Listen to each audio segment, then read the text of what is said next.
All right. What I wanted to do is give it a little bit more of a directed course type stuff. So whenever we come in and do these classes, I know we've been doing them for a while, and we do have kind of the intro classes back at the beginning, but not everybody that is here now was here then. So what I'm going to do is go through a crash course, and as you guys know, one of my biggest the parts of what I try to do is simplify smart money concepts. So I'm going to try to do just that, and we're going to jump from market structure to points of interest to liquidity to the time of day, and then really just how to build a trading system. I'm aiming to do it in under 10 lessons. I just want to be.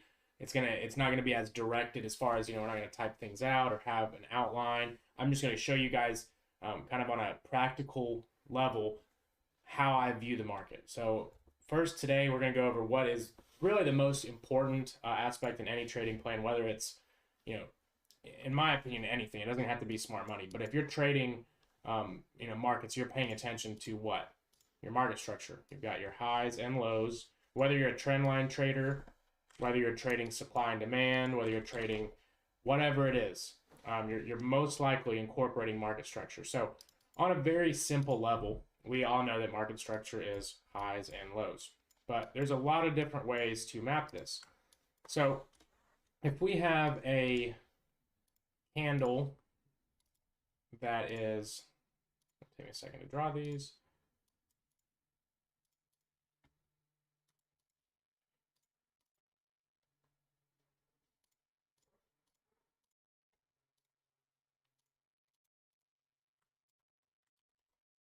So if we have a candle that is this specific formation where we have a one candle in the middle with a high that is higher than candle on each side of it, that can be considered a high. So whenever we're talking about smart money, a lot of people, they want to see, and I'm going to go into how to use this, but a lot of people want to use only highs and lows that created new highs or new lows, which there's nothing wrong with that. And we're going to go over different ways to do this, but there's different words: swing structure, external structure, or some people even require this on an internal level. So the way we're going to view market structure is a little bit more free-flowing and more adaptive, and we're going to be focusing on one key element, and that element is displacement. Because in smart money, if we're looking at the markets from the perspective that the markets are always being manipulated, then not every single high or a low is going to give us what we need out of a high or a low, which is proper bias. So whenever we're trying to trade with the larger institutions or with big money, we're going to need to use displacement, because if a large institution is getting involved into the marketplace, it's not going to be a candle like this,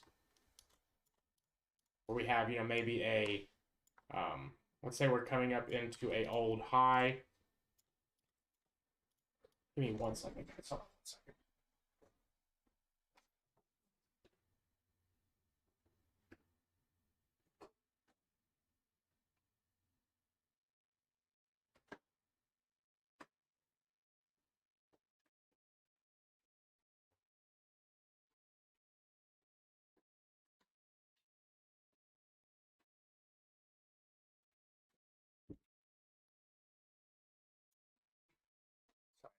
I got my little one here.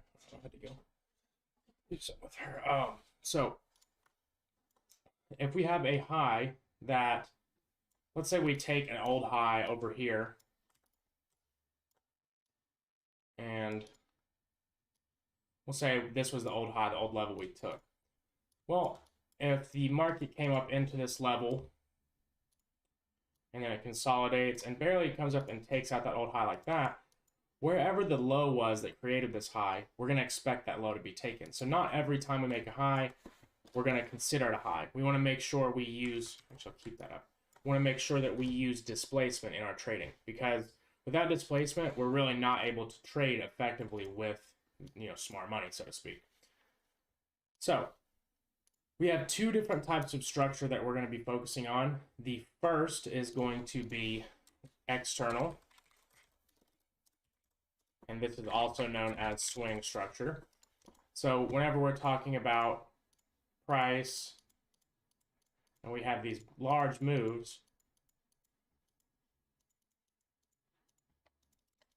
let's say if let's do this over here. If you're just looking at this leg of price, you might say that this is multiple different legs of structure, that, we're going from, low to high to low to high to low to high. But what if the last leg in structure looks something like this?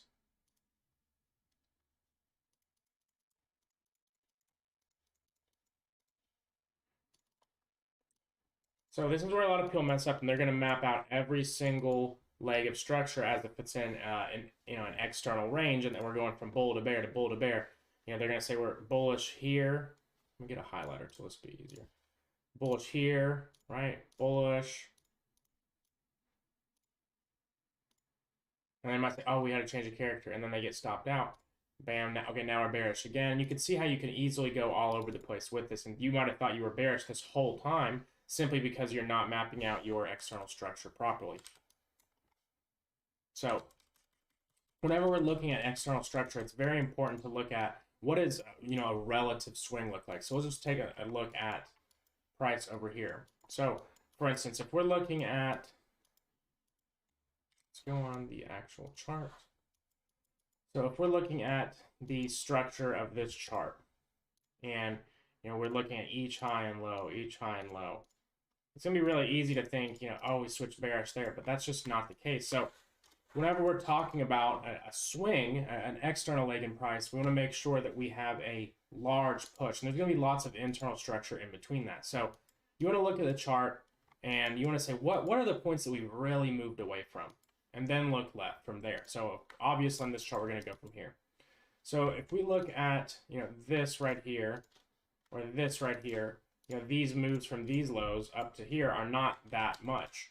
And also, they didn't really take any old highs. I mean, they took out this, but again, this is just not, relative to this chart, this is not much in price action, right? So if we look back, I mean, that little move is a blip. So that'd be an internal leg. But if we're looking at our external structure, we can see that this low we move pretty aggressively off of. So we're creating a range. We also took out an old high. So this is a pretty big move. So this is something I would consider an external range. Not this right here, not this, but the entire move. So we're trying to kind of catch all of the points in between all these small moves and figure out where the overall trend is going, because not every single move and structure is going to be a shift in trend. So let's just draw another model. So we'll say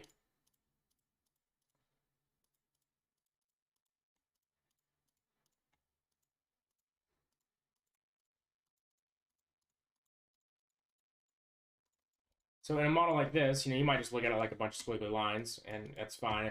If this is just not making sense yet, I promise it will. Just focus. But let's say that this is our external structure, or let's say we're trying to find our external structure. So if we're trying to find our external structure, where is my highlighter? Favorite that. Then, we're going to pay attention to all of these highs and lows, right? In terms of just, they are structure. This is where a lot of people get confused, because say, well, that's a high. Why isn't that external? But again, we're looking at, what is the bigger picture? So again, it's external structure because there is a lot of structure internal to it. So that's where you're going to get the little highs and lows in between the peaks and troughs. So right here and here, these are 2 points that we moved. These are major pivot points. The market really shifted direction here. Did it really shift direction here? No, it kept going higher. Did it shift here? No, it kept going higher. What about here? Yeah, it did. Right? Now, another way you can visualize this is maybe each one of these, we're just moseying on down, little small candles, and this was a massive big push down. Maybe one big candle or very high volume candles that were showing an energetic desire to go down. So when we're looking at, where is price likely to continue? Well, if we're bullish, let's just assume this was a bullish chart. I know I'm not going to draw for infinity to the left, but we see it's a bullish chart overall. So the expectation is for us to go up. So the only reason we go down is to mitigate and for institutions to take profits. So again, where institutions are going to do that, we're likely to see this kind of price behavior above an old high, just like we saw it right here, see it up here, just like you will most likely see it above there if we're talking about real life examples. But we're determining where the market is likely to end a trend. It's going to be above buy side liquidity. Now, how can you, kind of complement that even more? Well, let's just say if here's your BSL, and for those who don't know, buy side liquidity can just be a high, right? It's an old high, because if we are pushing up into an old high, a lot of traders are going to look at that as an opportunity to buy a breakout. And then you have, on the other hand, all of the shorts who got stopped out because they placed their stop loss at that high. That creates a lot of buying interest in the market, and the market makers are going to then sell to those buyers so they can bring price back down to their old orders. So we're looking at where is the market likely to exhibit these signs of behavior. We're going to say that the market is likely to reverse. External structure is likely to start to pull back, not completely reverse to a new trend, but it's likely to pull back after we hit a pool of liquidity. Now, again, if you were looking at this from a bearish perspective, everything I teach you is going to be the same. It would just be our sell side liquidity, which is going to be a low, an old low, where a lot of longs are getting stopped out or a lot of people want to short, aka selling interest. So then the smart money would buy to them, only to pull price back up into a premium to then push it down. So again, I don't like wasting time with inverse, I get messages sometimes like, what about a bullish example? It's the same thing. It's literally just different number or different letter for that. Same exact concept. And the more you, why does it always do that? The more you familiarize yourself with kind of methods to conceptualize things in trading, the farther you're going to go, because again, people always say price is fractal, but a lot of the stuff we teach, or I teach you guys, is 100% going to be applied in numerous different scenarios, but in the same way. For instance, you can do this on a daily chart, you can do it on a 1 minute chart. You can do an inverse of anything in trading, because we're playing a numbers game and all numbers have inverse. So except zero. It's gonna be someone who's gonna troll and say that. But so in this example, we're looking at the market and we're trying to develop our external structure. So we're trying to pinpoint the areas where the market really turned around at. So did the market really turn around here? No. Did it turn around here? No. What about here? Yes. Right? So then we look again. So now we have a new range. And then where did the market really start to push up again? Was it here? No. Here? No. It's here. So we're mapping out external structure. We are trying to find our key ranges. So when we're trading smart money, ranges are extremely important because they provide us with a fair value of the range, which is the midpoint. So the fib tool I'm using is 1, 0, and 0.5. And they provide us with a premium, which is above the midpoint. So that's going to be a premium price. And this is a discount price. And this is all relative to this range. So whenever we are thinking like a market maker, because you always have to do that, if we're in a bullish trend, we want to buy in a discount. And you have to think about it in the sense of, well, I'm expecting us to come back up and trade higher because the market has been trading higher. Now, if you have a higher time frame telling you something different, like for instance, in this leg of price here, this was a bearish external swing on a lower time frame. So if this is on the daily chart, what we're on right now, then all of this on a 4-hour chart was probably look something like this. Right, on the 4-hour chart, it probably looked like a very bearish trend, but that 4-hour chart got violated. A lot of people probably were trading that the expectation the 4-hour chart was going to continue, but it did not. Down here, it turned around and came out and stopped them out. Now, why was that? Because they're not trading in context of the next time frame up. So it's very important to understand what you're doing on the higher time frames. So we have two forms of market conditions that we're going to focus on today, which is going to be our expansion, which is when we're going out and seeking out that expectational direction. So for instance, if your expansion on the daily, right, let's say right this leg in price right there, that was probably a bearish swing on a 15-minute or a 4-hour, but why didn't that continue and just continue going down? Well, because you came into a discount, probably into some form of area of interest, and then the market is now going into expansion mode on the daily time frame. So if you're expanding on the daily, you can go ahead and rule out anything that you've looked at on the 4 hour, anything you've looked at on the 1 hour, the 15, and the 5 minute, and you're going for this high. Now, it's not going to be one straight candle to it, but you have to have a bullish bias. So this is how you can use structure to determine your bias, and you use it by going from the top down. So if we're looking at structure in that perspective, that we are expecting it to go bullish, we're expecting up, we're just going to look for areas that we are likely to see that. So that's where we use this premium and discount. So if you're a market maker and the overall direction is up, right? You're taking price up. Well, do you want to buy it up here, or are you going to buy it down here? You're going to buy it down there because it's at a discount. If you're in it, banks and market makers, whatever you want to call it. I hate using terms because none of us really know. It gets to the point where it's like all conspiracy-esque, but market manipulators, they're running a very strict business. Now, if you're running a strict business where you have a product, do you want to buy it for a discount or a premium? Right? Common sense says you would want to buy it for a discount. Whether you're flipping cars, whether you're buying a product and selling it on Shopify, whatever you're doing, you're buying it for extremely cheap and selling it for a premium. So if we're looking to take price to the upside, then we want to look in a discount for areas to take it up there. So again, as day traders, if this is a daily chart, we don't have to necessarily catch this low right here and ride it all the way up here. But this is how we develop a bias. So all this time, this might have been weeks or months, but you were able to understand the daily as an expansion mode. So anytime we move down, that should be looked at as a buying opportunity. So all these pushes down may have been bearish swings on another time frame, but just because we understand the principle of external structure on a higher time frame level, we're able to understand that the market is likely to continue the upside. So all those down moves should be looked at as a buying opportunity to take up here. So whenever we're looking at retracements, which is going to be when we're coming back down to our discount, or if you're bearish, you're going to be going back up to a premium. Well, you're going to have multiple things that you can look for in terms of price, where it's likely to expand from. So just in terms of structure, if you have liquidity, right?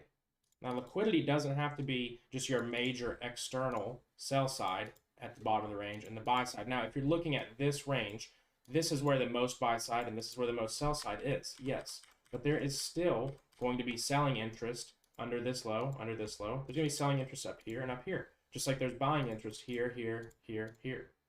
But it's important to understand, what you have to always trade in context. So yes, there's going to be sellers under here, but in what context? Is it going to be in the context that we're assuming, larger forces to buy it up? No, right? Because why? It's not in a discount. But if we look down here, all of these lows down here, if we're thinking like a market maker, we look to buy under these lows. Now, some of you guys who have, been around for a while with trading understand you can also look for points of interest, order blocks, fair value gaps, breaker blocks, and we're going to go into that, but not in this lesson. So strictly using structure, we know that if we are a market maker and we're looking to take price up here, so I want you to think about it like you've got a gas tank, right? And every time you hit one of these levels, that gas tank gets a little more full. But you need that gas tank to be all the way to the rim in order to take price as far as you want to go. You want to take this and blast it up. It's going to take a lot of fuel to get that. So each one of these lows is kind of like a gas station. So you're going to be filling up the car. But remember, these massive moves in the market are going to be fueled by massive players. So they're going to need a lot of fuel. It's not like they're just filling up a Honda Civic. They're going to need to go all the way and clean out all of the liquidity that is internal to this range. So structure equals liquidity. All structure holds liquidity. And again, what structure is important? Well, if we're in a bullish trend, we're looking at sell side liquidity in a discount because we're trying to buy from those sellers because we want to be with the market makers. So every time you come down here, you're hitting into little fuel stops. And finally, once price is full, once the gas tank's full, you're going to get this. And you're going to get it with displacement. Now, this is very important. So pay attention to this part. If we get a structural break with displacement after cleaning out all or the majority of the internal liquidity at a discount, then we expect price to expand. But until we get that, we expect price to continuously retrace. So as a day trader, if you're watching the daily chart and you're just saying, okay, well, we're in a bullish trend, you know, you're just watching this, and you're not going to wait all of this to trade. I mean, maybe you do and you trade a lot of pairs, but this could be weak. So, you know, if you're looking to trade, we don't have to just trade with the trend. We just have to understand the context of what's going on. Are we in a premium? Have we taken out an old high? Have we had a shift with displacement? Well, if so, we're seeking out lows in a discount. So this structure, notice how I said if we take displacement there, that is our signal that we're going here. So again, the external structure is the major range. The internal structure is any high or low in between those 2 points. Some internal structure is important, some is not. We can expect small pullbacks from each level of internal structure, but we wait for a displaced push, this energetic push, to tell us that the market is going higher. That right there, that is the market showing its hand. That's why I want you to think of that, a market structure shift, change of character, whatever. But one thing that I have learned from trading this price action for quite a long time now, and just a lot of different pairs, displacement is everything. Without displacement, you don't have shit. And that one simple fix will eradicate so many losses if you're learning how to trade smart money, is requiring displacement. And you might get FOMO and see a trade that doesn't have displacement, and then it works, and you go back to your old strategy and not requiring it. That's how you break yourself. But I promise you, if you just stay disciplined and just incorporate displacement, right? Now, some of you might be wondering, what is displacement? So let's just take a couple looks on a chart, because this is something that's going to be easier. So let's say if I look at something like this right here. Is this displacement? We're just looking at just this leg in price. That is not displacement. Why? Because we came up and we tapped the wick and pushed our way up from it aggressively. Now, it did come back down and sit under there for a little bit, but that's not displacement. You know what's displacement? It's something like this. This leg in price. That is displacement. It's a very energetic push. You know, when we're talking about the stock market or any Forex markets or any of the major crypto markets, it takes a lot of money to do something like this. So if we see that, we know that it was sponsored by the forces we're trying to trade with. So at this point, you know, after price comes back into a premium of that range, you see it goes down and seeks out the lows. So again, you know, we took a high, so now we're coming back into a premium. Price moved around here for a little bit and then expanded towards the low. And it's probably a little bit cleaner on a lower time frame as far as the internal structure, but the main takeaway we have is displacement. So when we look at this, price came back up, and if we talk about this entire range, so notice I drew it like this at first. Am I going to draw a whole other range right here if there was no displacement? No, I'm not. I'm going to extend my range. So now we have the true range. So this is where a lot of people get messed up. They're going to say here, okay, there's that. I got a candle close right here. And I used to trade like this. But, you know, you'd say, okay, well, there's that. Here's the lowest points. And, oh, what the fuck? You know, I shorted above this high in this order block, and I got stopped out. This shit doesn't work. But it's just simply just not correct structural mapping. So, you know, when we want to map external structure or any structure, we want to require displacement. So not only candle closes, and this is where it gets discretionary. This is just how I do it. But that to me is not displacement. This isn't displacement. This is just consolidation. So then I'm going to add all of this as one level. And now look what happens. Price comes up, takes out the equal highs in a premium. Massive sell-off. So that's where the true move, and then now you look at this. Is this displacement? Absolutely. It gets a little choppy right around here, but then you have this massive gap down and a push. That shows the market is going lower, right? And then if we look at the next leg in price, is this going to be our only range? Right here. No. And I'm going to give you the reason why. It's not necessarily this time frame, because a lot of you are like, what do you mean? That's displacement. It is, but this is where you have to operate in the context of the higher time frame. So you're always going to be looking at your weekly charts. Why is this not? There we go. So if we look here on the weekly chart, we're really looking at this in the sense that, is this a range? Yes. Is this a range? No. We're going to be looking at it in the sense that this right here, because this move is not enough to create a whole new range. No internal structure was even taken. If you just look at them, you just look at that 3 candles compared to this or this. So you're going to incorporate this as one range. So that's why you have to always be operating in the higher time frame context. So a lot of people would have went bullish and said the market's going to be bullish, and stay bullish above those highs, when it's just not. We're not looking at these small little moves in price that happen in a very short amount of time to be in an entire external range. So let's just say if we have this, this is 30 or 51 days right there. 50 something days, 50, 53 here. Let's see it exact. 51 days. So are we going to say that from this high to this low, that 16 days is a new leg? No, we're not. These sharp moves we're looking at as manipulation. So if we look here again, and we actually longed on this day, somewhere right in here, into these highs. And we talked about this. You can actually watch a video of this live, or at least the bias. It was on July 6th in this candle. It's on my YouTube, just to get an idea of why I thought we were going for these highs. But the ideology is that we have external legs because they're external. They're large moves in price. So all of this internal structure in between is just telling us what behavior is relative to this range. So if we have bullish internal structure here, so we have a high, low, high, we take out displacement. So does that mean right there that we are bullish overall? No, but it means we are short-term bullish to go to a premium. So then we look at, as soon as you get that shift, you look for price to go to areas of liquidity at a premium. So the internal structure, I know we've talked about mainly external structure, but really everything that I've went over about internal structure is what's important. So internal structure tells you what the external structure, or I'm sorry, what the behavior of the market is relative to the external structure. So if we have a bearish external range, or we'll just use this, we already drew. We have a bullish external range.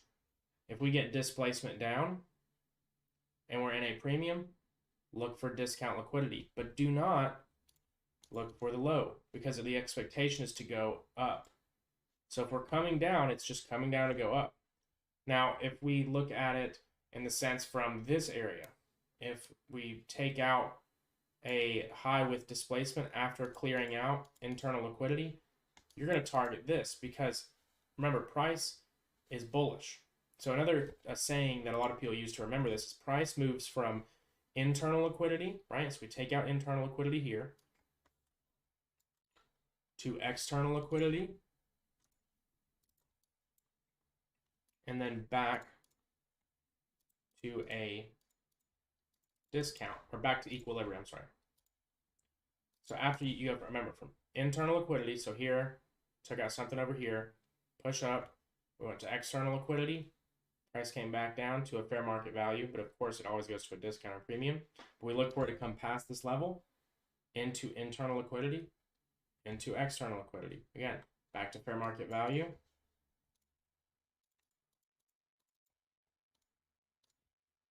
back to internal liquidity, and then you wait for that shift. Because just because this happens doesn't mean you're 100% going to continue up. You wait for, market to shift with energy, and then now you went from internal liquidity, now you're going to go to external liquidity. So I want you to start doing this on a daily time frame, and know that you can do this on every single time frame. So let's just say we have the daily, and we're doing this. So obviously not every single day was bullish all the way up here. So if you're day trading, let's say if you are looking at the market during this time right here, right, in this level. So we're going to draw out something this to illustrate this. Well, the 4-hour or the 1-hour chart might have looked like this. Right, so we get that displacement down. So if you have each internal leg, just like we use premium and discount for our external leg on a daily chart, we can use premium and discount on internal legs, because what this leg is right here, this entire move right here is going to be something like this on a lower time frame. And just whenever we look at this leg, so let's just say once you zoom in, you see each one of these legs is going to be something like this right here on a lower time frame. So you can see it's kind of like an infinite mirror. Like, for instance, if you're recording your screen and you have the screen recording software on your screen, it just looks like an infinite mirror. I hopefully you guys get that reference. But if you look at price, you're just always looking at each internal leg as an external leg on a lower time frame. So if we're trying to determine when this internal leg is going to turn around and when it's going to continue, we're going to go to the next time frame. So what I do is the daily, 4 hour, 1 hour, 15 minute. And really the 1 hour and the 15 minute are very similar to me. I just use the 15 minute to refine the 1 hour. So if I'm in a daily bullish range, let's say we took out an internal leg. So remember we said we expect small pullbacks after each internal leg because there is liquidity being taken. Money is changing hands. So we take out that liquidity, we're going to come back down. Right? Now, I will say that it's not going to be as efficient as something like this in terms of premium or discount, but you can still use premium or discount and watch for price to come back down. So let's say this, we're just zoomed in on this. We have a low right here. We'll say price, oops, wrong tool. Price comes down below it and shifts up. That tells us that you are shifting up and you're going for this high, which is right here. And you're going to continue that cycle, and each leg in price does that. Now, I'm not telling you it's going to be perfect cherry picking. Okay, price goes on the 1 hour, it goes here, I buy at midpoint, it goes up. I mean, that may work, who knows? But you know, you have to be mindful of market conditions, and it's going to be different each time. But the concept that price is always in some form of external range and in some form of internal range on every time frame is going to help you operate from the top down. So if you want to go from the weekly, okay, is the weekly expanding? Is the weekly pulling back? Once you understand that, then you need to go do it on the daily and so forth. And that way you're going to be able to fine tune all the way from the higher time frames to your lower time frame daily entry. So let's just say if price was right here on the, and I'm looking to day trade. So we'll just scrap this example.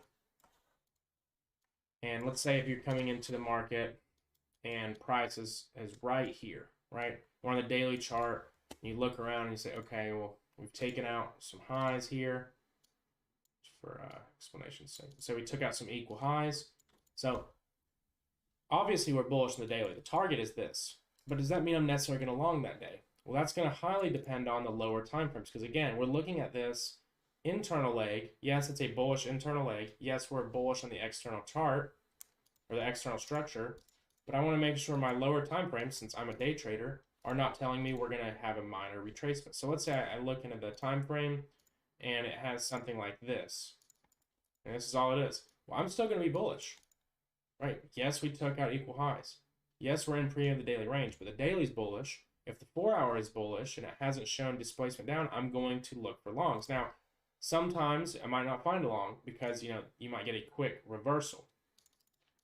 But until you get this pattern right here, the displacement down, I'm not looking for price to return down to a discount. So if I see here, and you do see this, right? Well, then you're looking for price to come back down to a discount. So you could say I'm bearish on the day. We're going to go into, you know, how to enter this. And a lot of you guys are going to know this already, fair value gaps and everything. But overall, with structure, I'm looking at it in the sense of what is the higher time frame doing? What's its behavior? Is it expanding or is it retracing? Then I continuously repeat that process until I'm down to my 1 hour time frame, and then I'll refine that with my 15 minute. Once I understand that, that for the majority is how I get my quote daily bias. So a lot of people really overcomplicate daily bias. ICT overcomplicates the fuck out of it. Mainly it's displacement and structure. Now, for targeting, we're going to get into liquidity, but to understand which way the river is flowing, you just need to use structure. Structure and displacement. That's literally it. So again, this little crash course is meant to simplify things. I know this is Still complicated concepts. I'm still finding the best I can. But if anybody has any questions, go ahead and ask them now, because that's pretty much everything I wanted to go over. Facts that I got a Honda Civic gas tank. Hey, there's not Civics are good cars, bro. They're good ass daily drivers. What time frame do we chart the buy side liquidity or the sell side? So every chart. So for instance, if I am, let's just have this. We'll just do a markup. Let's just do a random pair. We'll do NQ because I haven't really watched NQ as much on lower time frames or anything recently. So here, I'll just delete everything. So look, if I'm looking at this on the daily, let's look on the weekly first. So I'm looking at this in the weekly. You know, we really have a massive bullish leg all the way from COVID to all-time highs, right? So we don't have anything to look to the left. This was just a mania. This is the craziest shit we'd ever seen in, you know, financial history, so to speak. I mean, look, we've seen other crazy stuff in 08, but I mean, this was really like, you know, it's insanity. So if we look at this, we don't have any, you know, old high over here. We don't. So we don't know when this is likely to come down and take this out. Some people use macro conditions, but if we're just using structure, and we look at NQ on the weekly, we look at where is liquidity in a discount. So if you notice, look what happens. When we come down, we come to a discount, we sweep liquidity, and price moves up. Now, I know a lot of you, based off what we just talked about, you know, you would almost look for new highs on NASDAQ just based on this weekly chart. Now, I'm not going to be that guy who's telling you, you're not going to get me to say the stock market's going to do that, but I'm just using this as an example because there are a lot of macro factors. But does this tell me that we're bullish overall right now? Yeah, absolutely. But as a day trader, we don't need to target fucking all-time highs on NASDAQ or say anything like that, but we need to look for liquidity above. So look, if we come up here and see how we close this week, see this energetic push, that is displacement, right? That is a displaced move. This was questionable over here. So we came down, made a low or high. We took that out. That, you know, some could have said it's displacement. I wouldn't have, but this to me is displacement. So if we have a shift on the weekly time frame, so I'm telling you, you know, I'm looking for bullish price action overall based off this weekly time frame. Now that might change, but until we get a displacement shift down, like something like this right here, right? Then I'm not looking for more, you know, bearish price action just yet. Let's go to the daily time frame. So look how many swing legs were in the daily time frame. So let's just go ahead and map out each impulse leg of price on the weekly. So guess what we have here? We have our daily external structure. So you see how fractal that can be and how easy. I don't want to say it should be easy when you first start, but once you get an eye for displacement and really understand, you know, don't overthink it. Don't be so black and white. You have to think, what is going on from the eyes of a market maker? Where are the big pushes? You know, we see manipulation and then a massive move. That's a sponsored move. That's manipulated. That's directed. So that's where we get these ranges. So now we look at the time frames and we say, okay, we're bearish on the daily time frame. Now, you know, going off of that, we would look for, you know, higher highs. We'd look off the weekly. We would look to take this high out. But again, we don't need to do that as a day trader. I don't need to target that high. All I know is that I'm bullish and we're targeting liquidity in a premium. So guess what liquidity I'm going to target? It's going to be there. But again, on the daily time frame, so we have, here's our swing structure in the daily. Here's our swing structure in the daily, right over here. But if I want to look at the most impulse to see, okay, well, does that mean I'm just going to go into the market Monday morning and just open a futures position towards 13K? No, I'm not, right? I'm going to look at the most recent impulse structure that kind of gave us this. So that, for me, is this right here. So let's look. Okay, well, what do we have right here off rip? I mean, this is kind of going off track from the lesson, but overall, we're going to look for price to come down into the low of this range. So we're going to get a refined look. We're going on the 4 hour. So guess what we have here? Our external structure on the 4 hour. And, you know, guess what we have right here in the middle of that? A massive fair value gap. So if this is a huge fair value gap, so let's just refine this a little bit. Let's hop in the 1 hour.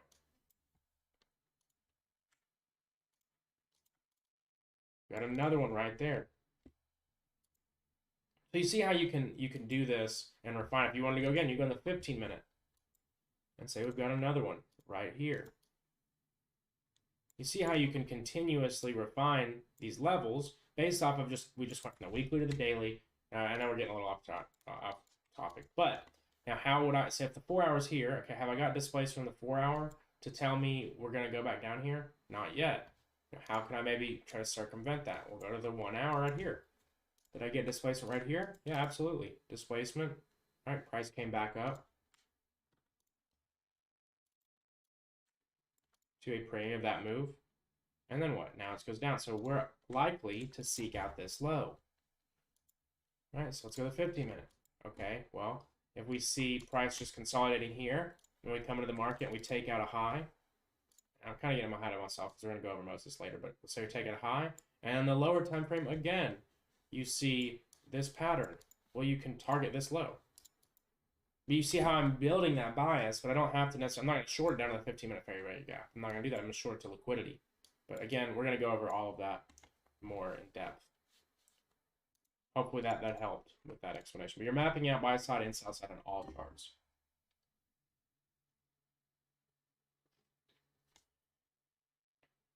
Just any other questions, go ahead and ring them off.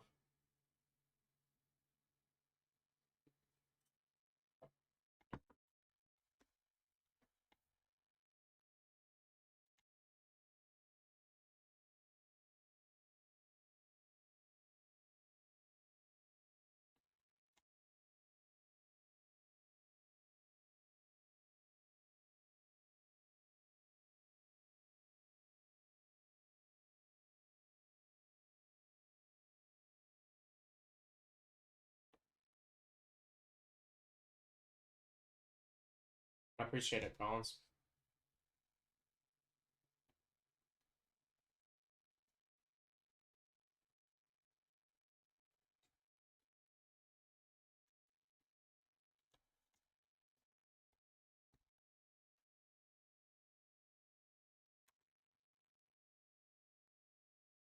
See, like once you start seeing this, like I'm just literally not even thinking. I'm sitting here just tracking. Like, oh, here's another example. I can just tell you that's discount moved into a fair value gap, expanded.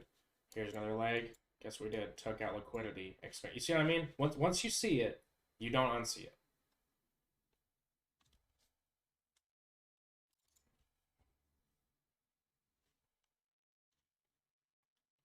Alrighty. On that note, if there's no more questions, I am gonna hop off here. As always, I appreciate you guys coming through. I will post this up to the private playlist. I don't know if I'll alert when it's posted because as soon as we get off here, I upload it. It will be there within an hour, 2 hours. But until I see you guys on Monday, be safe, enjoy your weekend, get outside, and let's kill it next week. Peace.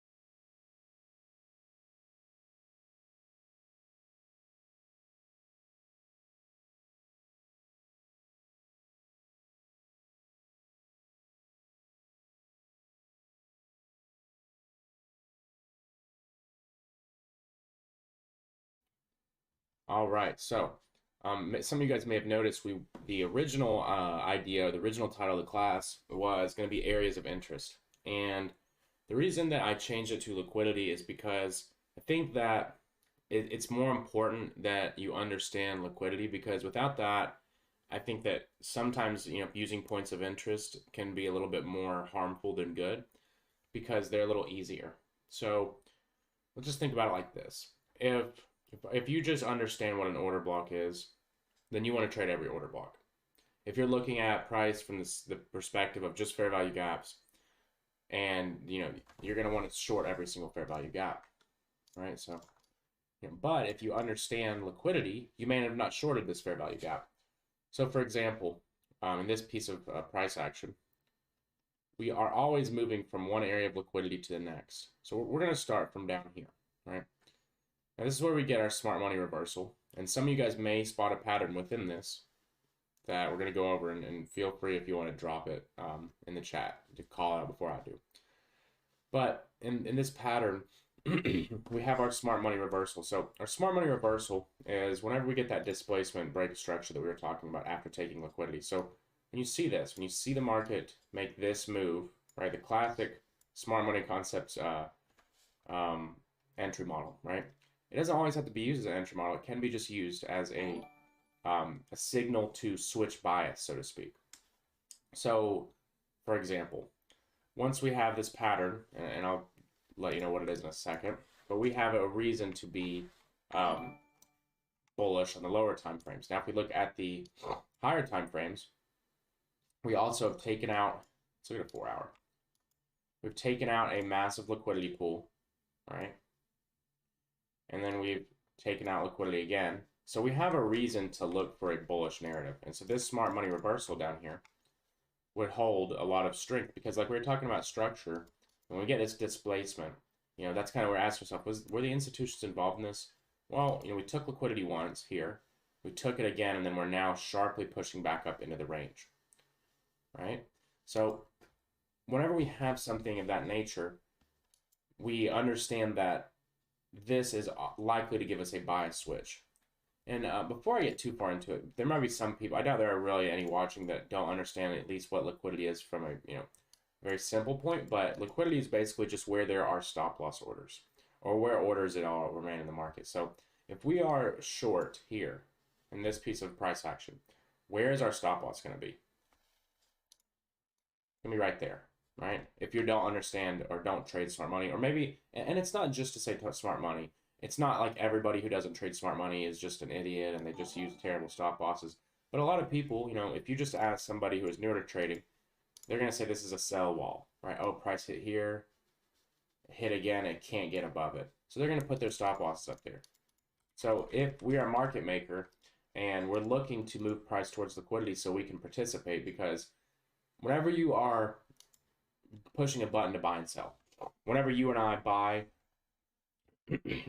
whenever you or I buy or sell, it's very easy. We just push a button, price, it doesn't necessarily have to move a lot, or it's not going to move a lot because we did that. And the reason for that is we're not soaking up a lot of liquidity. So the reason price moves is just moving to where there are orders. So this is where footprint traders come in, is they look for a lot of liquidations. And that's similar to what smart money is looking for, because we're just looking at the market as this machine that is, it has to keep moving. It has to sustain, it has to, price has to move in order for people to want to be involved. So we have to move to where there is an ability to move. That makes sense. So if we're moving from, let's just think of it, and I've used this example with you guys before. Let's just think of it like all these little liquidity areas as like a pit stop, as a gas station. And this car is on a never-ending road trip. And in order for it to keep going on this road trip, it has to stop at these gas stations. And it goes from one gas station straight to the other. And that's all it's really traveling to. There's no destination, because the journey is never going to end. So it's just traveling between one area of liquidity to the next. And that's always happening. And now a lot of people misunderstand that when they're starting. This is what I misunderstood, is they think that, you have this big, massive move and you have buy side, sell side. And, ICT says something, you take the sell side, you go for the buy side. Now, this is true, but on a much smaller scale. So let's just use an example on this price, bit of price action. So let's say here, we went from sell side, we took sell side here. So where's price going to move straight towards? Is this going to be our buy side we're moving towards? Not necessarily. It's going to be right here, right?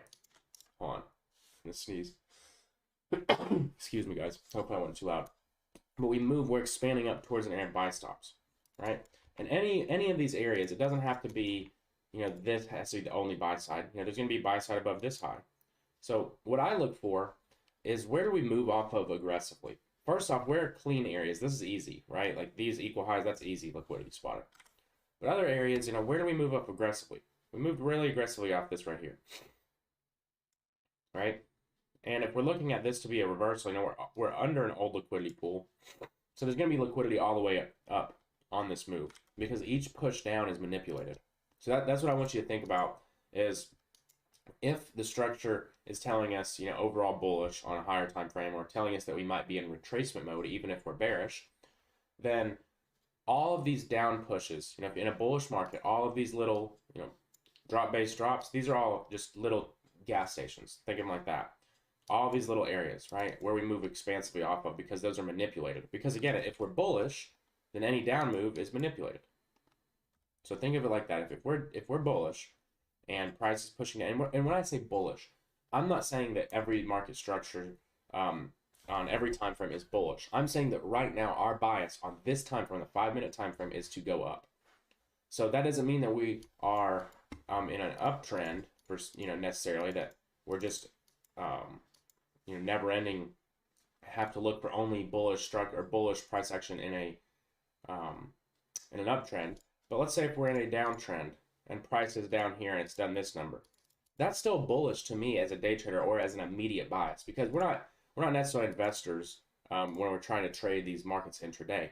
That would be, yes, this is still a bearish market, and maybe your strategy doesn't trade unless it's pro trend, and that's fine. I have strategies like that too with swing trading. But if I'm trading, I'm trying to be very precise, and I'm trying to get opportunities more than once every blue moon. I'm looking at this as bullish price to me in this day, because price is telling me we're moving up. So right here, that's bullish to me. Now, when we get up in here and we switch down, right, that's where I become bearish, right? So whenever we're looking at this piece of price action, we come down and take out a low. So this is this is our last little rate on stops. Now, again, we didn't know that until this happened. This is a great example of displacement.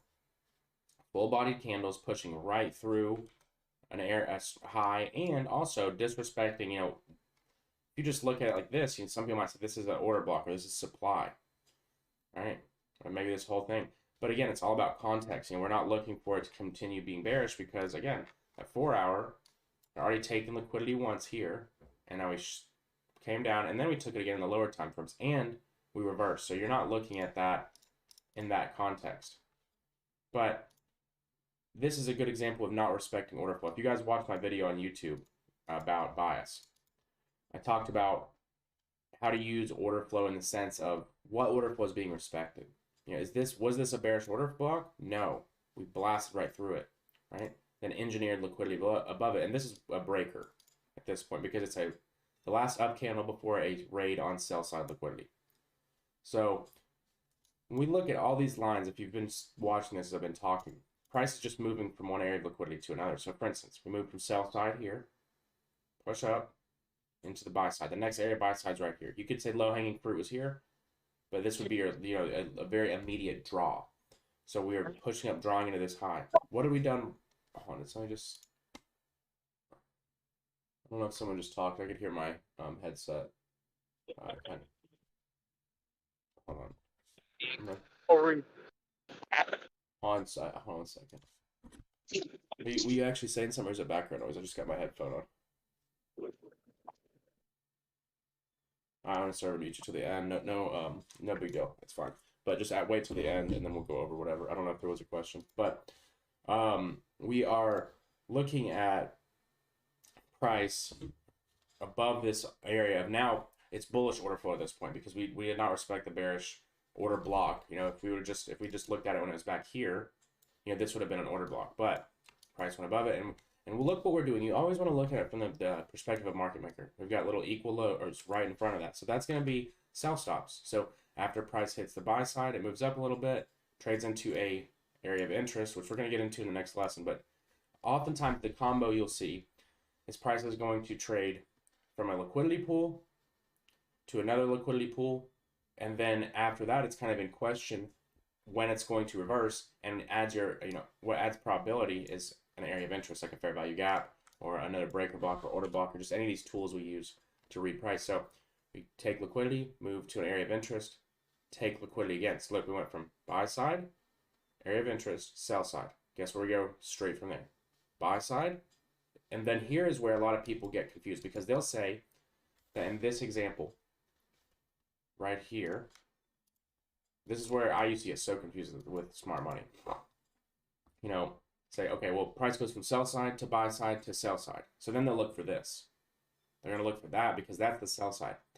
When we are in a bullish market, you do not expect price to come all the way back down. So, let's say we have a high right here, and price moves up into that buy side, but the market's still bullish. Are we going to just take, if that was the case, the market would just do this all the time, and it would just continuously range. That's not how this works. We create sell side. So this is what really unlocked things to make sense for me. So, again, here's your buy side and sell side of this range.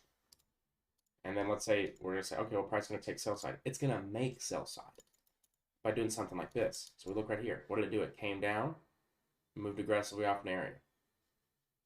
Right? So that's creating that sell side. So you see we came down, we took sell side. So it went from, again, buy side, creating sell side, creating more buy side, but then we took the sell side. So we didn't have to take the previous low.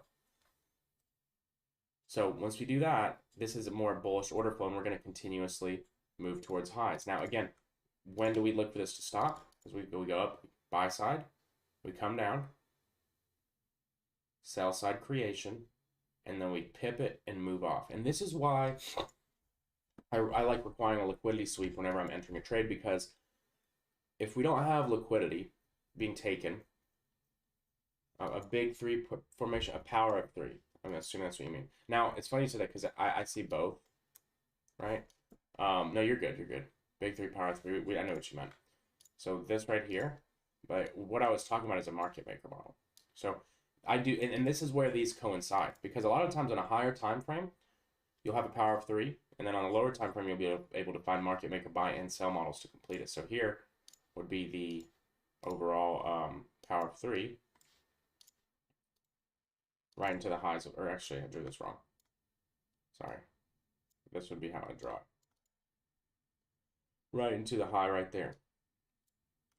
Now, the market maker model, this is where they get a little bit, this is a good example because a lot of people, that's why I think that video I put out, I think it helped a lot of people because everybody's looking for like a perfect market maker model. So this in my book is a market maker model because we had a small consolidation for a very short amount of time, rapid push down, run to support, quote unquote, you can call it whatever you want. And then we had our smart money reversal, accumulation, reaccumulation, distribution to the high. Now, again, it might look a little jumbled up, right? It doesn't look as clean as some of the people think whenever they learn market maker models, because market maker models are more of a conceptual model. So, for instance, it's more about what's going on. It's not about how does it look on a chart. And that's everything that you use in smart money. You have to think about it in the narrative of why is it happening? Why is this happening here? What would make sense? And then it starts to really click. And that's when you start to train your eye to look for higher quality stuff, and you get a little pickier because you want to make sense of things. Why would the market be putting in market maker model? We get a small consolidation, another small consolidation, right under it, immediate smart money reversal. Anytime we get this is what triggers me to look for a market maker pattern, where we get a small consolidation, push down, and then a reversal. Then I look up higher. When that happens, I look, okay, was there something up here that did the same? And then that gives you an easy draw.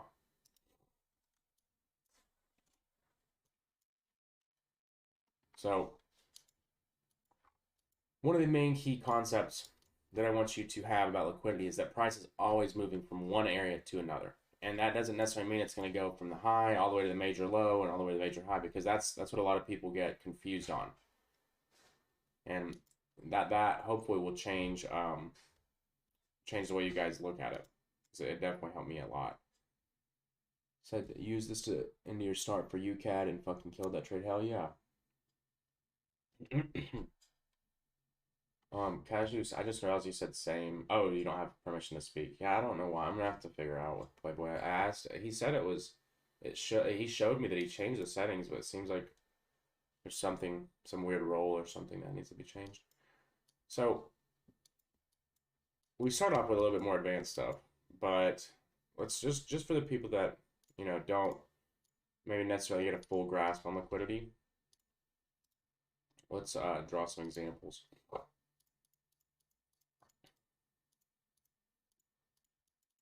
So in this example, pretty ugly. Let me fix this a little bit better. So we have a lot of this going on YouTube. It'll be just for you guys. It's not going to go on YouTube. It'll be just for people in Playbook. But yeah, you'll have a video of it. So in this example, when we look at price, a lot of people would, if you're just looking at structure, you'd say break a structure. Okay, we had a fair value gap. We're just going to imagine we have a fair value gap. And then maybe another fair value gap here. So this is bullish order flow. And we'll say that this was your high back here, or your series of highs. And you're going to say, okay, this is easy money. We got equal highs here. Or let's just look at this from the perspective of someone who doesn't understand liquidity. That was the idea. Hold on one second.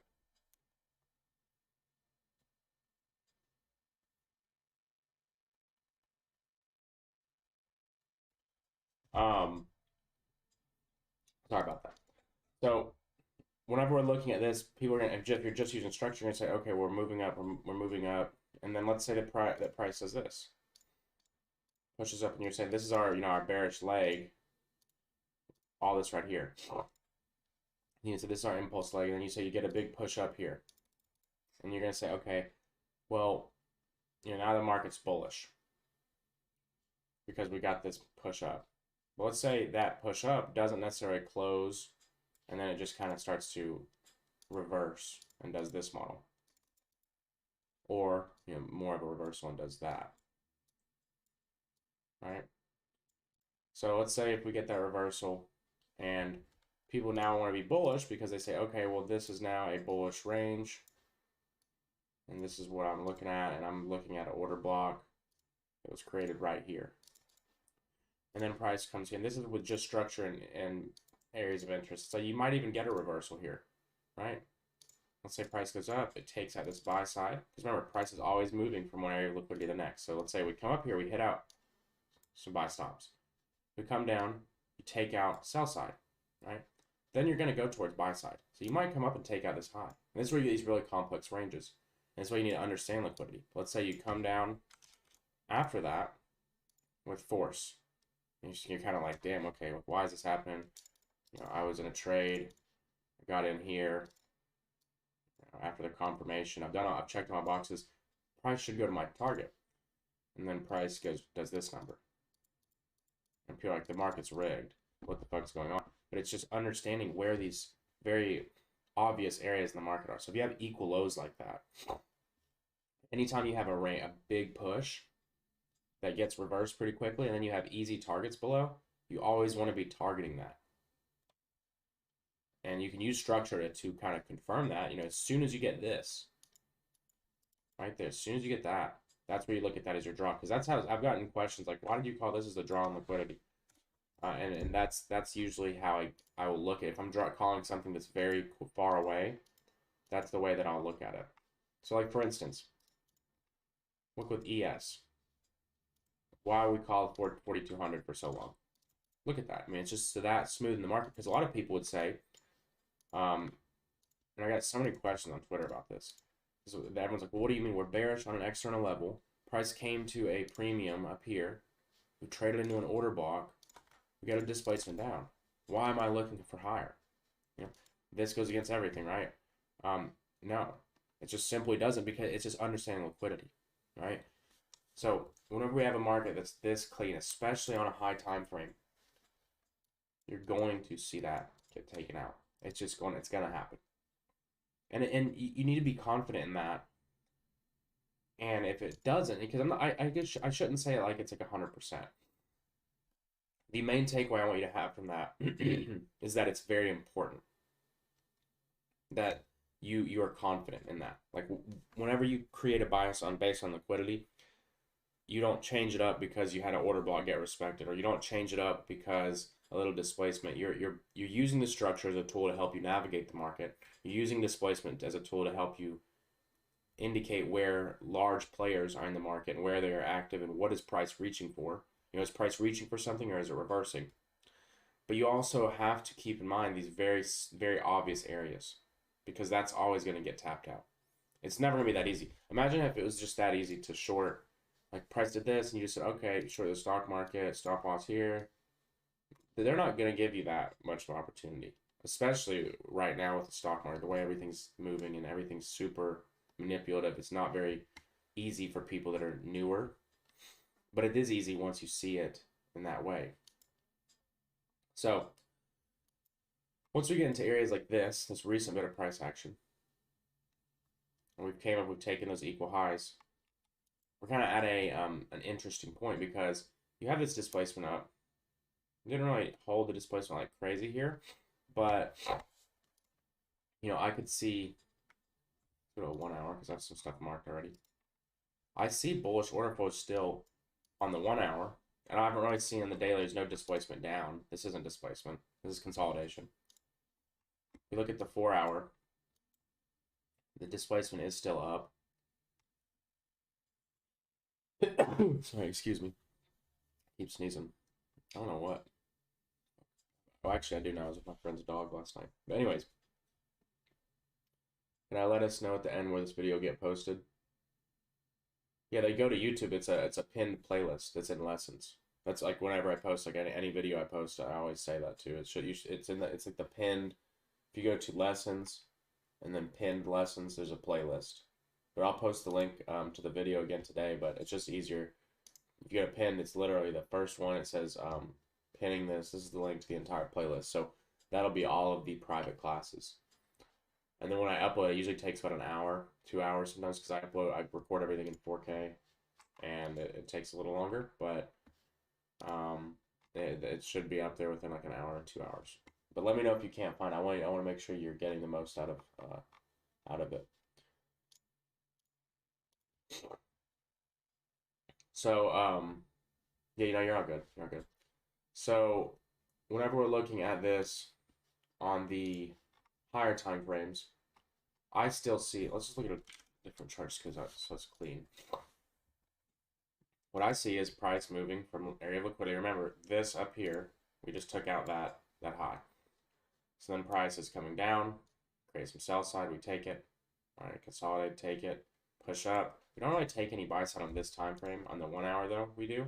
Take out all this right here. But this was with news too. So it's kind of, you got to take certain things with a grain of salt. When we have news, it's going to be a little bit, kind of a little fickle.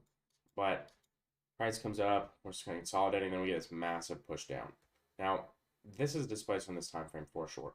I think that we'll see more shorts coming out of most likely this fair value gap. Maybe not though, because it's pretty close. We're already in it. Maybe we go up higher, but maybe go up into this area. But once we do that, I think we will come down. We'll take out some more sell side, and if you look, we're starting to engineer that liquidity. So we look on the 1 hour. We have a very easy area of sell stops, right? Because if you're looking at the range, the entire 1 hour range, it's this right here. So we've got liquidity in a discount. And this is a great example, actually. This wasn't where I was getting at, but this is a good example. So anytime we have liquidity in a premium, in a bearish range, if you have just an obvious area of stops, which means an obvious area being equal highs, or an obvious area being an area we pushed off of really rapidly, that's not the main high. You can think of this as the protected high. Usually it won't get hit. But any kind of liquidity, like this, or like this, often will get targeted. So whenever you're in retracement mode, you can be looking for price to move that direction. So, wait, are you talking silent? Hold on. I just not saw. Did you say something? I don't know if he's. Not muted. Hello. Wait, my bad. My shit was. I don't even. I saw you talking. I had my volume turned down. That's probably the same thing with the other guy that was talking earlier. So if we're looking at price in the context that we're likely to target liquidity that's in a extreme. So we're just going to, so an extreme for a bearish market would be premium. An extreme for a bullish market would be discount. So notice here we took out those highs. Notice here, we have this right here. So when you're developing a draw on liquidity, we came to premium, we took out, oh, you're fine. We took out a high. We took out that high time frame high. We've got some displacement down, right? Had the second area of distribution. Got this displacement down. Then when you have that, you're going to look for this low. So for me, the next major draw on liquidity is going to be this right here. Now that's on this time frame. If I go to a 15-minute, we might see a little higher pricing. We might go into these fair value gaps. And we can use the lower time frame structure, just like we're using this 1 hour structure, to get our general idea of where the market's going. If I think, price is going to go lower to here, I want to see us trade into these higher time frame points of interest. I want to go in the 15-minute or the 5-minute, and I want to see this kind of move. Now, it doesn't have to be this extreme, but a displacement, right? Something like this, right? Again, that's our tool to tell us which way the market's reaching. And we build our narrative based around our overall structure on the higher time frames, liquidity, and then we use the lower time frames and just internal structure on the higher time frames as a tool to tell us what the market is reaching towards. So right now we're pushing up. This isn't really displacement. We're kind of coming up wick. We're just taking out liquidity. So we could see a 3 drive. We came up, tapped again, tapped. So we could see that and then push down, or we could see a little bit higher. We haven't really got there yet. So what would get us there? Well, if the market opens, maybe we consolidate, move up, and then a massive push down.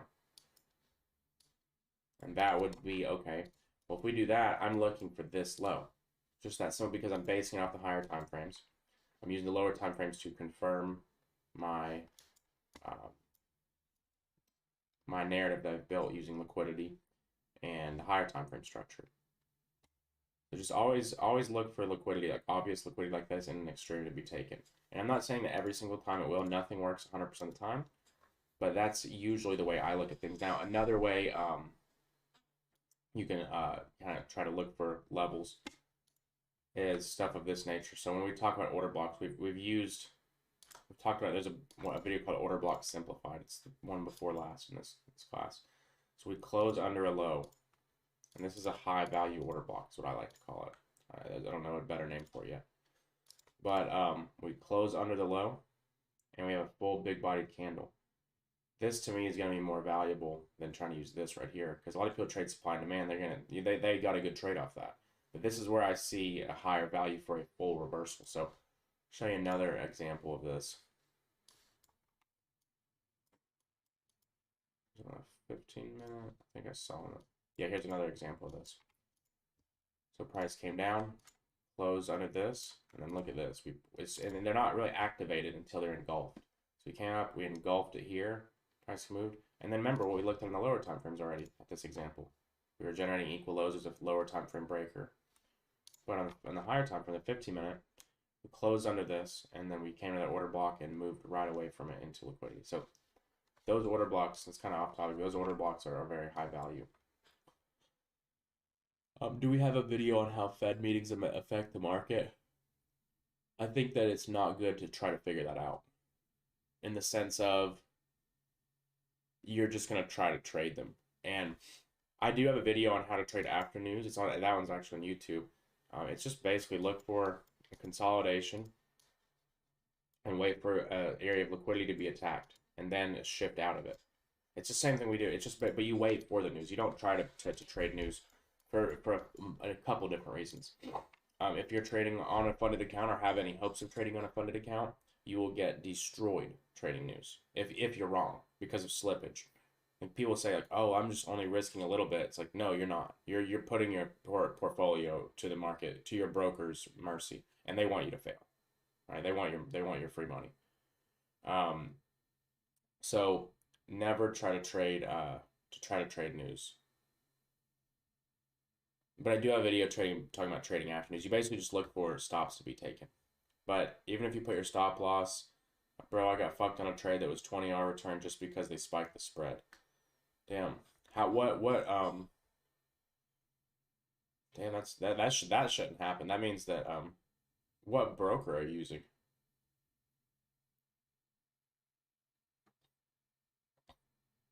A sketchy one, yeah, sounds right. Yeah. No, I mean that means they're just trying to fuck you if they're doing stuff like that. You shouldn't spread. I mean, if it's 5 p.m., just always be mindful that 5 p.m. Spreads widen. That's across the board. So maybe if that's what you're talking about, but I don't know how it would fuck 20R. That's a little crazy. Can't send a pic, but I'm gonna ask you. That's fine. Just put it in.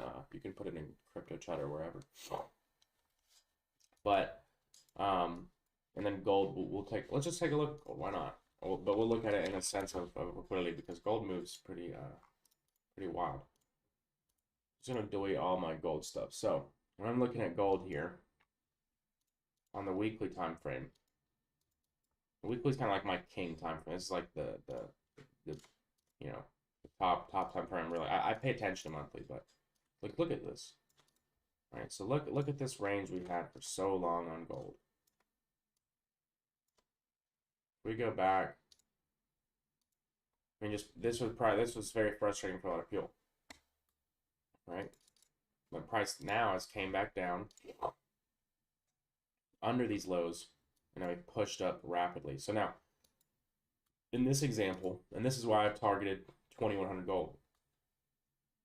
People are gonna say I'm crazy. People have said people are like mad at me on Twitter. People are like messaging me, and it's funny the people like that I can tell because they're not trying to hear that because they're bearish on it or for whatever reason. But you know, gold to me on a monthly is extremely bullish, right? On a weekly, whenever we have these equal highs, and I could be wrong, who knows? But when we have these kind of weekly highs, that I just see that as too clean. At me in Forex, shall we take a peek? Hold on.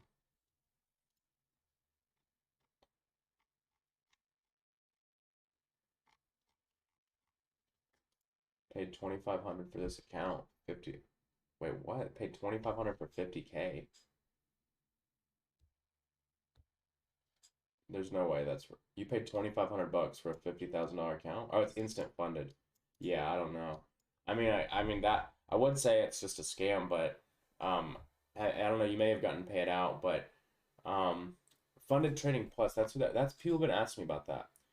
So I would be very mindful because that's a very predatory company. Just that they're offering that at all for 2,500 bucks. So like for instance, $2,500. Okay, actually, if you spent a little more, a couple $100 more, you could have 600,000 from my Forex funds.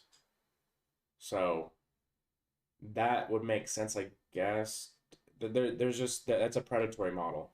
There's no reason you'd give somebody 50K unless you thought they would fail it. And you said 47,500 drawdown, so you could only go down 5%, I'm guessing, and the drawdown locks at 50. Yeah, I mean, if it works for you, I'm not trying to be like a Debbie Downer, but I would never recommend someone to do that ever. Like I would never recommend because like the idea of getting an instant funded, I guess it could work out. You know, you might as long as you make your money back, you know, you're in the clean. But like I would say the reason that business works for them is the odds of making back $2,500 from them statistically are very low because if you have somebody, and I'm not saying you, I've seen you've been doing really good facts, but people in general that like can't like that you know that don't understand trading, if they can buy an account, they're like, oh, this is easy because there's that common misconception that the more money you have, the more money you're able to make, and I'm sure that a very short or a very small percentage of people get $2,500 back. So that actually makes sense. I don't think it's probably a scam, but it's very predatory. Because if you you know, to make 2,500 from 5K 50K at 70% split, that's not necessarily that hard, but that I mean if you could do that, then just take it funded. If you can get back that 2,500, then you could that's very close to just passing a funded account. But it could definitely work. I'm not hating it. I'll do your thing, kill it. But for a new person, I think that would be people would get fucking whammed off that. Have I heard of elite funded? God, I can't fucking read. Um, oh, I'm just reading all these. I that's the broker I use, Doc's team. Yeah, I'd say it's not a scam, but it's definitely very predatory, and they probably make a lot of money off people. Elite trader. I feel like I've heard of that. I think that's like a that's like the one with the bull on it, isn't it? Yeah, I've seen them. I don't know much about them. Aren't they like a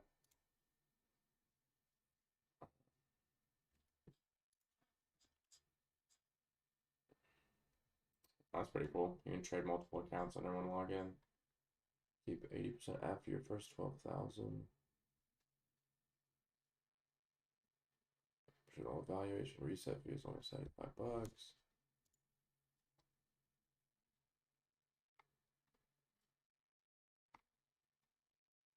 What? Hold on. What are the fucking rules? These are cheap. A one-step evaluation. So this is.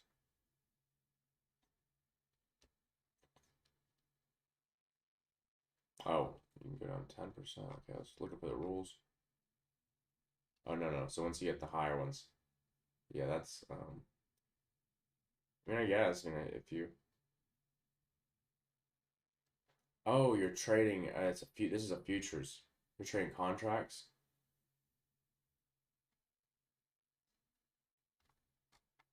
And they trade Ninja Trader and stuff too. Yeah. And you have to pay 85 or $80 a month afterwards for these. These are static drawdowns.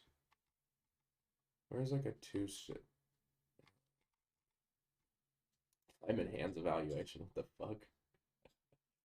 They really have a fucking account called that.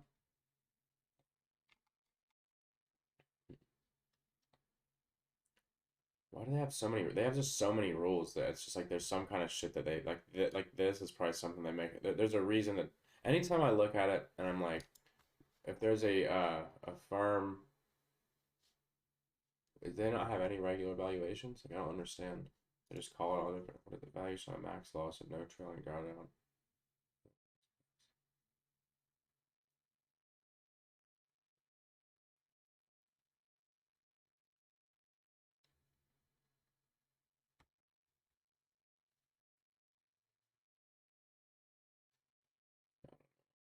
I have to look more into them. I've seen them around. This is the way I look at firms. Um, I just don't see much of a point to go with ones that aren't like the blue chips. Like I understand some of them are. I just don't get. I just feel like it's like that. Like if this really works for sure, but just for me, I'm just like a very risk minded person, and I'm like, okay, I can spend money with my forex funds who I know works, or I can spend FT money with I know works, but I don't know this. Now, if I have multiple people that had got this and had gotten massive payouts from it, yeah, because there's a lot of stuff of like where people like, yeah, the firms are good and they pay people out, but then when people do really well, because there are different models of firms. There are some firms that actually want people to win and make money off of their profits. And there's some firms that are just completely casino models and they're just designed for you to fail. So when you start really winning and start draining their pockets, they'll find like True Forex Funds does that to people. They'll find a way to just fuck you over. But yeah, I don't know. It seems interesting. I just there's so many rules and like so many different things. It's just kind of like I don't understand why. The one step seems interesting though. For yeah, the 100K. So you can only be in a 3% drawdown though. That's kind of but you only have to get a 6% win. Just weird.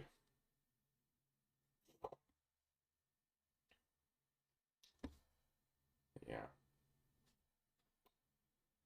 that's pretty much it. I wanted to go over on liquidity, guys. So if you have any questions, go ahead and ask them, and then I'm gonna hop off here and get me some food. I'm starving.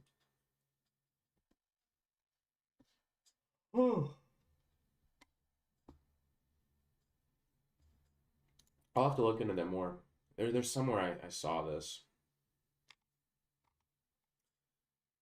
But yeah, the 300K one. This is like, their percentages are where it's like, okay, why on a 100%, 100K, you can have 3% drawdown, but on a 300K, you can't. You have way less, and you have a target that's way more. It makes no sense to me. Like the only one I would ever go for. I just try to go for like the fucking. I want to go for the fucking 300 or the 200 if I can, and I just look at like why. I just don't get that.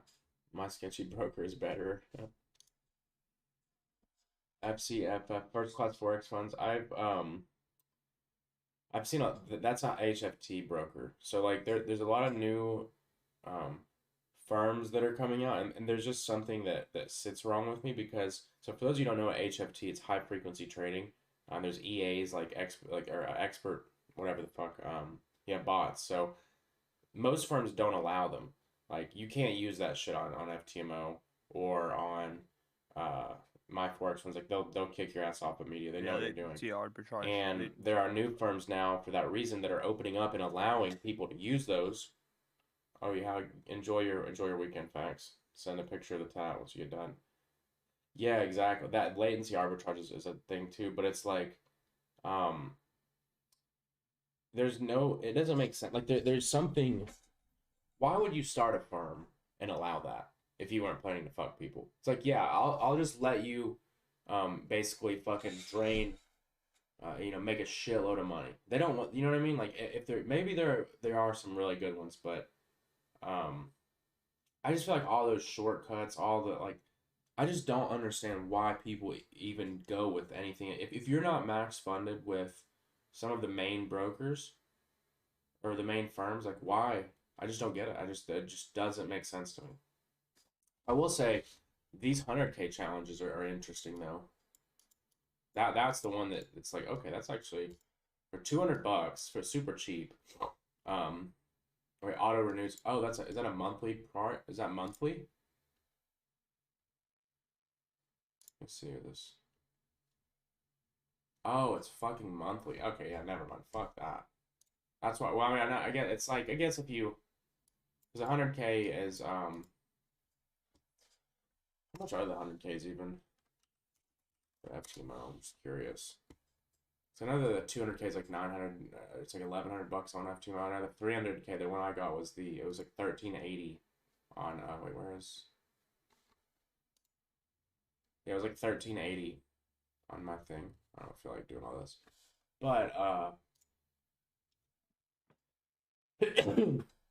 that's only, I was like, damn, these are cheap, but it's a monthly fee, and you're probably getting billed through that through your like, I don't know, the 12, keep the 12,000 first sounds cool, but again, it's just so much like all this. I'm like, why, why is this like this? I don't know. It's just like I just go with what the blue chips, because it's like you can kill it with those. I mean, yeah, I guess the 1,400 is a little more expensive than this one. I mean, it's really not, because if you're paying 655 a month, like, okay, I'm gonna pay $655 a month.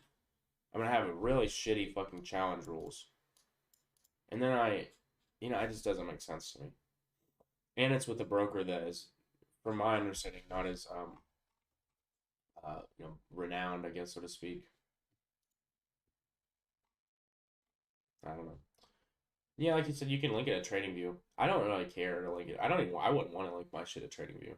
Honestly, I really wouldn't even want to do that. So okay, so you can trade any of the CME stuff. Okay, that's cool. So you can trade. That's actually a plus. I will say that. That's actually pretty cool. You can trade interest rate futures. You can trade actual CME futures. That is a plus if to have those available. You can trade small cannabis equity. Wait, there's a fucking cannabis equity future. Okay, so that's me. Yeah, that I can see that. And that you can trade a lot of CME stuff. I don't know. Well, the real time data is like $4 a month.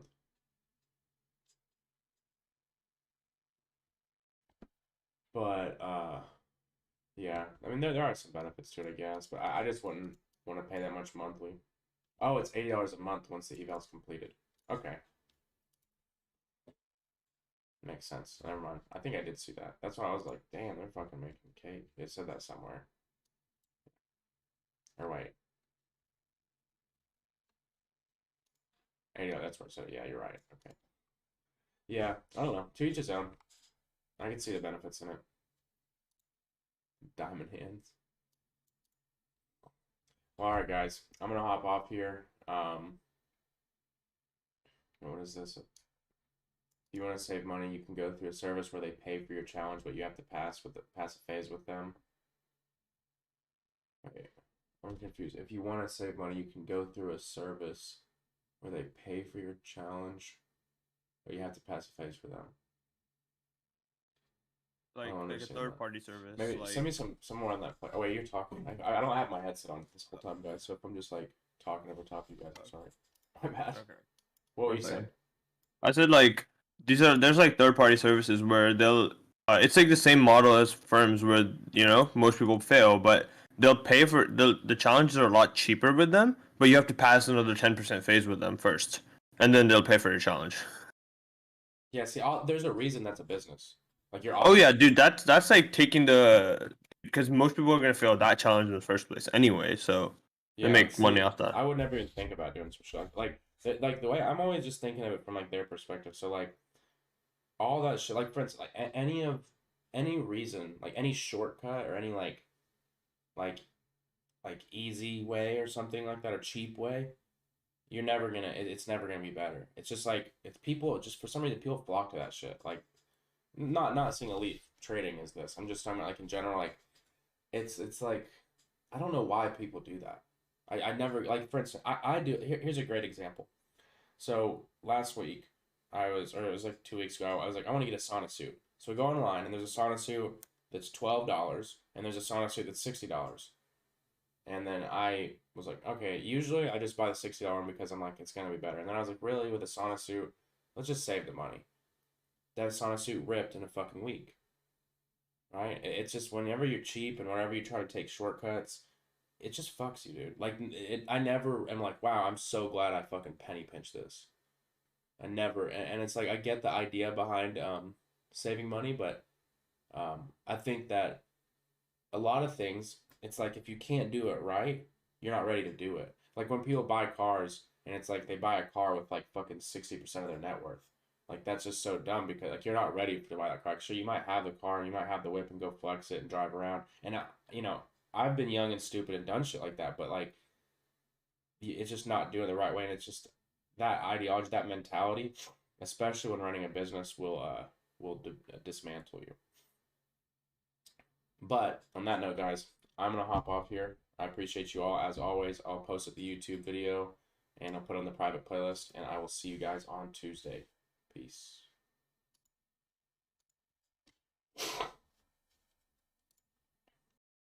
All right, so we'll go ahead and get started. So today we're going to go over areas of interest, people call them points of interest, price delivery arrays, reference points, whatever you're going to call it, whatever. It's all the same thing, and it's basically kind of like the first part to executing a trade. So we have our criteria, and then we have our execution. So with smart money, the biggest difference between smart money is you have kind of like a two-part entry model to a trade. A lot of other strategies, you just wait for two or three confluences to be happening at the same time, and then you just buy or sell. In smart money, you wait for an area for those confluences to happen. I think that's one of the biggest differences between price action trading and other styles is that it's a two-part setup. So not only are we needing multiple confluences, such as liquidity being taken or structure switch shifting in our direction, but we also need that to happen in a certain area. So the main areas that we want to talk about today are going to be order blocks, and a lot of people rename these as supply zones or demand zones. And I've used that term before, so some of you guys are like, oh, you've said that. But really what it comes down to, it's much more beneficial to understand order block theory because it gives you a genuine, look under the hood at what's going on, and you're going to be able to execute more confidently whenever you're thinking from that perspective. And the next one I want to go over is breaker blocks. Some of you may have watched a video the other day that I put up about these. And then we have fair value gaps. Now, there are other points of interest in terms of, there's mitigation blocks, propulsion blocks, vacuum blocks.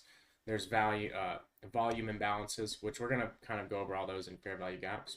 And then balanced price ranges, which we just looked at a second ago, is an area where we have two fair value gaps, so to speak. So an example of a balanced price range would be something like this. So price move through on the offer and sell side and then rush through on the offer and buy side. So if price is still bullish, you should see a reaction somewhat like this right to the next area of liquidity, which a great example there. But these are the main three types of interest areas we're going to look at today. So the first one we're going to go over is order blocks. And some of this for you guys, you may already get this. That's fine if you do. But I'm sure that even if you do understand order blocks, you're going to be able to take something away from this. So we had a class recently that was called Redefining the Order Block that we talked about, using different criteria for order blocks. So first off, what is an order block? So the order block is the last move of manipulation before an expansion. And this is a very crude way to explain it. But I want you to just think of the order block like that. So whenever price is coming down, and we come into maybe an old area, maybe an area of liquidity, it's just a reference point, an area of interest, if you will.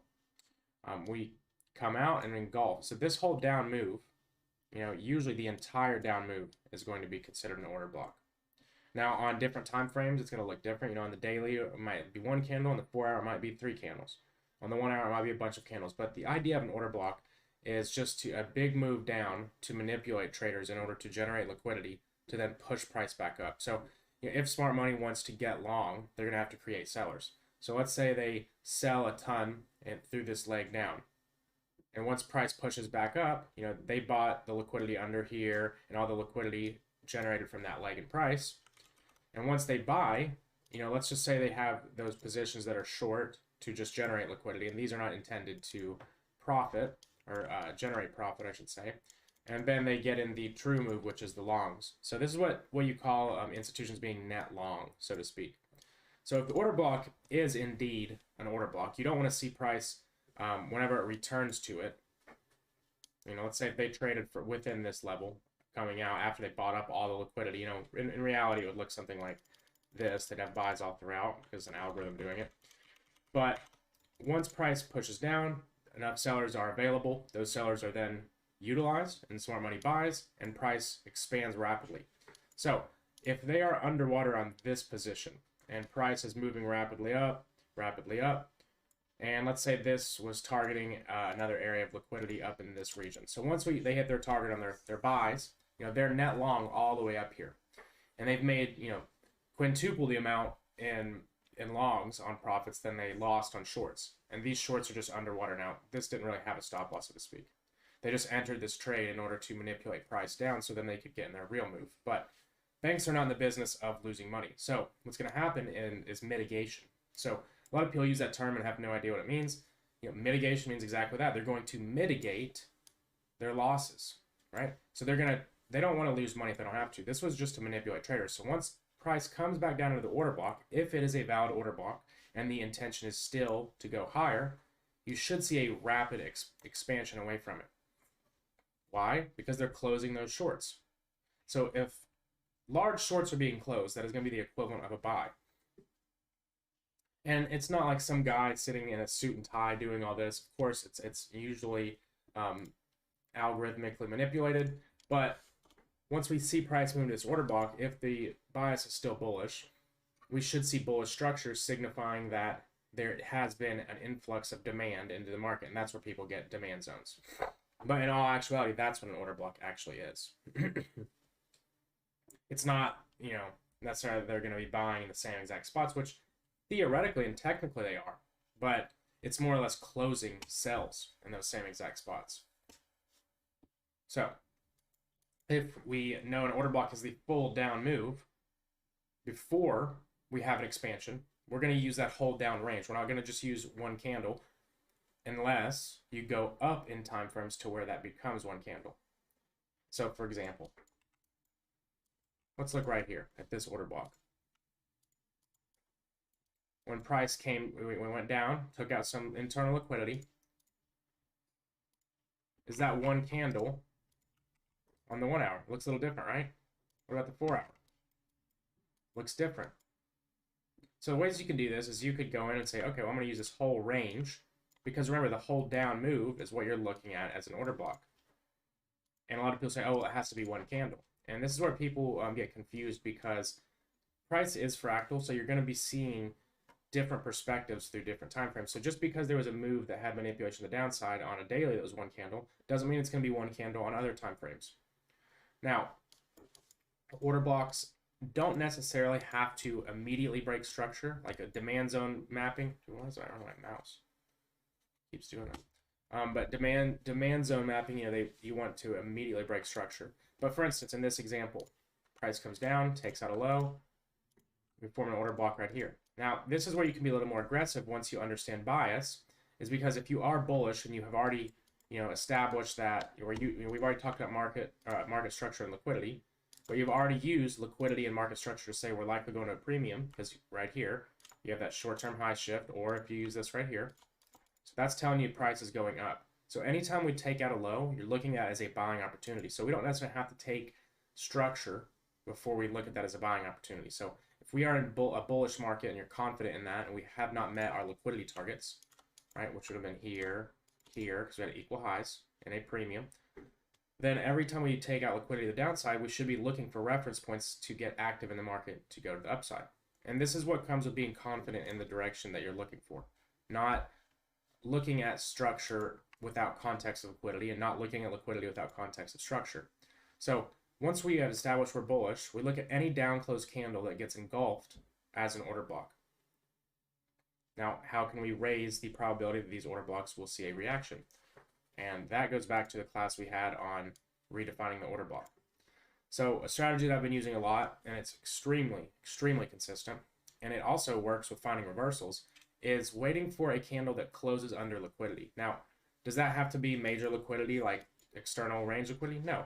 It can be any candle that is by definition a high or a low. So any candle that has a candle on either side of it that has two lower highs, if you're looking for a high, or any candle that has two lower or higher lows. So in this example, we have some internal structure right here. Price comes out and closes below it. Now, if you're not looking at price in the context of the range, in the context of structure and liquidity, you're going to look at this as a displacement breakdown, and you're going to look to short here. Right? And this is where, basic, simple, smart, or supply and demand doesn't work that well. Because you'll say, okay, well, price was at at this order block at equilibrium. We got to choke, and then what happens? You get blasted. And it's just simply not understanding ranges and not understanding that price still has a reason to go up. So instead of looking at that as a break of structure and trying to short this order block right here, you look at that as a buying opportunity, especially once it's been engulfed. And you can see price came back down into it, right? So, after price came back down into it, what would you have done then? Well, you can use structure to identify, is what I'm looking for happening. So then you look for bullish price action. So what is bullish price action? It's going to be lows getting taken out and immediate expansions, right? So for instance, what happens here? We're looking in this range. What's happening? We're seeing lows taken out. Short-term highs are taken. Price is consolidating. Lows taken out. All of that clapped. Pushes up. This is taken too, and we start to see this bullish price action. So that's going to help you be bullish on your bias. Now, it's not to say you're going to long every change of character and swing for the fences. ES is a tough beast to long, but in that example, you're looking at that order block as a reference point for bullish order flow. And once you start to see bullish order flow in the lower time frames inside that reference point, that's the two-step system to really getting a confident bias. So order blocks are going to be those last down pushes that get engulfed in a bullish market, or this goes the inverse for anybody who's asking for bearish examples. Usually I'm not one to give a bunch of examples on like a bullish side and a bearish side, because I want you guys to get familiar that it's the same thing, right? We're playing a numbers game. All numbers have an inverse, except 0, of course. But we are looking at it from the perspective not of a bull or a bear, but of what's going on in the market. So in order to do that effectively, you have to be able to flip your perspective very easily. So I want you to look at things that I'm going over in a bullish sense the same way you'd like having a bearish sense. So once price comes down and takes out that low and closes under it, that becomes a much higher value order block. Now, this is a little bit more of an advanced strategy, and it may take some time getting used to. Sometimes it's easier to just trade order blocks before that have an imbalance. And that leads into the next type or confluence you can use with an order block, is seeing an imbalance afterwards, right? So that really will show you that there is a strong displacement coming out of this down move. So that down move was definitely just manipulation. When we get that much of a shifted structure, we leave a fair value gap, price travels into it, engineering liquidity, engineering more liquidity, and then what happens? Take out the sell side into a price delivery array, which is this order block, expansion down into the, we take out the buy side up here, expansion down into the sell side. So after price takes sell side right here into a price delivery array, what do we look for? Especially when it's these clean equal highs. We're going to look for the buy side. So this is whenever you're combining your structural bias based on premium and discount that we think price is going to go higher. Yes, we're in a bearish range, but we're looking for price to go higher. Why? Because the displacement's telling us higher. So when we have these consolidations in a bullish market and we get an expansion out of them and we're bullish, this is when we look for power of three. So just like we caught a power of three longs on Bitcoin, it's the same thing, right? We are looking for price to go higher because we're looking at this high. We saw a consolidation. Guess what we came down into? Right into this down candle, and this, there's actually a unicorn pattern, which I'll get into in a second. Well, we're going to use this as an example. But, I'm going to go back to yes. But when we're looking at price and the correct bias, we don't look at this as, oh, okay, it's distributing and we're going to go down to new lows. We look at it as it's distributing to go back down to reference points to take out sell side, because we took buy side, then we take sell side into a reference point. This is what's very important. When you take sell side to a reference point, especially like an order block, this can be order block, fair value gap, breaker block, whatever, right? We take it out, and then price starts to give us that bullish order flow, and continuously we seek out liquidity. So one thing I want you to understand is that we build our bias based off of our structural reasoning and displacement. That's for me, that is the biggest part of bias. And obviously we're going to see what type of order flow is being respected. We're going to see what kind of liquidity is obvious, but structure is going to be paramount, and that's everything in price action trading. So, once we are looking at the market in the correct way, we're using areas of interest as stepping stones on how to get to where we think the market's going. So you formulate your bias, and then these areas of interest you just use in order to kind of find your path. So for instance, we see an order block, we traded an order block. What happens then? Price comes up, shifts up. What does it leave behind? Fair value gap, right? Then what happens? Price comes up, moves down, doesn't really give us much, but then what? Balanced price range. And you can see that price is consistently drawing towards something, and you're just looking at the stepping stones to get there. And once you tap a stepping stone and you get low time frame displacement up, you're bullish until you take out some kind of liquidity or you hit some other price delivery rate. So in this example, we tapped right here. And let's just say you were bullish from right here all the way to here. You looked for longs this day, you probably won. This day you won. This day you won. You lost here. Won. Pretty good odds if you ask me. So once you develop a strong bias on the drawn liquidity, you're just looking at areas of interest as methods in order to get there. So the next one we're going to go over is fair value gap. And this is something that I really like using in the lower time frames and on the higher time frames as well, but I like using them for entry. So fair value gap, the best way to explain it is, I'm not going to try to get into like SIBI, BISI, and all this fucking overcomplicated shit. I'm just going to explain it in the way that's going to actually help you. And that is that once we see a very big push in the market is going to come down at some point and retrace that gap. So fair value gap is the distance or the gap between the previous candle's wick and the candle after's low. Now notice it's a 3-candle formation. A lot of people want to play a fair value gap when this third candle is forming. That's a no-no. You wait for that third candle to close because you don't know if that candle is going to wick down. You don't try to anticipate a fair value gap forming. So what we want to use fair value gaps with for the most part is an identifying displacement. So if we're looking at the market from a sense of trying to find the true direction of the market, let's just look at some examples over here. So for instance, let's say if the market does something like this and we leave fair value gaps, like yes, it left fair value gaps here, but this isn't going to be displacement. We want to use, I guess this would be a better way to put it. Fair value gaps are a way to identify institutional involvement. So you have to ask yourself, is that institutional involvement meant to be a rate on stops manipulation, or is it meant to be a continuation and a move that ensues after a rate on stops? So if we see fair value gaps and massive pushes down into an area of liquidity, but we then fail to close under that liquidity and start expanding up, we can assume that this push down is a manipulation move.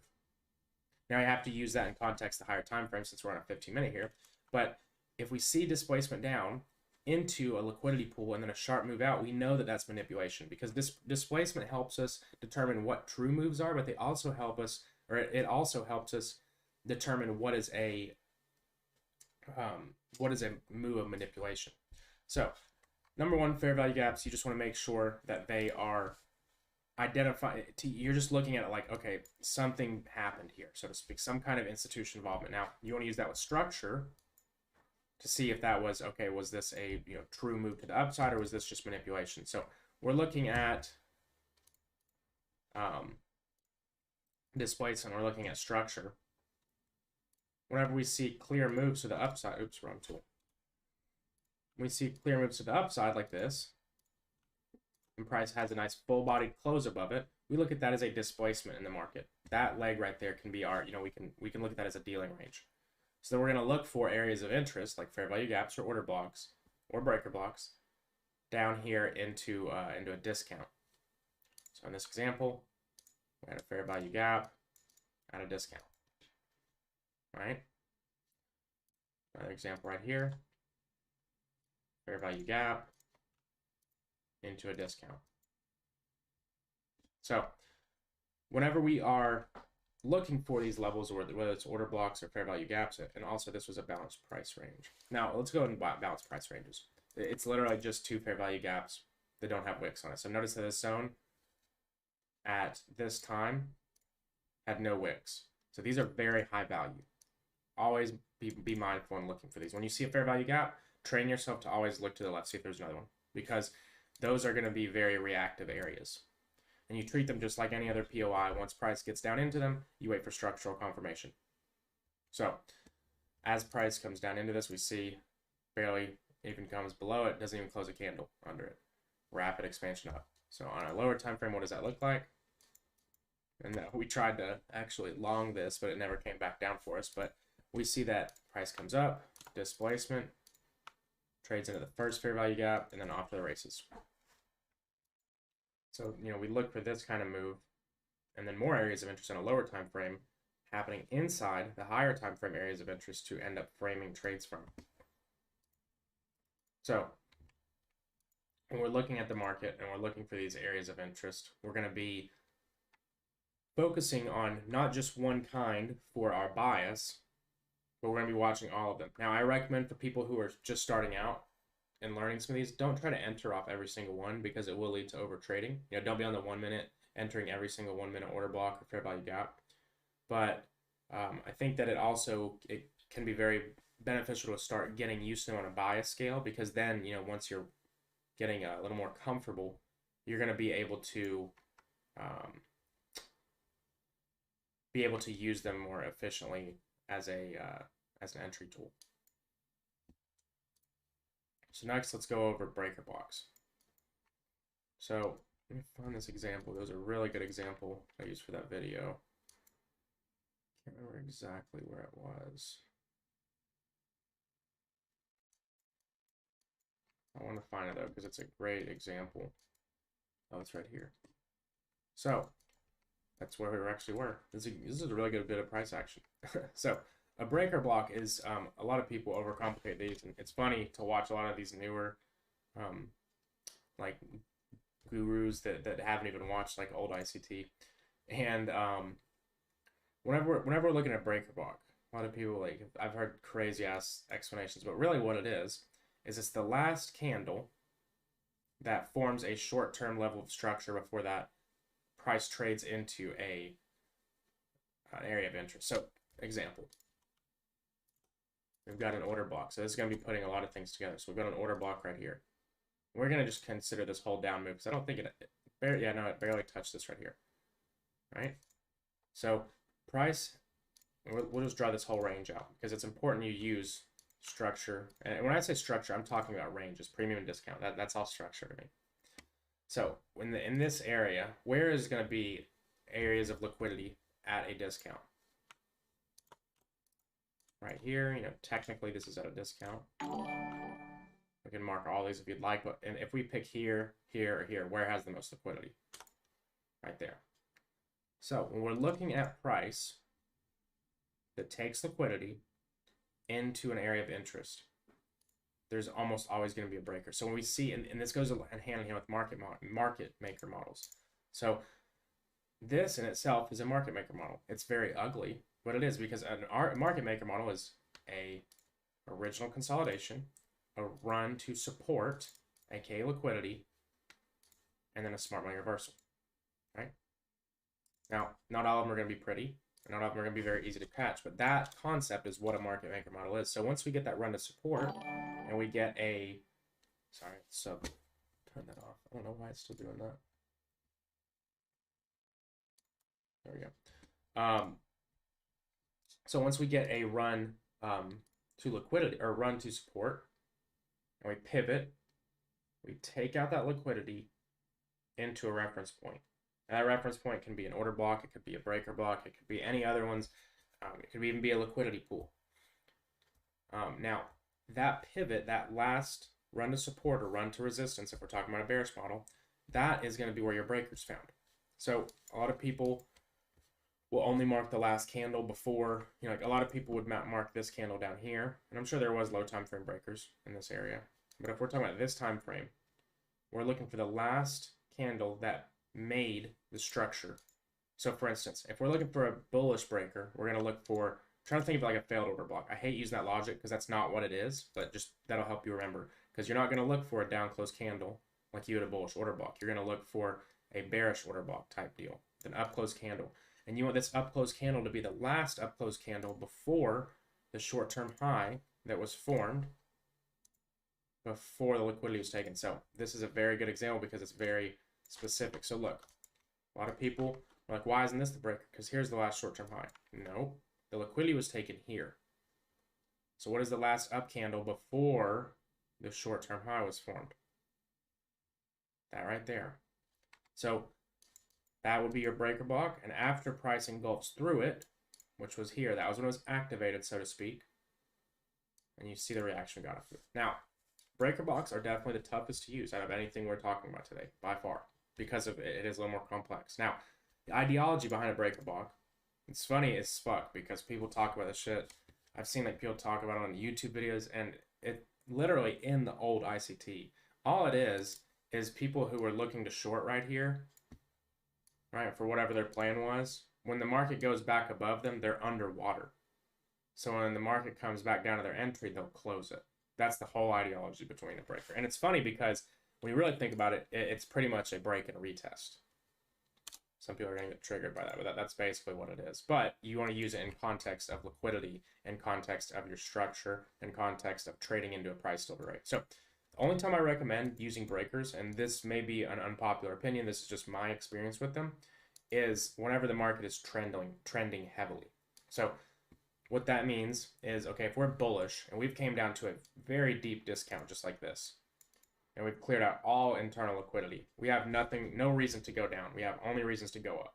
Right? You've got a very clear draw on liquidity. Your bias is clear. You came down and swept all internal liquidity and you saw a massive expansion. That's when you use breakers. Now you can use this on a lower time frame too.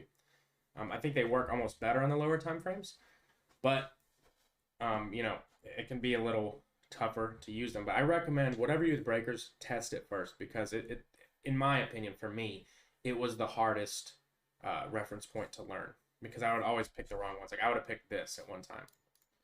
I would have picked this candle or maybe this candle. You're like, what the fuck? That's just not how it works. So another great example of a breaker would be the AVAX trade we took. Great example. So on a 4-hour, look, we took liquidity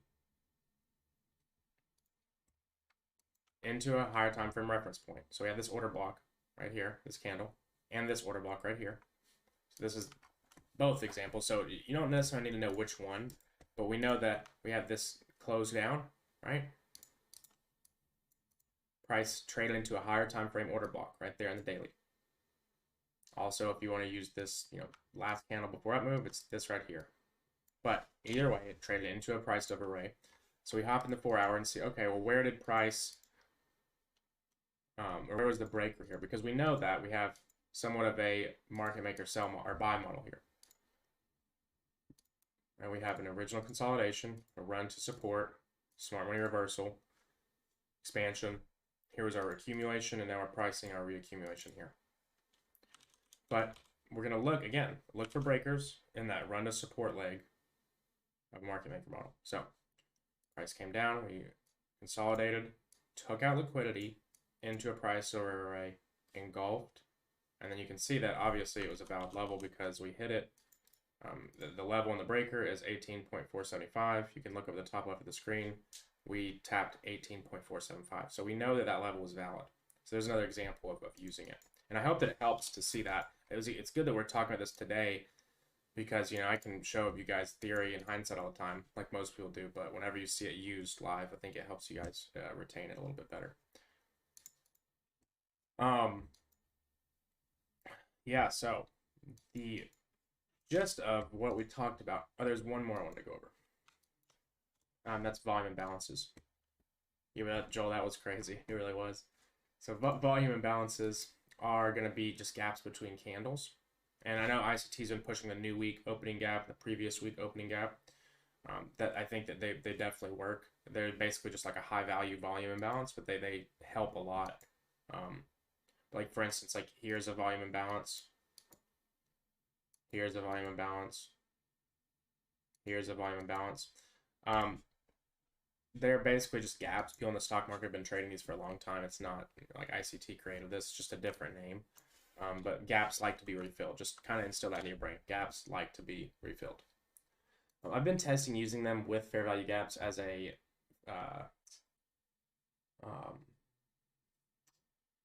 balanced price range. They're not as consistent as just using fair value gaps, but I have tested them. Keep in mind, but I recommend if you're gonna pay attention to them, they work best on higher time frames for indices, and definitely pay attention most to the weekly opening gaps, or like a new day's opening gap. Like those on a 1 hour, 4 hour, this is the same thing, but I would pay attention to the one between Friday and Monday, like this one right here, example, or for example. Price likes to refill those. So like for instance, if you see a new week opening gap and you have a bearish power of 3, right? So we have a consolidation, push up, or you put the high of the weekend on Tuesday, you will see most likely price return to that opening gap. So like for instance, if you're bearish on the week and you see what you think is the high of the week on Tuesday or Wednesday, you can look for that gap as an easy draw on liquidity and look for areas near it like that as your draw.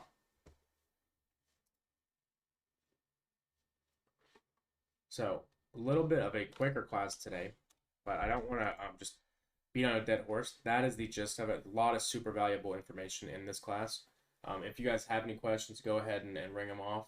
But I don't want to, just kind of go on. I want to make sure that that we're staying on task and you guys are getting the most value.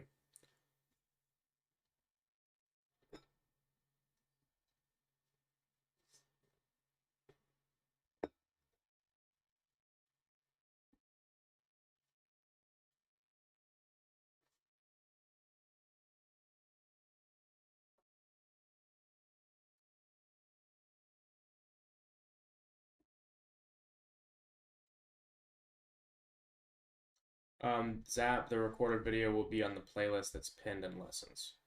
That's where they all go.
guys.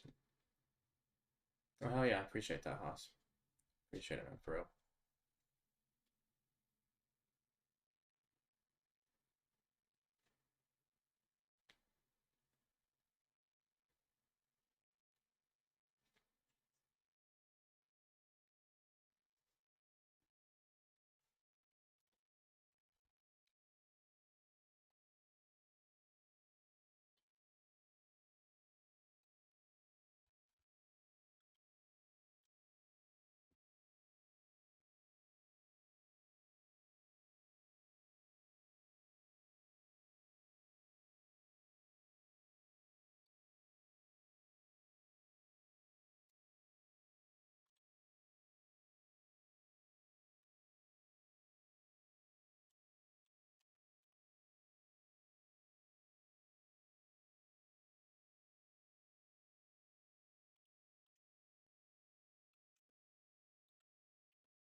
To show an example of a, well, I would use a lower time frame breaker for entry. So let's see if I can find one.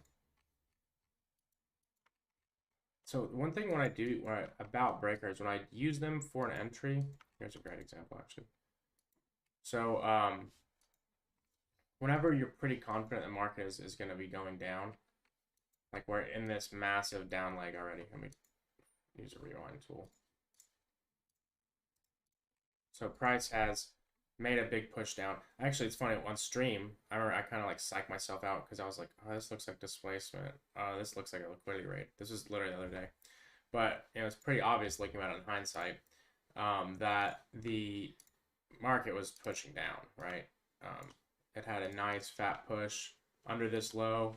So once we come to a premium, you know, the market's in a very viciously downtrending market relative to this time frame. So this is where I would be looking for breaker entries. Once we get an entry, you know, you don't have to wait for like necessarily the highest high in order to trade. Now, as far as stop loss usage, I don't like using breakers for stop losses that much. It's just, in my experience, it doesn't, the extra risk reward usually will kind of be outweighed by it's too many losses. But in this example, we had a nice time right around 2:30 p.m. So we took out lunch liquidity, displacement down. So in this example, when the market, we're kind of waiting for the market to dump down. We had this big push down. It's just like trying to get in the market at this point. So you could have used a breaker in this example. So what I would have used is kind of like this whole range. Now, 1 minute, and this one, you know, you wouldn't have tapped the breaker that I would look for, which would have been right here. Actually, this kind of goes into something else that I did want to go into, the unicorn pattern. We'll talk about Bitcoin, but if you see a breaker with a fair value gap inside of it, I'll still use the fair value gap. So that, but I look at it, that's what ICT calls a unicorn pattern. So a breaker with a fair value gap would be, I guess, what I would use on a lower time frame, but it's still, you're really just using the fair value gap. You're just using the breaker as an added confluence. So the Bitcoin example, I'm glad I actually looked at that because I would have forgot. So we look over here. We had a breaker, right? So we came down, took liquidity into point of interest. So we had this breaker with a fair value gap inside of it, right? So that's where I will look for that kind of price action, and it's kind of an added confluence. But really, to answer the question in short, I would use it whenever the market is trending really rough and like you're very confident in the bias.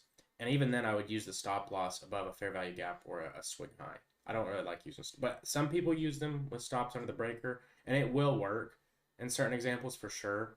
But in my experience, I've done better using a stop just above the high, because I'm all about just, you know, if you're 2 to 3 hour in a day trade is not bad. It's very good in my opinion. If you're actually getting on a cash account, and it's you know, there's a lot of like 50 R's. It's like, here's the thing with me. It's like, okay, well, if you're truly getting that consistently, you're a multi-millionaire, billionaire. If you're getting 30, 40 R a day, like, this is why it's like hilarious to me. Like, so like interest rate.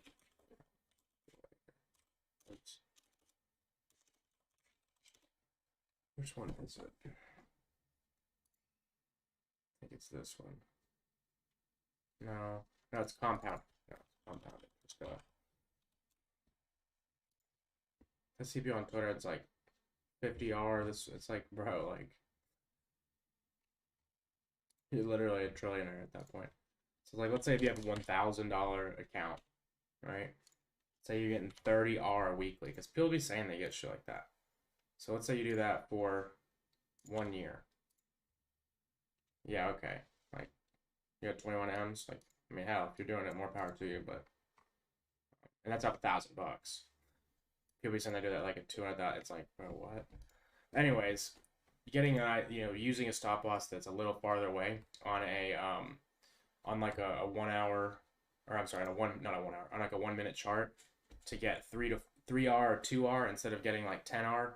In my experience, that's what's gonna make you more money in the long run, because you're gonna be much more consistent. But on that note, guys, I'm gonna hop off here. I appreciate you all as always for coming through. We'll be on here on Tuesday again, and interested to see how crypto does this upcoming week. Definitely paying attention to crypto moving into the week. But I will see you guys later. Peace.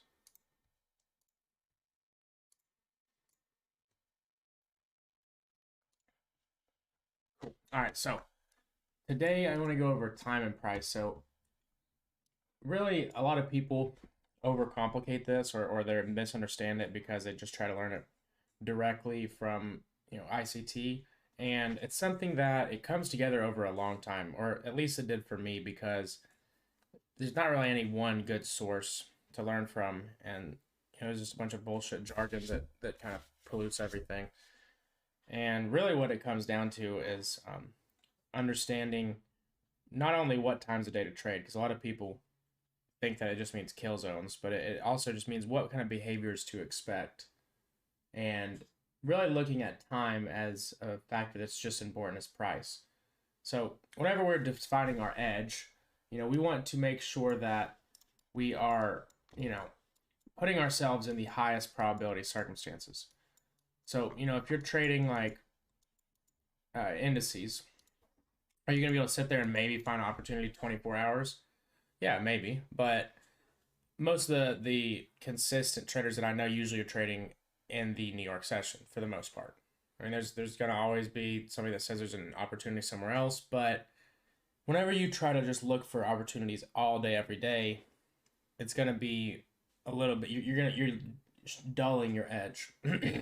So I think it's important to incorporate time and have an understanding of it, and to incorporate it into your trading plan. So really what time and price is based on is, time is just important, and especially certain times, like, the high or low of the day, the open or low of the day, the week, the month. And we're going to see certain behaviors of price action that'll help us indicate bias, because there's going to be a lot of volume at certain times of day. So for instance, let's just draw out an example of a candle. So whenever we have a candle, if you read up here at the top, it says open, high, low, close. That's not always how candles form. Sometimes candles will form open, low, high, close. So on a day that we have an open, low, high, close, that's going to usually be a bullish day. So if we're talking about the power of three, I know you guys have been seeing some of the trades I've been calling out where we have these 3 boxes. And everybody's like, okay, what does that even mean? Yo, Like, are you streaming? I don't see it. My bad. I mean, oh, wow, everybody's probably... No, I'm glad you said that, honestly.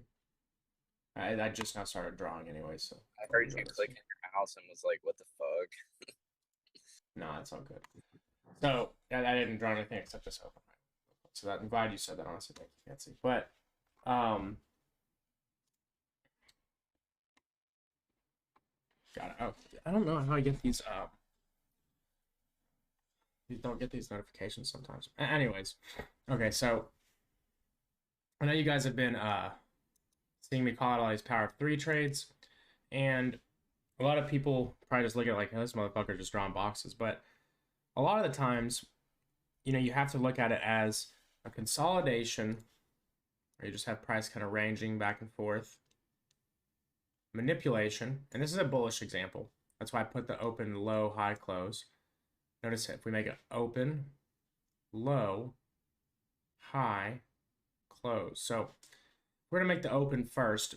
If we have, and this goes in time or in hand with the Asian range. If you guys haven't watched my video on the Asian range, it's in this playlist that this video is gonna be posted to, and you guys can go back and watch like the time efficiency series. Now we have a push down out of the range after the accumulation or the consolidation, and then we'll have a manipulation phase. And this is where a lot of people get tripped out because they want to see this perfect break of structure and then come down to like some order block down here.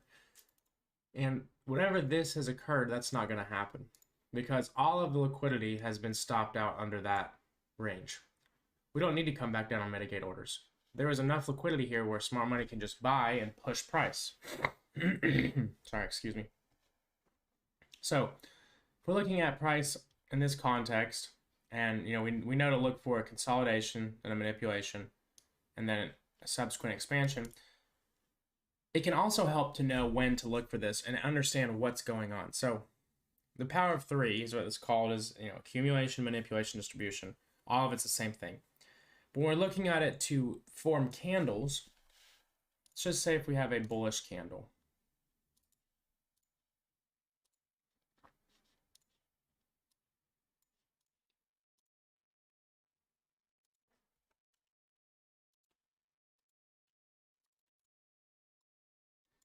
And when we see a bullish candle, we just look at it like this.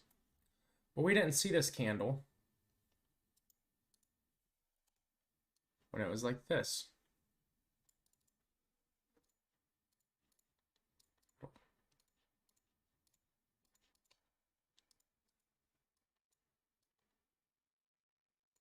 Because that candle at one point looked like that, or maybe even more like this. So what's going on when you start at the open of the day and there's nothing? We have usually a consolidation of some form. And this works best for Forex, I will say, in crypto, but you can use it on ES, but the concepts are the same. One thing that a big piece of advice that I can give you guys is to learn how to conceptualize things and learn how to kind of build mental formulas. So if we're looking at this in the sense that we have the open, high, low, or the open, low, high close on a bullish day. So we'll have an open here. And remember, you see the low comes after. So we have the opening is going to be this consolidation right here. That's why I use New York midnight open. That's why you'll oftentimes see consolidation leading up to that point. Then we'll push down or up, and we're going to go over a bearish example, but you push down usually into some old point of interest. All right, maybe a fair value gap, maybe an old low, maybe an order block. Again, it's just a framework, any area that you would find interest in that we went over in the last video. So when this is happening, we push down, we're going to look like this, right? Candle's going to look very bearish. A lot of people are going to say, the price, oh, this looks bearish, like price looks weak, I'm going to short.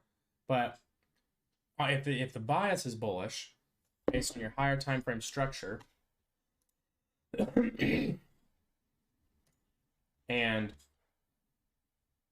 sorry, I don't know why I'm coughing so much, but the higher time frame structure, then you know that if you're thinking like a market maker and you're looking for bullish price action on the day, you're not going to get shaken up by a little bit of this, because that's going to look like a buying opportunity for you.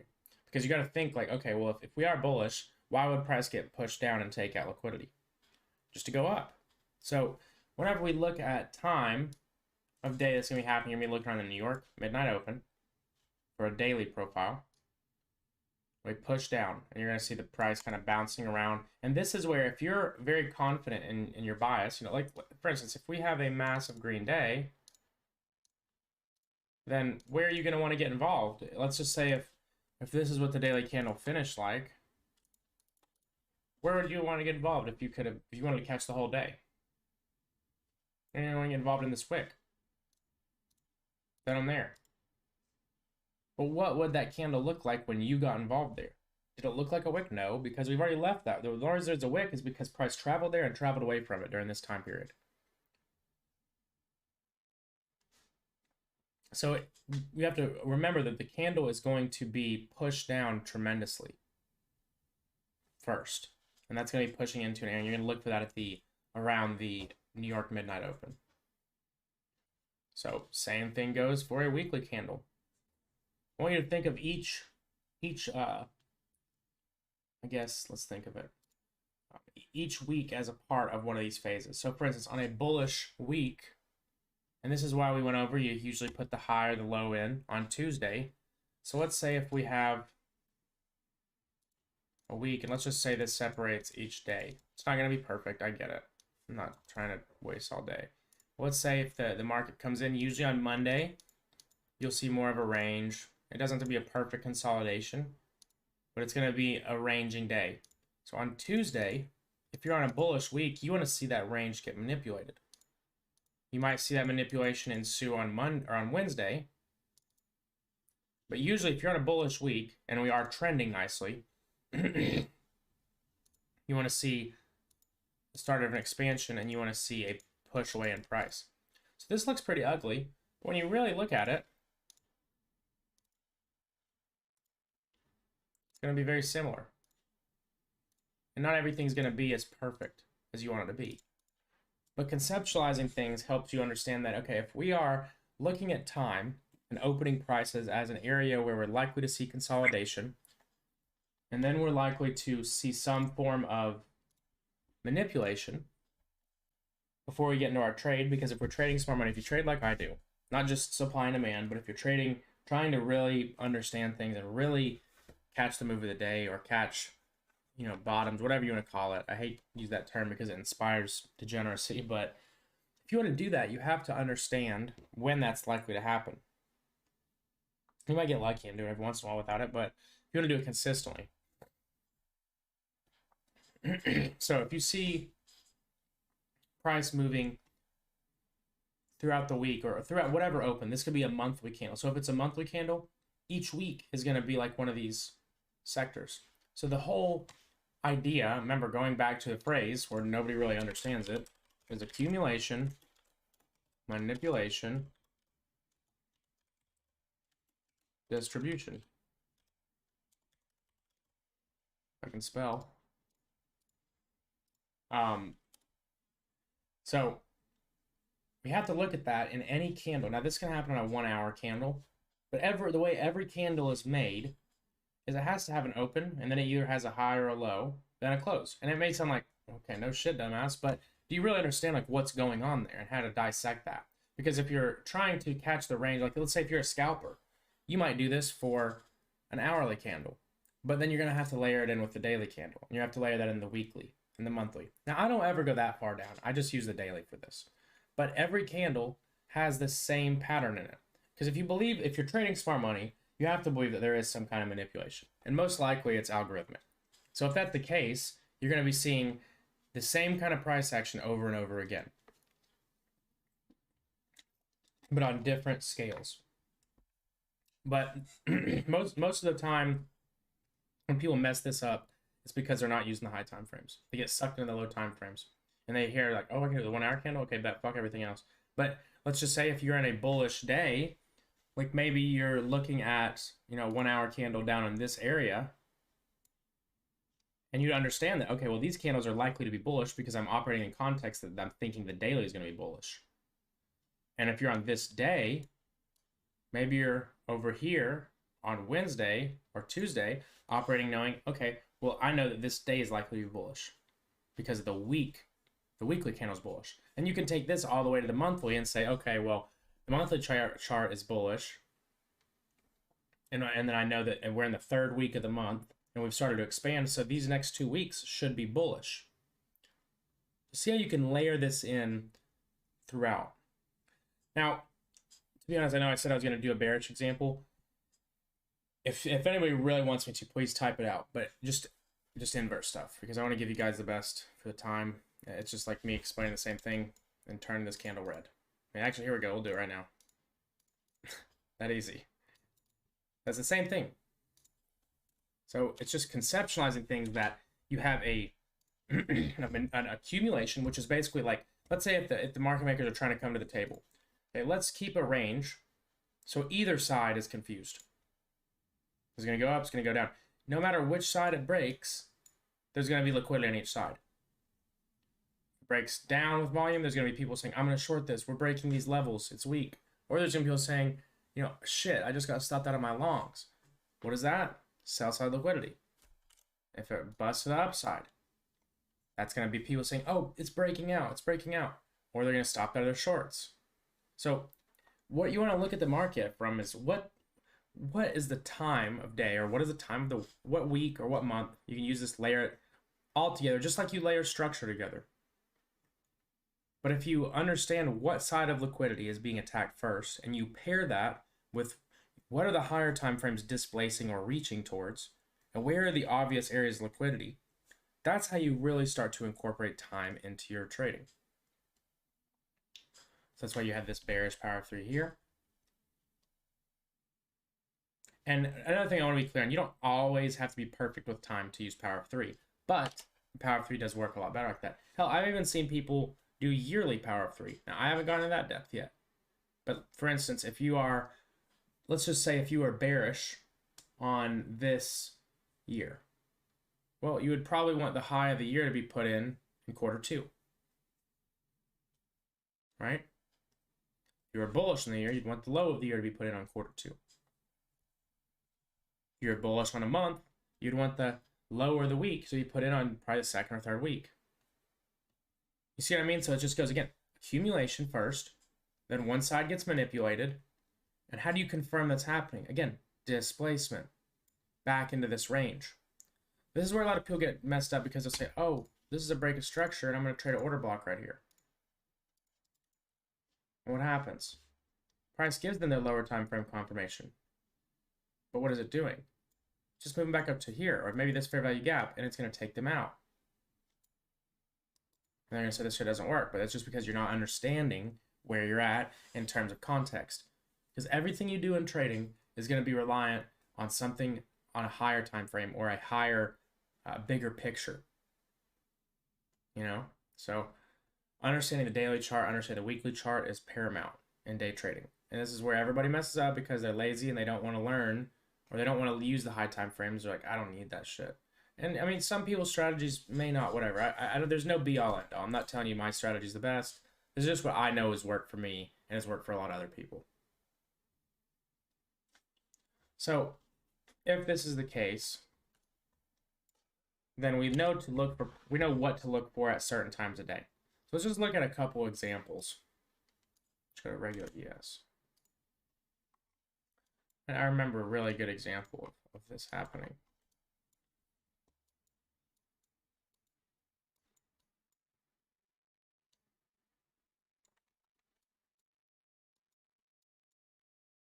I was so mindfucked, bro. I swear, I was like, bro, wait, what the fuck am I looking at? I was like, wait, bro, is the simulation broken? Anyways, we'll go back to a really good example of this happening.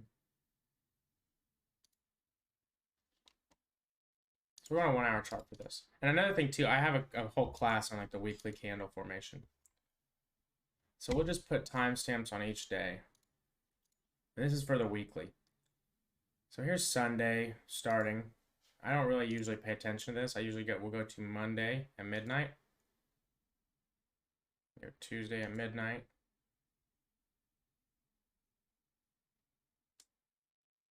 Wednesday midnight. Thursday. Friday at 5, because we don't go to midnight. Or 6, I should say.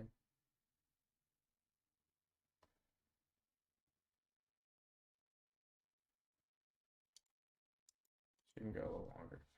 Friday's gonna be a little longer. You could move it back if you'd like. But we look at this price action. Remember, and this is where it gets to the point where people are like, oh, that doesn't look like the little 3 boxes. That's fuck. Yeah, but you have to understand the concept of what's going on. So for instance, on Monday, it's not going to always be, okay, well, I'm expecting consolidation to be a perfect thing that's going to fit into a parallel channel. Right? That's not the point. The point is not to be picture perfect. The point is what's happening. A range, whether it's expansive range or not, is being formed.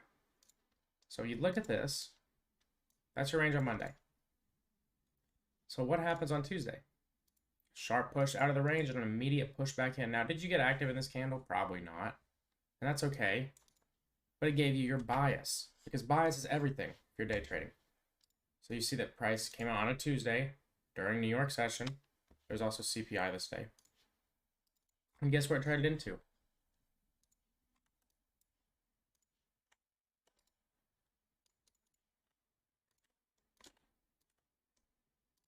One of the order blocks we've been talking about. It took liquidity. It closed above liquidity. So you see how these things all come together, and they're all very important. If you want to be extremely precise, you have to understand where you're at in terms of the candle formation. Because this weekly candle, at one point, looked like that. At one point, this candle looked nice. Looked like a nice bullish candle. And then what happened? Boom. And go look at what happened. That's what it looked like. So if you were looking to catch the move of the week, you got in right there. See what I'm saying?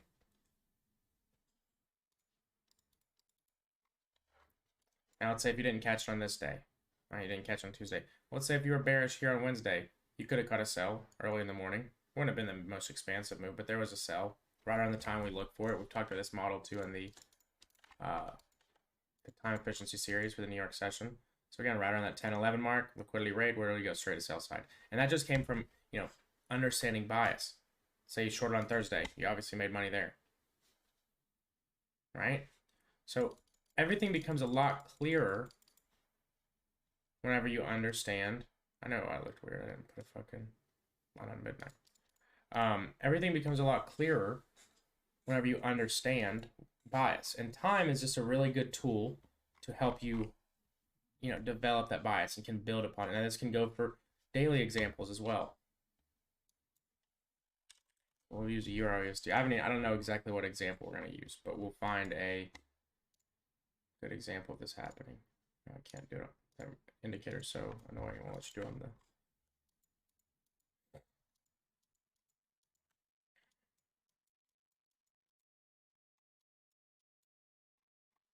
Just find a place where we're actually really trending well.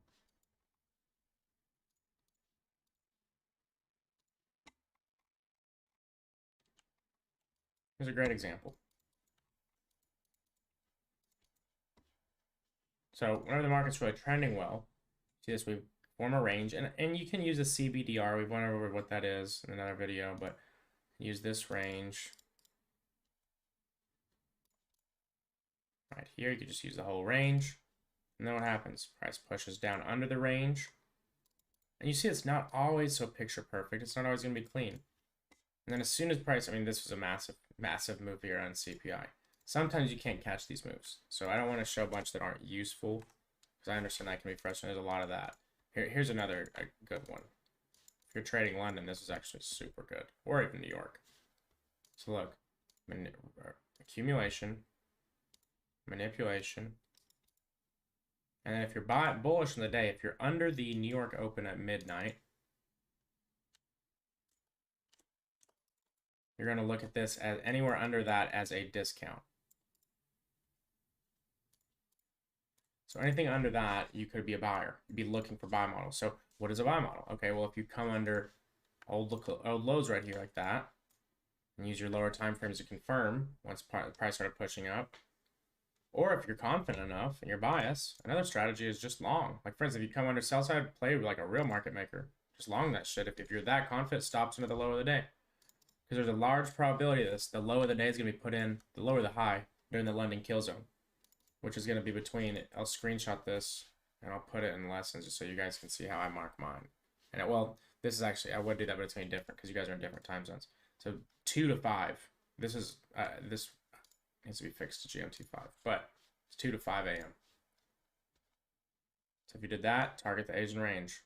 You can swing for the fences higher if you use, different daily bias tools and stuff, or like if you're targeting your drawing liquidity. But the whole gist of this is you look for opening price, manipulation, moving away from the opening price, and then distribution.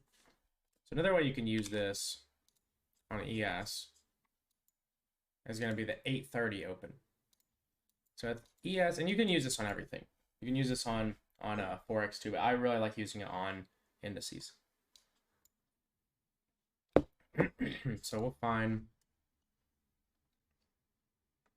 8:30 open. So on this kind of day,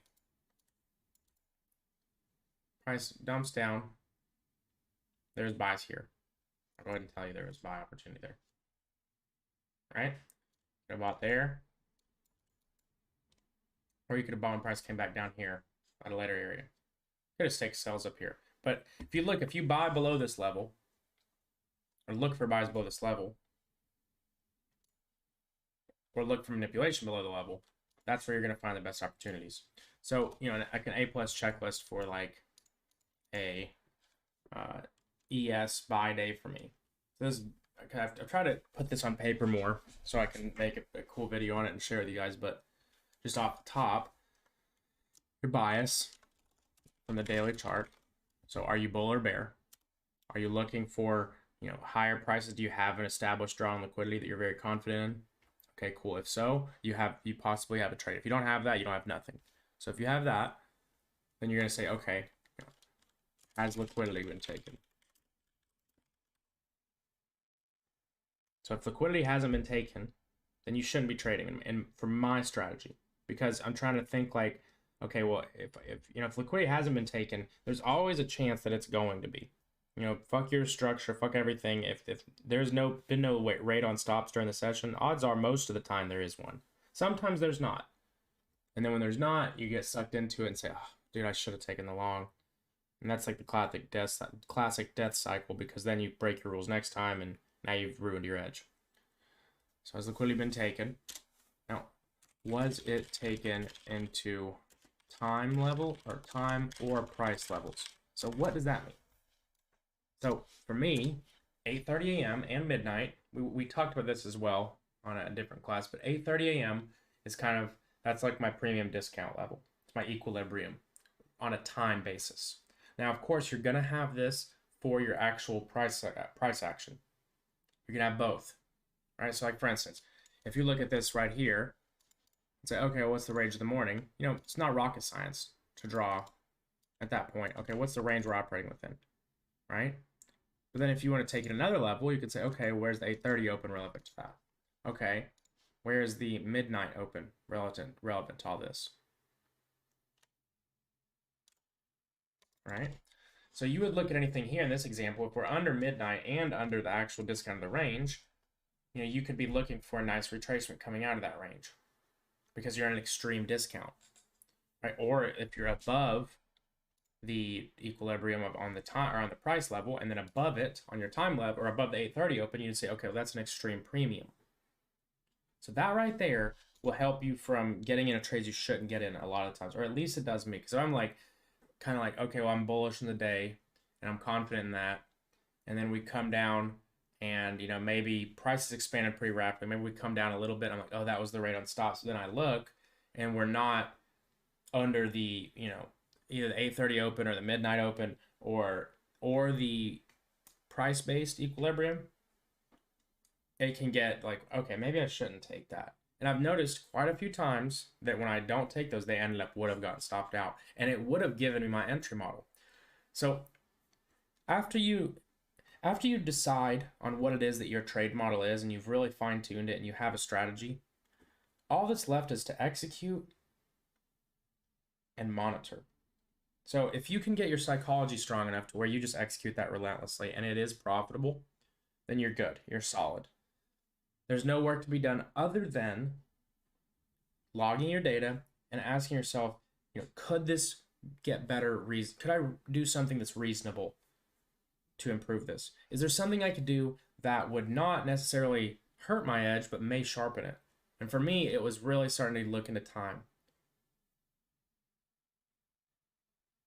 So hopefully that you guys are seeing, I know it's kind of not as organized, but I think that this is still very valuable in terms of if you understand this kind of stuff. So those three things right there, that simplifies. Obviously, you have your low time frame confirmation. Obviously, we have fair value gaps and break and all that. But like, again, conceptualize things. If you want to get to where you really know this shit, you're gonna have to learn mental formulas. Like, okay, well, if accumulation, manipulation, distribution is really just, you know, smart money in play, or even Wyckoff in play, then you're gonna have to understand, okay, well, if that happens on the daily chart, it's probably gonna happen on the weekly chart, or it might happen, you know, on a monthly or yearly chart. And if that's happening, then I can take that same concept and layer it throughout all of them, and then start to really sharpen my bias and really build confidence and build better analysis. Right? Doing the extra homework. And that's when shit that doesn't used to make sense starts to come together and make sense. And then it's like, oh, okay. So we'll look at some examples of some power of 3 trades, just to give you guys some more examples too. I won't go over a shitload of stuff with them, but just to see, so you guys can see some of the ones we've taken publicly here. And these are all on daily charts for the most part. So if you look at a monthly.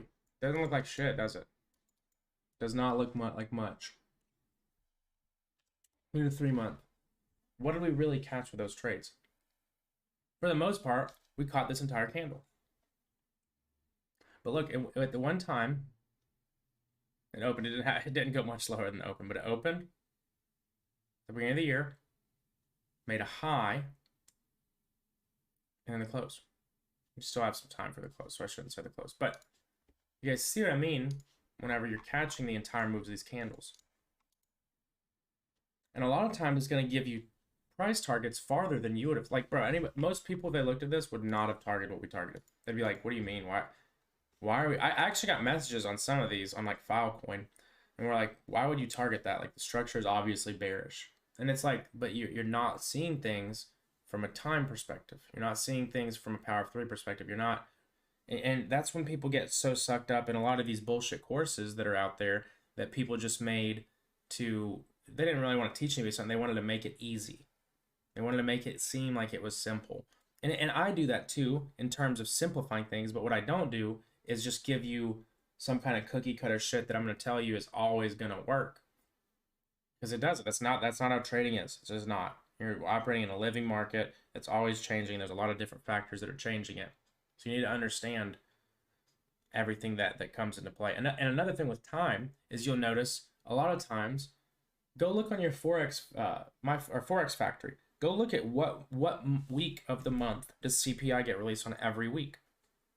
It gets released on the second week every single time. Now then go back and look at your charts and go back to CPI weeks and tell me how those weeks look. It's going to be manipulation most of the time.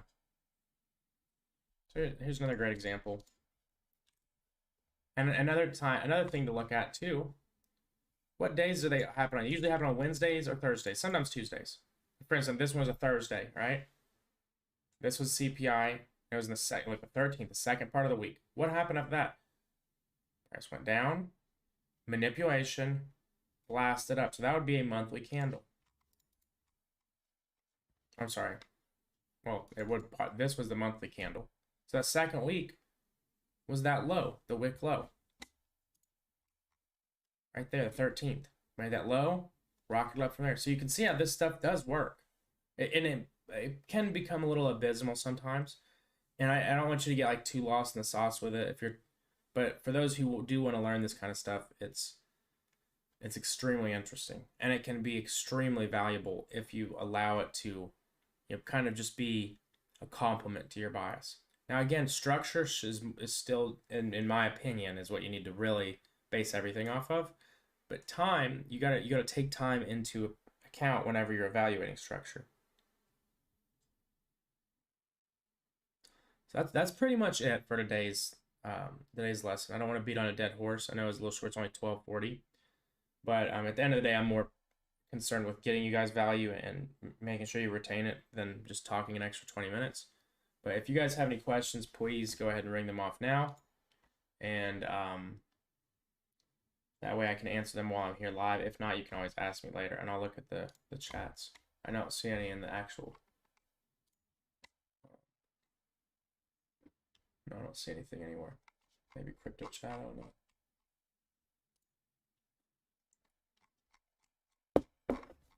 Damn, I've been talking for like 30 minutes. I didn't even take a drink of my coffee.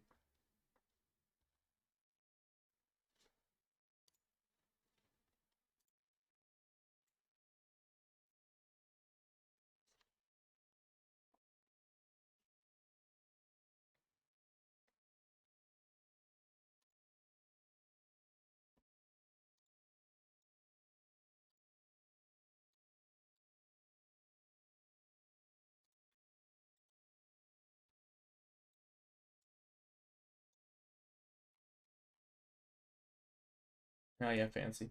I'm glad you enjoyed it. I think that was actually a little. That was like 10 minutes ago. Never mind. It was a stock chat.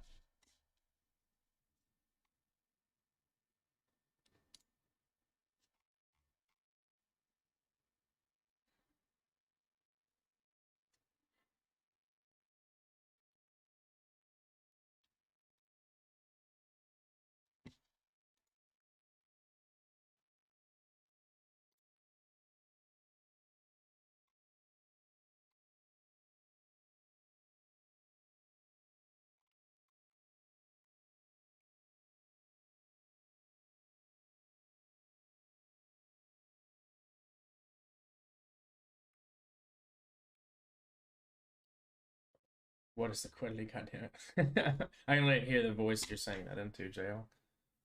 What is liquidity? It says that shit.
Cool. All right, well that's it, guys. I'm gonna hop off here. I got a bunch of shit. I gotta go get this.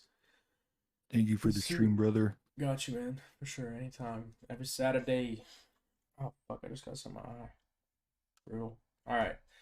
Well, shit, guys. I will see you guys on Tuesday. Enjoy your weekend. Hell yeah. I'll see y'all. Peace.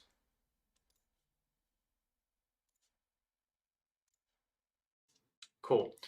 So today I just want to talk about something we've touched on in the past and something that basically if you don't understand it or don't use it, you're going to have an extremely low hit rate. And it doesn't matter. I mean, if you're trading price action, right? If you're trading anything to do with market structure, anything to do with points of interest, order flow, ICT, supply and demand, whatever. In my opinion, if you don't understand this, then you're just going to be fucked in the long run. You might make it for a little while and you might get some wins, but over a long period of time, your consistency is not going to be there. And that is displacement and understanding where to look for it, when to use it, and how to use it, and not only getting bias and entries, but just overall just kind of instilling it into your perspective to only really pay attention to structure that results from displacement or results from displacement and liquidity being taken.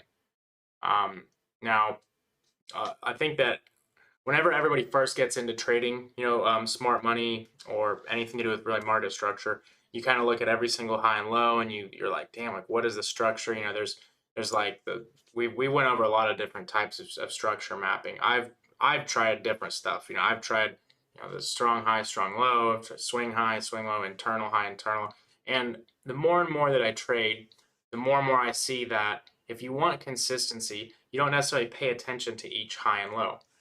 Here's a great example right in front of us. So if we look here, you can say here's a high, here's a low, here's a high, You know, some people map all this, some people don't map anything till this high is broken. That's how I used to map structure. And it has you looking left so much, and you're always just, okay, strong high, strong low. And you can see that in this example, you know, some people, if you don't use candle closes, you might have said, oh, well, it made a new high right here, you know, low, high. And this is a pretty obvious one. I think a lot of people wouldn't have mapped this, but this principle is what causes people to, you know, kind of end up on the wrong side of the market. And the bad part about that is not only that you end up taking a loss on that trade, but people try to force that narrative, like, or they kind of hold on to it for too long, if that makes sense.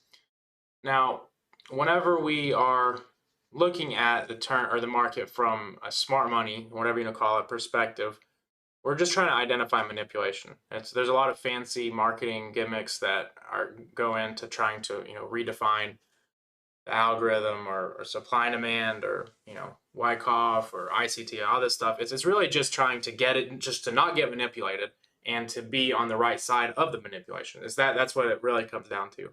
And you know, liquidity and not becoming it and using it in your strategy, it all comes back to displacement, or that's what I've figured out at least. And that's the way that I've been able to see a lot more consistency, and also really it becomes a lot clearer for me at least whenever I know exactly what I'm looking for, and not, you know, oh, did this candle close beyond it enough, or this and that, or oh, is there enough volume, or this.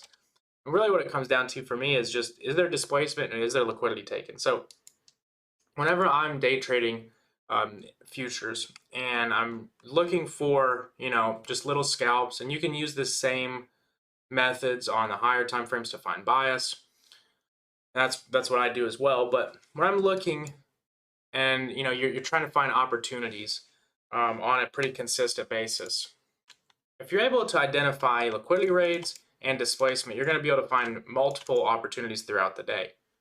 Let me find, I just want to, so you guys don't think I'm just not taking these trades, because I know some of you guys were in stock chat. I didn't signal some of them, but just to show you, there was this one right here, and then I think there was some more posted somewhere else. I'll have to find it, but took a couple trades. Yeah, it was in here, I'm pretty sure, right here.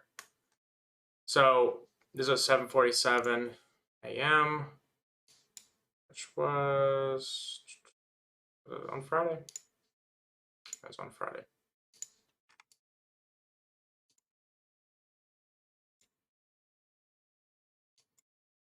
Trying to figure out exactly. I want to say it might have been right here. 7:47 when I took the picture and it had just closed. Okay, so then it is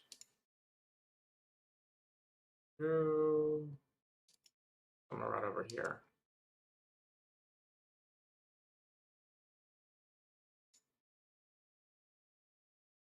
So a couple different trades that were taken on Friday, and they're all just using just displacement, right? It's just literally identifying where the market has taken liquidity and then where the opposing liquidity is taken.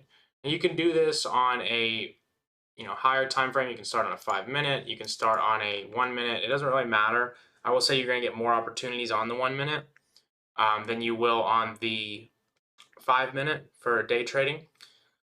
But we talked about displacement a little bit and structure in the first part of the crash course.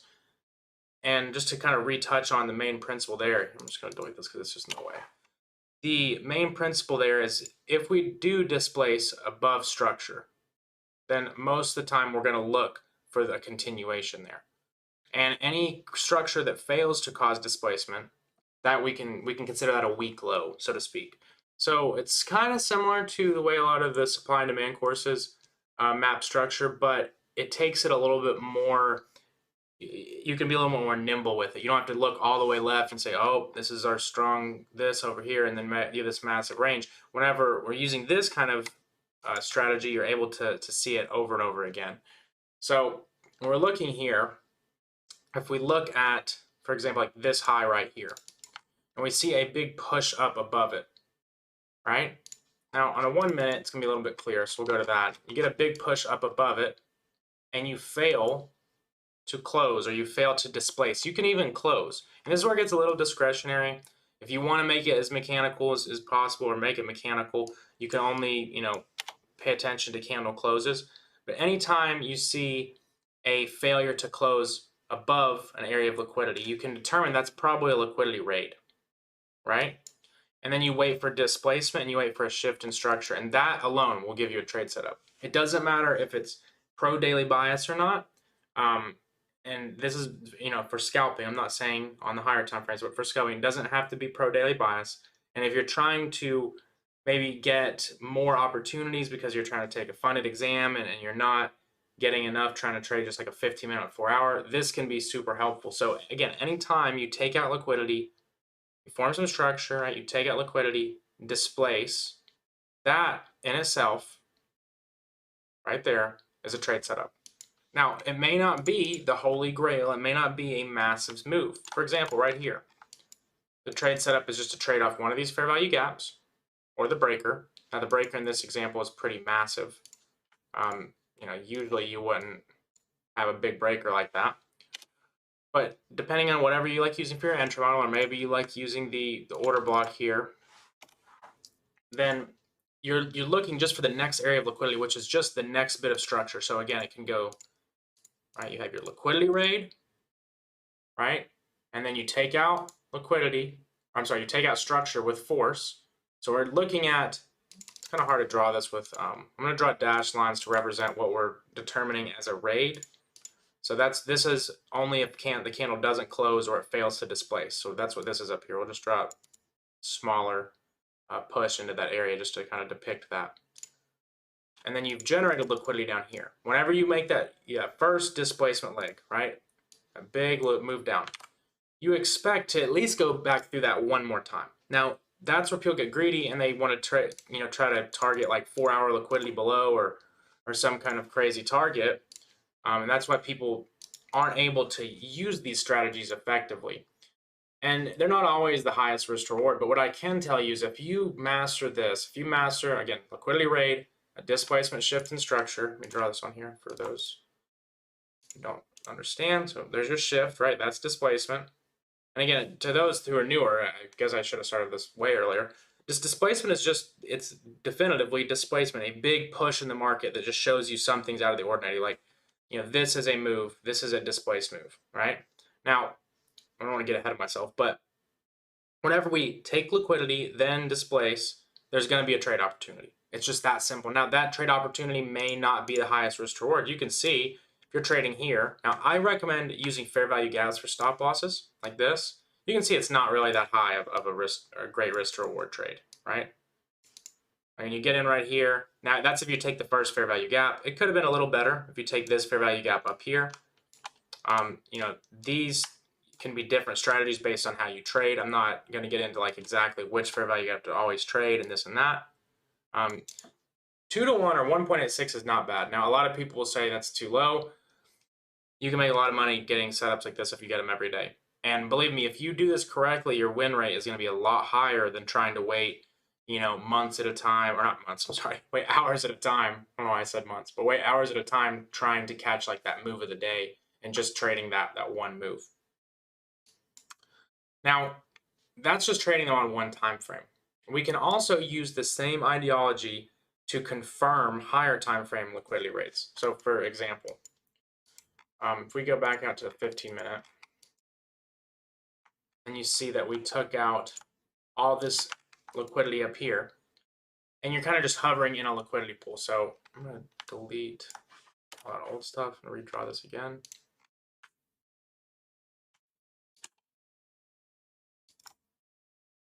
So anytime you take out a higher time frame liquidity pool, like maybe a 15-minute, you can either use a 1-minute or a 5-minute to kind of confirm, because anytime you're up here in this area, that is where there's a lot of liquidity. There's a high chance that we're going to reverse.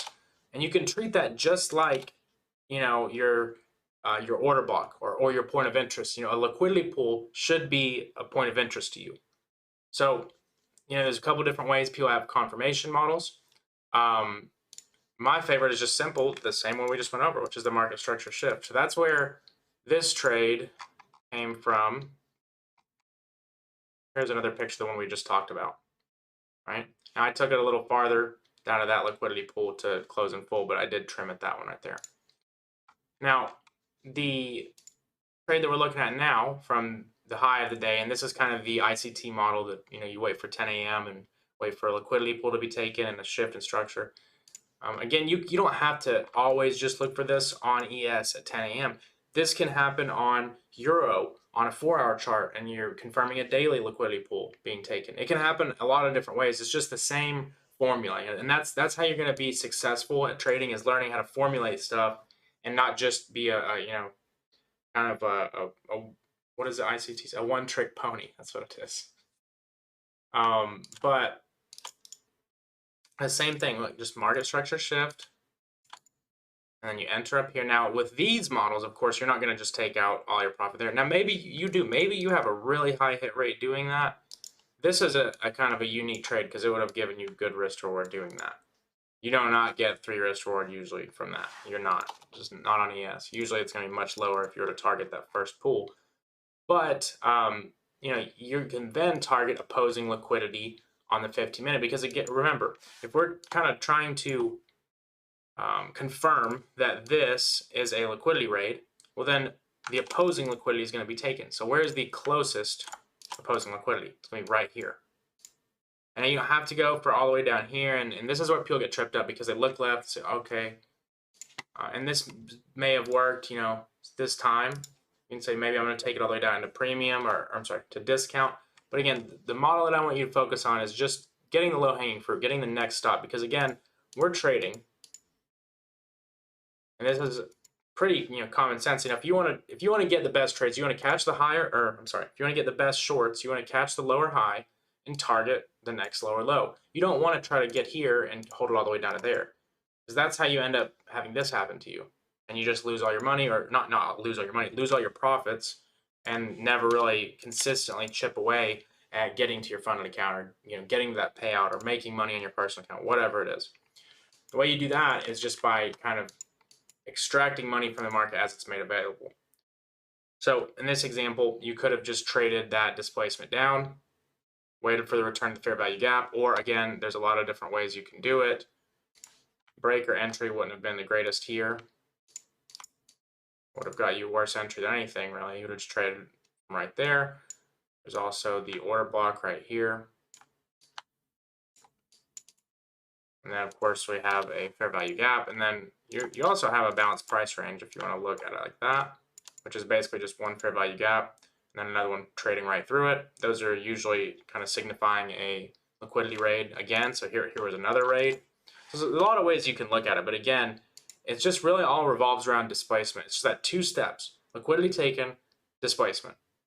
Trade that alone always will give you a trade setup. Now you're gonna have to look for the higher time frames if you want to get longer profit targets, but you don't have to always do that. So another one that I took here, and this is an example of just using displacement kind of as a confirmation, I guess, if you will, or what are we drawing towards.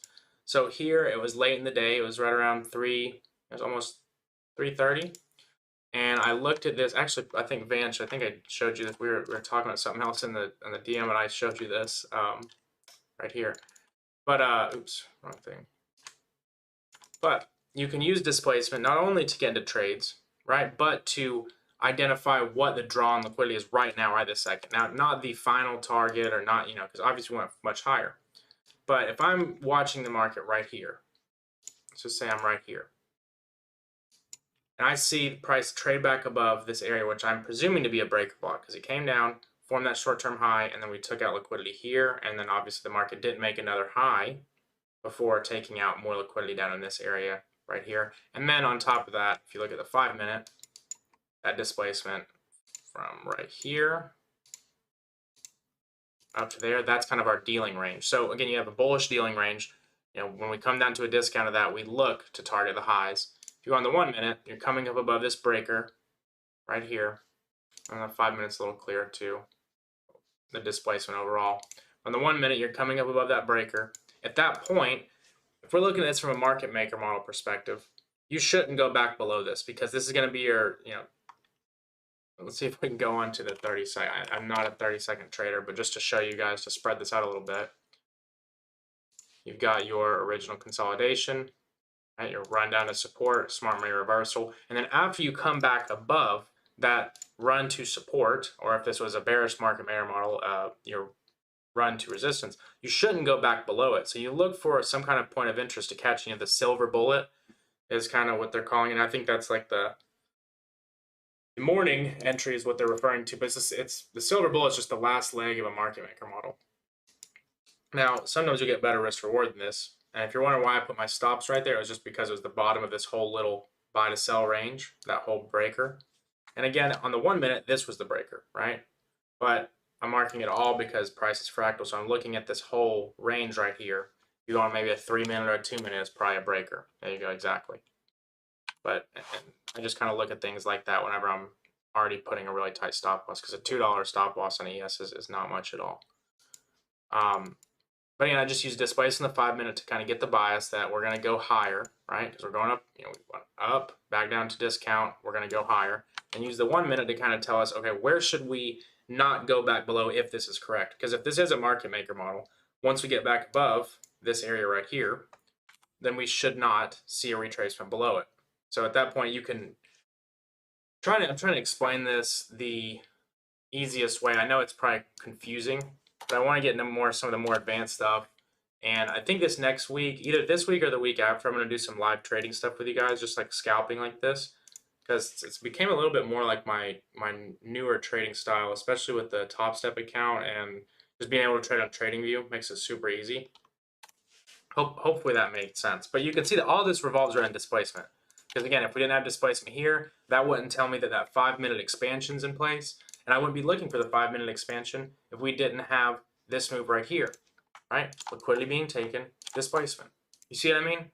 So it's just that same mental model over and over and over again. And you have to be aware of where you're at on the higher time frames in order to be, consistent with it. But in order to get setups, you don't necessarily have to trade. People say like, okay, the 4 hour, I'm gonna wait for like the premium or discount the 4 hour.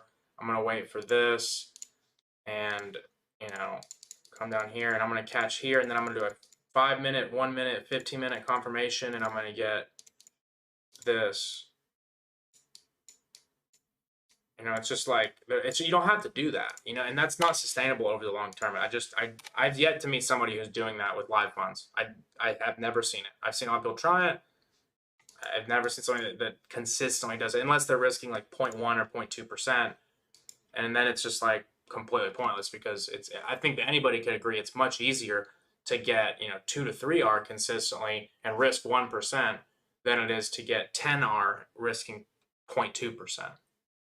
So and this is just coming from a long time of trying different things and seeing what works most consistently for me. And everybody's different, but that's my thought process on that.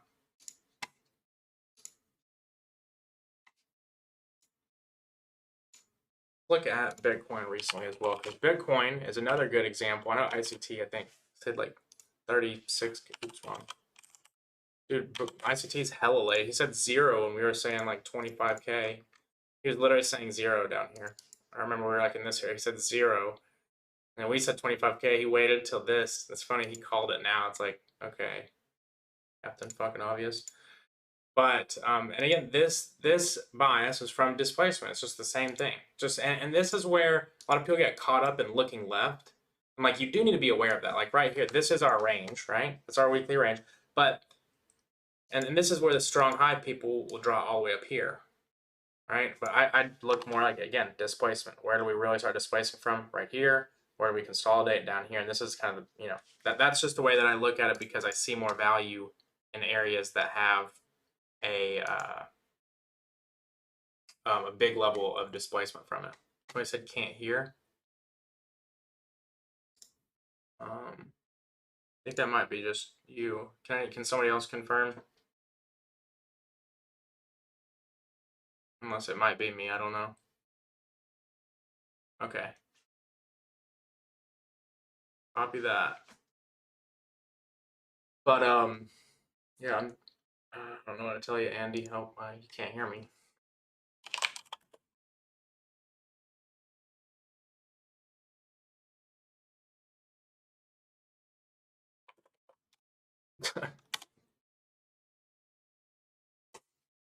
But yeah, and this can all be told displacement too. Like again, whenever we're looking at where is the market, you know, drawing liquidity, all this complicated shit, it all comes back to displacement and liquidity being taken, right?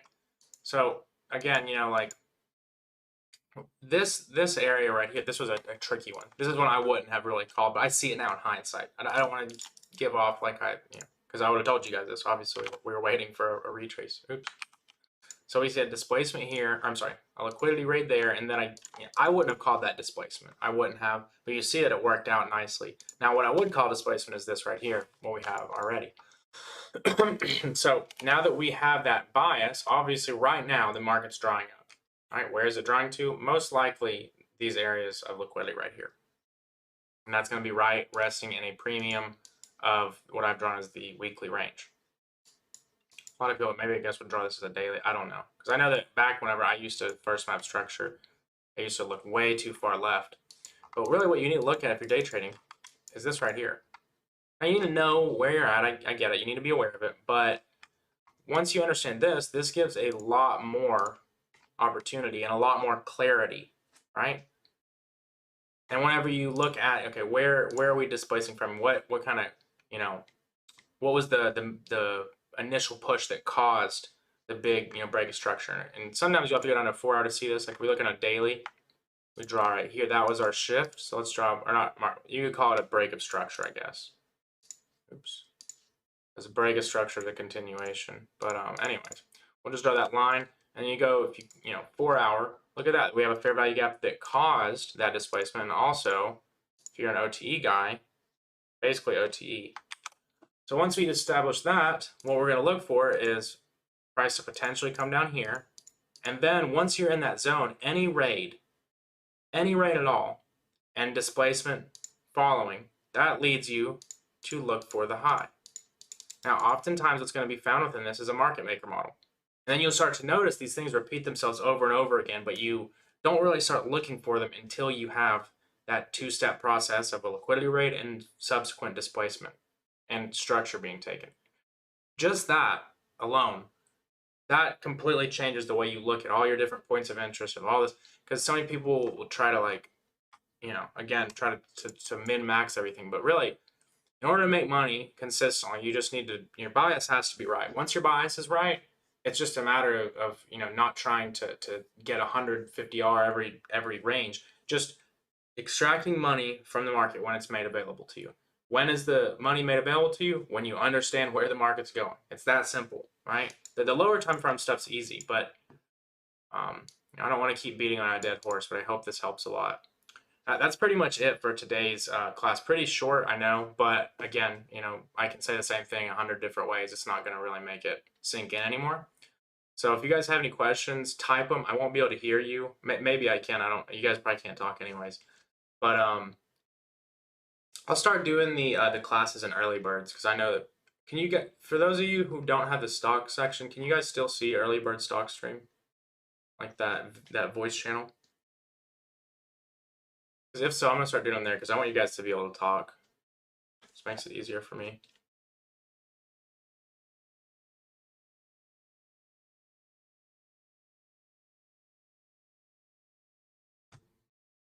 Oh man.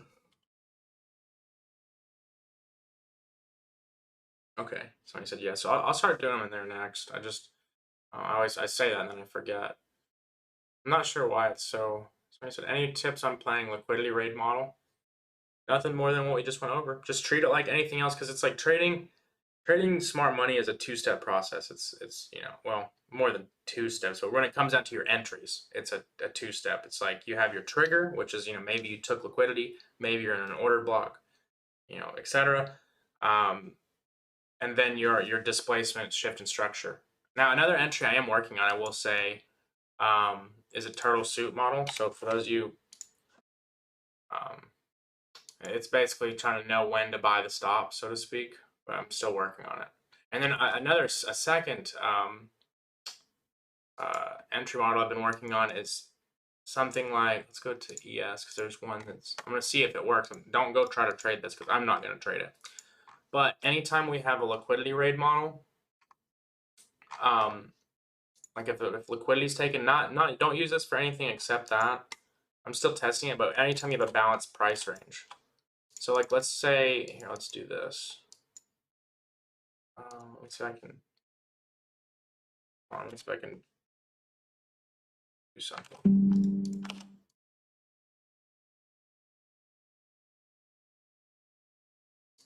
So let's see, like let's say if well you took structure. Let's say imagine that you hadn't taken structure right there. Anytime you take out a liquidity pool, like let's say if liquidity was taken from up there, and you hadn't taken this structure, if you have this balanced price range, you can trade that. Or well, I don't want to say you can. I'm trying to figure out how to trade that before you get a shift in structure, because basically it's kind of like trying to catch a move when you have a really sharp push into your liquidity pool, and then like let's say like if this were a 1 minute, right, and you got your shift in structure, but you never really got like a retracement into it. I've noticed that a lot of times, as soon as that balanced price range is formed, you're not even waiting to trade into it, but as soon as it's formed, that could be a confirmation too. But again, I'm trying to refine that.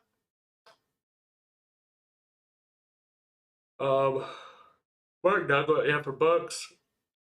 Jared Tendler, that the mental game trading is actually really fucking good, man. It's a really good book. It's a kind of like a nice take too. It's a little different than Trading on the Zone, because most trading psychology books are just like rip-offs of Trading on the Zone. But Disciplined Trader by Mark Douglas, Trading in the Zone. There's one I read a long time ago. What was it? The Zen Trader. That's what yes. What the fuck? I swear I was just trying to say the one I read a long time ago was Zen something. But That's good. yeah, that I read that one a long time ago. So I can okay. So I'll go and talk. Well, I guess because it's your green name. Yeah, I'll drop the link for it. Hell yeah. And sorry if there's echo. My fucking quadcast fucked up like my HyperX. They don't even have drivers for this mic. But I'm about to just go to Best Buy and buy a new one. I need to get a camera too, anyways. You should get a mixer though. Oh, what is it? A mixer? You know, like in the studio. Oh yeah. I thought you meant like a brand. No, you get it for like what, like $100? Like what? Like would that like so I could basically plug in? Because right now the issue that I'm having with my fucking HyperX is it's just saying USB not recognized. Like, and it's always fucking up. Like it always just kind of like unplugs itself and plugs back in. Like whenever it's just sitting there. And then finally today it just shit out. And basically, like, it just won't detect. Like, and then I tried to open up my device manager and tried to reinstall the drivers. There are no drivers other than the basic ones. You can't find them on their website. And, yeah, so I'm just kind of like, fuck, I'm just going to buy a nice one. I want to get a Sweetwater Sound, like the SM, it's like the one that most major podcasts use, SM7B. Yeah, I use the blue one. The Blue Yeti. Yeah, the blue Yeti. That's what I was thinking about. Because the one that I want, they don't have anywhere, and I need a fucking mic. Like, I can't wait for like a warranty. I have to have it. Like, I use it almost every day. Yeah, you should do the blue with a mixer, and then that way it's for flexible. Yeah, like a Elgato. Are Stream Decks technically mixers? Because I almost wanted to buy one of those. I think so. I know they're like, it's like, I don't know if you can actually really do anything with them except just like link to your Streamlabs and shit.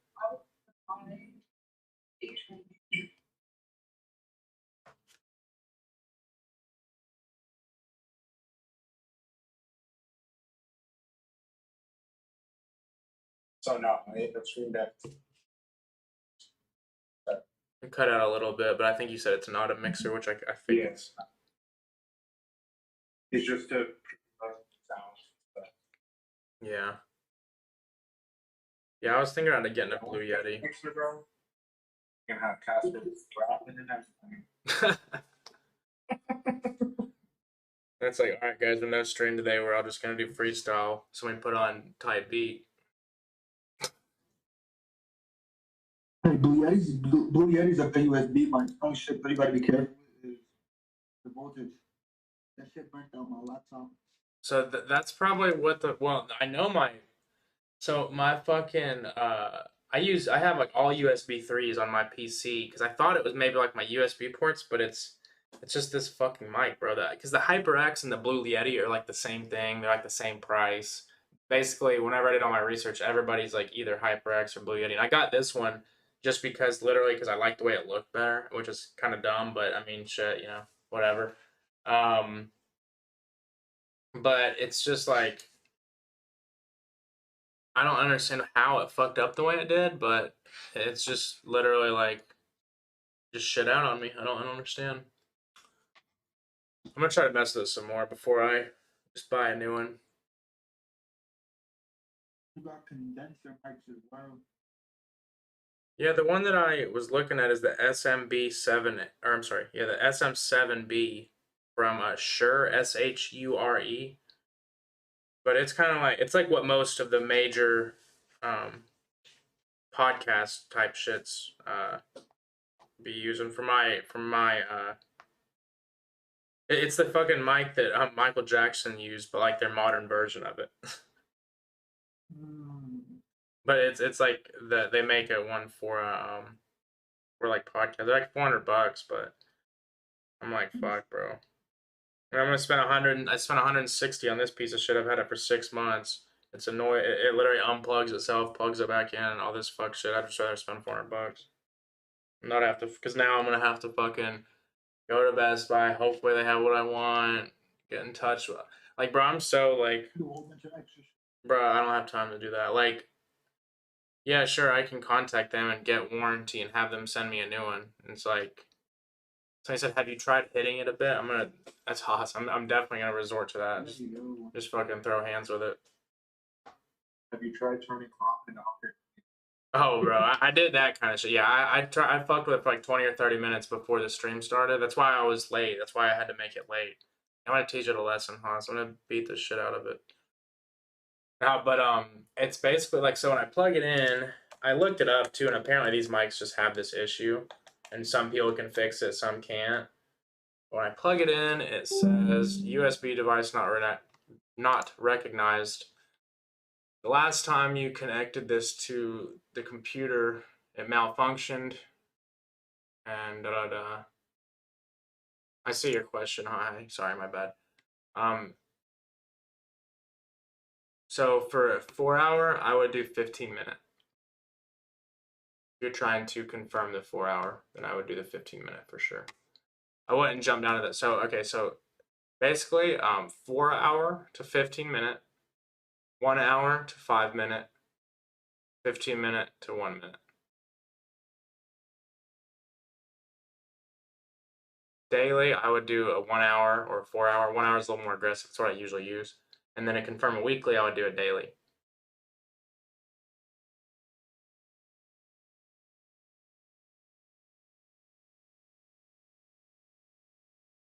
Let me know if that clarified that. Sorry, I didn't mean to. I kind of forgot your question, or not forgot. I saw it, and then I was talking shit about this mic.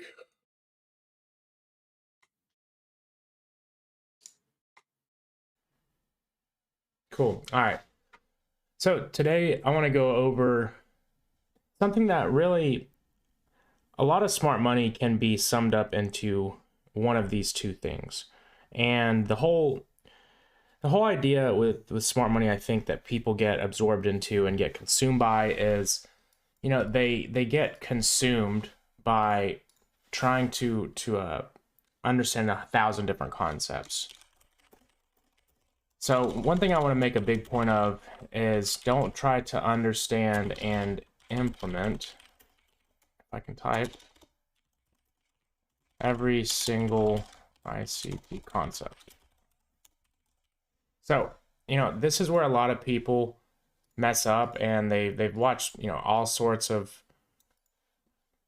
videos and hours of content trying to understand how to, perfect a breaker block entry, perfect, ES scalping entry, perfect, a weekly power of 3, 1 shot, 1 kill, perfect this, and, the daily power of 3 and catching the daily range. And it gets to the point where it's so overwhelming that instead of actually getting anything done. You just run around in circles, or you know, become one of those traders who is more or less just like fascinated about ICT stuff, or like just hindsight, like, oh, this is neat, this is cool. But at the end of the day, you really have to spend time figuring out what works for you and perfecting whatever it is that you understand the most, or what's working. So if you try to watch, so many people, they'll watch all of ICT before they even trade. And while I do recommend there are steps to it. You need to learn, and you need to refine, and you need to practice on a demo, and then start with a small account and then work your way up. But so many people just get so lost in like the cult type ICT stuff, where it's just like, you know, it's more fascinating, or it's like cool. But it's like the reason we're learning this is to make money. So you have to learn to take out what matters from all of this and be able to implement it into an executable strategy. So, you know, conceptualizing is key. So, you know, understand the foundational concepts. So what are the foundational concepts of ICT, or any smart money concepts? Because, you know, hate it or love it, you know, there are different variations of smart money concepts, and people have taken the original foundational concepts and then built their own strategies. I'm not gonna, you know, there's a lot of people say, oh, everything is just a carbon copy of ICT. It's just simply not true. A lot of people have taken the idea and then went back and tested and found different occurrences in price and different ways to read price, but it's all based around the same narrative. And that narrative is, you know, and again, it goes all the way back to Wyckoff, back and way before ICT was even born. So I'm not going to sit here and say ICT invented this, you know, ideology. I think that if you ask anybody over the last 50 years, hey, do you think the stock market's manipulated? Or hey, do you think, you know, whatever is manipulated? The answer is yes, right? It's human nature that anything that has a ton of money in it is manipulated. So it's not like news, you know, it's not like ICT just like cracked that code. But most people who are kind of branching off in the SMC, you know, price action trading space, you know, that ICT definitely made that a little more popular. So, but you have to understand the foundational concepts, and these patterns are occurrences that happen across all time frames. They happen at key points of day, or they happen at key points of the year, and they kind of ties nicely into the last lesson, which was the time and price lesson. But really the value, and what really started to make ICT stuff click for me, was understanding, you know, how to I guess generalize the teachings and then use them for yourself. So Power of Three is going to be one of the patterns we're going to talk about today. So, you know, a lot of people call it AMD, and they'll say like, oh, AMD isn't Power of Three. Yes, it is.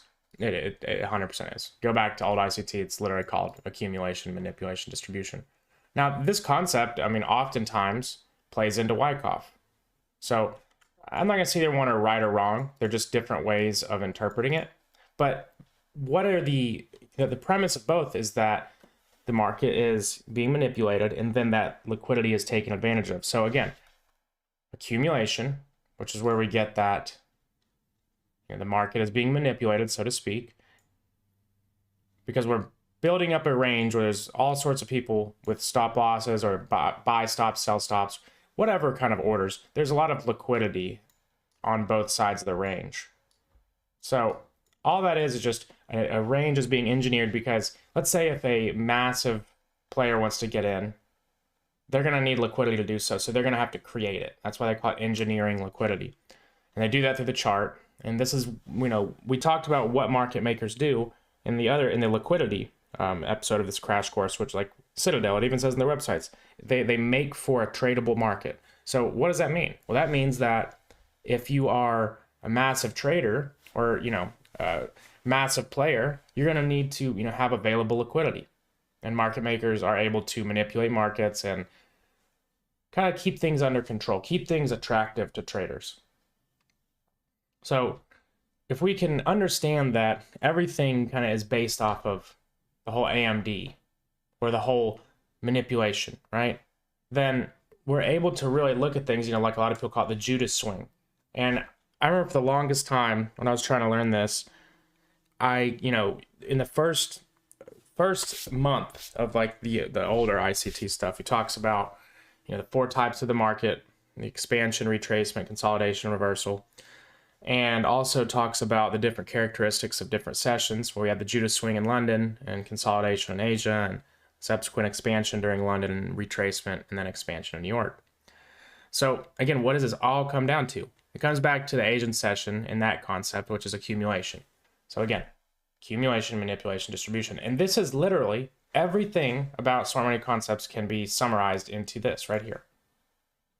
So whenever you're trying to look for a model, and let's just say if the market has given you some price action, and let's say there's some point of interest down here, whatever it is, fair value gap. I'll draw something a little prettier. Fair value gap, or whatever the fuck it is. It doesn't matter. It's just an area of interest. All fair value gaps, demand or order blocks, or liquidity pools, or mitigation. I mean, all of them, what are they really?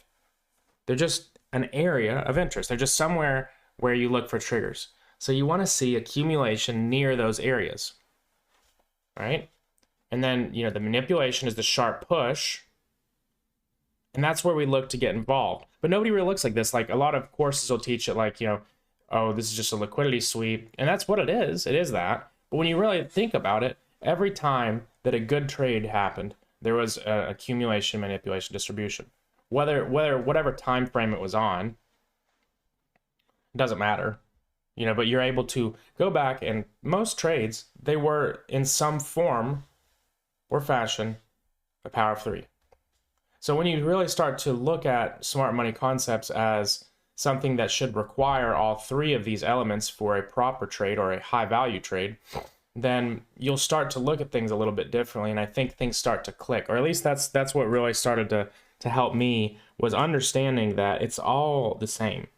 No matter, if you're trying to trade Quasimodo, no matter if you're trying to trade just simple order block, pro structure, or whatever it is, it all comes back to power of 3 as far as the whole concepts of what's going on, like why you're using it. Now, of course, there's other stuff, like you need to understand structure and everything else to get your bias right, which we went over.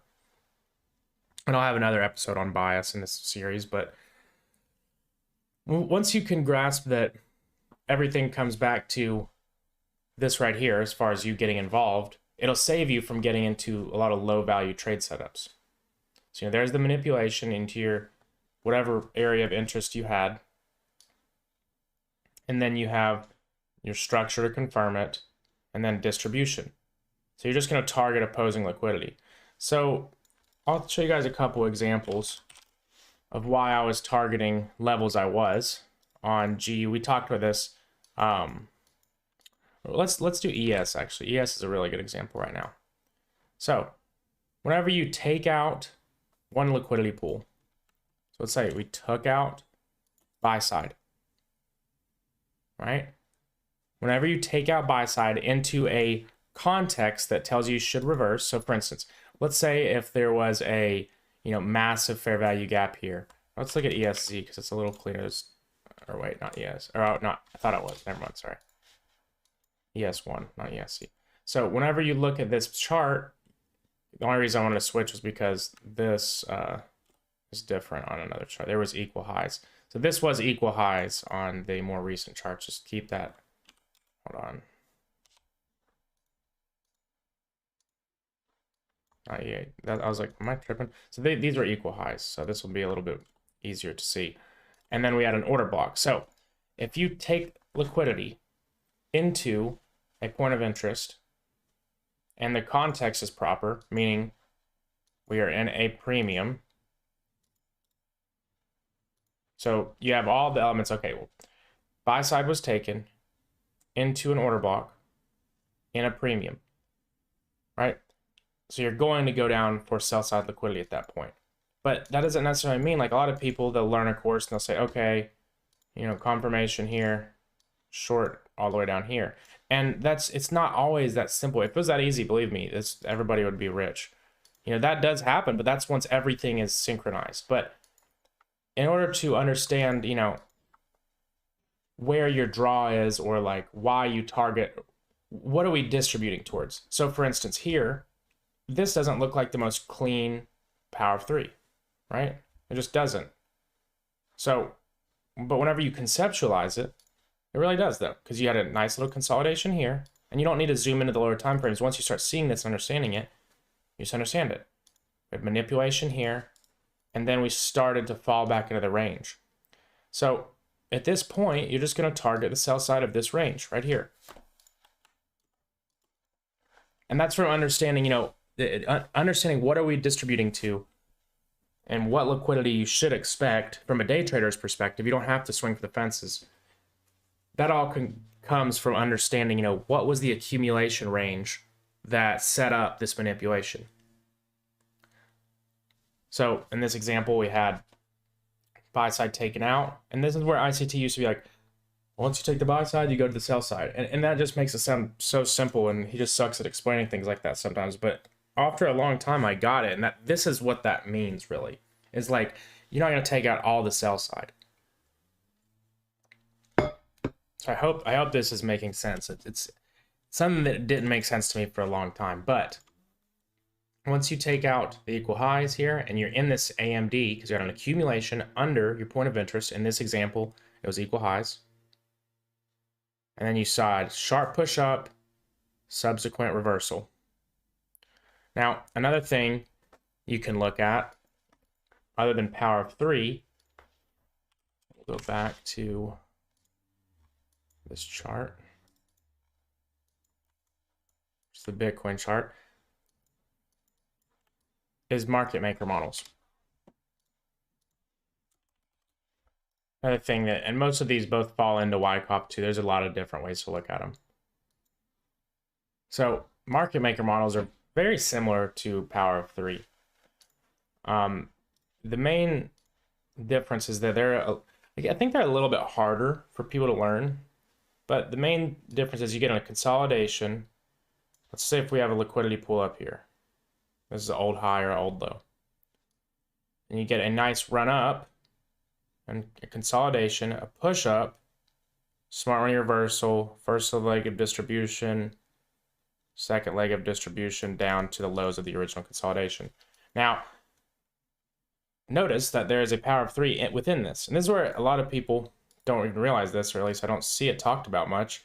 But you have a power of 3 inside of this little leg right here. But you can kind of pair these together to determine what you should be targeting. For power of 3, it's kind of the safe way is just targeting the original accumulation. But that's really the same thing you're doing here in a market maker model. So what you're actually doing is visualizing the process of order pairing. So understanding these patterns and linking, like kind of having that mental model that everything around smart money concepts or price action trading is going to fall into one of these two patterns, whether you realize it or not. Once you start to see that, it's going to help not only with what you decide to trade, but with your bias and with your targeting. The targeting is especially, because I know that you guys, there's been a lot of times, like, let's say if you're, you know, there's the whole, like, for instance, whenever there's, you know, it's like, okay, well, we're in a range, and here's my, you know, premium. We came up to premium, order block, change of character. I'm going to target this. And there's a reason we take partials, but a lot of times you'll just hit some area liquidity pool and just, you know, rail. And when that happens, it's almost always either a market maker model or a missed power of 3. Or that's what it was when it used to happen to me. You know, maybe in this example right here, let's say we had a big push down, and this was your external range right here, this to this. You came back up, had a market maker model, and let's make this a little, this box. Trying to see if I drew it. I'm trying to draw this for education here. So let's say this was the low of the range, but then you had this market maker model, and you see price pipped it out, and then you see this get preserved, and it just rushes back up. And there's some kind of crazy external liquidity or internal liquidity up here. Oftentimes, you know, if you're in a short from up here and you get stopped out at break even, or you know, didn't trim as much, you could have avoided that by pinpointing one thing. And the same with power of 3. It's what is the original accumulation. So again, going back to what I started this with, everything in smart money concepts goes around accumulation, manipulation, distribution. And then we're going to go back into this in some form or fashion. And it's not always just going to be, it's not just so simple as, boom, okay, easy, boom. If it was that easy, it's just, but I mean, at the same time, it kind of is. It is, but it takes time to start spotting it like that. So the whole idea that I want to push or cement in your brain is that everything comes back to it's full circle. So if we are trying to deal with an algorithm, whatever, or it's market manipulation, however you want to interpret it to make it sound better or understand it better, all you really need to know is that obviously things are calculated, whether it's algorithmic or whether it's whatever, who knows, math, I don't know. But that's why a lot of these major funds are quant and using algorithms. I mean, you can literally go read about some of the most profitable funds out there. They're all using algorithms, but anyways, that's all besides the point. But what I'm trying to instill in your brain is that everything comes back to the original accumulation of whatever started the cycle you're in. So for example, I don't want to delete all this. We'll take a look at Bitcoin. So whenever we look at Bitcoin, obviously we had this massive bull run here. And the first, real kind of market manipulation we had in that bull run, because it was just up only. I mean, if you bought COVID, I mean, you literally didn't have to do anything. There was no market manipulation. You weren't even getting stop hunted. Like literally, if you bought down here, most of the time you didn't even come back and touch sell side liquidity. So once it started getting manipulated back up in here, that was your original consolidation. Because now this is the footprint that there are indeed institutions involved. There is manipulation at play. All right, so that's your original consolidation in a market maker model. Right? So then you have some run up before your smart money reversal. And there's a whole video on market maker models I have if you don't understand them. So there's your run up. This is kind of your last consolidation before the reversal. Smart money reversal right there. Second or first leg of distribution. Second leg of distribution. Sell side liquidity taken out. It's not on this chart, but it is on nearly everything else. But I'll just put this low for now. I'm on Bitfinex if you're wondering why it's weird. I just don't want to mark my other charts up. But the whole ideology here, and you can go on a weekly and say it was the weekly power of 3. Right? Accumulation, manipulation, distribution. It's the same concepts. Again, and now this is on a daily chart on Bitcoin. But you can do the same thing on 1-minute charts. Here, actually, let me find I have a, so I can find an old post. Because I posted a video or a picture. Is there even like a way I can do that? I have a picture I posted on here that's, I think it's this. Yeah, right here. So this is the 1 minute of a, trying to open a new window. Okay, the quality is terrible. Let me try this a different way.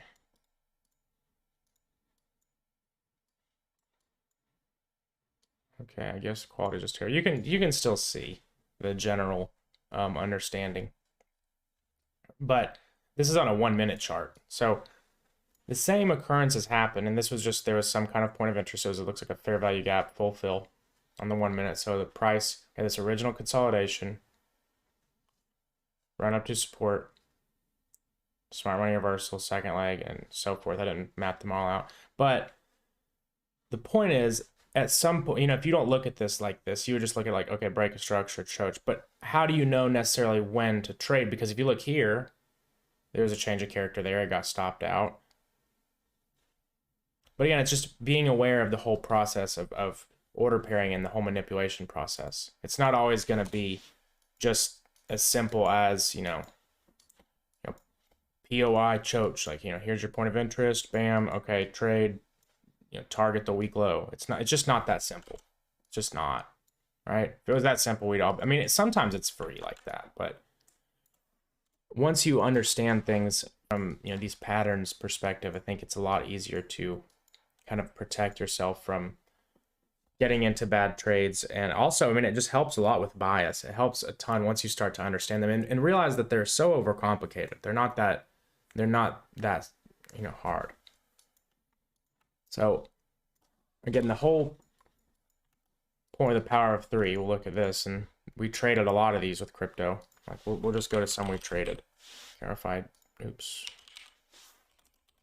It was perp. I hate BitGet, man. They fucked up TradingView. Nobody wants to look at BitGet. So here's the power of 3. So we had a consolidation, manipulation, distribution. We caught this too. I don't know if you guys have been, some of you guys may have not been in here. This is like last month or 2 months ago. You can go back and look in the crypto trades, but the whole idea of the power of 3 is to catch the move once it falls back into the range. So this can be a kind of an added discretionary confluence for those who are trying to trade with market structure confirmations, and use it as kind of on top of your market structure and your point of interest and the rest of your trading plan. You use it as like an extra guiding light. So for example, we have a consolidation here, and if we manipulate out of that consolidation, we have a sharp push out of it, and we are to continue, we shouldn't see a sharp push back into this. If you have just a range, big push out, and then it comes right back in, that shows you that these stops were being bought by a very large force. So that's exactly what we see here. We come back to the range of displacement, and as soon as I get that kind of confirmation, notice we're in a fair value gap. I literally got messages where people are like, why are you longing right into this fair value gap? Right? We've had a little drawdown, massive 100% move. And it's just simply from under. I would have longed that a long time ago. I would have been scared of long that because I would have said, oh, okay, well, bearish structure here, displacement, I'm going to short from this fair value gap. And that's what simple SMC will do to you. But if you understand the process of what's actually going on, because everything goes back to accumulation, manipulation, distribution, literally every last thing.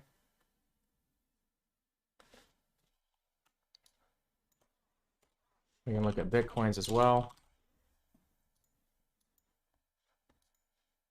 And this is why we've been calling 25K for so long. Accumulation, manipulation, distribution.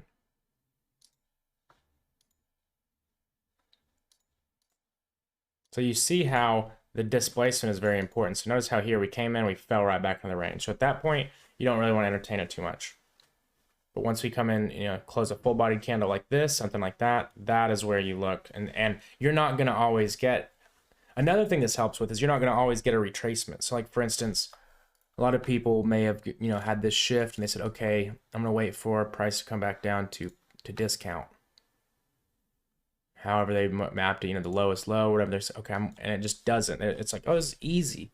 Fair value gap at discount that caused the break of structure along there, and you're just left in the dust. And it's from not understanding that there's no reason for us to fall back down to that level. There's absolutely no reason to come back, because if you understand the process of order pairing, well, they've already been paired. Market manipulators have already gotten to the market all in here. Why would they need to bring price down? They're going straight for buy-side liquidity.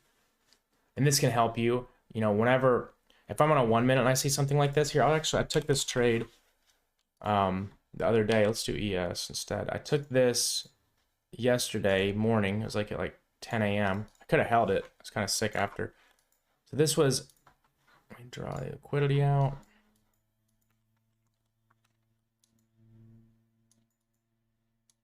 So this is when we came to the market. I talked to these equal highs. I put on Twitter that we were gonna, oh, that's the range, that we were gonna take out these equal highs. It happened overnight, and then I saw that we had nice displacement above them. So that tells me price is reaching higher. So it's in distribution mode. Again, if we look here, Haas actually called this out last week at some point. Again, consolidation. So it's our accumulation, manipulation, distribution. And this caused me to take a loss. We took a loss together on ES, I think, in this day. Right in here. So I didn't see it, and that caused me a loss. And that's kind of the part of the inspiration why I wanted to go over this class today, because it's still, you know, you're still going to make mistakes, but the more aware you are of this, the less you're going to make over time. And when you do make them, you're going to know why you made them. So again, at that point, I came into the market and said, okay, we're going for buy side. You know, I'm pretty confident in that. So that made me take a trade that I usually wouldn't necessarily take, because if we look, you know, 10 a.m. we shifted out, or took out sell side. This is kind of the model we look for. Immediate market structure shift. But usually I would want to see at least a little bit more retracement for this big of a move, and I would usually want to use this as the stop. So I would have waited until we got in here. But in this example, I knew that price is drawing extremely fast to the upside because we're in the distribution phase. Again, there's no reason to come down. You know, this is basically your best opportunity. It already happened. It's not going to come back down one more time. Then we're moving up. I could have held it for much longer, as you guys see, but again, you know, that's okay. I just held to the range high because that was the distribution target.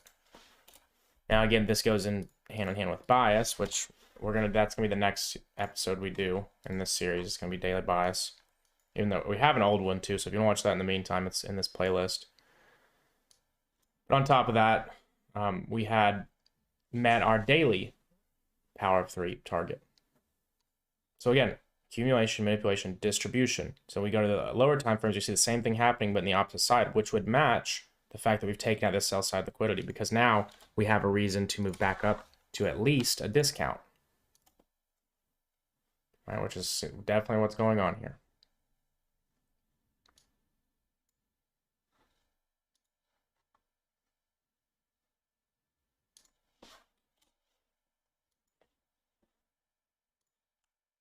Like that level for yes. But that was the gist of what I wanted to go over today. We can answer any questions, anything you may have, and that's a little shorter than usual, but I don't want to just kind of beat on a dead horse. I think I got the gist out of those two patterns. Yeah, if anybody has any questions, go ahead and bring them out now.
Are we still in link? I have no idea. That wasn't my trade.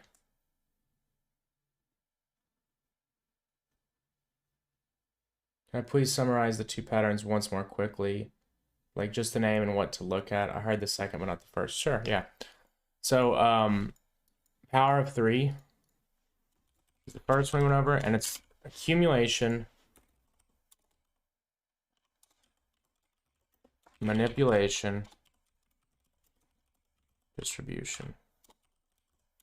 So basically it's just the cycles of the market. It's everything that is in smart money kind of goes hand in hand around this. So it's just, you know, if we look at smart money, mainly it is price being manipulated, liquidity being taken into a, I'll just draw like this, into a point of interest. So we'll say that this is the point of interest, whatever it is. It could be an order block, breaker block, liquidity pool, whatever. You're going to want to see price consolidate above it, push down into it, maybe hang out there for a second and come back into this range here with force, with displacement. And that indicates that these stops were bought up down here. All the people got stopped out here and then there was some old level that was mitigated. Now, or this can be another low. It could be just another higher time frame low. And again, any point of interest. So then once the price comes back up into the range with force, you then target the range high. So for a live example of that, or I guess a chart example would be something like this. Got a consolidation, a massive push down. Also, this was inspired by the FTX crash, so massive manipulation. Everybody said, oh my God, crypto's dead, it's over, it's done for, right? All the news blogs are posting that crypto is done, scams, be careful of crypto scams.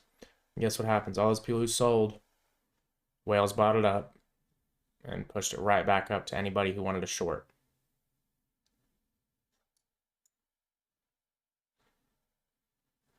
Hopefully that helped. That's a pretty good summary, I feel like.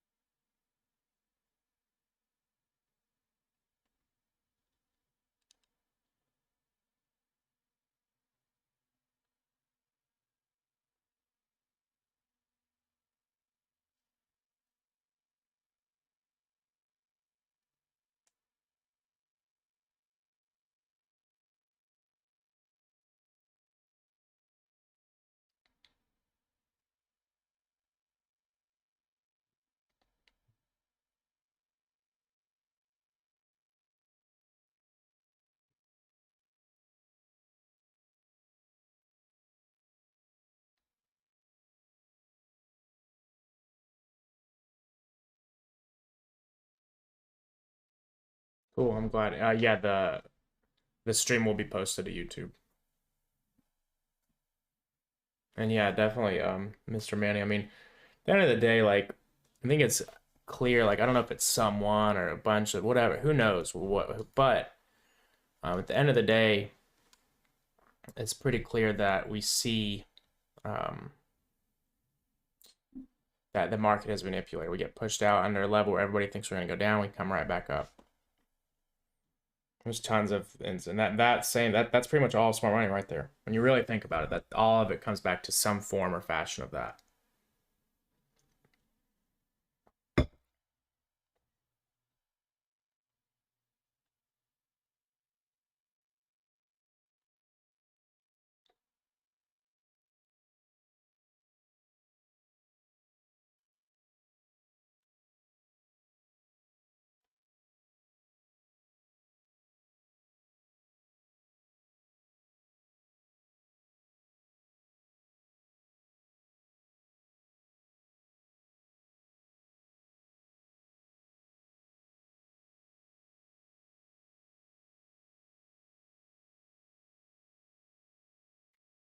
Well, I think there's no questions.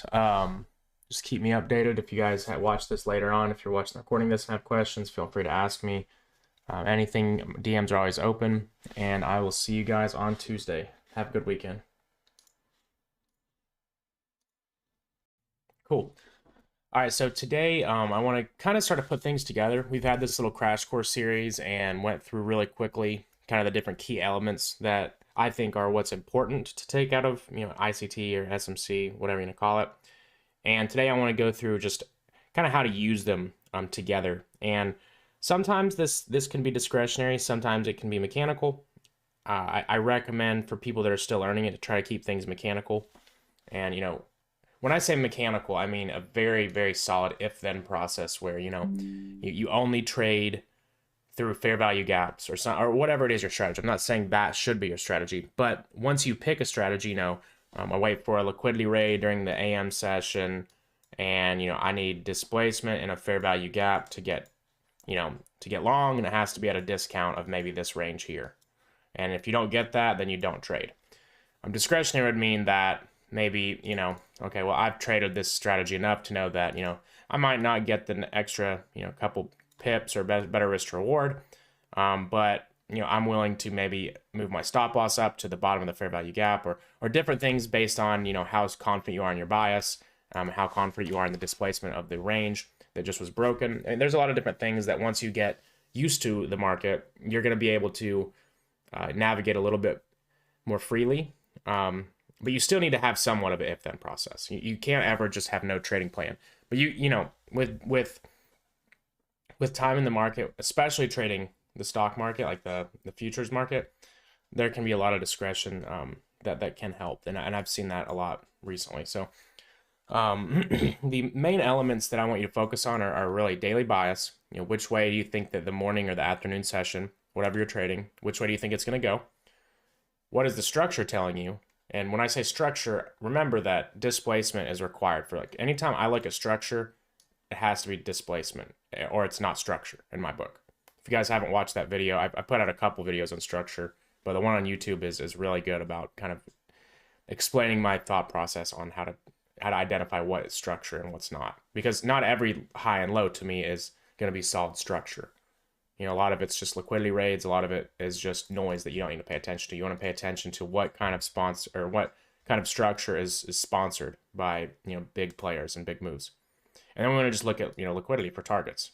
You know, what is price moving towards, aka draw on liquidity. And both of these kind of go hand in hand, but they are a little different in my opinion. As far as understanding what kind of liquidity you can target doesn't always have to be your, you know, full draw on liquidity. So we'll just look at the recent price action on the micro NQ. And I'm going to go over kind of the trading I did yesterday and why I was looking for what I was looking for.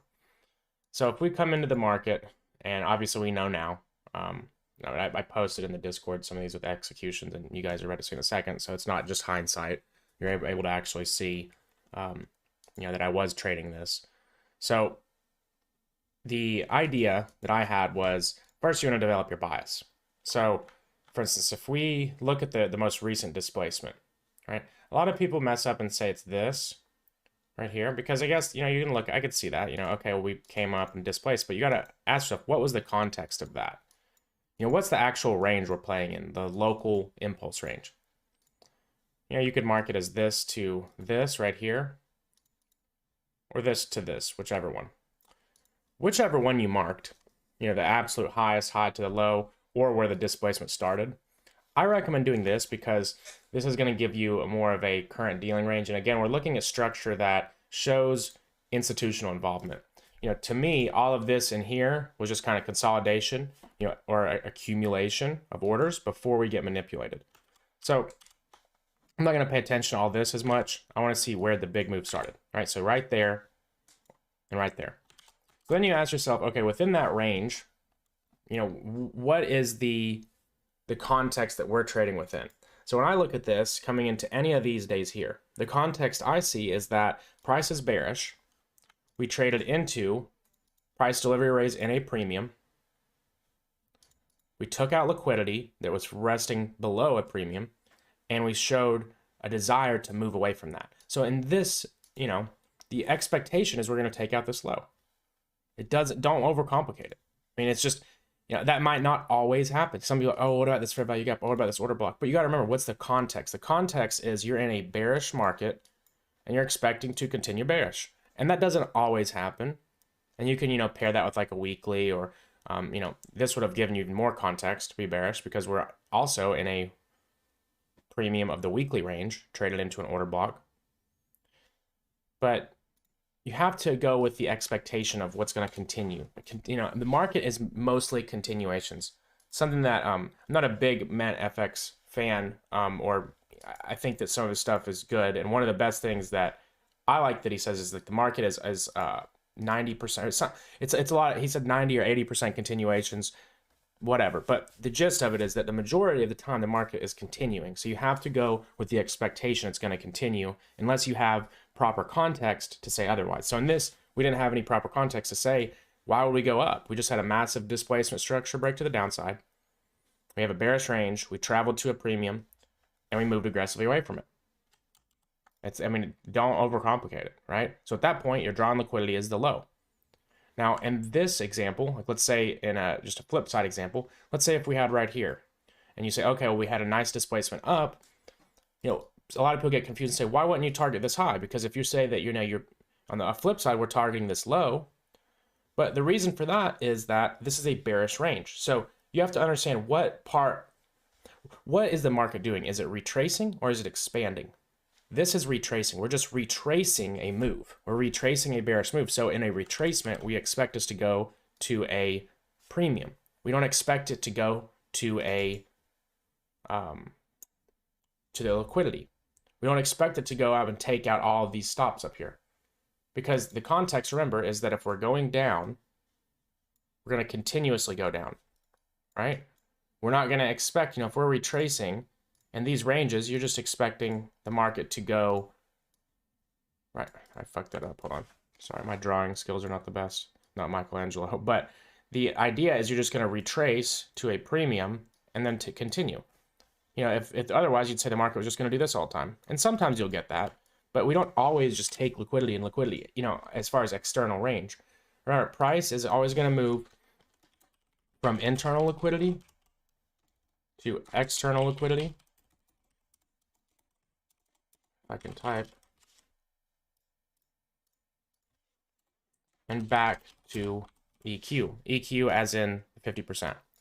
So if you can understand this right here, and don't overcomplicate it, it's going to help you so much with bias. And this is the first thing you need to do whenever you're trying to determine, am I going to be more long or short bias today?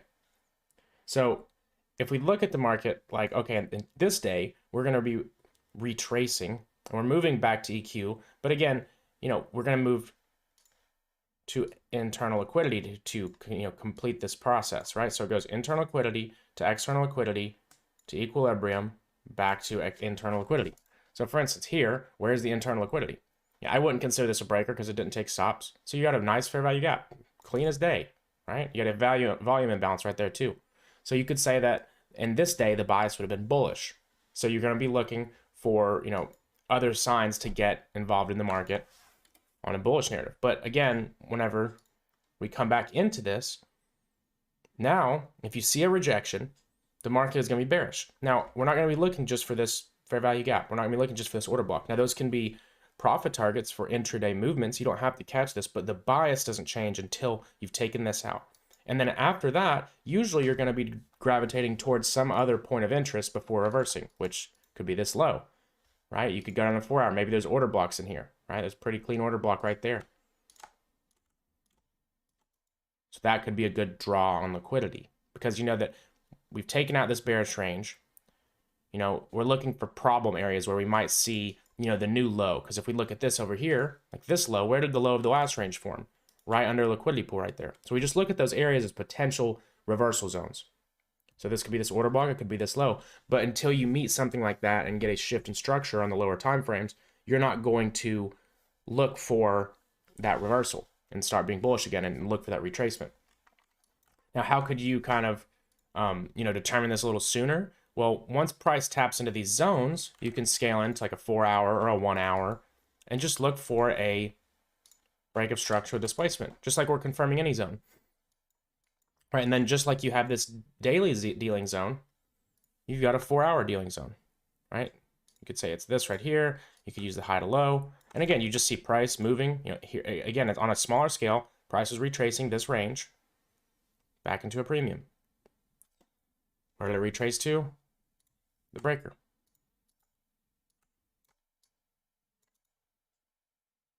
Right? So another way you can kind of accompany this with targeting is you can use standard deviation of the move that gave you the raid, so to speak. So if you just, I recommend going on like a 1 hour time frame and really like dissecting it. Because a lot of people just mark the whole zone, and you can with this one, but if you want to kind of like analyze the price actually, like, okay, well, price kind of moved up, and then we see these wicks down. So you could either, you could just draw this whole zone. You could, or you could just draw something like this. That's kind of like the last move because price went up, wick down, and that's really the move. You could do like a standard deviation here. And see how we moved very cleanly right at 2 standard deviations, and then right down to the 4th standard deviation. And you don't have to look at the exact thing. You just want to look at liquidity pools near it. So that can help you in your targeting as far as like when to maybe switch bias or what the draw on liquidity is. But overall, you're just identifying, okay, the market is bearish because we tapped into a premium fair value gap. And then from there, we got a shift in structure down. So at that point, the only time you're bullish is to, rebalance these small ranges, right? And go to a 1 hour to get even cleaner view. So again, you're just looking at all of this. You're looking at, okay, where am I going to short? Where am I going to short? You're not looking at like, oh, we're going to take out the high. There's liquidity here. It's just people do that a lot because ICT just says like, oh, we take sell side, we go to buy side, which that's true on a small scale, but I think it confuses a lot of people. Now, what I like doing after I've defined that is looking for my structure. So if I'm day trading, I really like paying attention to 15-minute and 5-minute structure. I think it's it's immediate, and it's going to give you kind of like what you need to see right now to trade. So for instance, let's mark some times out here. So here's that's the open, right? I like trading. I used to trade a little bit more before the bell, like the 8:30, but now I kind of like just waiting. For one, it gives me more time to have my morning. For two, it refines my edge even a little more. So whenever I'm looking at this range, this structure range, and with the displacement, it's pretty clear to see, what's the most recent displacement here, right? If I'm looking at, where is going to be the most displacement? It's going to be this right here. Now, if I look back here, so that's a 5-minute range after the opening bell, right? That gives us that big range. But if I look back right at the opening bell, I took a trade that I'm about to go over. I looked at it like, okay, we have a massive range right here that's obviously very bearish. We're also very close to a liquidity pool right there. So that gave me a reason, and we've traded into these fair value gaps. You're not always going to see a perfect return to premium on like the lower time frames as much as like a higher time frame. But I looked at it like the opening bell, like we had a big rush after news. So anytime you have that, if you rush up into a bearish point of interest with news, that's a short. That's just that simple. So this is where it gets a little discretionary. So when I came into the market, I looked at it like, okay, we have NFP liquidity right here, right? So again, bullish push during the news. That's just obvious to me. It's just too clean. Like, oh yeah, like any motherfucker that is going to buy off news, their stop loss is right there, right? And it would have been different. Maybe if we had bullish, sentiment from our analysis, maybe there would have been a bigger push up. Because I know some of you guys are like, oh, well, I've seen NFP go bullish and then the market rails. Yeah, that happens. But whenever the overall bias, remember, it goes bias, structure, liquidity. So again, in that order. So if the overall bias is bearish and the overall structure is bearish, I'm looking for sell side liquidity. It's just that simple. I'm not going to say, oh, we're pumping displacement up. I don't switch that. That's why it's important to focus on these first, and then you target liquidity according. Now, if the bias was bullish and the structure was bullish, you would look for buy side liquidity. I think I might have said buy side the first time I was saying sell side. I think you guys understand that. You guys know I say things like I'll say like premium and discount backwards and shit. But anyways, so in this example, whenever I look at the market and I say, okay, here's my clear immediate draw on liquidity. It's not like where I think we're just going to reverse on the daily, but right now, like what are we pushing towards? It's pretty clear to me. If the opening bell right here, we come up and we take out a high right there, right at the opening bell, 9:30, take out a high, and then you get displacement down. That tells me we're reaching for something. Like this right here, this pattern, this whole little thing right there, that tells me the market is reaching for something. Simple as that. Now, what is it reaching for? In this example, it's very easy. Again, that news liquidity that's driven by bias. So if I see something like that, I'm just looking to get short for a quick move. So I'm not going to wait for the order block up here. I'm going to look for the nearest area because we're right up on that drawn liquidity, which is this fair value gap. And as soon as price got into it, I marketed stops just above the candle, the fair value gap. Because in this example, first of all, it wasn't the craziest risk reward, but it's a trade model that I'm very confident in. I was very, very confident we were going to hit this drawn liquidity. Actually, a little bit more. I was drawing this extremely fast whenever I was trying to calculate, because I won't take it if it's like 0.5 or something stupid like that. But if it's like 1.4, 1.5, around that, I'll take it, because I know that this setup, I rarely loses. If I'm very confident in what we're drawing to and we're on a lower time frame, I've got a fat fair value gap right there, like it's going to hit that and it's going straight here because price is moving from one area of liquidity to the other. It's just ping-ponging around, right? So that was an easy trade because again, I had already identified my bias, identified where the structure was going, not only on the higher time frames, but on the lower time frames. So yeah, the bell opens, liquidity is taken, displays a break of structure. I mean, this is smart money concepts at its finest. You look at the fair value gap that caused the displacement.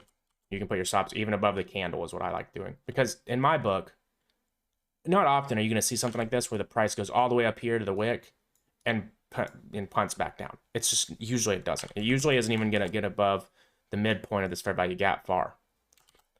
I've even considered testing a model where I put the stop loss just above here.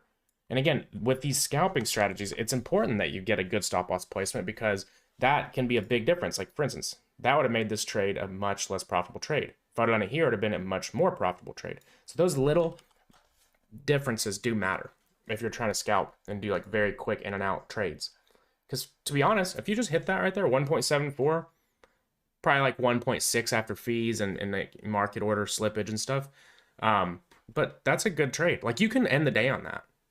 If you're trading a nice funded account, like this was on a personal on futures, but in micros, but still, if you're trading, you could just end your day on that. And you can see how really understanding how to dissect things and how to understand why price is doing what it's doing and where it's likely to go right now, it opens up a whole new world of opportunity when you're trading. Because you don't have to necessarily wait for like a 4-hour swing structure to go to optimal trade entry into an order block and then wait for 3 time frame confirmations. Now, those trading strategies are fine and are very profitable, but I think that it's a little difficult to trade consistently on a professional level, only waiting for certain setups like that. That's just my experience. I'm sure other people disagree with that. So that was the first trade. Again, it's just bias, structure, and liquidity. So next trades weren't really until later in the day, and we missed a trade right here. I wanted to take a trade on, another thing too at these, like it sucks because they're pretty hard to signal, just because, I mean, I have to enter the trade. I'm monitoring it. By the time that I enter a signal, it would probably be played out. Because if you can look, like for instance, this trade was I think 2 minutes long, and actually it was a little less because this candle was already started whenever the entry, so it's like instant almost. So, but that's why I want to share these in depth with you guys so you can try them out. I recommend trying them before, like go back test them on Forex Replay or something before you start trying to do it with a live account, or do it with really small funds or a demo. But the reason I wanted to short here the next one, because again we're just looking at structure. So if I'm trying to scalp on the, if I've identified the daily's bearish, the 4 hours bearish, 15 minutes bearish, then I'm going like the 5 minute, and it's literally the point where like you can just scalp structure. Like if we're making higher highs and lower highs and lower lows, I'm just looking at each one of these as trading ranges, and I can capitalize off each one and take profit at the bottom of it. I don't have to try to get the whole move. I can just chip away, right? And this will give you a little bit more opportunity. But again, I don't want to inspire people to overtrade because it's easy to do that. But the reason I like this right here is, we had this range of structure, and I could have marked, all of this right here afterwards. But really what I was looking at is the draw on liquidity from the higher time frame. Because again, we had that standard deviation that I deleted the thing, but I'll draw it again. This was really giving me my terminus target, which was down there. So that was where I was looking. I was like, okay, that's the draw on liquidity. That's where shorts get, shaved off, and I wait. Because until there, and you're really confident in it, it's kind of like a free ride. Like you're just like, where do I get in? Well, I know which way the river's flowing. I know we're going down towards this low. And the reason I didn't pick this low is because a lot of times I've just been burnt so many times. Like if I have like this little pattern where price it'll have like a low, and it's this low right here took liquidity. And then we kind of move, and then we have like a low, and then we move really hard off this low. I just always target that one because I know there is liquidity there, and you never know if your bias is all the way right. I've seen price come under it, protect this low, and then just rock it.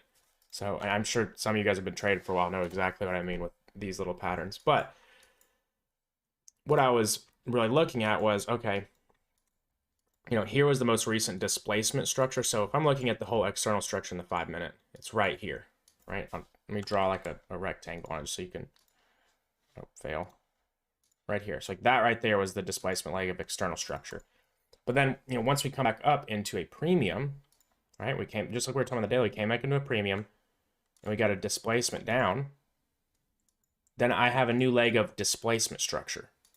So again, all of it is still internal, and yes, it's internal structure. But if I'm in an external range that's bearish, I'm not going to only trade from up here. That's just me. I'm not going to only trade from like the optimal trade entry. And you know, that's a great strategy though. If you caught this move, right, and you traded here, and you traded down, that's a really good strategy, right? That's fire if you caught that. Maybe you put a stop different, maybe you use order book, whatever it was. But you know, I look at it like this is the most recent internal structure with displacement. Now, why didn't I say that this right here was displacement? Because that is not displacement to me. Or I'm sorry, why didn't I say this is structure? Because a lot of people have said like this was a leg of structure and then from here down is structure. But I don't look like that. I like it. All of this is because there's a displacement. Right? This is where we started to move back up. So after lunch, we had another displacement down. So we have another range of structure. So at that point, I just said, okay, I want to see us come back up into this fair value gap that caused the break right there. Right? So there's no fair value gap on this candle, but right here there is. So at that point, I set us a limit to go here, stops with that high, and just down to this draw on liquidity. But it just wasn't coming back. I was watching the 1 minute. Price came down. And this one, I missed a better entry than I wanted to. So whenever I still need to release this video. I have actually a really good video of like a live trade and just kind of like plotting order flow along the way. But I was looking at this fair value gap as an entry, right? I wanted to originally enter from there at the stop loss up because it would have been much better risk to reward. But again, we got to think of the draw on liquidity down here like a giant magnet, right? Both of these are going to be pulling price to them. So it's the closer you get to a magnet, you're not always going to like have this perfect price action because every time you get closer, it continues to grow. So if we're coming down here, we're just drawing to this magnet, you're not always going to get, you know, whatever you watched in educational videos, like, oh, it has to come back to fair value gap. The fuck it does. It's not always going to. So if you're very confident in it, for instance, if I'm confident this target's going to hit, and I'm also confident that price shouldn't go above this, then to me, as long as I can get risk to reward, I would rather get 1.5 R than get no R. Yeah, sure, I'd rather get that if that happens. But on these trade setups like this, where they have a high hit rate, you have to think practically. So at this point, when I saw the price went close to it, I thought right here I was wanting to go up, and then we started moving really aggressively down. Then I said, okay, I'm just going to go ahead and get in. All right, got in, trade went right to the TP. That was the structural TP from the 5 minute. Because remember, the whole draw on liquidity based off of the standard deviation from all the way up here was down farther. But we're still going to take into account the structure that we're using to trade, which is this low and this high. So whenever we start to draw down into that low, delete that, then we know that we still need to take some profits there, or all profits, especially in these little scalps. When price came down, made a fair value gap, right, like right that, equal lows. Because a lot of people look at that as support. Price came right down to this level. That's another free short. That one I actually had time to do a limit. As soon as this candle closed like this, we had that fair value gap, limit order, stop at the top of it. Because again, you're right in front of this magnet that's just getting massively stronger the closer you get to it. You have no reason to trade past this fair value gap. If the draw on liquidity is truly like down here and price is just tumbling down to it, it's like that's where it's going. You don't have to trade premium every single time. But I know this can be a little confusing because there's a fine line between staying disciplined and, you know, waiting for price to come to premium. And if that's your strategy, then maybe this won't work for you. But and if you know, this is my learnings and my takeaways from doing this. So again, it's just bias, structure, and liquidity. We had our bias was bearish, our structure in the high time frames is bearish, our structure in the low time frames is bearish. So it's just, where do we get in? right? You're just looking for displacement and fair value gaps that cause displacement, or breakers that took stops before the displacement. Order blocks are good too, but in the lower time frames, I really like breakers and fair value gaps more. That's just me. Higher time frames, I like order blocks, and I mean I like the other two on higher time frames too. But and some assets trade differently. Like I just know that with NQ and ES, they trade better with breakers and fair value gaps in my experience, and liquidity pools. Like the Dow trades better with order blocks. That's why a lot of people that trade supply and demand love the Dow, because it trades better with that strategy. After that, I didn't take any trades. I was done. After that, at that point, I was just said, okay, that's enough for me. Because you can look, a lot of people like, oh, like I get 100R, but it's like, okay, whatever. First of all, no, you don't. Second of all, okay, 1.7R, 1.5R, 1.3R, right? So that's over 4R in the same day, with no drawdown, being in a trade for a total of maybe 15 minutes. I don't know. That's fine with me. I don't know about you. That's totally fine with me. And again, I also like these for psychology because they're less time in the trade, they're high hit rates, so they're easy to execute, and it's more time efficient, because if you're like me and you have other stuff to do, it's a lot better to be able to just extract money really quickly. And I like this style of trading for futures, and of course swing trading. Like we swing trade the fuck out of crypto. We've been murdering it this year. I think we've had like 3 losses. GMX and then Bitcoin twice. Most everything else has killed it. Oh no, Rune was another loss. It was Rune. But we also had like 3 or 4 100% gains. So swing. I'm not hating on swing trading, but I am saying for end of season like day trading, I think this is the best strategy for me. It's most consistent. So let me see if there's any questions.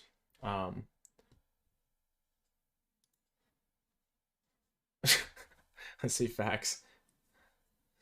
First thing I see is that a bird just hit my fucking window and committed suicide. Scared the shit out of me. Hi asks, when I'm seeing the price is close to the draw on liquidity, the magnet becomes bigger. But if there is extreme OB before hitting the draw on liquidity, you will just ignore it and still long or short the price. Yes. Again, this goes back to the beginning. If I am very confident on the draw on liquidity and the market's displacing to it and the market is expanding, then I'm not looking for price over raise. I'm looking for liquidity. If the market's retracing, that's what I'm looking for, like order blocks and stuff like that, and fair value gaps. But if the market is bearish, like if we have, this kind of price action. So let's say the market this is our range, right? Let's say the market came down somewhere back over here. And this was our range of what we're looking at from an external perspective. Then let's get rid of this one. This one sucks. So if that's our range, then if I'm retracing, because overall the expectation is we're going to go down here. That's where you're going to end up. So if I'm going up, then yeah, the draw on liquidity to me is probably going to be an order block or a fair value gap or something like that. So if you go up here and the market trades into something like that, that could be I draw on liquidity. But if I come down here and the market's expanding down, I'm not going to say, oh shit, there's an order block here. Like, fuck that order block. And I might be wrong. That's fine. But I just know in my experience, when the market's expanding, I'm looking for liquidity. You might get some kind of reaction to it. That's not to say you won't. And let's say if you have some massive, like, for instance, let's say price had just done something like this. This is going to be an ugly line, but just bear with me. Like, if you had some massive push down into it, then yeah, I'd say, okay, I don't think the market's just going to, continuously just go straight here. It could, but these are the times we'll say, okay, we've got a pretty big displacement range that we're in a discount of, and we just took out liquidity into a range. But if you have just, normal structure where we're getting, displacement down, displacement, and the market's, taking its normal course, and we do something like this, and we're displacing down, like, this tells me, like, that pattern, that displacement, return to, like, a fair value gap, and more displacement, that tells me that we're seeking liquidity. Now, again, it's all about context. That's why context is important, because you have to understand what's likely to happen. It doesn't mean that that's going to happen. It doesn't mean it's going to be perfect, but it means that if we're in an expansion and we're bearish and we've traveled to a premium, we're most likely to make a new low. Now, of course, there's the times where it does this and then just, has one of those. That's going to happen. So what's going to happen to most people who are worried about this happening all the time is they're going to be paralyzed right here. And they'll say, we're in an order block. Do I got a long? Or do I got, close my short? You know what I mean? And then they're going to, and it's just not consistent. And what that comes from usually is not enough confidence in your bias or not being okay with taking a loss or being wrong.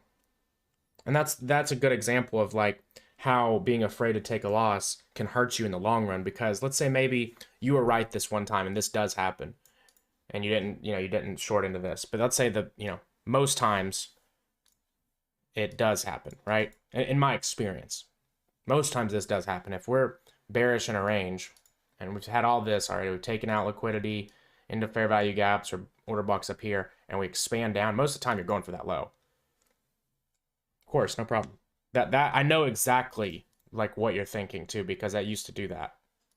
I used to be like, fuck, okay, we're in an order block long. And then it's like what'll happen usually is like you literally like rationalize why you should long here, and then you get in a long and you're gonna target here, and maybe the order block does long into a premium and then it just shits on you. That's what happens a lot, or used to happen to me. And then you realize you're like, damn, what the fuck did I just do? Like I had a full plan and I psyched myself out of it. But again, that just comes from most of the time inadvertently the fear of taking a loss, because like if you're not afraid to take a loss, then why are you switching your bias?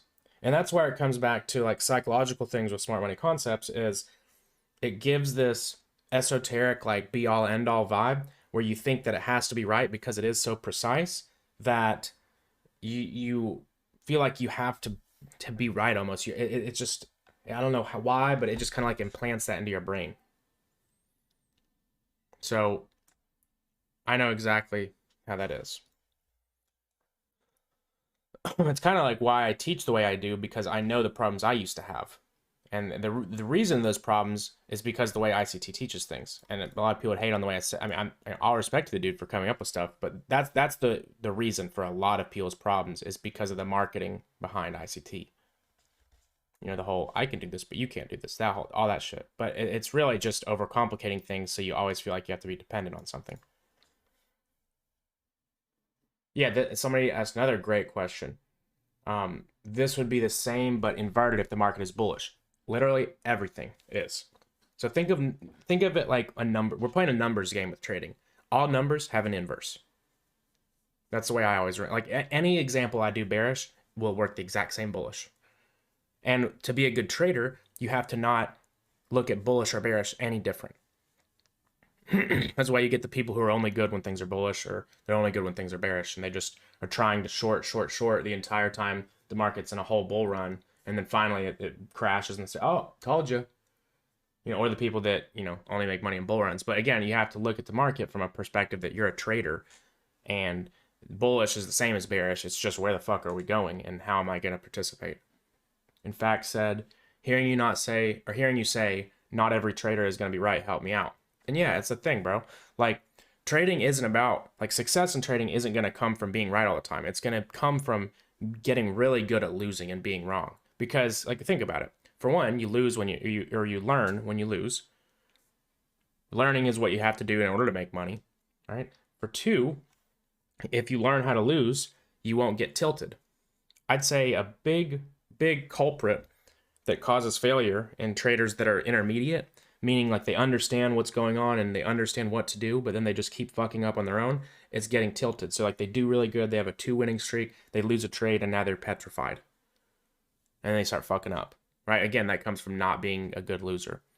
And a lot of people will be like, what do you mean? Like, you can't, like, losing isn't how you make money. And it's like, no, it's not. But successful trading is how you make money. And successful trading does not necessarily mean you win more than you lose. It means you know how to lose and you know how to win. Yeah, exactly. Knowing why you lost is way better than being mad that you lost. Like, I take losses all the time. Like, for instance, I took a loss the other day. I posted it in chat. It was somewhere. What was it? This day? Thursday, I think. Where was it? Oh wait, no, I'm way early. I was like, this doesn't look familiar. I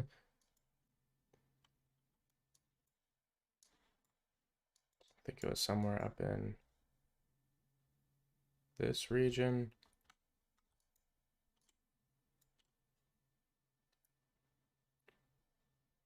Yeah, I think I wanted to say I shorted. It was right in one of these areas, or I know it was somewhere around here. I don't know why the executions aren't showing, because I have them marked to show. It was glitching because I was trying to show you guys, but I did post them in stock chat, and we went over it on the stream on Thursday. So if you're like really interested in that, you can go watch the stream, and it will show exactly what I'm talking about. But somewhere in here, I took a loss, but I reversed it immediately, and I was like, okay, no, you're wrong. I'm not gonna sit there and like, no, it has to go my way. I'm gonna hold it. I'm like, no, I'm like, fuck, you just fucked up. Take on the chin, move on, you know? So Hi asked, how and when to use liquidity as a point of interest? So do I need any price delivery rate like order block or fair value gap to be tapped? So in my book, I classify liquidity pool the same thing as an order block or fair value gap. But when they're paired together, it's just like confluences. So like before I traded smart money concepts, I would like require multiple confluences. So for instance, when I trade harmonics, I also had an algorithm called Omni. Some of you guys will remember that. A lot of you guys won't. But so basically I looked at like, okay, well, if I'm in the lower Omni bands and I have a harmonic, like that's two confluences all go long. So smart money concepts tries to separate itself from everything else, but in the end of the day, you can still use some of the same formulas. Like, okay, if I have two confluences being, maybe I have an order block right here, and maybe I have equal lows right here. If you take that out, that's two confluences. Now, how do you get three? A confirmation entry. Boom. It's the same ideology. But again, liquidity pools and order blocks to me are both points of interest, but I like combining them. Again, multiple confluences are going to give you higher probability setups.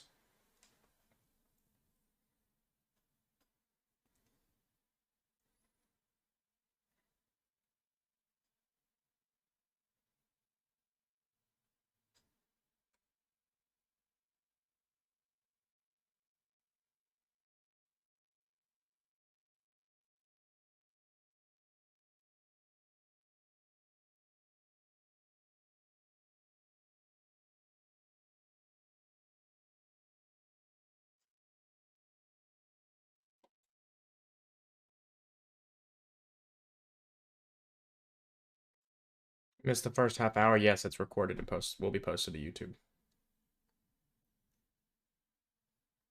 No question, stupid, and you could only be bearish in a market with option trading.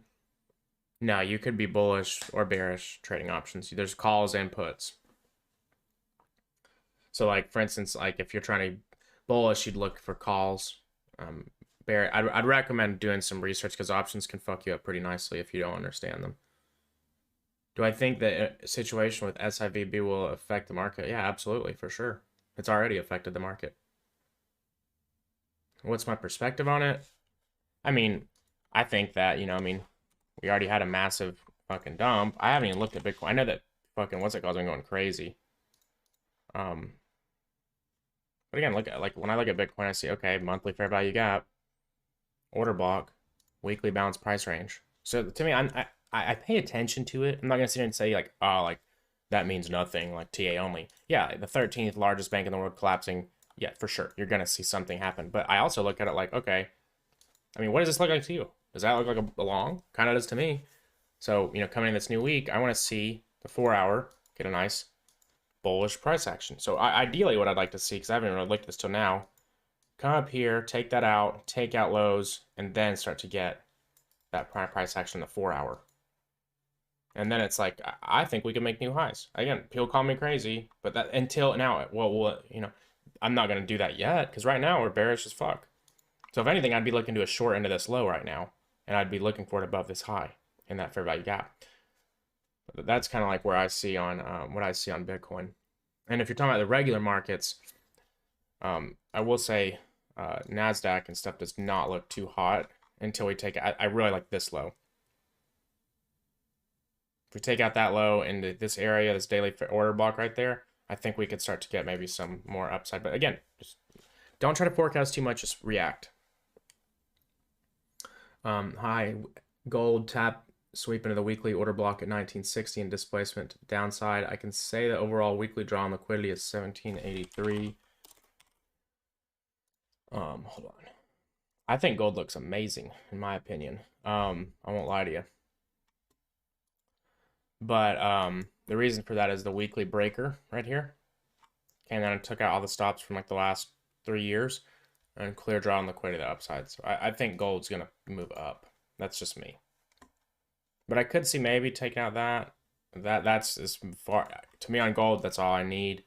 4 hours pretty bullish. I'd be looking for maybe some kind of retracement whenever you get it, and then I'd look to go long. I think Playboy actually got people in like gold swings, like the option, or yeah, like the stock, GLD or the fund. I don't know what it is, if it's a stock or what. Yeah, killed gold. Yeah. I need to actually pay attention to this, to be honest. It's been clean. I keep saying that, but I just get so far. I just really like trading NAS and ES. I said fuck that breaker.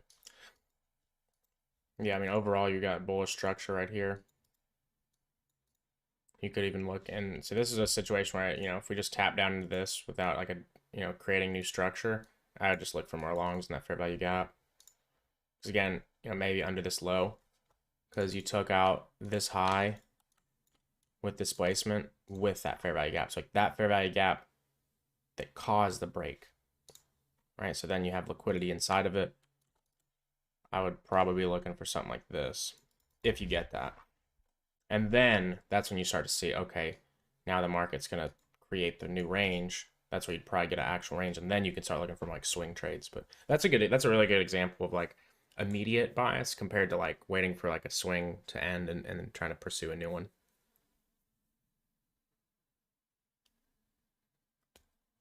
I probably should start watching gold.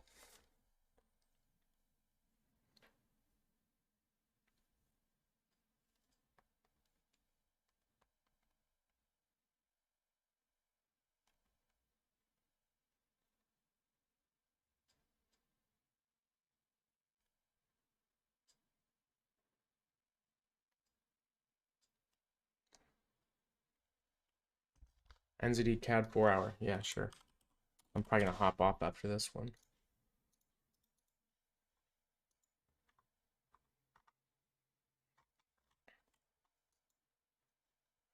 This looks like it went. I think the last time I looked at it was like down in this area. Just clean the whole chart off.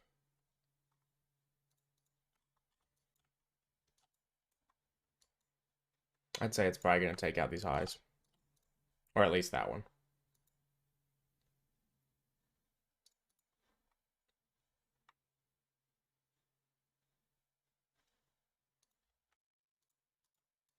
There you go. That's clean. That's what I would look for. And the reason for that is the bias overall in the daily would be bearish in the long run. You know, I guess the daily bias coming in the day would be bullish the next day, but I look at it like, okay, here's the most recent like displacement. We've got liquidity and a premium, that breaker block, part of this daily fair value gap. Also on the external level, you have a reason to come down because you're displacing the downside after, you know, coming up here and taking out. Looks like you took out this high. Did it take out this one too? Yeah, you took out sell side or sorry, buy side liquidity, and you have a massive expansion, so you have a reason to retrace. In my book, displacement down, leaving liquidity behind. Take the liquidity, then look for more down. That's where I would be at. Nice, hell yeah. This is actually pretty fucking clean. I'll set an alarm for this. Did I get the wick? No, I didn't.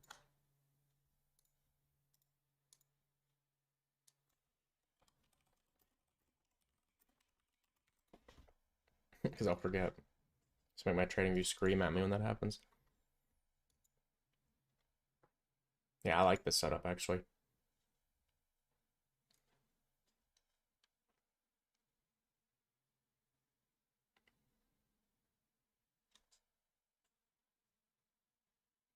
And also high, a little bit more on gold. Just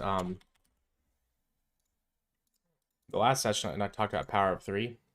So accumulation, manipulation, distribution. That's my main, the reasoning behind this.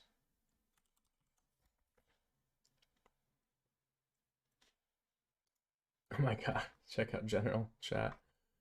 Let's see.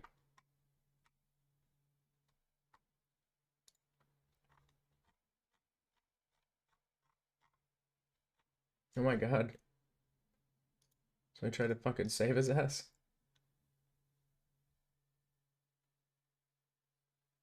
RIP.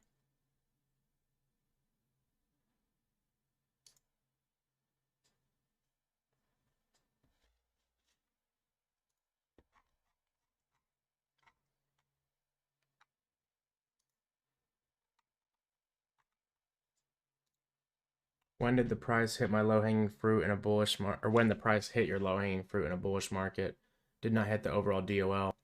The low time frame shows some downside movement. Will you still short it? Yeah, potentially. Like for instance, okay, let's say this. Like in this example, like my overall, what I think price is going to go to is all the way up here. But if I was a gold trader, like this is all I traded, and we came up into a fair value gap, and I saw the lower time frames giving displacement down, I'm just going to look for a discount of the most current impulse. So like, for instance, if I was a gold trader up here, and I saw something like this, a rate of highs and a shift down, I'm looking for shorts down to the equilibrium. ESPO3 played out on a daily chart this week.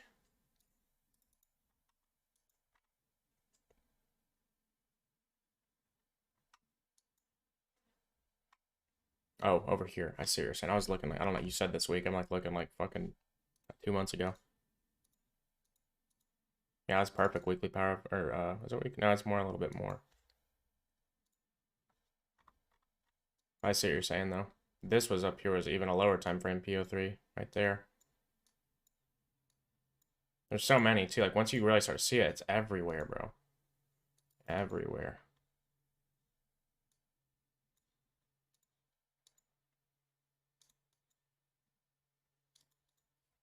Right, and then you can say, oh, okay, here's another one. And you just check it there, or you can target it. It's like that's another thing too. If you're in a point of a power of 3, like you can use the lower time frame power of 3s, and then you can extend your targets to the higher time frame ones. On that note, guys, I'm going to hop off here. As always, I appreciate you all, and I will see you guys on Tuesday. Hopefully, this helped a lot of you guys. I think this is a pretty good one. So I'll start uploading it to the YouTube as soon as I get off here. But I'll see you guys on Tuesday. Peace. Okay, so today, what I want to go over is just something I've been using a lot on my own recently. And a lot of the times it's hard to share plays using this strategy or similar strategies. So I wanted to go over it with you guys so that way you guys can use it as well. And I think that a lot of people, when they watch ICT or they watch a lot of smart money concept stuff, I think everybody thinks stuff's a lot more complicated than it is. And really, all that this style of trading that I try to teach you guys come down to is what is a drawn liquidity and understanding structure and order flow. So if you're able to look at a chart and say that you're very confident in where it's going, like you understand the direction and the area of liquidity that the market is pushing towards. And we've talked about this with structure, and we've talked about it in the liquidity class. So I don't want to get too in depth on identifying the drawn liquidity, but we'll go into it minorly. So the one thing I look for, first of all, is going to be your overall higher time frame structure. All right, so if we've displaced after taking liquidity, like for instance, if we have a day like this where we come up and take liquidity and we form that swing high pattern, right? After this day is formed, really on this day, right? Because up in here, we'll put a mark. Get rid of some of this stuff. So on that day, there was a shift in structure right here. So you already knew that this day was likely to be very bearish moving throughout the week. And the reason for that is just simply structure. It's not any fancy, drawn liquidity or this. It's just identifying that the market was making, we're talking about impulse structure. We had a high here, we had a low down here, a high. So where are we going to go next? Right there, because that's just the overall flow of the market. We're making lower highs and lower lows, and this is also occurring after we displace liquidity, or displace from liquidity. So the way I look at this is, if we are trading trade smart money and we have a area of liquidity like up above this level right here, and the market goes away to it, or goes into it and then moves away from it very rapidly, and that's just kind of, don't make it complicated. The stops were taken, and now we're going to see other stops. So something that ICT used to say a lot in the old stuff, and he says in the new stuff, that used to confuse me, was prices just moving from area of liquidity to another area of liquidity. And that is the truth, but it's also a little bit more complex, and it makes it, what that does whenever people are new, they just look for every single liquidity pool to be rated. But it's really just identifying, where are we displacing and taking structure after taking liquidity. That two-step process is basically how I find bias. So if we are in the market where we have our identification of what kind of impulse swing we're in, right? We're looking at the market like, okay, overall the market is in a bearish swing, right? Then we understand that the market's going to be in two different stages, and that can be either retracement or expansion. So retracement would be moving up back into a premium in a bearish swing, just kind of like this price action right here. And whenever that happens, we expect, once we get to a premium, then we expect and you could draw the fib from here if you can be a little more aggressive. You can even draw it from all the way up here. But they all come out the same thing, is that we moved into a premium, moved aggressively away from it. So if you can identify, the market is expanding, you're going to be seeking out the opposing liquidity. So if we're in a bearish leg, an expansion would be moving down, the pro trend, and we're going to target the end of the range, because price moves from internal liquidity and equilibrium to external liquidity, and then it will tag some other kind of liquidity or point of interest, and then go on upon its course. And of course, every trend comes to an end, and you can use higher time frames to determine when this is likely to happen. Another rule of thumb with draw on liquidity is basically to look at areas we failed to displace under. For example, let's say we come right here and we fail to displace under this low. I look at the next swing high, and not the major external liquidity, but the next high as a target. Because if we form a high right here, and then we go down under this high or this low or any low, and we don't displace under it in that leg of price, then I look at this as a liquidity rate. So if we're taking, and this is where the saying, price moves from one area of liquidity to another. But you just have to understand where to look for it, because it's really easy to get wrapped up in that statement, and it's not as it is easy, but it's not as easy to understand at first. So there's just a little bit on draw on liquidity. But whenever I come into the market, I have a way I'm leaning towards, right? And a few of the questions I ask myself are, number one, did we take any kind of major important liquidity? Did we take any kind of an important liquidity? So some of those are people are wondering: previous day low, previous daily high, previous weekly low, previous weekly high, previous monthly low, or previous monthly high, Monday's high or low. And then also we're going to be looking at session liquidity. And then also, these aren't really areas of liquidity, but I mean, they can be, but they're more just time and price levels, is the midnight and 8:30 open. So that's the first thing I always look for to kind of assist me in bias and determine where I'm going to be looking for trades, like what direction. So for instance, we'll go down to the last session we had. So we'll go ahead and mark out. This will help us with this. So when we mark this level, or I'm sorry, this day up, coming to the day, we're coming in right around here in this green box, or that's when I am. It's around 8 a.m. And sometimes I get at my desk a little later, to be honest, because I don't really trade until the market opens now. We look and ask, what areas of liquidity have been taken? Has the London kill zone or the London low of the day so far been taken? Because we're still in the London session at this time. It's still 11. If you look at that and you say, yes, okay. The Asia low has been taken, and the Asia high and low have been taken here. You look back at the market, like to a 4 hour, and you can do the same thing we did on the daily on the 4 hour. Let's say you come in the market at 8 a.m. This candle's already, in play. So you're looking like, okay, we took a low right there, and we're not displacing under it. It's not. It just hovers there for a second and starts to rebound. That alone will tell me that we have a bullish bias for that morning, probably the afternoon as well, or until a key area of liquidity has been reached. So that's how simple I do that, right? I try to do that quickly. I try to be decisive, and it's very important you don't sit there and try to, stare at the screen and figure out a million reasons why you might be right or wrong, and just act. Just execute. And that's what risk. If you lose, you lose. And if you consistently lose, then maybe you need to go back to the drawing board. But if you're out here trying to trade, you got to trade. So understand that this space and this whole smart money concepts, ideology can inflict analysis paralysis, and it can overall be just really bad for your trading if you don't look at the market and decide what your thoughts are very quickly. And if there is a time where you genuinely can't, like the other day on stream, I told you guys, I was like, we talked about this level right here, this breaker block, and we were in it, and I was like, okay, well, I could see us retracing, and I could see either us going down for lows, or I could see us coming to this fair value gap and moving up. So I was just like, I'll set it out. And that's whenever but I know a lot of newer traders, they just kind of are always finding a reason why, their setup's not going to work. But we've established that, we've taken out a low.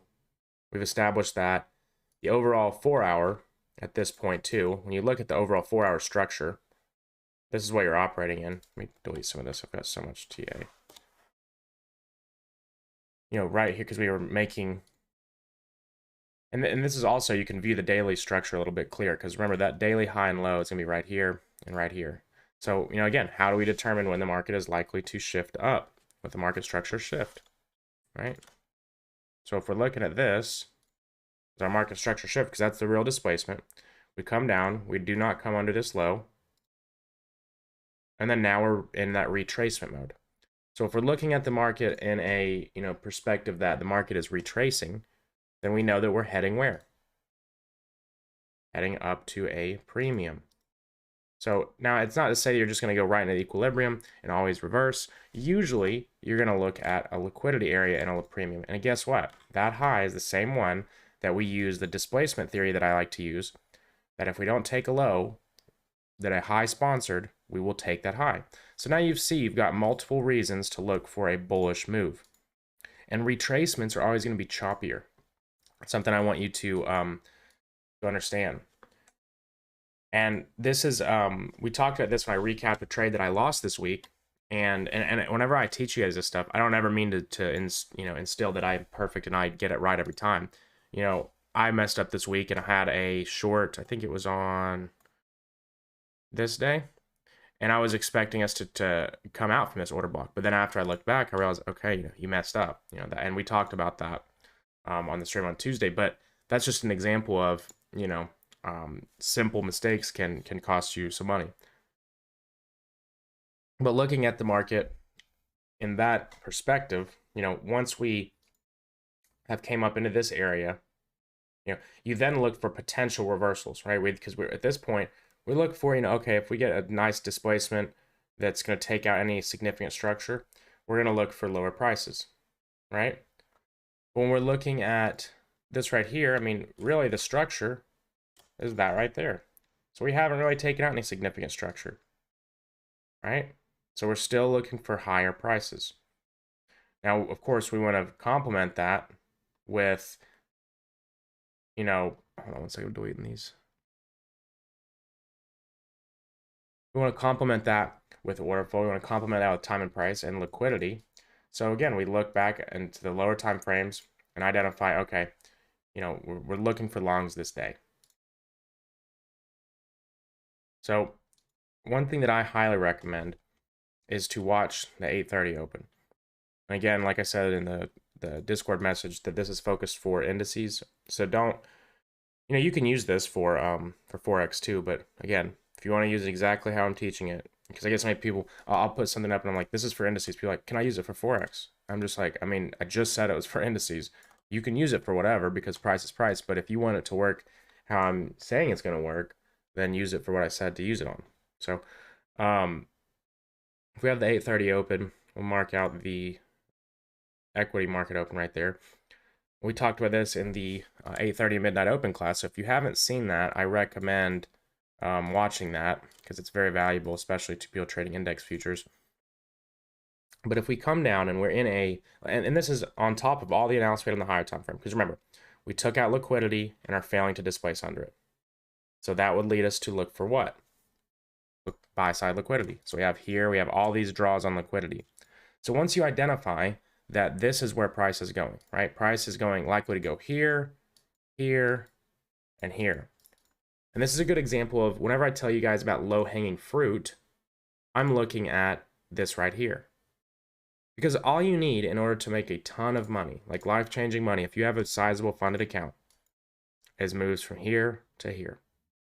You don't have to get 50R. You don't have to do 1,000 different, crazy, confirmations across different time frames. You just got to understand the draw on liquidity, and you can pyramid your way into it. So the way that I like to do this is I like to look for a run on stops during the session. So the first one we had was right here, very early in the session, right? 9:45. So once liquidity is taken, because that's going to be step one of this strategy. So step one, liquidity taken. And really what this is a model that I've shared with you guys, and it's very similar to the ICT model, but it's breaking it up and pyramiding it and not taking the same trade and holding it the entire time. So for instance, liquidity is taken here. Also, time and price on our side. This is just a bonus confluence, right? So again, this the 8:30. Under that is considered a discount. Above it is considered a premium. And we can look to, either enter around this area or below it if we're looking to be long. And if we're, maybe we're really below it, like the midnight open, mark that out.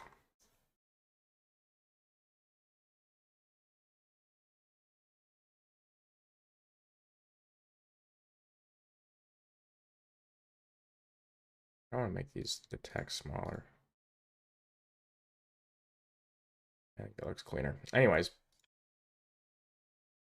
if we're right, if we can target the midnight open or liquidity near it. Now, again, I'm getting a little off track. Step one is just that liquidity is taken after we've formed our bias, right? So we know we're looking for longs.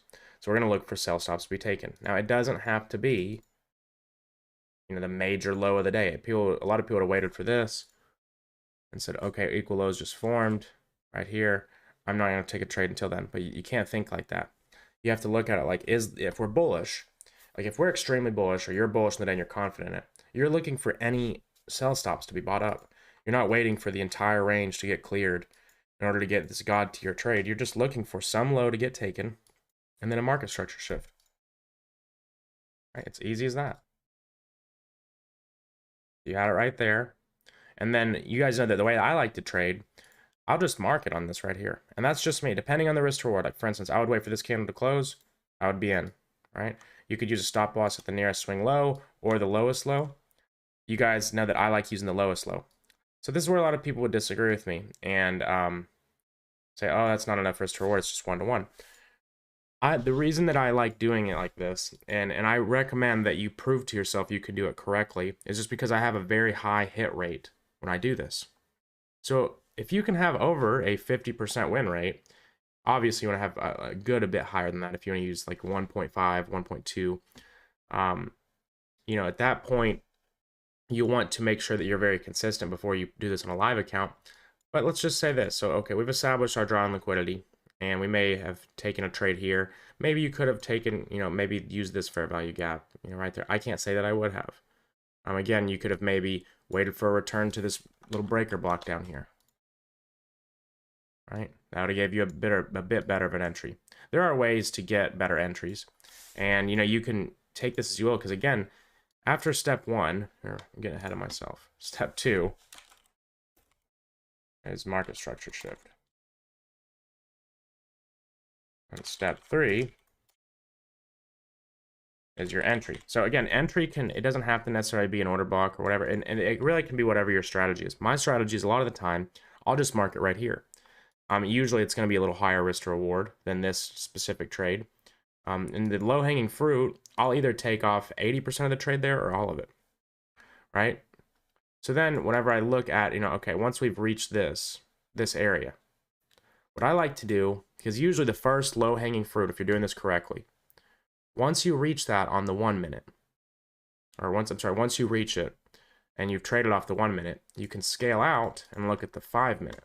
Because likely, if the day is going to continue bullish, you will have a market structure shift on the 5 minute. And remember, these need to be a displacement. Like notice how the market was making, we had a high, a low, high, lower low, boom, that's a shift. That right there is a market structure shift. V-shaped reaction. I'm going to hide this just so it's not in our way. V-shaped reaction, displacement. So at this point, you have another trade you can take, right? And you can trade this multiple ways because oftentimes there's going to be a breaker here, right? Or maybe you took another trade after, or I'm sorry, no, wait, hold on. I was getting over time. So there's usually going to be a breaker because there's usually some kind of liquidity raid before that shift. But if there's not, you can just use a fair value gap. So, but if there's a breaker, that's the kind of the ultimate pattern I like to look for. So really what you can do is just as a POI, we'll mark this out again, or sorry, mark this out again, right? Because you've already met two areas. But this right here is telling you the market is not done moving up because we're still displacing up. And then you watch this area. It could have just been the fair value gap. And then you just use confirmations. Because again, you're understanding that we're moving up. You're not seeing these downward moves as an area to look for, oh, displacement, sure. No, you're looking at those because you're confident in your draw on liquidity. You're confident we're bullish, that this is just a liquidity raid. And this right here is a buying opportunity. And that's what it means to try to think like a market maker. And it's hard to do that whenever you're newer because it's, maybe like, oh, shit. And it really just comes down to fear. But I think confidently that most people that don't do this or don't have the confidence to do it, it's just simply because it's because they don't have the confidence to do it. It's not because they can't do it. Then after this, you can watch for another shift. Got it right there.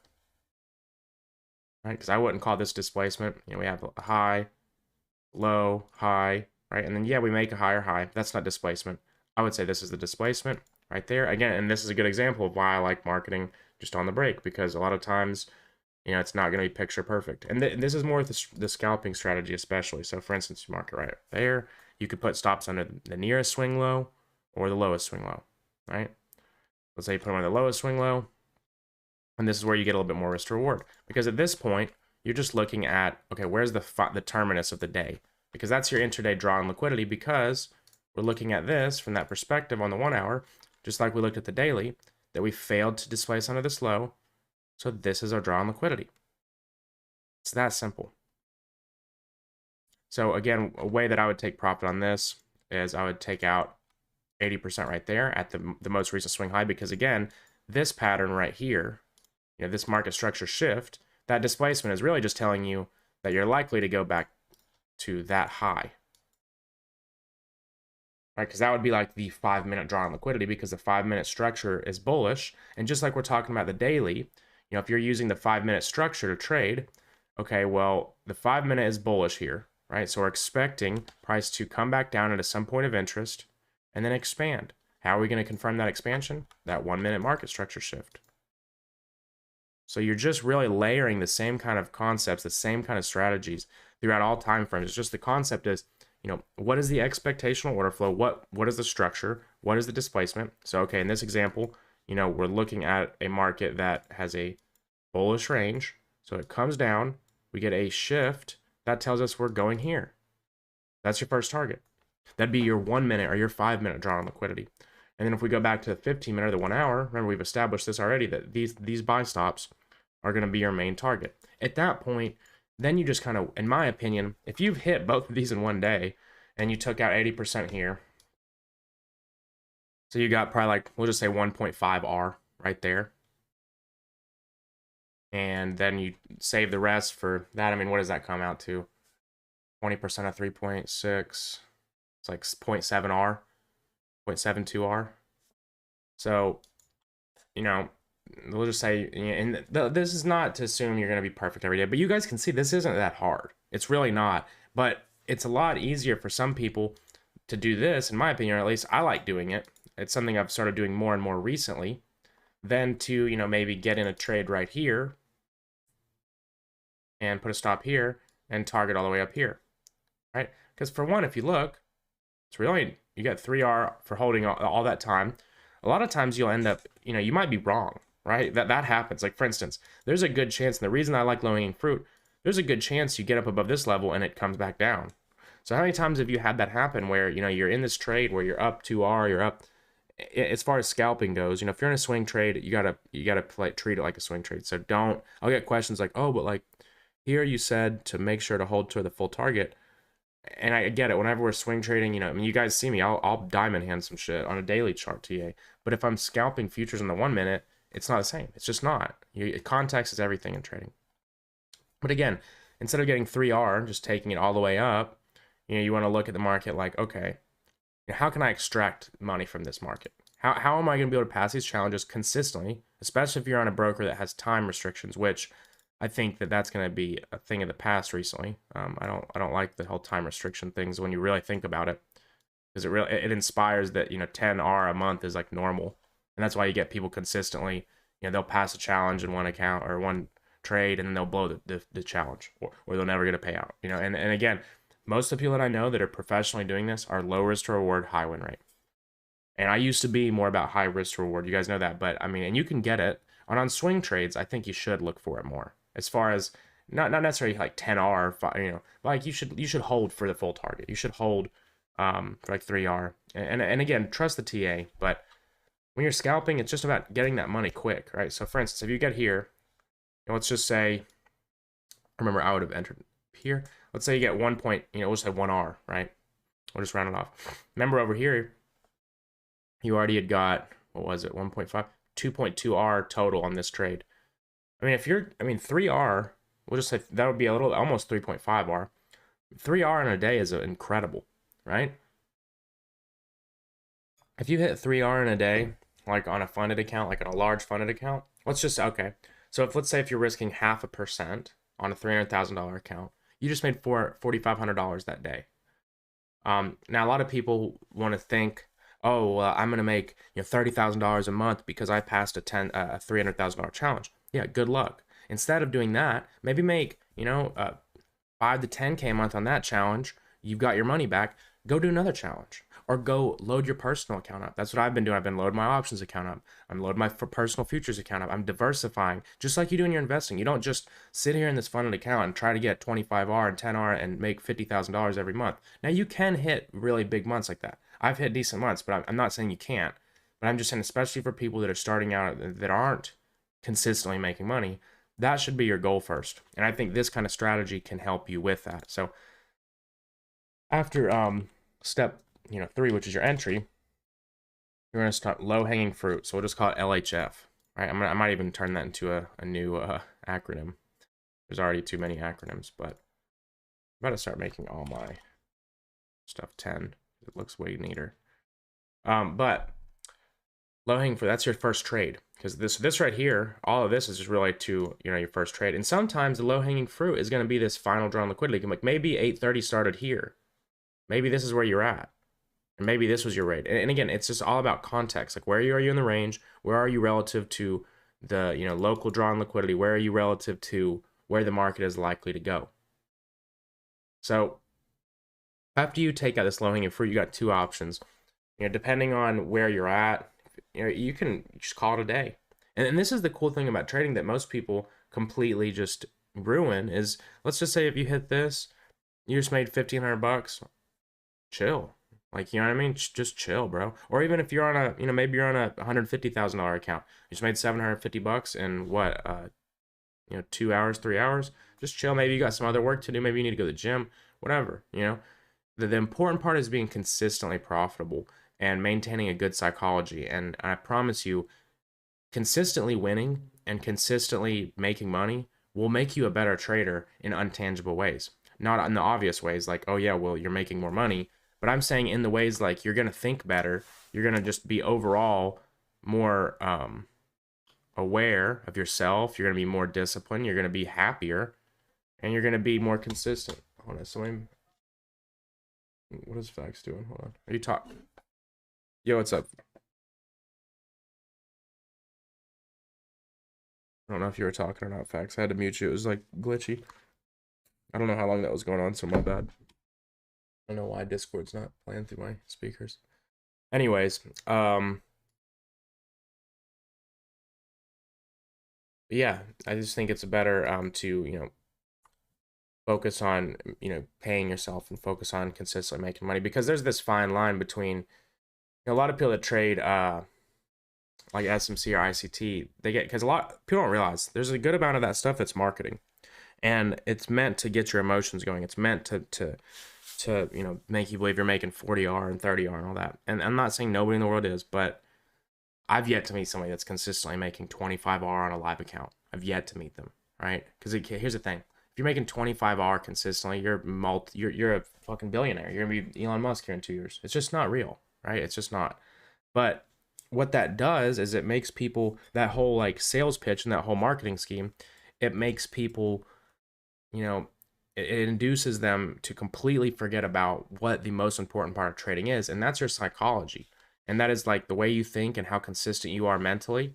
And people chase dreams, and then they end up just getting sucked into this never-ending, chase about just an uphill battle with the carrot that's being dangled from. They forget simple things on how to preserve and maintain good trading psychology. Like Mark Douglas said, pay yourself when the market makes money available to you, right? And that term can be misunderstood, and people take profits too early when they're not supposed to. But the way that I interpret it is by doing stuff like this. So really, this, after you get these 4 steps, that's one trade, right? You've got one trade done. You can be done for the day, right? Let's just say if you do this, you got 30 days to pass a challenge. And hold on, somebody else talking? No, never mind. Let's say you got 30 days to pass a challenge, and it's not always gonna be 1.2, right? I'd say on average it's between 1.5 and 2R for the low-hanging fruit. Let's just say if you get 1.5R a day on a challenge, you definitely should be risking a full percent. And let's say you do this every day out of the, for say 3 weeks. You're gonna pass the challenge. You're gonna pass phase 1 with as long as you have a good enough win rate. I'm not saying you're gonna have 100% win rate, because then you'd pass it in whatever 6 days, and you might. But let's say if you have like a 70% win rate with this, which is definitely attainable. Right now, the win rate I have on NASDAQ over the last, since I think it was not the 10th, but the 13th. All right, since the 13th, I have a 67% win rate using this exact strategy on the NASDAQ. And that's, if you can maintain that, you can easily pass challenges, easily. And without much effort, without a ton of stress, without, waiting all day for a trader all week and all this. And there's nothing wrong with that. You do have to wait sometimes, and sometimes you don't trade, but I think you guys get what I mean. So I think that just taking this first little, this first trade, that's good enough. But again, after that, then you ask yourself, this would be kind of like the next thing. We'll call it step 5. And this is optional. Is where is the draw? So again, where is the actual draw on liquidity? Because remember, the low-hanging fruit and the draw on liquidity are not the same thing. Right? The low-hanging fruit, again, is just that first little area. Because you can look at just the 5-minute. So even if we're not looking at this as the target, right? We're not looking at that as the target. We're still going to be looking at this right here, which was that low-hanging fruit, as our draw on liquidity. As far as the 1 minute, right? And then some people are probably getting confused. Like, you just said that's not the draw. I'm saying, like, if, our draw is up here because we're looking at it in context of the 1 hour. And we're looking at it in context of the daily and the 4 hour. Right? So we're looking for much higher pricing. But let's just say just looking at the 5-minute, we've got a range, bearish range. You've got a shift. You're looking for liquidity in a premium. That's going to get hit most of the time. It's just, again, understanding ranges is extremely important if you're trying to trade effectively, because that's the first lesson of ICT that he ever taught publicly, as far as well, I should say, I guess privately, but he ever taught for money and like in a course, was that is the lesson on premium discount. So if you look at this as, okay, well, the market's in a bearish range, you got a shift, we're now in retracement. What does retracement mean? We're seeking out liquidity in the opposing market extreme, meaning we're looking at any kind of liquidity past this line. Very easy, right? That's low-hanging fruit. That's just what's relative to the time frame you're on. Now, once you zoom out and you go into context, okay, now you ask, where is the actual draw on liquidity? If you're a day trader, you should be finding this on the 1 hour and using the daily and the 4 hour. You know, you can understand where the weekly draw on liquidity is, but that's not what you're going to be trading towards. So if we look at it like, okay, you know, where's the draw? Well, we understand that since we didn't displace under this low over here, then we're looking for this high. Just that simple. Right? That would be the overall draw, and I didn't even take it that far. So once you understand where the draws, you understand where the market is going, you look at all these little, you know, downwards moves that you might otherwise look at as a shift in market structure as a buying opportunity. And you can continuously do this, right? You could have done this here. Like, and if once you see it like that, it completely opens up your perspective. Because once you see it like that, the 5-minute structure is really all you need. You got, you know, it's really easy. Look. Super easy. I mean, it's literally like, this is like where smart money concept, this is where what gets advertised. People are like, order block, long. Order block, long, right? But the only reason that the only times it works like that is when you're really in tune with the direction that the river's flowing. That's the only time that it's going to be that easy. And that's why I try to preach so much that bias is the most important part of your analysis, because without that, everything else you're looking at is skewed. So I'm going to take a look. That's pretty much everything I wanted to go over with you guys, right? So it's after, well, I guess we can put this into towards a little bit more for you guys. So step 5, where is the draw? I would establish that and ask, do I, oops, I can fucking type, do I need to trade? So this is really where you get to the point and say, okay, do I really need to keep trading? You know, maybe you got 3R on this. That happens sometimes. Then you just are done. And this goes back to, this will go to whatever rule system you have. Maybe it's you stop after 2R. Maybe it's you stop after 1 win. Maybe you don't trade twice in the same morning session like ICT recommends, whatever. That's when you ask, okay, you know, do I need to even keep trading? You know, if so, kind of just track the order flow.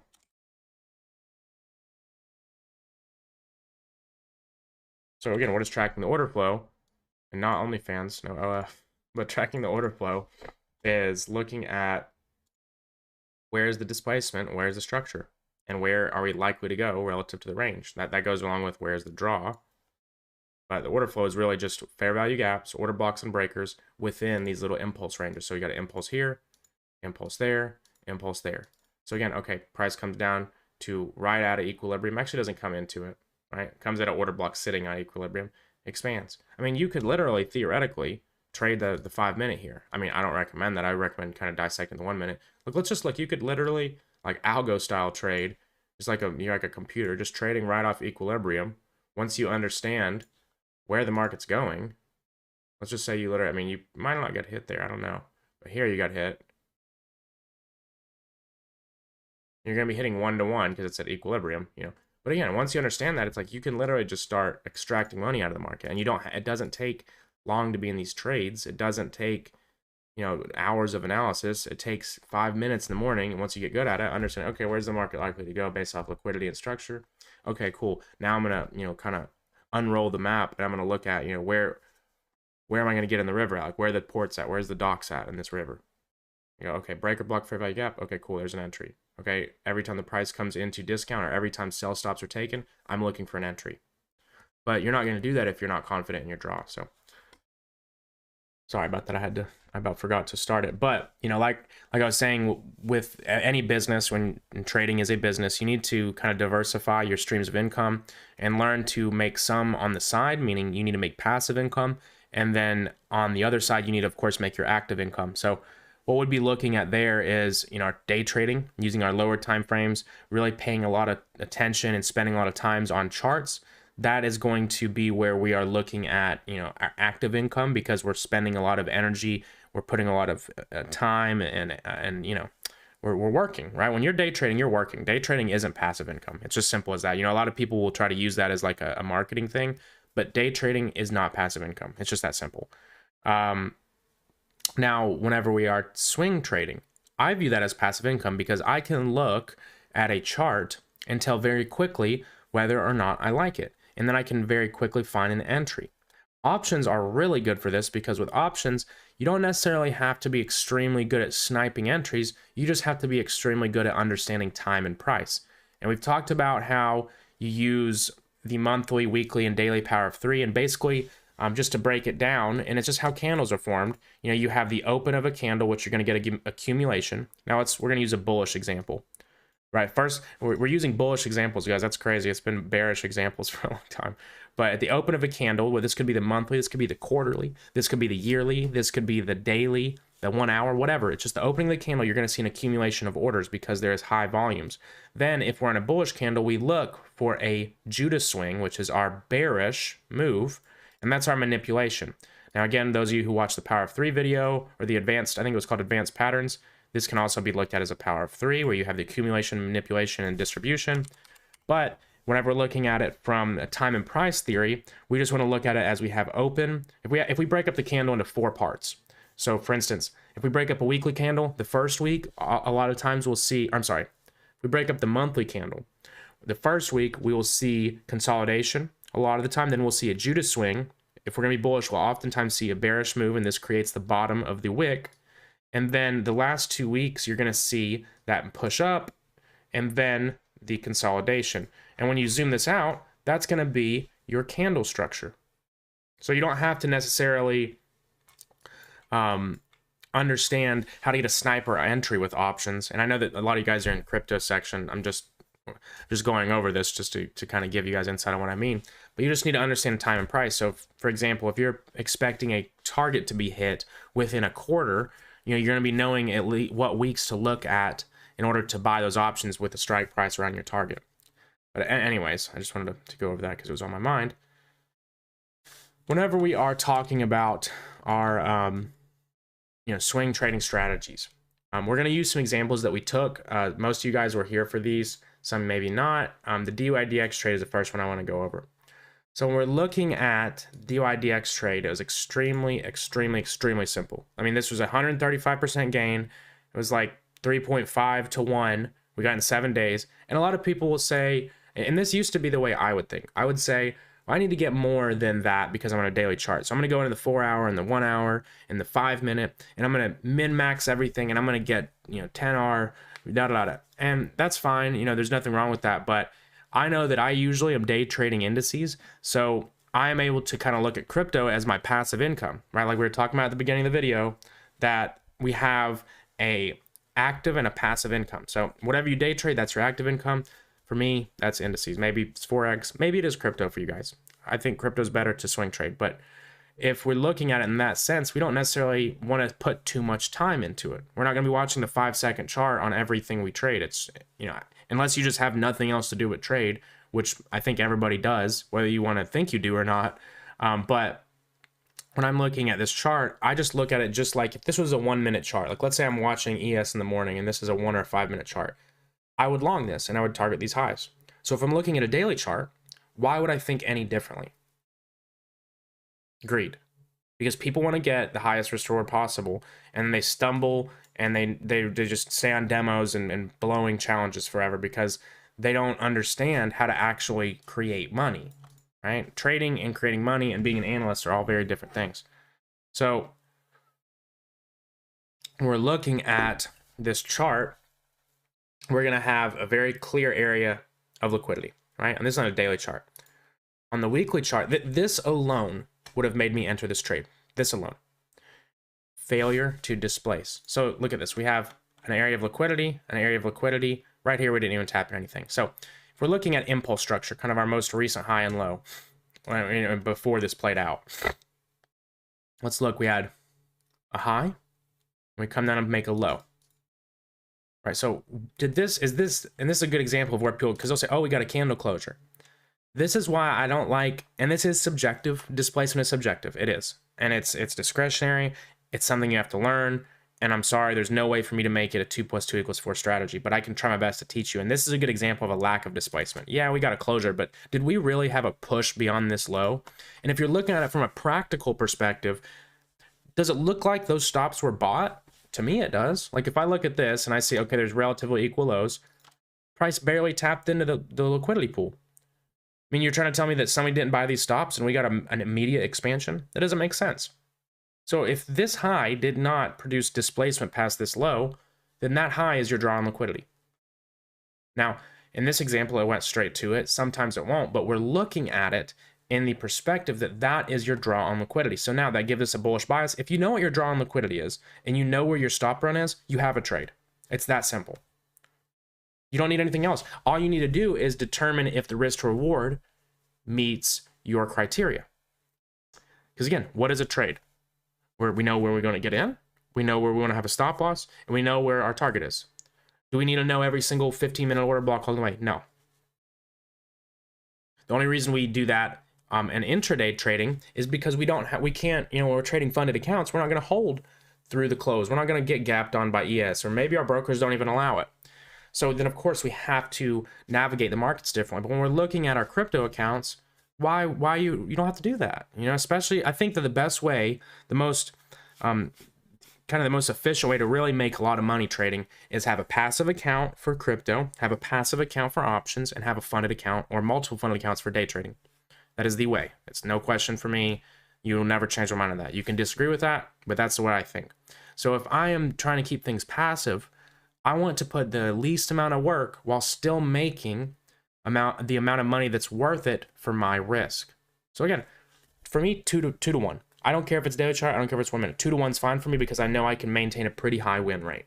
And we've had a very high win rate, whether it's been options, whether it's been crypto all year. I mean, it's been pretty amazing this year, right? Not to say it won't. We'll probably have at some point. We'll probably have some times where it's not, right? It's probably just the name of the game. Also, looking at DYDX right now, it looks fucking phenomenal. Just because we're in this whole breaker right here and tapped in this fair value gap. This will be a trade setup I'll be watching in the future. I'm not going to try to ape into a bunch of trades right now because we have like 3% of the port risk right now, which isn't crazy. We've made way more than that this year, so it's not a big deal, but I don't want to just continuously keep aping into trades. Anyways, sorry, got off track. But if we have a trade entry, we have a stop, we have a draw on liquidity, that's all you need. Now, we didn't catch the very bottom tick here because I didn't see it in time, but the bottom tick was this balanced price range. So I have one fair value gap, another fair value gap after we take liquidity. This is another model. This is going to be the class we went over today, actually, but I want to take some more time. But this is a trade model I've been testing using on 1 minute.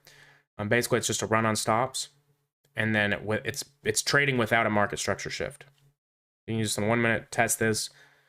You have to be pretty good at bias to do this correctly. But when I have a run on stops, if you see displacement into it, because remember, when we're looking on liquidity rates, we want to see displacement in and displacement out. So the only way to identify that I found without a shift is a balanced price range. But you can see it worked really well here. Would have given us a very good risk reward, but we didn't see that. So anyways, that would have been one entry. Now, if you don't get that, that's fine. Because again, whenever we identify our draw on liquidity, we just look at the price like we know what way the river's flowing. Where do we get in?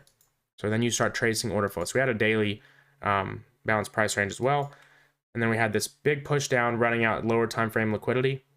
Massive push up. This is our displacement. This is our signal right here. That shift is telling us the market is drawing up. That's confirming that weekly bias. So if the weekly displacement theory wasn't enough, you had a shift down here and you have a shift right here. So you're just tracing the staircase. How am I going to get involved in this and how am I going to profit? And sometimes there won't be an opportunity. Sometimes it'll have moved too far and you won't have enough risk to reward. Or sometimes this market structure shift will be massive and the stop loss is too far. And you just have to understand and have a minimum risk to reward in order to avoid getting caught up in shitty trades. But in this example, we had a really clean idea. There was actually news that came out the day after this that they had a token unlock for DYDX, meaning that the seed investors who put their money in this project's infancy were going to be able to sell it. That would make people want to short, aka equal highs, and engineering buy-side liquidity. But we were long because simply using a weekly and daily chart. It's easy as that, right? So after that, we're just going to target out liquidity. based on, remember, that weekly or daily week level. This is one model. This is just the liquidity rate model, and it's just lack of displacement. It's that simple. Don't overthink it. People be like, what if in Asia there was a 15-minute order block and we had a bearish power of 3 and the weekly? It's just like, bro, just pay attention. I've given you everything you need to use, right? I get so many crazy questions, and not from you guys, but mainly on YouTube and DMs, where I'm like, holy fuck, these people are overthinking. It's like, I feel sorry for them, because I'm like, dude, these dudes are like, they're really overthinking shit. Like, and they're smart. It's smart people. Smart people are more likely to overthink shit. So, you know, I'm an overthinker with a lot of things, but not trading, because, you know, I was at one time, but you can't be like that with this. You have to be decisive.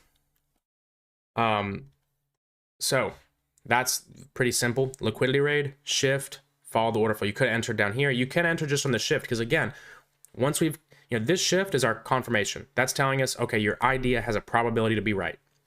This low not being closed under on a weekly, that's the trigger for our idea to even be born.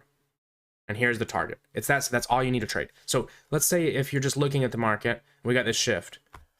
Maybe you didn't get a retrace on this order block, okay? Could you have longer right here? Because a lot of people will say, like, they're kind of immature at trading and they don't understand, again, just how to make money. That'd have been crazy if we cut it down there. But some people would literally, they'll say, okay, I'm going to wait for this order block to get hit. And if it never gets hit, they're just going to sit there. So stupid, right? You could take a trade here. You could take a trade here. It doesn't have to be a tap into a point of interest. Some people may disagree with me. Right, again, this right here is what pays me. My risk reward is what pays me. My win rate is what pays me. Sniping a 1-minute order block doesn't pay me any differently than committing or than executing a trade and committing to my idea, no matter if it's at the bottom tick or if it's along the way. It's just if my risk reward is good enough. It's that simple. Don't overthink it. Now, another setup that we took back in January, I think it was actually, yeah, it was January, was GRT. Now, this is the power of 3 setup. You guys saw, I mean, we took a ton of trades based on this back in January. It was super wild. This year has been pretty crazy with crypto. We took a lot of really good trades, and most of them were this model. Now, this one I want you to take into account ranges. So, for example, on the weekly on GRT, we had a bearish range, and price had kind of been consolidating, and we got a shift down here. Right? You also got a shift in the daily.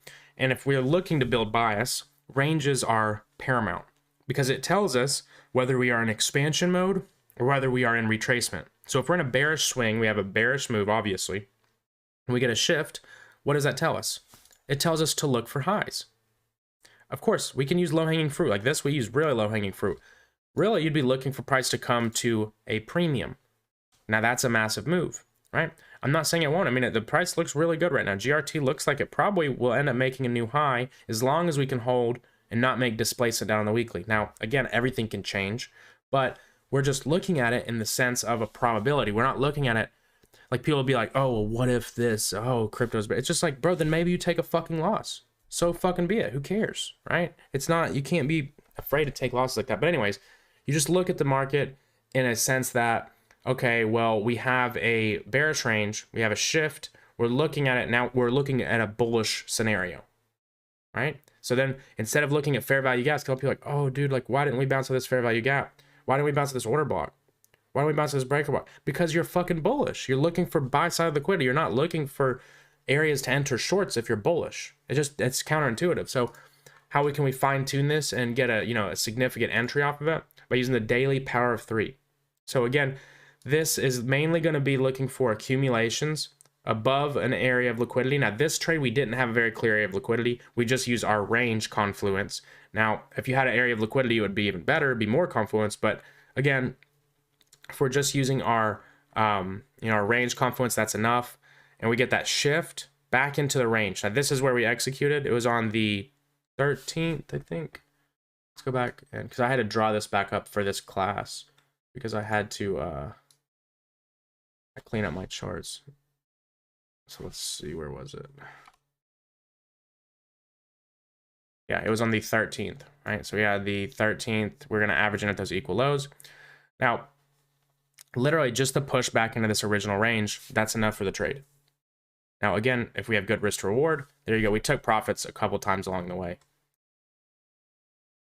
right?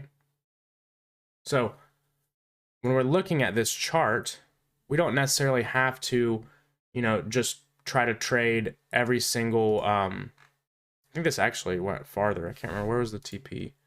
TP was 20. Yeah, the TP was much farther. It was like 20.43 from this picture. Being so it's too large.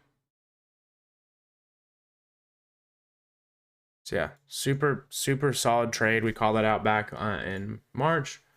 I mean, it's just like, dude, it's not hard to make a lot of money off of the high time frames. People just have this notion in their head that they have to trade, you know, the 1 minute to make money, and it's just stupid. But anyways, we have that nice pushback into the range, right? Whenever we have a pushback into the range of displacement, that's my trigger to entry. A lot of people will just use this as a bias, and I used to wait for like a shift and enter it like normal down here. But in my experience, especially if I'm using a daily chart, I get a higher probability that I'm gonna be right if I wait for that. I get a lower risk to reward but higher probability, which you guys know that's my style. It's better for psychology. I've still yet to meet someone who's actually making a lot of money who's not using that strategy. I've met people that say they're making a lot of money, or like Instagram people or whatever, but I haven't met somebody who's consistently making a lot of money that doesn't use a lower risk to reward, higher win rate, because it's scalable, it's easier on your mind, it's easier to manage multiple accounts. It's just all around, in my opinion, it's better. But if you want to min-max it, you can just use this as a bias tool and try to, you know, maybe get an entry in here. But again, notice we haven't gone lower than a daily chart. And we don't have to do that, right? So stops could have either been at the nearest swing low, which would have been right here, or they could be under the whole range. That's up to you. It's up to your risk profile. You're obviously, again, going to get higher risk to reward, but lower win rate. Sometimes that's really something that I like using. Kind of I am a little subjective there. It depends how far we are to the bottom of the range. If we're very far, then I'll use this right here. Because again, I'm waiting for that confirmation that I am correct of, you know, us pushing really hard in the range. That's my confirmation where I'm confident in that bias. Again, trading is bias, execution. That's it. And then invalidation. Bias is your target. Execution is your entry. Invalidation is your stop loss. You don't have to overcomplicate it. So let's look at, oh yeah, so last night I went over stocks, and this is just analysis. You know, the crypto guys are like, oh, I don't want to look at stocks. I went over a lot of charts and just marked them green. Look how many charts I marked green. These are charts that I'm just looking at based off of literally just the weekly chart. And let me just tell you my process for what I did. So like, for example, this chart, I looked at it like, okay, the monthly, just at a glance, I'm going to pop back at the monthly. Okay, the monthly is looking pretty crazy. We took out monthly liquidity. Right there, we're most likely going to see some kind of rally, right? On the weekly, what do we have right here? A market structure shift of a short-term high. Now, of course, this is a little bit less value than if we took this high out. And I'm not saying I'm just going to buy calls on every single one of these things on BlackBerry. I'm just saying these are all things that catch my eye. And this is how I'm able to sift through a lot of charts very quickly. This took me maybe 30 minutes last night. And going through this entire watch list that has 300 charts. And this is how I did it. Okay, bam. Okay, what do I see here? Market structure shift, traded into fair value gap, clear drawing liquidity. Okay, next. What's Carvana? Okay, market structure shift, traded into volume imbalance. Okay, drawing liquidity is going to be up. Okay, next. You see how easy that is? I'm not going on every single chart and plotting it out. Now, I will go down lower when I'm trying to decide which chart I want to trade, but I don't have to do that to find good opportunities. All right, Riot, this would also be a fundamental play because it's a Bitcoin stock. Bitcoin mining stock. Clear draw on liquidity. It's bullish. I mean, you know what I mean? It's just, and this is just from a weekly chart. So we'll go over a trade we took using same ideology. AI, this went, I think it went 500% for people who held. I closed it at 380%, which is incredible, especially on options. So this is the same idea. Look, if we go back, we bought it down in this area right here, right, and I think it was the bottom of this. It was like in the 22nd is when I bought it, so it was like right there. So again, it was just weekly. We had a clear draw on liquidity. Look at the range, right? Weekly bearish range, market structure shift. This gives us bullish bias. Price trades back down into a breaker and a fair value gap. I mean, it's like, bro, you look for calls at 30 bucks. How long is it going to take? Well, it's probably, you know, you want to have at least 2 to 3 months on a weekly chart TA, in my opinion. Maybe longer, but And this was something that took me maybe 5 minutes of fucking analysis. A 380% return, which would be like 3.8 to 1, because you're risking 1% of your port roughly on each contract in case it expires worthless. But you know, it's the point of this lesson is not necessarily going to be some in-depth crazy analysis thing, because most of the concepts we're going over I've already taught you, or you've already learned somewhere else. But it's just to show you how simple things can be and how easily you can make a good amount of money on the side, not just being a chart zombie. So take it how you wish, and some people may not use this, you may, but it can help you a lot with bias too if you're not going to use it. So let me look at the chat. Carvana and Riot right at the lows. Hell yeah. Yeah, see, I like both of those charts a lot. Carvana looks crazy. I mean, it's just like, bro, it took out this massive fucking liquidity pool right here, these relatively equal lows, and you get a shift right here. I mean, you don't, low-hanging fruit here is a long ways away on the weekly chart. Now, I'm not saying it's going to hit next week, but I mean, it's not 400 shares. Hell yeah, you're going to come up. I mean, how much is this? Oh my fuck. It's a massive fucking move. Jesus Christ. Yeah, it's fucking dirt cheap. And again, if we're looking at it like this, like let's look at the range.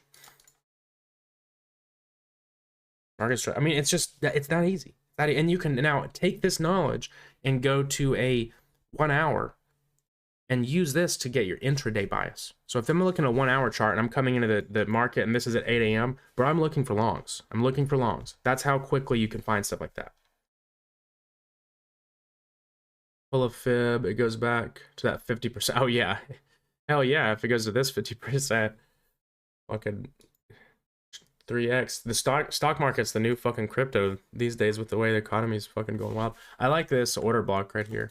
Like this is just this is like a good old OG style order block. Took liquidity, right, resting a fair value gap, probably breaker somewhere here in the daily. Somebody said I need to get into stocks. Yeah, you do. You really do. If there is a pullback in a bullish market and I try to be involved in the market, how can I know the pullback is only a little pullback in the M5, M15 range, or a larger pullback in the H4 or H1, H4 even daily range? We simply use those time frames. If you're trying to use just an M5 or M15 without the 1 hour or the 4 hour, you're going to get burnt. And here's an even better idea. Don't trade counter trend.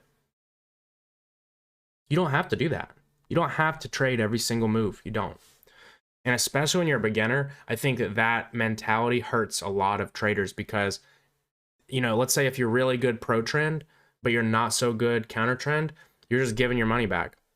And the compounding negative effect that has is your trading psychology and how you think, because you start to lose confidence, you start to overthink things, you start to just kind of make all the mistakes most people make, because it's all psychology based. So let's say if you're really good pro trend and maybe you do really good 2 days out of the week and you do really bad 2 days of the week. Not only, you know, maybe you didn't lose a lot of money, right? You shouldn't, because risk management. But what you did lose is confidence. And that compounds into much greater problems than really anything does. And yes, Ben Crypto, this is recorded. I'm going to go over this chart on Tuesday, or all these charts on Tuesday. I have a ton. I can't, to be honest, I wish I'd have marked my I know eBay was one of my favorites. I like eBay a lot. eBay, Coinbase as well. Meta is, of course, I mean, Meta's just been fucking flying already. I should have, I literally wanted to buy shares at $100. Stupid as fuck, I didn't. It's up like 100%. I think Spotify was another guess. Spotify looks pretty bullish. Disney wasn't one of the favorites. JetBlue is getting to an area where I kind of like it as well. All these, really. I marked them all for a reason. I don't even know what some are. This one was another one. What is this? Rocket companies. I don't know if it's like Rocket Mortgage and shit, and like Rocket Money. That's owned by Intuit, so I don't know. Intuit's on this list as well, but easy, pretty clear draw on liquidity. And again, this is similar to the other ones we had. Look, failure to displace among a low leads me to look for a this high. Right, confirmation of that. Market structure shift. Market structure. Well, this is just a break of structure. It's continuation. Right, price comes down into a discount. Balanced price range. Draw on liquidity above. Actually, this is one of my, I'm gonna mark this blue now, so I don't forget. Oh shit, I can't hear you, my bad. Yeah, I just saw that. I don't have my headphones. They're not here. I don't have them right now.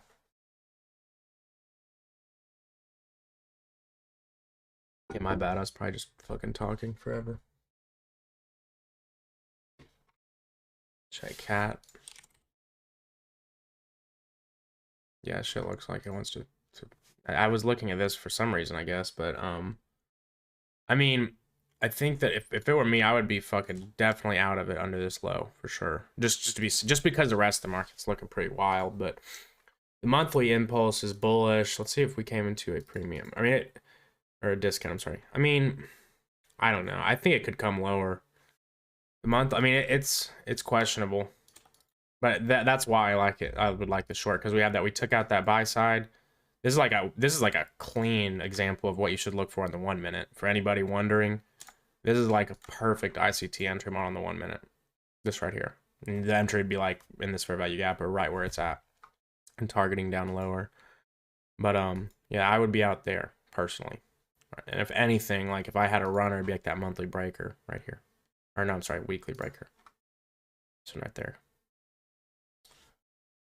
Yeah, short to longs, yeah.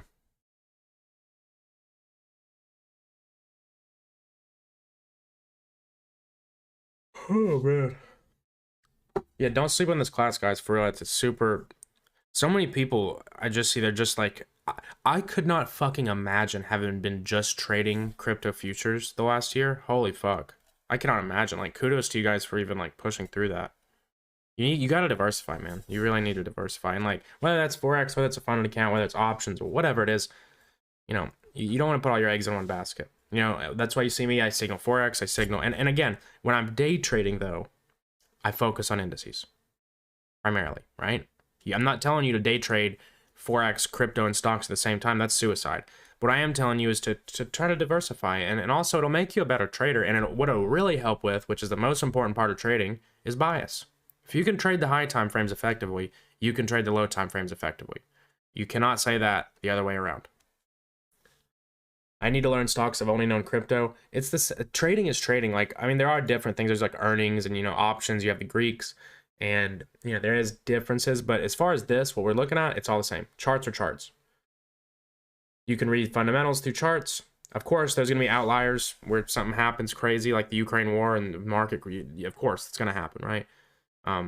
But for the most part, you're not going to have to learn a new type of technical analysis. Some people will say that. Some people might disagree with me, but that's the way I see it. I look at charts all the same.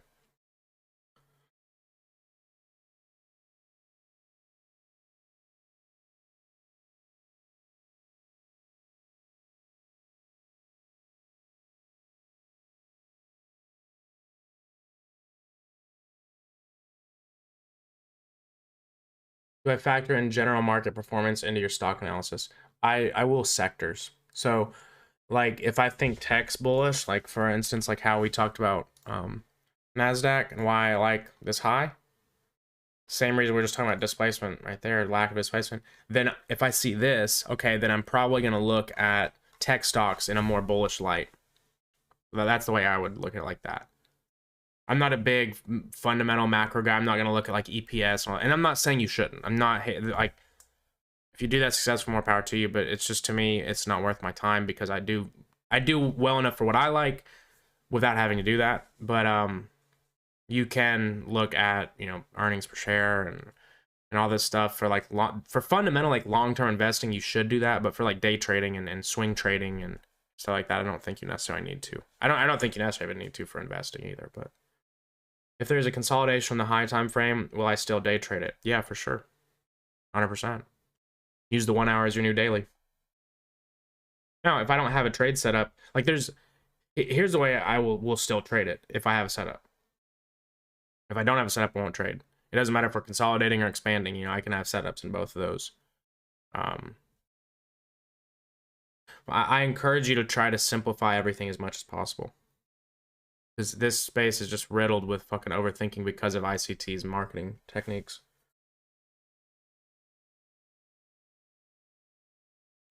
So I was saying, I'll get like crazy. People will be like, Okay, well, if your daily bias is still bullish, but in the Asia session and the CBDR has a projection of a 2 standard deviation of sell side liquidity and it had a bearish move, are you still going to be bullish? I'm like, yeah, because I'm looking at the high time frames. Can I go over the Atom setup? Yeah, sure. Dude, why did we have to type P now? I can't just put P. So this was strictly 4 hour. So I was looking at this. We looked at this a while ago. We tried to trade it once and we got some profits off of it. I think it was back in here. We got like a 10% move and then got stopped at break even. So the idea is still the same. I really like the idea. Looking at the weekly, we have a bearish range, right? Market's shifted over here. We had a weekly fair value gap and a breaker right here. Price tapped into it. Price shifted right there. And now we traded back down into this order block. And I went a little deeper than I'd like, but I still like the setup. Now, the 4 hour, the reason I liked it was when we entered was it had shifted over here. So we traded into it, and we look right here, we had a shift. And that gave us this order block, which we traded into, and then we just entered right there. I like the setup a lot. We have, and then again, just looking at equal highs, and then just this kind of as a safeguard in case we don't make it up here. Because I always like, if I see these like clean highs like that, I'll usually take something off there.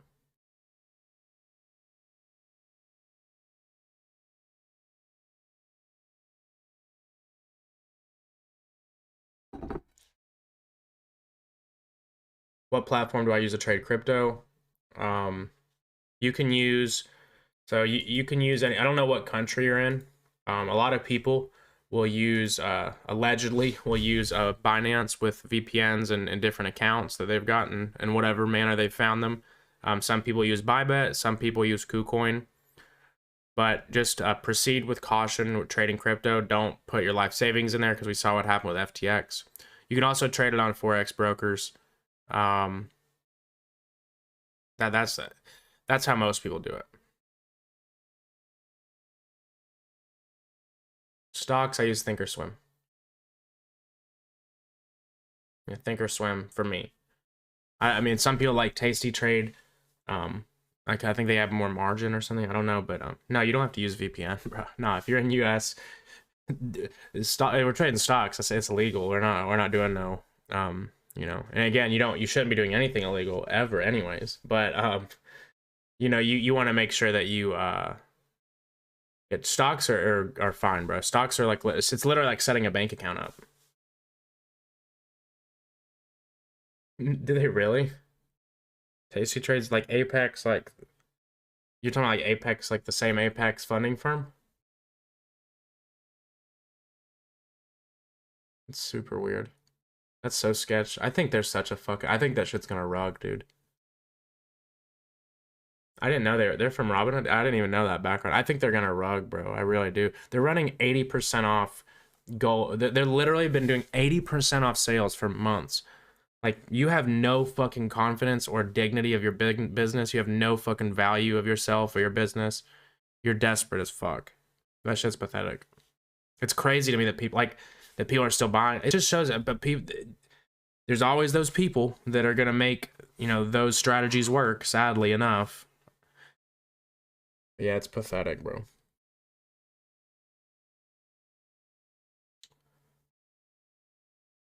We'll have like another couple minutes of questions and I'll hop off. I didn't even know that, Algo. Thank you for letting me know. I'm gonna look into that because I've actually looked into Apex a little bit because I'm going over some stuff on prop firms later this week in a YouTube video, so you guys will get to see that.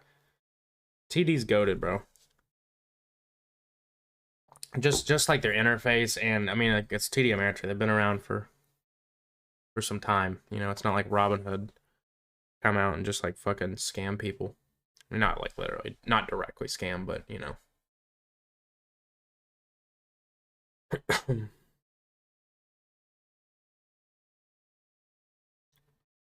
Yeah, Boston is. NFA. Can I go over long-term stocks? Same strategy. Yeah, same strategy. That's exactly what we did. And you can do this on a monthly chart. For long-term stocks, like if you're talking about long-term, like 5-10 years, I think you should probably do some research. First and foremost, you need to believe in the company, because if you don't believe in the company, you're going to have a very hard time holding it long-term.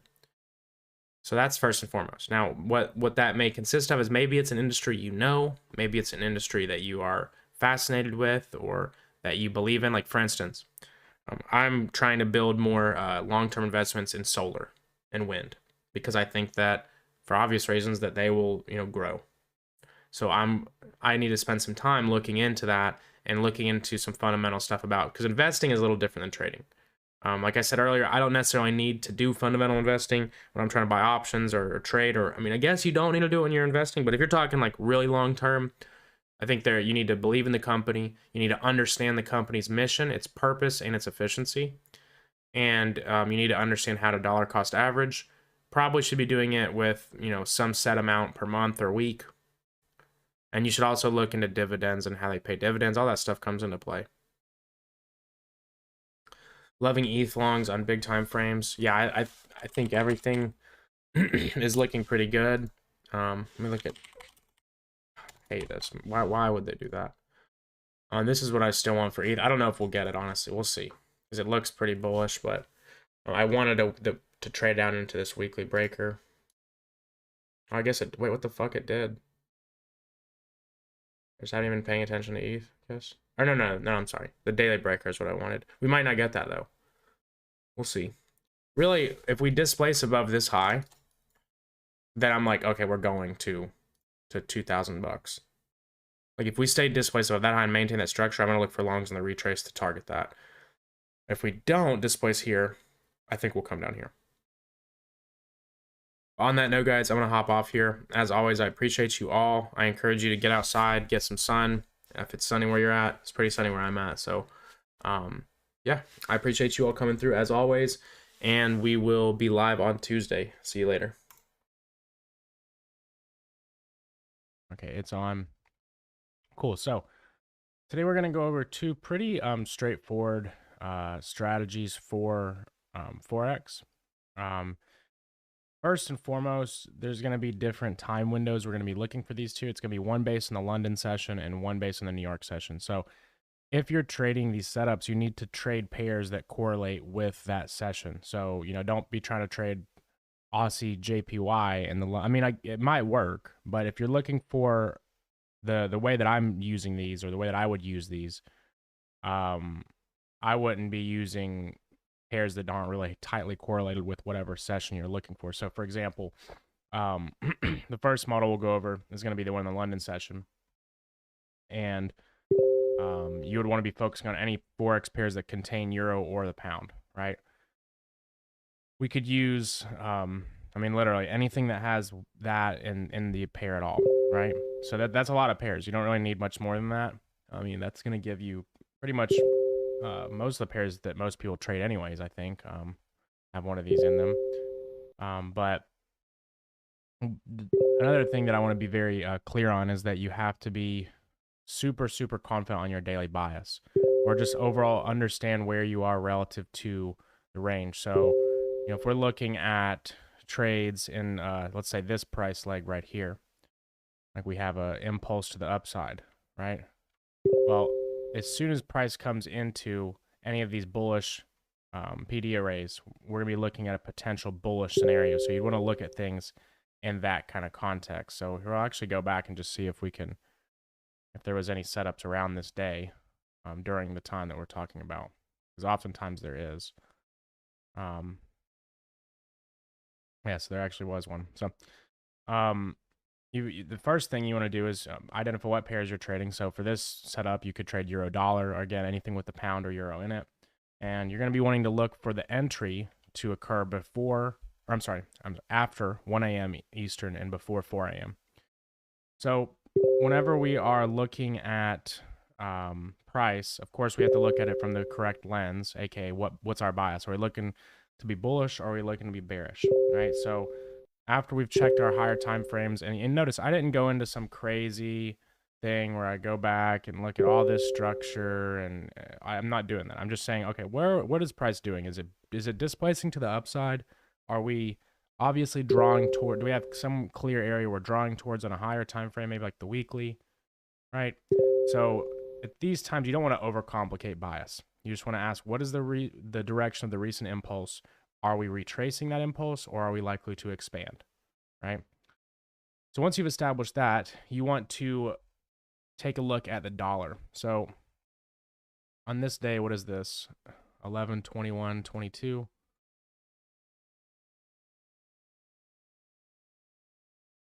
We're in the 1 hour. Or no, we're not. Never mind.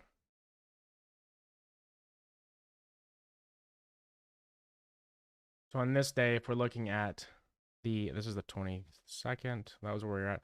Or was it 11/21? It was one of these days. So at this time, you're looking at the dollar and you're saying, okay, well, the dollar is impulsing to the downside. And now we're pushing back to the upside, right? So at that point, you're going to see that kind of reaction. So as the dollar is reaching areas where you're likely to be bearish on the dollar, and the euro is likely to, you're reaching areas where the euro is likely to be bullish, you can use that in kind of confluence to determine and accentuate your bias, right? You want to make sure that you are paying attention to DXY.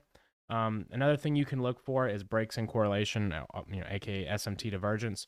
SMT divergence is not really required, but it is an added confluence. So, again, always after you check your daily bias on whatever pair you're trading, you want to make sure to look at the dollar. Whether it's looking for SMT is not really required, but you want to make sure you're looking at it and understanding, okay, this is lining up with my analysis on my chart. Because with Forex, especially pairs with the dollar, you need to make sure that you're paying close attention to the dollar because it can easily save you from taking a bad trade if you allow it to. So, once we have established, okay, well, the euro is somewhere it's likely to be bullish and the dollar is somewhere it's likely to be bearish, well, then we're going to start looking for our overall trade setup. So, we can also go back to that daily and note any key levels, right? So what would be key levels in the daily? Well, we're in this fair value gap.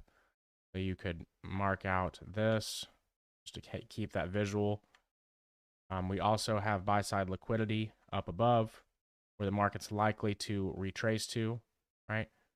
So we're looking at the market in a sense of, okay, we've got a clear area where the market's likely to draw towards, and we are, these are all, I forgot we're on replay. I was like, what is this? But we have an area where the market's likely to draw towards. We have bullish price delivery raise. We have a bearish dollar. And at this point, we're pretty confident that the market is going to go bullish for this day, right? We know that the odds are in our favor. And of course, we don't know anything for sure. But if we're looking at the market and you had to say, are we bullish or bearish? You're going to say clearly bullish, right? So the next thing you want to do is look for the Asian session and watch any obvious areas of liquidity in the opposite direction of our bias. So if you're bullish, you're going to be looking for lows, and bearish, you're going to be looking for highs. So in this example, we'll go down to 1 hour. And remember, we're going to be looking for this setup to occur here.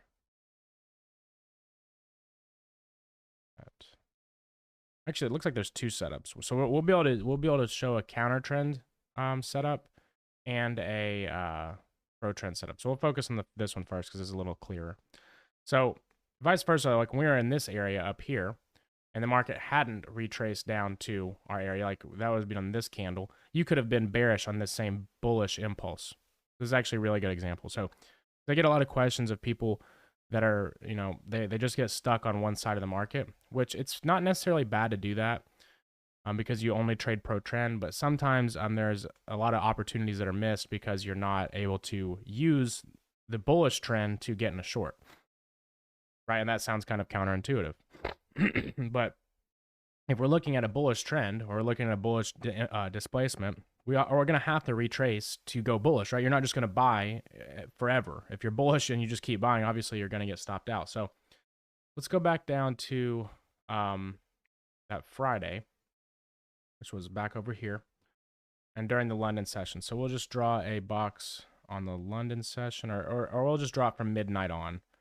We'll just, how about this? This will be easier. So when we look at the overall previous session at this point, let's go to like 5 minutes to make it a little clearer.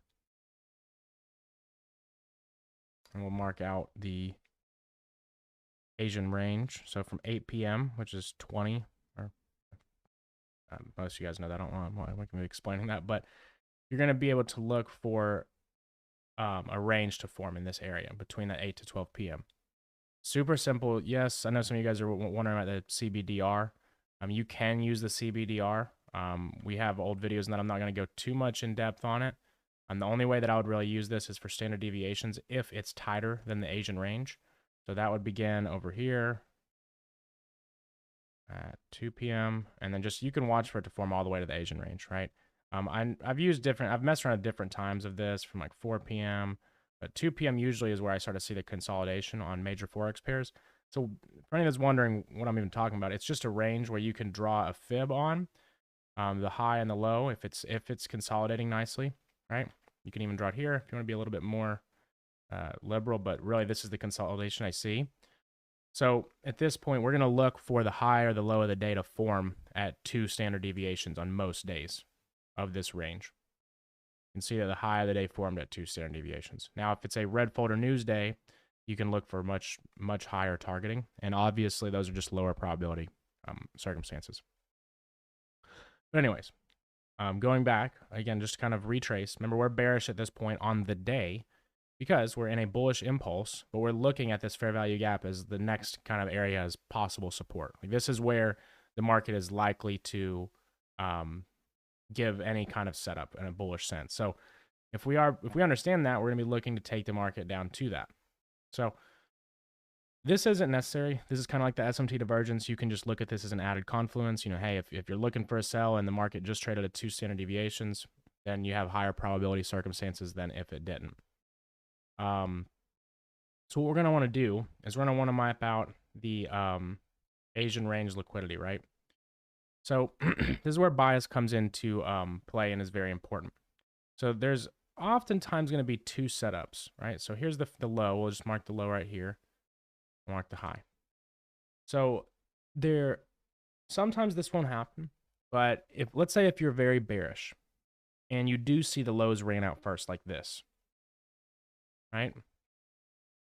So again, if we're bearish, we want to see a rush to the upside first, right? Accumulation, manipulation, distribution. We want to catch the manipulation. We want to get in where other people are looking to get on the wrong side of the market. That would be up in this area, right? Now, you may be wondering, well, what happens if the Asian low gets ran first like this, and then we displace up? Because what happens is a lot of people is when this happens, they switch their bias. They say, oh, I must have been wrong, and they're really eager to get into a trade, and at this point, they say, okay, this is the low of the day, I'm getting in along, I'm targeting out buy side, when most of the times they're just going to get stopped out because they switch their bias just based off of one simple little leg in price action. So how do we avoid that, and how are we able to capitalize off of this kind of stuff? Well, it comes from trusting your bias and managing your trades as such. So for example, if I am bearish here based on a daily time frame, now we're on a 5-minute. So why would you switch your bias based on a 5-minute compared to something that's built on a daily or a 1-hour time frame? First and foremost, right? And this is where people lack awareness, and they just get in these stupid situations where they end up really frustrated and they look back on it and it was obviously stupid, but nothing you can do at that point because you've already made that decision and now you have to bear the consequences. But if we're looking at the market in a bearish, or from a bearish perspective, we can still take longs, but we're going to be they're going to be short-lived. They're going to be scalp opportunities. So what I would like to do in this scenario is if the market shifts up with displacement after taking that Asian low, right, which is over here. Does it shift with displacement? Yes. I would consider this a displacement for sure, right? So in that displacement, you're going to be looking for a fair value gap or a break or whatever you want to look for, right? You could look for the order block. You could look for a fair value gap. Most of the times I would look for a fair value gap in this scenario. And you can look to trade from that, but you don't want to take this trade for a super, long distance, because this is where a lot of people start using concepts that work otherwise very well, but they use them in the wrong context. So they'll say, okay, this is standard deviation of this. Okay, 2.5. Oh, it lines up perfectly with the buy side. I'm going to long to the buy side, and then it doesn't work, and then they don't understand why. but it's just because they have the wrong bias. So instead of trying to swing for the fences when you're trading, you know, overall against your plan in a way, how do you trade with your plan? How do you trade with your plan but against it at the same time? And the answer is just taking profits a lot sooner. And sometimes not even taking the trade because you're looking at it as a short-lived trade. And if it doesn't have good risk to reward, you know, you're kind of just fiending for a trade, right, so to speak. But as soon as that displacement happens, you can look for some kind of entry and then look for the Asian high. Now, I will say this is lower probability than the trade that the actual model we're going to be discussing, but it does happen quite a bit. So maybe you can add this into your strategy and only take it with half risk. That's usually what I would do with a strategy or with some kind of entry like this, instead of just taking full risk. Maybe have tighter stops, different things you can do to kind of navigate that. The way I would do it is just the most recent swing low and just target out that Asian high. Now, this is a pretty good opportunity, right? Not every time it's going to go straight to TP like that. I wouldn't go down to the 1 minute at all in this whole strategy. We're just going to be using the 5 minute because you really don't need the 1 minute. And I think a lot of people that trade indices a lot, or a lot of people that came in from the 2022 mentorship, think that you only can trade the 1 minute. And that's just not true. And especially for newer traders, I think it's actually really bad because the 1 minute gives you, you know, quote, a bunch of opportunities, right? Not all those opportunities are good. And what happens to a lot of people that I work with directly, they know what they're doing, but they have so many stupid mistakes along the way to their good trade that they just end up break even or a small loss or small gains. And then after so long, that kind of trading bears down on your mental equity and you start fucking up, and that's how it happens, right? So anyways, that was a little bit on 5 minute, 1 minute charts, but most of this is going to be, or all of this is going to be on the 5 minute chart. So after we see this happen, though, this is where we're actually looking to trade, right? This right here is what we're looking at as the likely manipulation, right? We want to see that high to form. Now, what is an added benefit? Well, if it's at 2 standard deviations or more than the CBDR, but again, this isn't required. This is just like an added plus, right? And then we want to start to look for some kind of sweep and shift to the downside. So at this point, do we have a sweep? Yeah, we swept right here, right from that high, and we swept the Asia high, obviously. But do we have much of a shift in structure? No, we don't. Right? Why? Because the next structure is all the way down here. So are we going to wait for this structure to form? I'm sorry, to be taken? Not necessarily. In this example, you would have actually had an opportunity before it got taken, which was right here. Because we're looking at the market from the sense of what is it doing right now. We're not looking at it from the sense of, you know, this high or this low made this high, and we're only looking for that because we're trying to navigate things a little bit more nimble. And we want to watch for displacement to tell us that the market is doing what we want it to do. That's really our signal, right? As displacement. That's the market telling us you're right, so to speak. I mean, hopefully right. You never know for sure. But that's our way of, you know, because confirming with market structure is cool, but confirming with displacement is a lot more reliable. Because again, what are we trying to confirm? That the market's going to reverse here. What does the market do when it really starts reversing? It displaces, right? So at that time, whenever you do get that displacement, you can look to either enter on the displacement if you have good risk to reward, because our targets are going to be far away. So let's go back out of the 1 hour. I'm getting a little ahead of ourselves. So first off, this right here is your entry signal, so to speak, right? This is what tells you it is time to either look for an entry or enter the market. So let's just say in the first scenario, you enter the market on that candle closure, because that's a displacement, right? Your stop, you want to always have up above this high up here, right? So a very good way to, there's a couple ways you can do targeting here. And this is where it's going to be a little bit more up to you. I will say the most conservative and probably consistent way is just flat 2R. And the reason I say this is because this strategy happens a lot, and it is very, very probable that you're going to get 2R, right? There's going to be some days where it gets this and then ends up consolidating. There's also going to be some days where you could have got a lot more. So first way you could target is just 2R, right? So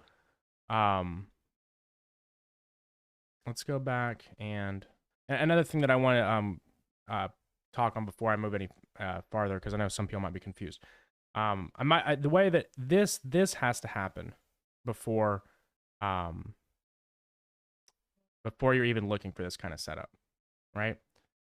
So you could look at this as one setup as well. This happened more close to the London session, like the time windows we're talking about.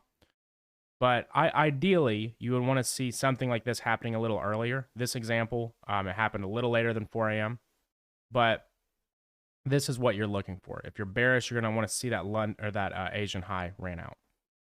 So let's go back out to like a 1 hour. What you can do other than 2R is just look for the next 1 hour liquidity. All right, so the next 1 hour liquidity would be right here. Or, you know, if you want to be a little bit more liberal, you could say right there, because yeah, I mean, we moved rapidly off here. There's a swing low. We all know that most of the liquidity is going to be lying under that. That is another way you can do that. So that's the targeting method number 2. That would have gotten you a little bit better risk to reward. Now another way you can do this is target your daily level, right, which was that fair value gap. This would have been something you held over the weekend, so you probably wouldn't have held it, right? So I don't want to be deceptive and say this was like, oh, you can get 4R, because I mean, I don't like holding Forex trades over the weekend because you can get gapped.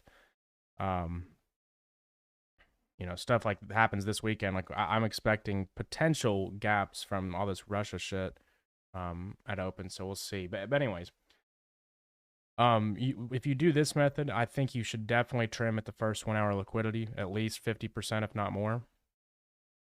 But again, I think the best method for this is just the fixed 2R, man. I think it's solid. I mean, because here's the thing: this setup happens multiple times a week, on each pair, so you don't necessarily need more than 2R to make good money, because it's a very high probability setup, right? If you actually are patient for this, you wait for that shift after the liquidity has been taken, you're going to have a very solid trade entry most of the time. So let's look at the pound. I'm just going to go on that chart and just try to find some kind of random area. The New York session, the New York model is actually what we used to trade the pound last week. So I'll leave that up and we'll go into that. I'm going to go to a different pound chart. Oh shit, it's been a while since I've been on this one.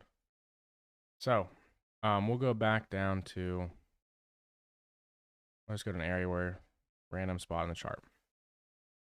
So at this time, we're looking at the market in a bullish sense after it trades into this and moves away. And the way you can kind of confirm that, again, just this more biased stuff, is look for a shift in structure on like a 1 hour. We'll just do this to mark the range. See, at this point, you know, on the daily, you can look at this and it looks like it's pretty bullish, right? It's most likely going to remain bullish. Are we trading this order block right here? I haven't really seen much of a displacement to the upside yet, in my opinion. Like the only even closure is right there, and then we immediately push down. Let's let this play out just a little bit more. And it looks like, so that now you got more of a displacement to the upside. So at this time, let's look at, let it play. Let me mark out the next Asia session. I'm trying to find just random examples because, oh wait, it's already here. I'm trying to find just random examples to go through with you guys, because I think it's better to do that than to pick like cherry picked ones. So this example, hold on. We already kind of went past what I was looking for. We'll just use this other displacement. In this example, at some point you're looking for some kind of retracement here. You haven't really gotten a signal that you're going to get it. Let's see if we get some kind of shift down. So at this time, you've got what looks like to be a pretty clear draw on liquidity, these lows right here. You also got to be mindful you did take this out and you are trading inside of this fair value gap and then this order block down here. But let's go to the times. So we mark at the next London session. Mark out midnight. So this time you'd want to go back into that 5 minute and we'll mark out, I need to mark out Asia as well.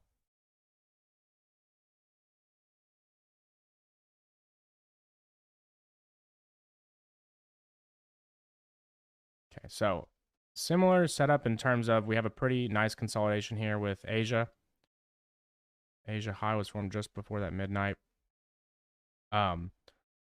So this is actually a tricky one. I could see how it would be because it takes out the low and then goes straight to the high. But again, this is how where bias comes into play. So this time we'll go back to that daily. Market really hasn't traded into any kind of higher probability setup on this day. Yes, the market traded up, traded back down into this order block over here, and then started to displace above, but it's kind of consolidated here and been pretty choppy. But again, you want to be mindful that we do have this low right here, but the market had traded into a 1 hour fair value, order block and taken out this liquidity right here. So at that point, what I always like to do, if I'm like confused on bias, is just go back and watch how the market was reacting at these levels, right? Because if I look at this, I'm like, okay, well, I could see the market could easily retrace, from any of these areas back down into that discount. So if the market is displacing up on a lower time frame under this level, you want to be very mindful of what you're kind of moving into. You've got this little buy to sell range right here that caused a pretty big push down. I'll just make that light. But we can go back and watch on the 5 minute how he reacted under this low right here.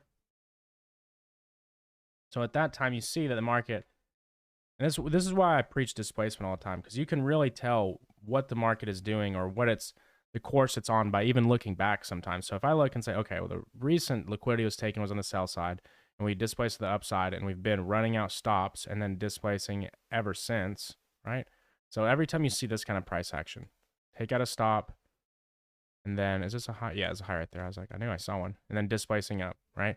Market's just consistently just pushing up, taking out stops, and displacing up. So at that point, you're looking at the market in a bullish context. You'd have a bullish bias.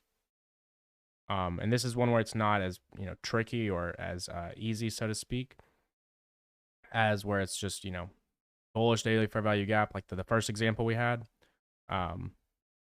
where you're obviously drawing to something. But in this example, we would look at the market and watch that Asia high and low. And if we're bullish, like we're seeing price, whenever you see people talk about bullish order flow, because I used to always get confused. Like ICT would say, whenever the market is bullish, and it's like, why are you saying it's bullish, motherfucker? Like, what is bullish about it? Well, just the sell side's being taken, and we're displacing away from it, and then we're continuing creating this little trend, right? Where a trend is created, it's ran out, and then we still continue, right? That is sell side liquidity being manipulated, or the lows being manipulated, and then we displace away from them. So in that context, and you're seeing this complex pullback kind of environment, I would just look for the next area where you're likely to reverse from. So you could look at this whole push up as an order block. On a 4 hour, it's probably clearer, right? That caused a displacement down. So you'd be looking at it as, okay, the daily is likely to still go to the downside, right? But right now, the market is still bullish. So what is it being? Why is it bullish? Why is the market bullish when we're in a premium? We've taken out a high. We're not really tapping into any kind of bullish price delivery, right? So why is the market doing this? Well, usually in that scenario, you can place your bets on that it's just pushing up to retrace, and then it's going to move down further. Who knows? It may just explode from here, but you don't want to navigate the market in that sense because it's, you just end up overshooting your targets. So if you're looking at the market as we have an area or key level where it's likely to go to, and we're currently bullish, you can watch for that Asia low to be ran out during that London session. Now, once that Asia low is ran out, right, again, we're just watching for a displacement shift in structure. And this is why sometimes it can be better to just market on the confirmation of the displacement, right? So in this example, we came up, we formed a high, right? Any candle that has a lower high on either side of it is a high. We're not going to wait for this to be taken because that's just, I used to look at structure like that, and it's just a great way to waste a lot of time and be late on a lot of setups. But we take out these lows during the Asia session, In this example, we do not really have any kind of consolidation during the CBDR, so I wouldn't pay attention to it for standard deviations. But we take out that low, and then we displace the upside. So where is the displacement confirmed? Is it this wick? This wick? No, it's right there, right? You can then look to trade based off of this into this high if you have good risk to reward, but you don't. Now, if you don't have good risk to reward, again, there are two ways you can try to mitigate this. You can either just not take the trade. You can either look where was the overall target at anyways, right? And if that meets 2 risk to reward, which it actually is right on it at this point, you can target it from that point, or you can try to wait for some retracement, right? Again, you can make stops tighter, right? But if you would have made stops tighter to get this 2 risk to reward, you need to also target tighter. So for example, like let's say if you marketed right here and you said, okay, well, my stop's going to go at the bottom of that candle. Well, you need to make sure you're actually targeting, because what people like to do is they like to move that stop up and then they move the target farther. And that's counterintuitive. But again, if you want to just use that Asia high as an easy target, that would be your low-hanging fruit. And again, why are we even bullish at this point? You know, obviously we see that we ran out lows, but remember, we think we're drawing up into some kind of higher level. Who knows? The market might just catapult from here. We don't know, right? But you can't operate like that. You have to look at it from a sense of, you know, not overstaying your welcome and extracting the information you need and the move you need to actually make a little bit of money. You don't have to try to catch the entire move of the day. The thing that separated me from actually doing well and then, you know, just analyzing things well was being able to take profits aggressively. And there's a fine line between doing that the right way and doing it the wrong way. I know you can't, you can definitely take profits too early, but that's why I really like mechanical risk systems, or I'm sorry, targeting systems. So, another way you could have done this, let's say if you did wait for a retracement of this fair value gap. I mean, this example, you would have gotten a pretty good entry right there, and you could have just targeted out either this high, because that's way more than 2 risk to reward. You just target out 2 risk to reward, which should have happened very quickly.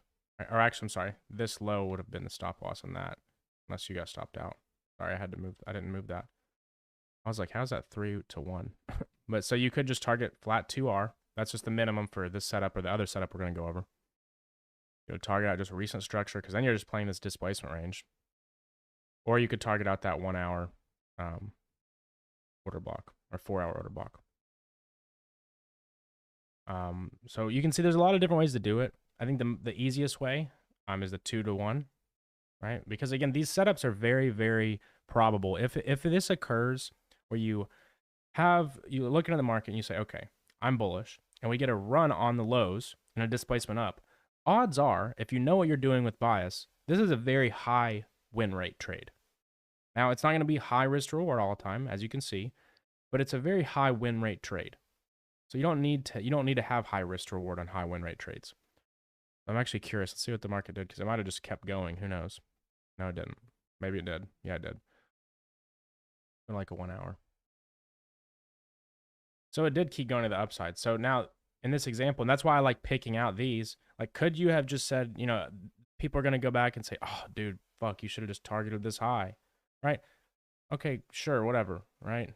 If you did, great, you made a shitload of money.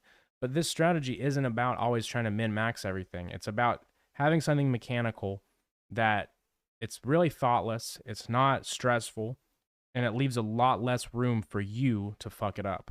Meaning, like, yeah, we marked this out, but like, how many people are going to close when this happens right here? Oh, fuck, it's coming back down. Oh, shit, I'm out. And then it moves away from them, and they didn't get their good risk reward. You know, again, I think it's better just to take profits mechanically for this strategy, because really all you're doing is you're just watching a lower time frame segment of price. You're just watching an Asia low to get ran out and then a displacement. It's not like, you know, you're not layering in like a 4 hour order block to a 15 to a 5 minute and playing the pro trend whole impulse, expansion. You know what I mean? You're not doing all that. It's a very simple strategy. That's enough for the London session strategy. We'll go back to the New York one. So we'll go to GU and talk about this one first. So this was the trade we took earlier this week. Now the first thing was we tapped into this 4 hour order block, right? This hold down move is an order block. tapped into that order block right there. Also, another thing, this is just a plus. This doesn't really have to happen with this strategy. Let me pull up the notes from the New York strategy.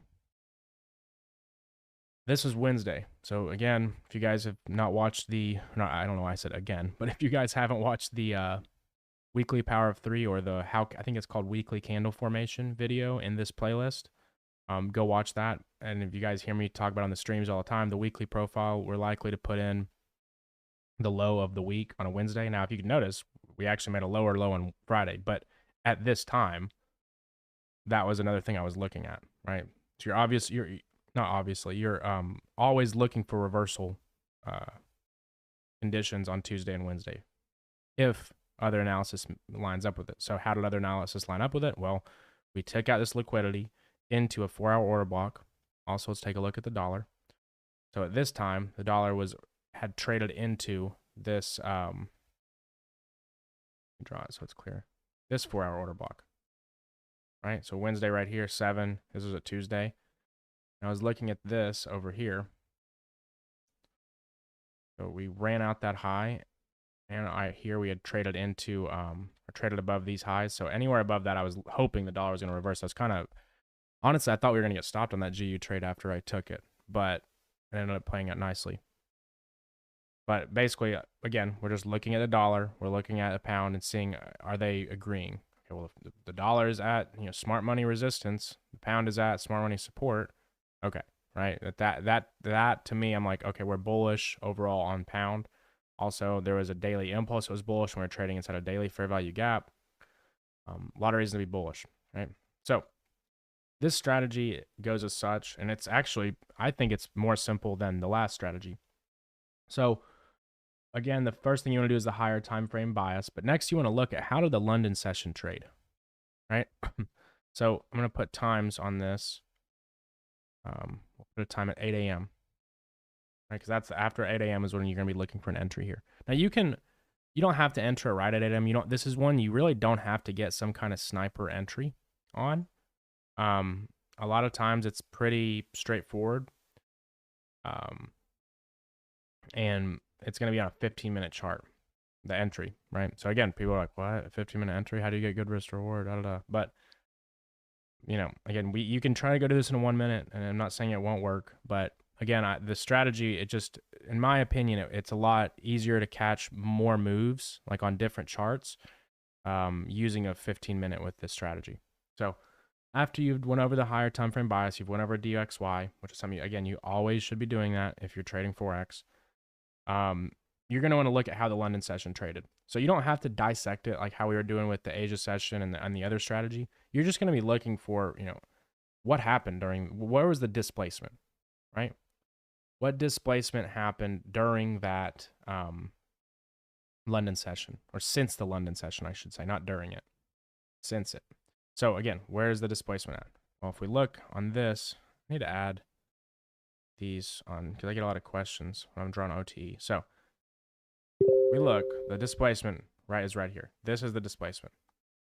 Even if we had made another higher high, like let's say if we'd made a little bit of a higher high, but it wasn't displaced, I wouldn't even mark that. I would just mark the displacement, right? Because that's the bit of price we're going to focus on. After we do that, we're just looking to enter at OTE. Now, you can try to be sniper and just enter on the 705. Literally, you don't even have to look for a perfect area. In this area, we had a breaker plus fair value gap. Breaker, fair value gap right here, and an order block, right? So we had a lot of different things telling us that the market would likely to find support here. We had an OTE, we had a breaker, and a fair value gap. But again, you can just trade off OTE, which is the 6.2 to the 7.05 or to the 7.9. The sniper entry is considered the 7.05. Kind of wish I'd have taken it, right? I didn't even trade off that because the way that this model works, sometimes you'll see a 6.2 get hit, and then we just move from there. I wasn't at my desk when this happened. So when the market came up here, I looked at it and said, okay, I'm just going to take this trade from here because I still have good enough risk to reward, right? We didn't end up hitting our full TP. We got scam wicked there, but we did hit pretty nicely over here. that second TP. Now, again, I kind of wish I would have just taken 2-to-1 risk to reward here, just all the way flat. If you look, I'd have just taken that. Would have been just simple, you know, a little bit more mechanical.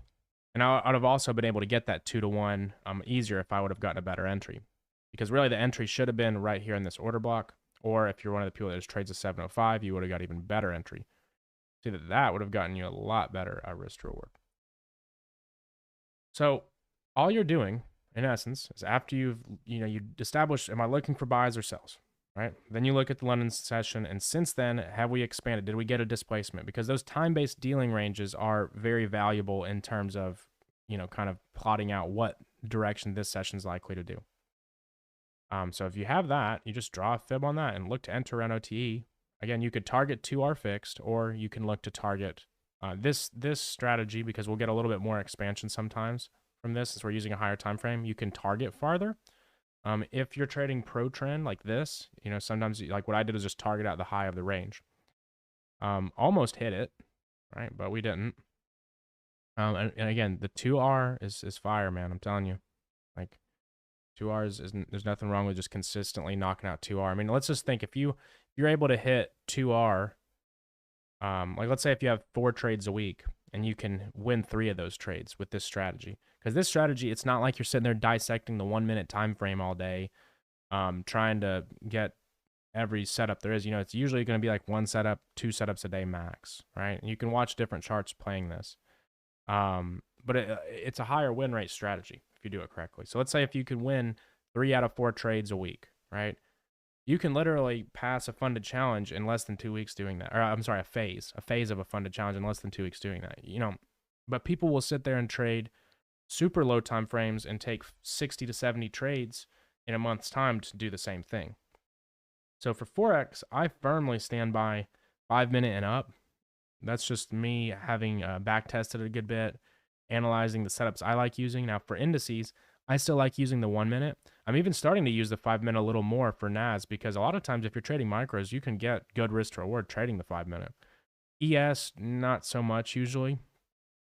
So it's a little different, but again, we're talking about Forex here. So it's really just as simple as that. You're looking for an OTE retracement during the New York session. Usually it's going to happen between 8 to 9:30. Sometimes it happens, I'll say it can happen even before that. Like a lot of times it'll happen like 7:30, 7:15. So you could even watch for it after 7, like the entry model to happen. But again, you just need that clear displacement, a clear bias. You need DXY agreement, and that's it. It's very simple. What's up?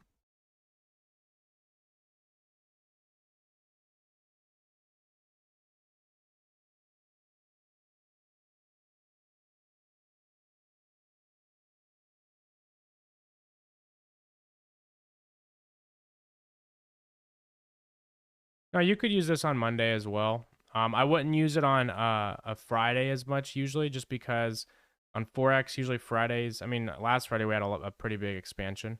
Usually during the New York session on Fridays, you're going to have more of kind of like lackluster price action, like if you see here.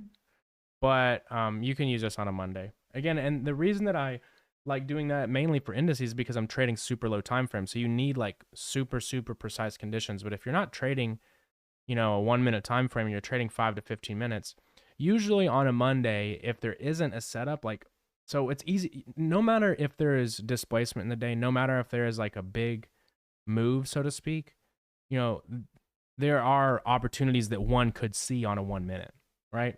But if there's not a big displacement on a 15-minute, okay, so if we're looking at Monday as a range day, we're not going to get this setup. Does that make sense? Because it's not going to give you that big push, right? Hopefully that answered your question. Of course, man. So with Euro, this happens, and we're just going to kind of skim through these because we're kind of running low on time, but you get the idea of it. But I'm just going to go through and just show you how well this works. I'm going to change my settings for OTE. There we go. So let's say we come into the market after that 8 a.m. or 7 a.m. area. Where's our displacement? Pretty obvious, right? So in this example, it literally went right to the 6-2 and then pushed away from it. So let's just say this is like, let's say you're not even looking at a bias thing. You're just looking at where did the market displace. Now I'm not saying this is how, you should trade this. I don't even know if it looks like it hit it, but let's say if you did this and just targeted fixed 2R. Your stop would be above here, right? Fixed 2R would be like instant, right? Now, yes, did the market go much further, right? Yes, for sure, right? It's not something you are always going to get the most of the move. Here's another setup right here. So where's the displacement? Right here. Because we didn't really have a displacement before that. If you look, this isn't a displacement. Now, it might have even got an OTE. If you look, it didn't even make it up to OT if you draw that. But again, we wait for a displacement to happen, and you watch target 6-2 of that. Again, or you could try to trade the 7-5, but I notice a lot of the times it just goes to the 6-2. That was why I entered that pound trade the other day. So now here's an example of where there's not even a displacement. It still works fairly well. I mean, you could maybe mark this as a displacement, but you would have got stopped out. I still wouldn't really look at this as displacement. You're not really taking out any structure. You're just really kind of pushing along. Let's just say if you mark just the London to, the London expansion, so to speak, or the London little range it formed. Market still comes down to an OTE. Right here, you would have got tagged in right there. Up on some of the low. And you would have still been able to get a trade. Now, I'm not saying you should to do this, but, the market, it's pretty crazy how well this shit works, man. Let's go back over here. Looks like there's a loss because you wouldn't have hit a target here. It looks like it would have just consolidated. Because the trade would have gone something like this. So you'd have had a push down. If you just entered on OTE right there, and you targeted 2R, looks like this would have been a stop out, right? Normal, it's going to happen. Part of the game. So what is this? So this is supposed to be drawn right here. I think this is one of the ones where it missed. So let's say if, or no, right here, that's not one. There's another thing that I want to go over. So let's just say if you just target 6-2, right there, 2-1. It's pretty crazy. I mean, again, you don't have to. I mean, you're gonna see that it's gonna go a lot farther, but consistency and the thing with me is, I'm not like the reason that I haven't traded Forex as much is because of time, and I've noticed like I'm like, damn, like you're just. I mean, I'm trading my Forex funded account, but it's not doing as much for me as it could because I've told myself like, oh, like, you focus on just indices because I'm trading the 1 minute and the 5 minute a lot there and kind of dissecting the day. You don't necessarily have to do that to make good money. And I know that. I don't know why it's like I've kind of like brainwashed myself, so to speak. But anyways, this is why I like that setup. It's very easy, very mechanical. So, I mean, it's pretty straightforward, man. I mean, we can keep going over them if we'd like. Let's see. Yeah, is this strategy just short So, no, it's just Euro is just bearish this example. It can be for longs. Like here, let's find a long example. Let's say you would have gotten shit on here because I would have looked at this as like kind of the well, that's 615. Never mind. Where's 4? I'm sorry. Never mind. We wouldn't have actually. It actually would have worked. My bad. I always thought this was the beginning. So you'd look at this. This is your bigger overall displacement. You come back down to OTE. Is that 6-2? And this is like brutally simple. And again, I'm not saying this is because there's going to be people that are like precision technicians that are going to not like this. I get it. I understand. Again, this is a very simple model. It's not meant to be like ooh and ah, but it works pretty well. So we'll go over here. So this one right here, I mean, you probably got left behind.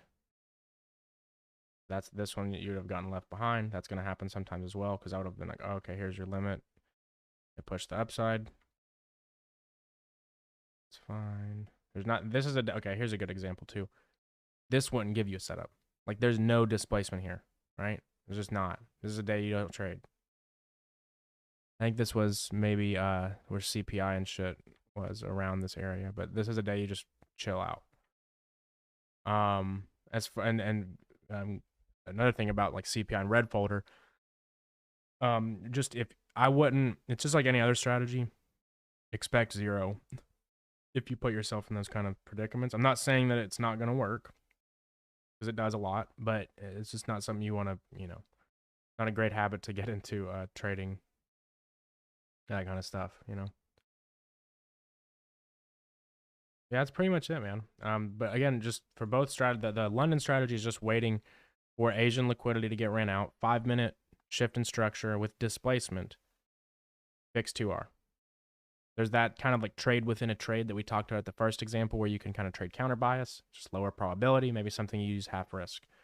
New York model is, I mean, I don't know how much simpler it could get. And again, this is stuff for Forex. And notice, this is what the problem sometimes whenever I teach these kind of models. Everything that we've talked about for the last hour is going to go out the window, and everybody's going to just see that and then wonder why it doesn't work for them. So just be mindful of that it's easy to do that. It's very easy to just be like, fuck everything else he just said. Fuck the DXY agreement. Now, again, I've showed you guys that it does work pretty well just using this. But if you want to, if this is hindsight, if you want to be confident and have, consistent execution, it's important that you're looking at other factors. So if there's any questions, go ahead and run them. It's up. I appreciate you, JC. Much love. Yeah, if you guys have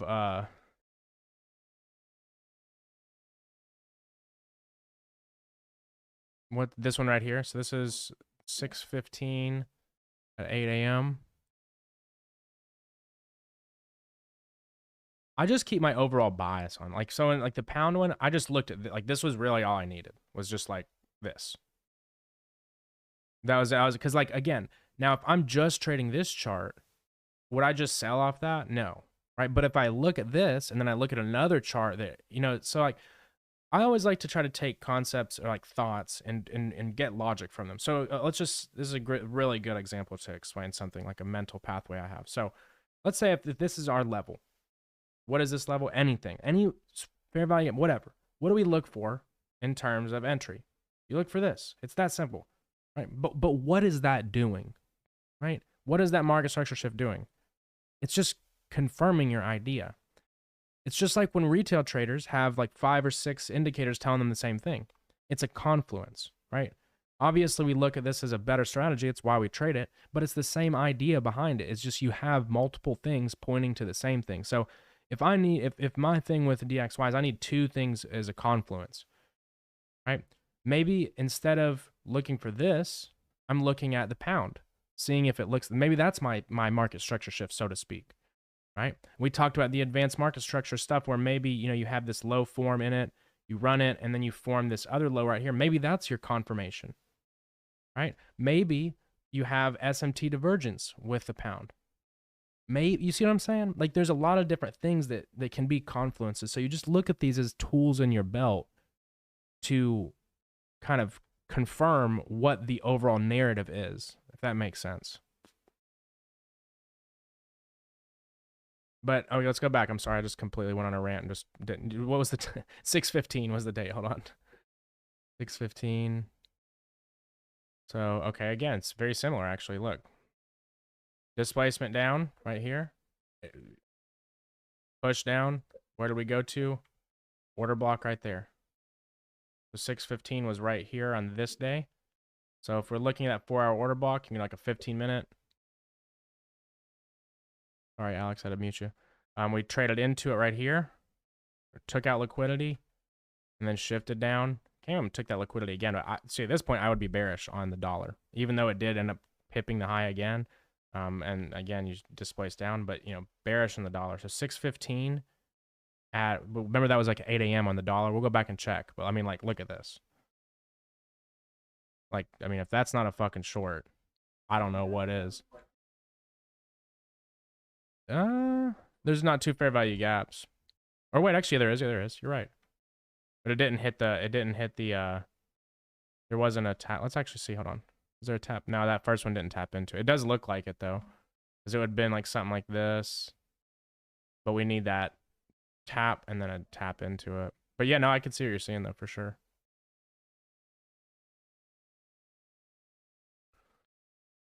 Yeah, man, it's like if you look at this and you're like, okay, I mean, if that's not a fucking short, and that's the thing that's cool about the dollar too, man. Like, I wish sometimes I traded the dollar because its PA is fucking clean. Like, as far as like shit like this on like a 15-minute and a 1 hour, like the 1 minute gets a little choppy, but like 5 minute and 15 minute on the dollar is clean, bro. And that's another nice thing about Forex is like, because when you trade indices, like I see so many people trying to use DXY with indices, and it's something you should pay attention to, but it is not anywhere near as indices are not going to react the same as like Forex does. Because there's times where you'll see indices fly and the market fly, right? Because it's just basic economics. But that's why it's not as powerful to use them together. So hi asked, what do I think about DXY? So DXY, man, is, you know, that weekly displacement strategy would tell us to look for this high up here. What I want to see in order to kind of resume that is I want to really see how we open this week, because this to me isn't really enough yet.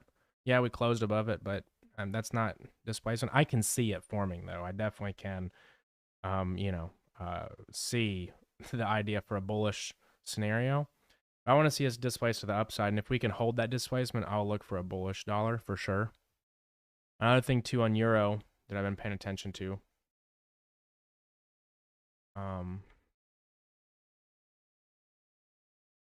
If we look at this on euro, I'm just gonna delete everything.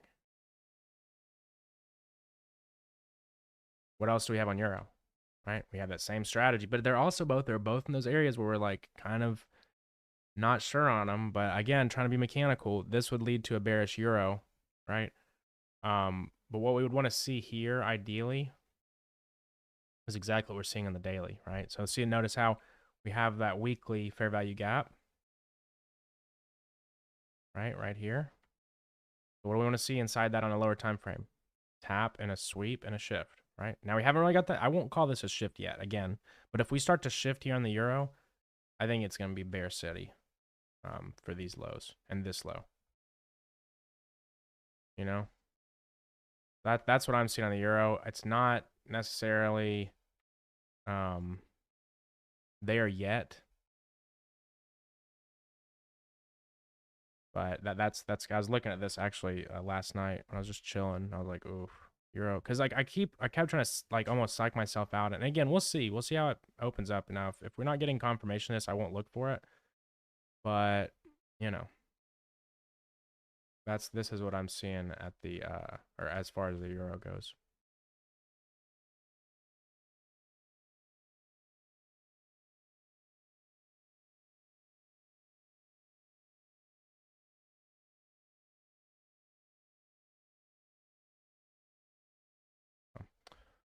How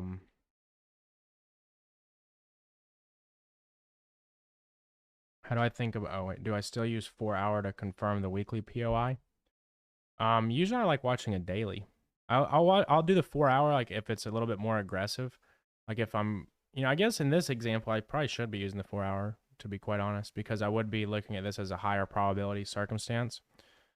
But you can use the 4 hour kind of as a more aggressive confirmation of the weekly. I guess my brain's just making me want to really see confirmation, because you're actually right. Hi. So I mean, I would probably lean more towards this scenario playing out.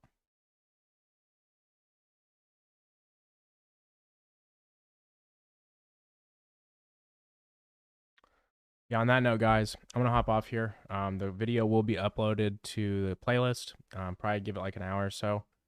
And if you guys have any questions, as always, feel free to DM me, at me in chat. Let's have another good week. Let's actually take a look together at the calendar for this week. Oh wow, not shit really. What do I have filtered? Oh, why do I have these filtered? I swear I don't even remember picking those. Let's see what we have for everything first. Yeah, it's a flat ass week as far as news goes for most. We have GDP month over month, and then we have GDP actually. Never mind. I'm tripping. It's not gonna be a flat week. Yeah, so USD CAD might be something to watch this week. Anyways, on that note, guys, I'm gonna hop off here. As always, I appreciate you, and I will see you guys on. I'm not sure which day. I need to put up the schedule. I have to kind of map my week out. Probably Tuesday, Wednesday, or Tuesday and Thursday, or something along those lines. But yeah, I'll see you guys later. Peace. Cool. So, today's video, we're gonna go over today's class, I should say. I'm used to recording my fucking YouTube video this morning.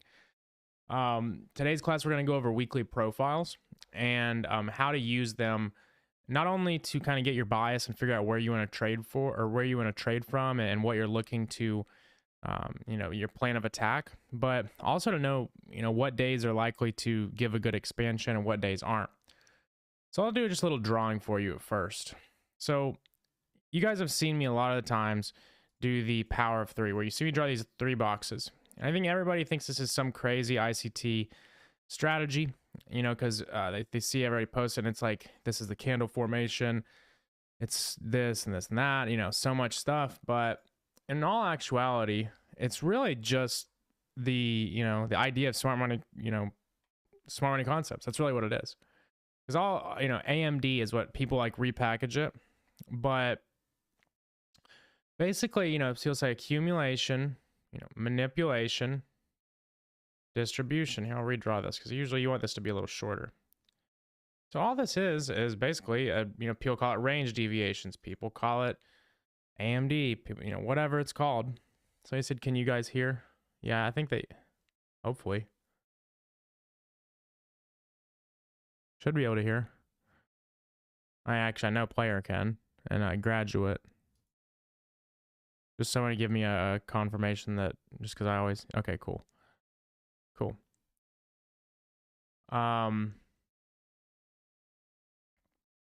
So whenever we're looking at power of 3, all this is telling us is that there was basically some kind of institutional involvement.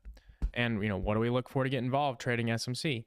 Institutional involvement. So if we're looking for accumulation, manipulation, distribution to form on a daily candle, how we have the Asian range might be something like this, and then we see during London we take out liquidity and then expand through New York. Well, all that is, that concept is that saying that there's a lot of volume at the open of a candle. So that's here. So we'll just say this is the open of a candle.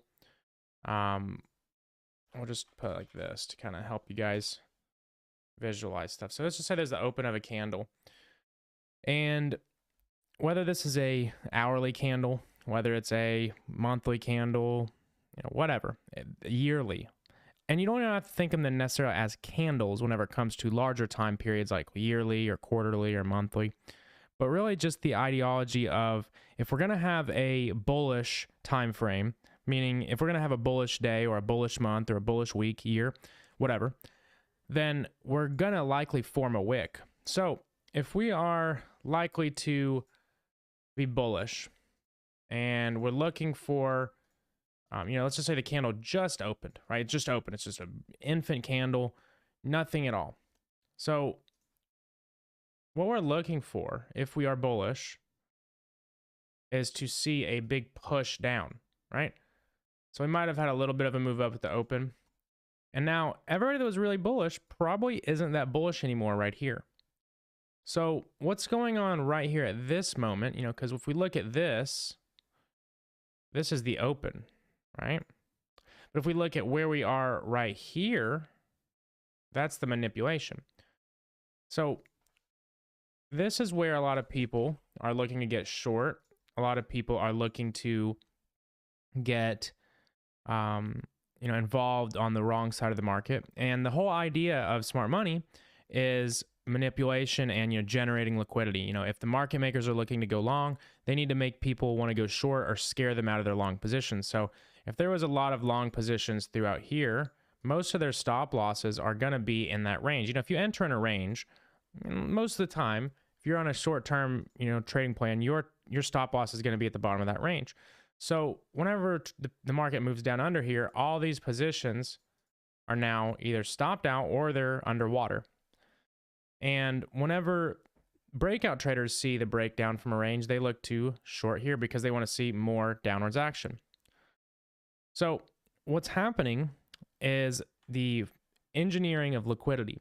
You know, and again, I'm not saying every single candle that starts out red is going to be a bullish candle. I'm saying that if the bias was bullish, now maybe the bias was bullish because of the higher time frame, maybe the bias was bullish because of structure or the displacement theory that I shared with you guys in my last video.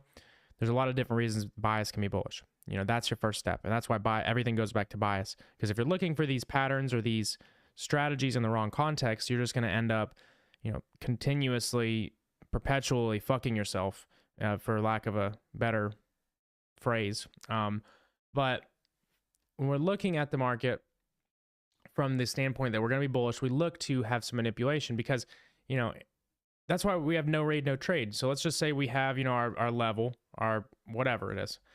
Think of fair value gaps, order blocks, breaker, but think of everything. That's just a level. You know, you want to call it whatever you call it. People call it support and resistance sometimes. Literally, I've heard people call it, and that's the same. That's the idea, right? It's just like how people that are trading harmonics, they look at the D point as support. It's like people that are trading Elliott wave, they look at their levels as support. People that trade, you know, visual support and resistance.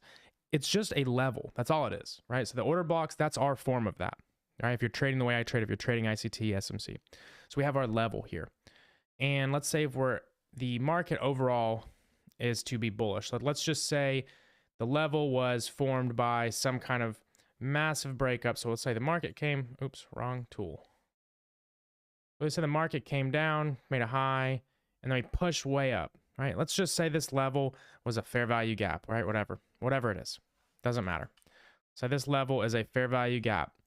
Now, we'll say the market came down right over our fair value gap and everybody wanted to get into a trade. Now I know you guys are thinking, oh, there's a breaker right there. Okay, we're imagining here. We're using for explanation or for education. But let's say that the market consolidated and maybe this chart is we'll say this is the monthly chart, right? And there's some massive fair value gap that you want to hit. This is actually just like Bitcoin's chart. So we'll take a look at a real world example right after this. But let's say there's this monthly point of interest you want to hit and it just didn't hit, right? And everybody here is doing what? They're getting long. This is the bottom, right? Because you've had this massive push down. That's what's happening right here, right? That's where all these orders are being engineered. Now, this can happen on any time frame. What we're talking about can happen on any time frame. But right now, we're focusing on the weekly profile. So let's just say we come into a week and we look at, we come into this chart on the monthly chart and we look at this, you're going to see oftentimes a big push down, right? Now, we'll say this is the monthly chart. Now, maybe this was let's just say a sharper push, like the FTX crash, which is going to be the example we use for Bitcoin. So that's what's happening right here. You have this down candle, right? And then if we are to reverse off this level, this candle is going to turn into a big green candle with a massive wick. That's an ugly ass green. Going to turn into a big candle with a massive wick, and it's going to be a lot different. And that is where you have this right here, right? Now, once price or whenever price is reaching for something like this, after we have the accumulation, you know, we have this range bound movement here, usually above a point of interest or a level. And then we have that massive push up. This massive push up was going to something. Maybe it was the highs of this range. Maybe there was some kind of level up here.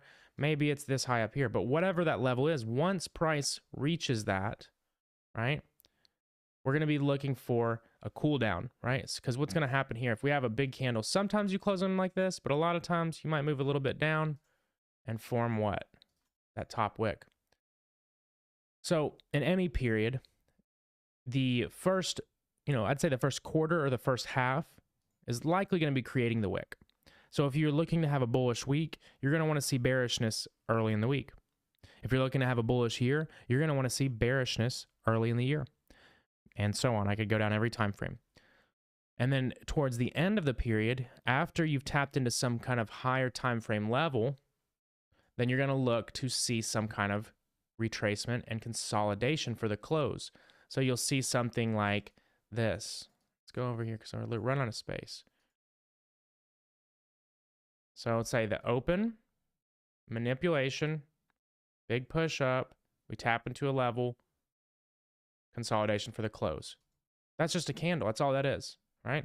Bars are good to view stuff like this. So now what's actually happening here, and the reason this is happening is you're hitting one draw on liquidity to another. And that's all price is doing. It's bouncing between different levels, different higher time frame price delivery arrays. So, you know, if we're looking at a bearish bias on the week, usually it's going to be going and tapping down to maybe a daily point of interest. And then after that, it's going to tap into some other daily point of interest. In my experience, the first one is usually liquidity. And the second one is usually a reference point, meaning an order block or a level like we talked about earlier. So let's talk about, or let's take a look just for this concept to kind of instill this in your mind a little more. Let's take a look at the Bitcoin chart. We'll just do USD to keep it a clean chart.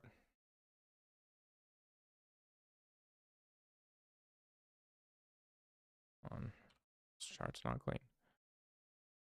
There we go. You see how he had this consolidation right here, right? That little move. Forgive my ugly drawings. See how it came right near this fair value gap. Now, let's take a look at it on the weekly to be a little more clear. Make these visible.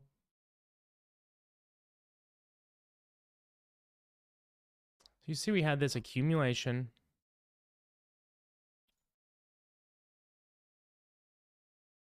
Manipulation. Distribution. Now, maybe this is traveling way higher. We don't necessarily know. I mean, of course, we've talked about for a while now that this is obviously what it's traveling to. And that could be maybe forming the yearly candle. Right? We might see a big push up and then a massive push down because it's, you know, we're still early in the year. But you can look at it, you can conceptualize this into everything from a 1 hour candle to trying to form a yearly candle, right? Now, the idea here is we just, and again, it's just a consolidation in front of a, in front of some kind of reference point. We move down into, a, you know, so market makers can acquire positions. And then we push back up to mitigate something or take liquidity usually. So if we look at the market from this perspective and we are able to look at it on a weekly candle and try to figure out how the weekly candle is formed, a lot of times we're going to be able to get a really, really good bias looking for key characteristics to happen on certain days. Now, I did a class on this a while ago on the weekly power of three or weekly candle formation. And we're going to reiterate some of the stuff from there, but I'm going to go a little bit more in depth and show you guys kind of how to use it and implement it more. So the lines you see marked here are separating each day last week. So we open and we form a range on Monday. Now again, remember, what is the first part of what we've been talking about? Accumulation, right?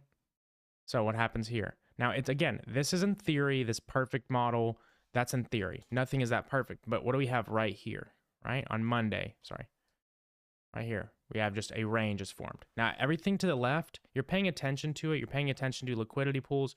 But what I want you to pay attention to earlier in the week is just what range has formed, right? It doesn't have to be a consolidation. It could be a big push up, and then you have a range. A range is just a range. Now, if we are looking to have a bearish week, you want to see a high put in on a Tuesday or a Wednesday. Oftentimes going to be driven by news. Now, going back to the title of the class, what days to trade on, right? What days are really good to trade on? And a lot of times it's going to be, what weeks or days to trade on are going to be days that have high impact news drivers. Now, I know you're thinking, what do you mean you're going to trade with high impact news? I'm not saying that. I'm saying that after the news, but those days are going to be very volatile. Those days are going to be the days that you have very good opportunities. So when we see price pushing up, oftentimes into a higher time frame area or a time related area, because if you look at this, what was this right here? Yes, it's buy side liquidity, but it was also the previous week's high.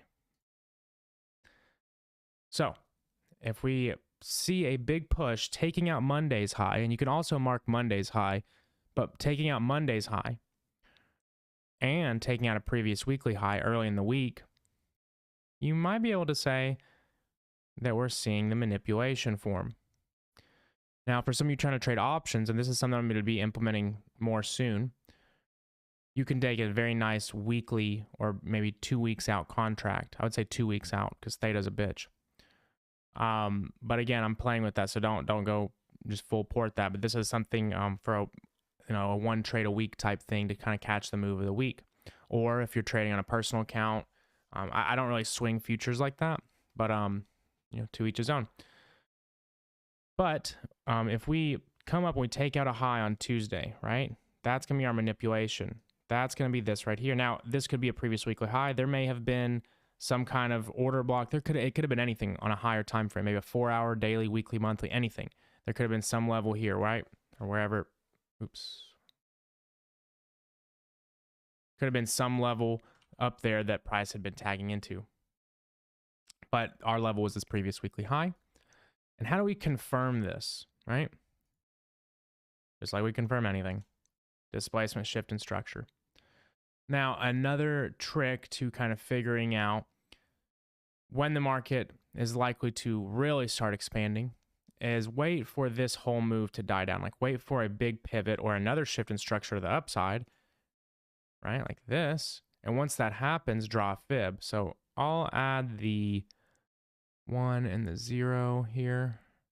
So you can see where I drew. I drew it from this low down here to this high. Now, some people draw just the bodies, right? Usually it doesn't really make much of a difference.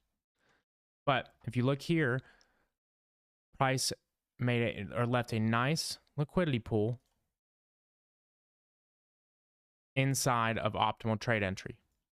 So how do we know what days are good days to trade? Again, days that have good high impact news, usually gonna be Tuesday through Thursday.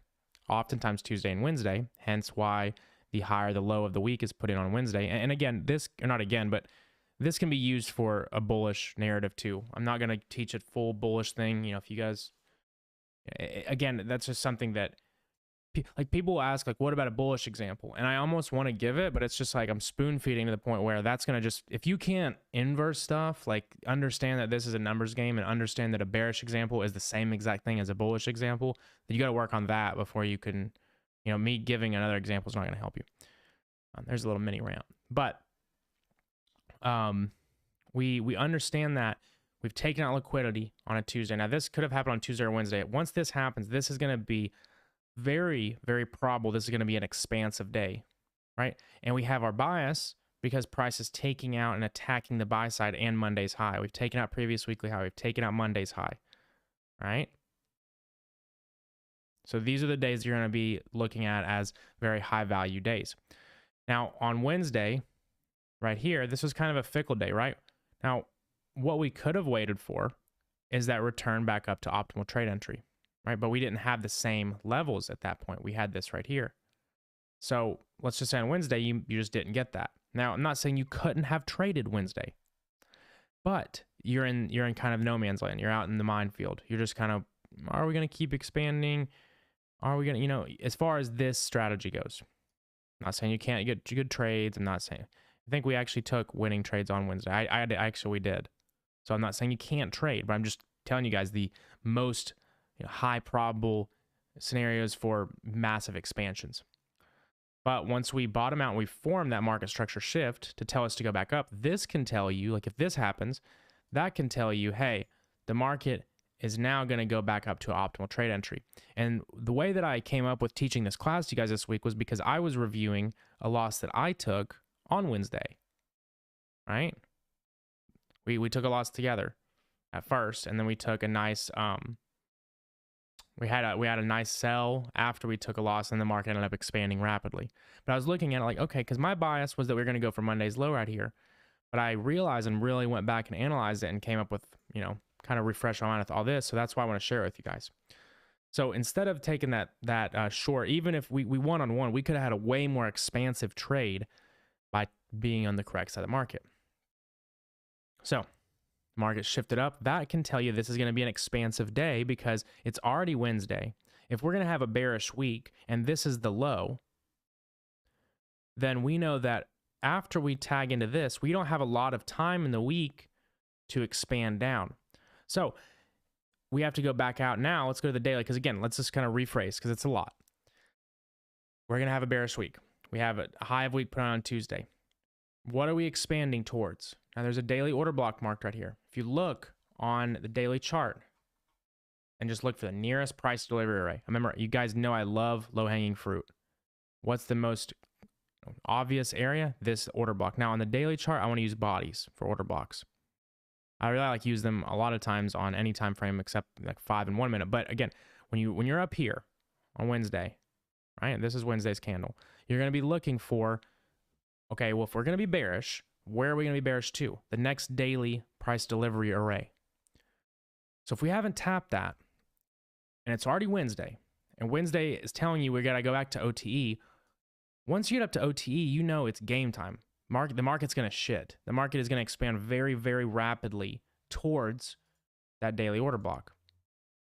So you would know that after this hits, you're going to see a very, very massive move. Now, if you notice on Thursday, coming in as soon as midnight open, massive dump down, and then once we came into the market that day, we hadn't tapped into this order block, and then the market massively tapped down into it, right?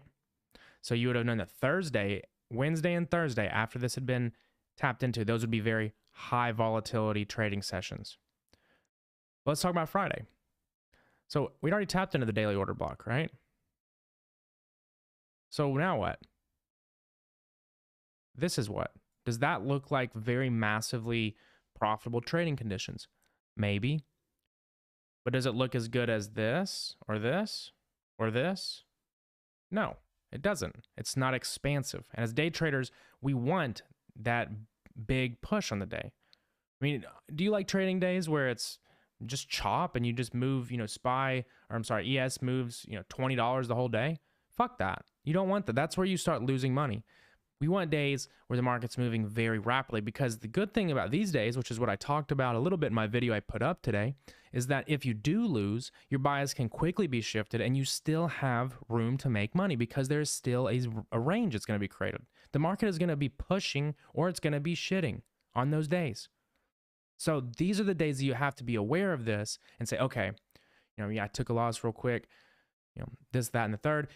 I got to get back in the game, understand where we're going, because this is going to be an expansive day. Now, again, this is also a double-edged sword, because if you're thinking that and you're not getting what you want, you might start fucking up and doing stupid shit because you're thinking, oh God, this is going to be an expansive day. I got to make the most out of it. And again, that's going to come with just a good mindset, kind of being aware of yourself and aware when you're making decisions, being like, am I making a stupid decision right now? The more mature you get as a trader, and really just in general, or mentally mature, is when you're able to, like, every action you make, if it involves any kind of important outcome, you're going to second guess yourself and you're going to kind of think, you want to play chess, right?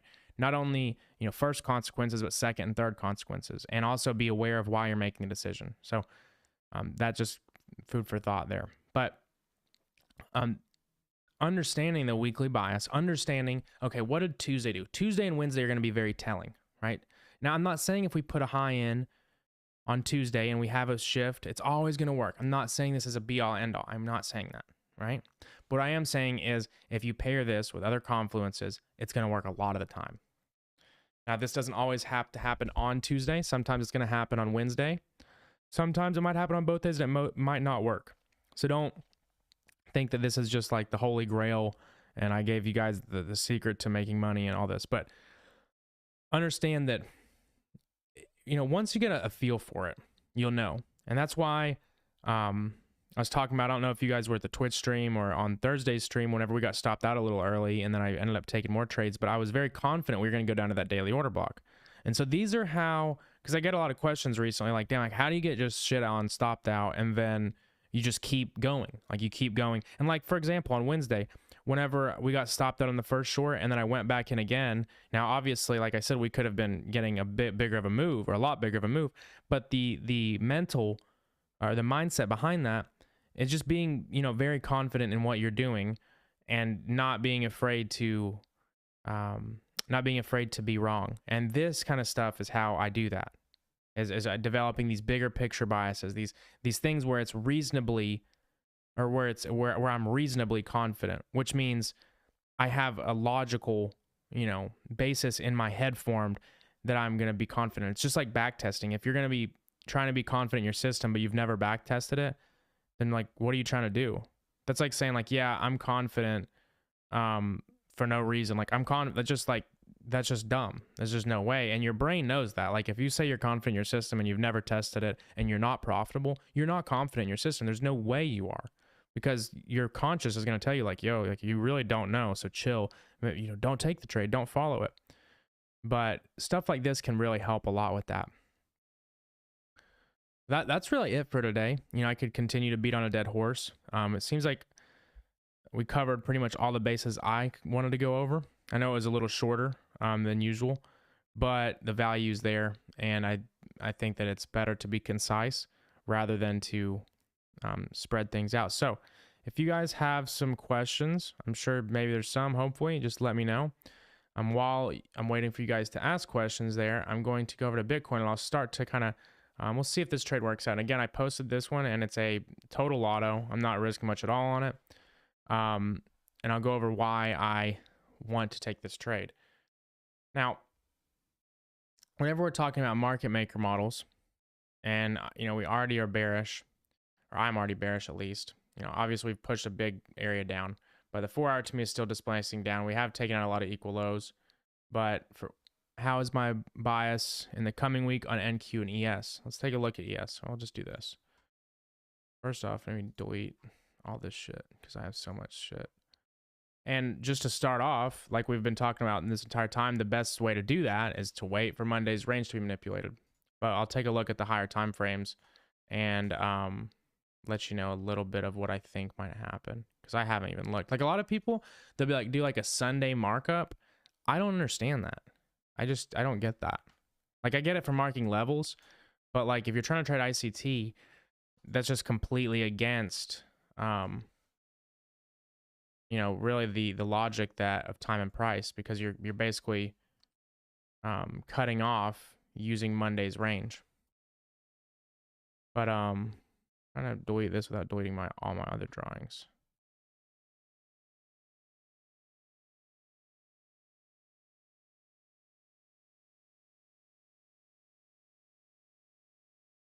What's the...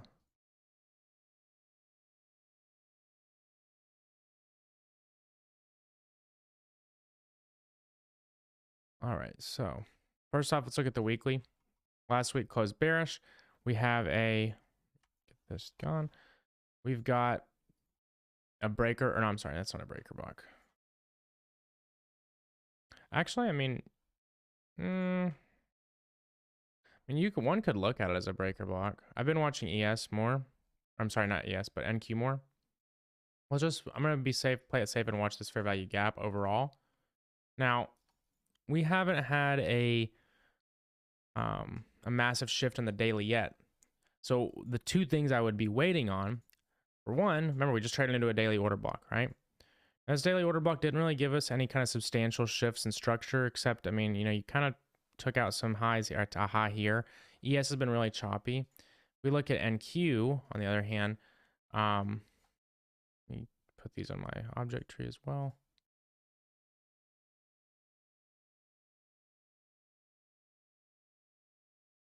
So if you look at NQ, the overall displacement range is bullish. It's a little bit cleaner than ES. So we'll go over this one. Price came down, took out liquidity in a discount, barely tapped this fair value gap, right? Left an order block, right?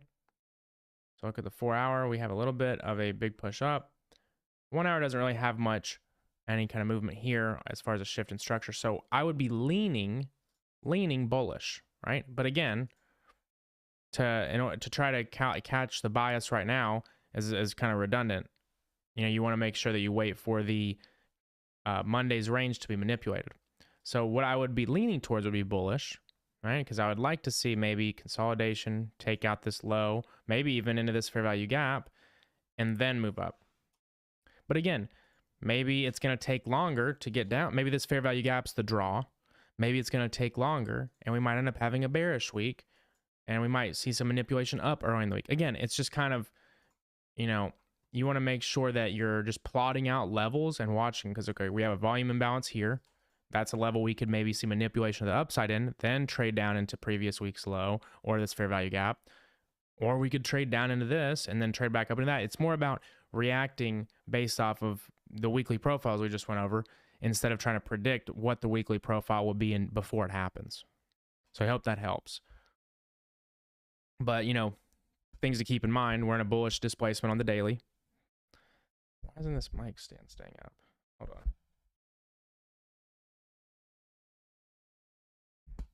Sorry, I had to tighten my mic stand. We're in a bullish displacement range on the daily. We have traveled into discount. Lack of a displacement of these highs.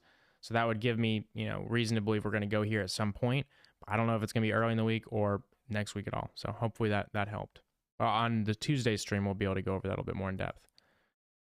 For Bitcoin, the reason that I'm going to try to take this lotto short, because I look at this and I see a market maker sell model, right?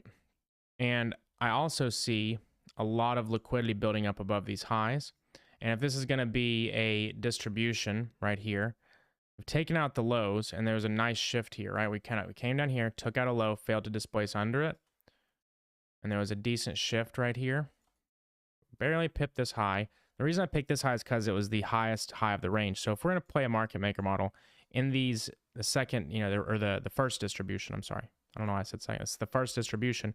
You want to see a big push up and take out the high of the range and get something like this. And that's going to usually give you an expansive move down to this area right here. But again, it's trying to catch the, you know, we're basically setting a limit on liquidity. So we'll see how it plays out. It might not even get back up there. Now, the 4-hour trade was literally that. It was a 4-hour trade. I looked at it like, okay, you know, here is the overall bearish impulse range. Price came to a nice premium, almost filled the 4-hour fair value gap in full. I think that if this goes higher, my trade idea was wrong. And we've already made a shitload of money off longs, right? Like sellers paid us a shitload. We still have this in profits. You know, we didn't get 43. It was just 43 at the top. We got 26 or around 25%. I don't know, 26. VRA gave us nice profits. It's a little in drawdown now. ETC gave us really nice profits, trim some. Now the remainder is a little bit under where we're at. So I looked at it like, okay, we've got some positions open. Let's go ahead and open up a hedge. Like, and what better to open up a hedge on, in my opinion, if the market's gonna go down than Bitcoin. I kind of wish I would have done this sooner, but you know, it is what it is. So that's my idea for crypto right now. And again, we talked about this weekly breaker a long time ago, and this is really the last weekly zone. And anytime you see these little taps into fair value gaps, that usually ends up getting tapped into again, in my opinion.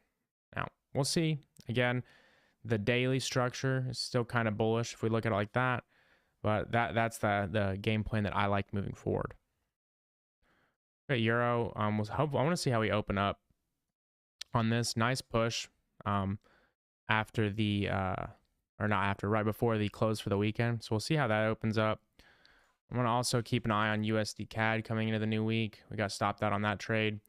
That idea ended up just being completely wrong. Gold is another one I'm going to watch. I thought we were going to move up higher, but ended up shitting a lot. So I think we might end up taking out these lows, but I still think this is going to go move higher in the future. And some other trades, some total lottos, but Oxy and Exxon. Exxon's got earnings up this upcoming week. But I think that these oil stocks, I think it's a natural gas or petroleum stock. Yeah, no, it's not natural gas. I'm sorry, an oil or petroleum stock. But I think this is a really nice setup on the weekly. And the reason for that is took out these lows right here, relatively equal lows, market structure shift. Price trading back down. Not into premium yet, but we have a breaker right here. I can draw right. So we'll see how that goes. How about DXY? DXY is still following what I wanted it to. It's just a little choppy. We traded this daily order block. Look at the 1 hour. It's just been nothing but this range bound shit. But we keep taking out buy side and then expanding down. So it's not really giving us these massive moves like I'd like.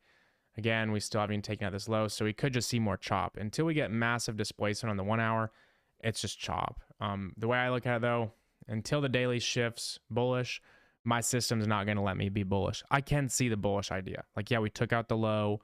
I can see that we failed to displace under this level. So we could go up here, but when I look at the most recent impulse, we displaced pretty hard under that level. And then on top of that, if we look at the weekly, you know, yes, we took out the sell side right here, but look at all the other stuff we have down here in a discount. And everybody wants to be bullish on the dollar. But again, you know, kind of got to wait for this one to play out. This is a really choppy chart in my opinion. Would lean bearish though.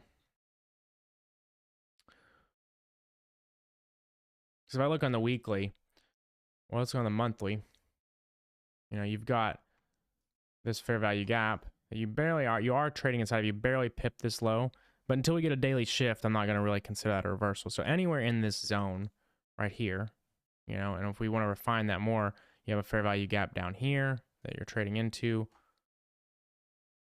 So again, we're in that zone where you could reverse and could start going bullish, but I want to see a daily shift in structure before I call one of those really long-term higher time frame reversals. And at that point, it's going to be yeah, the market. We'll see how that goes.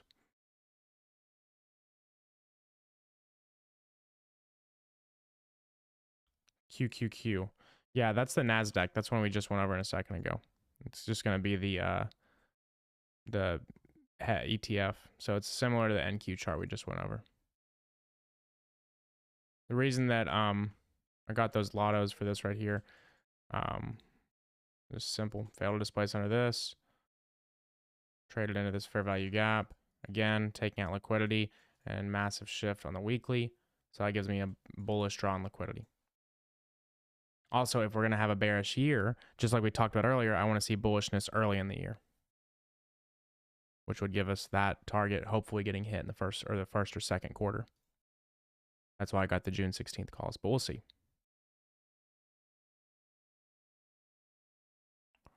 On that note, guys, I'm going to hop off here. I got to get my daughter back to her mom's house.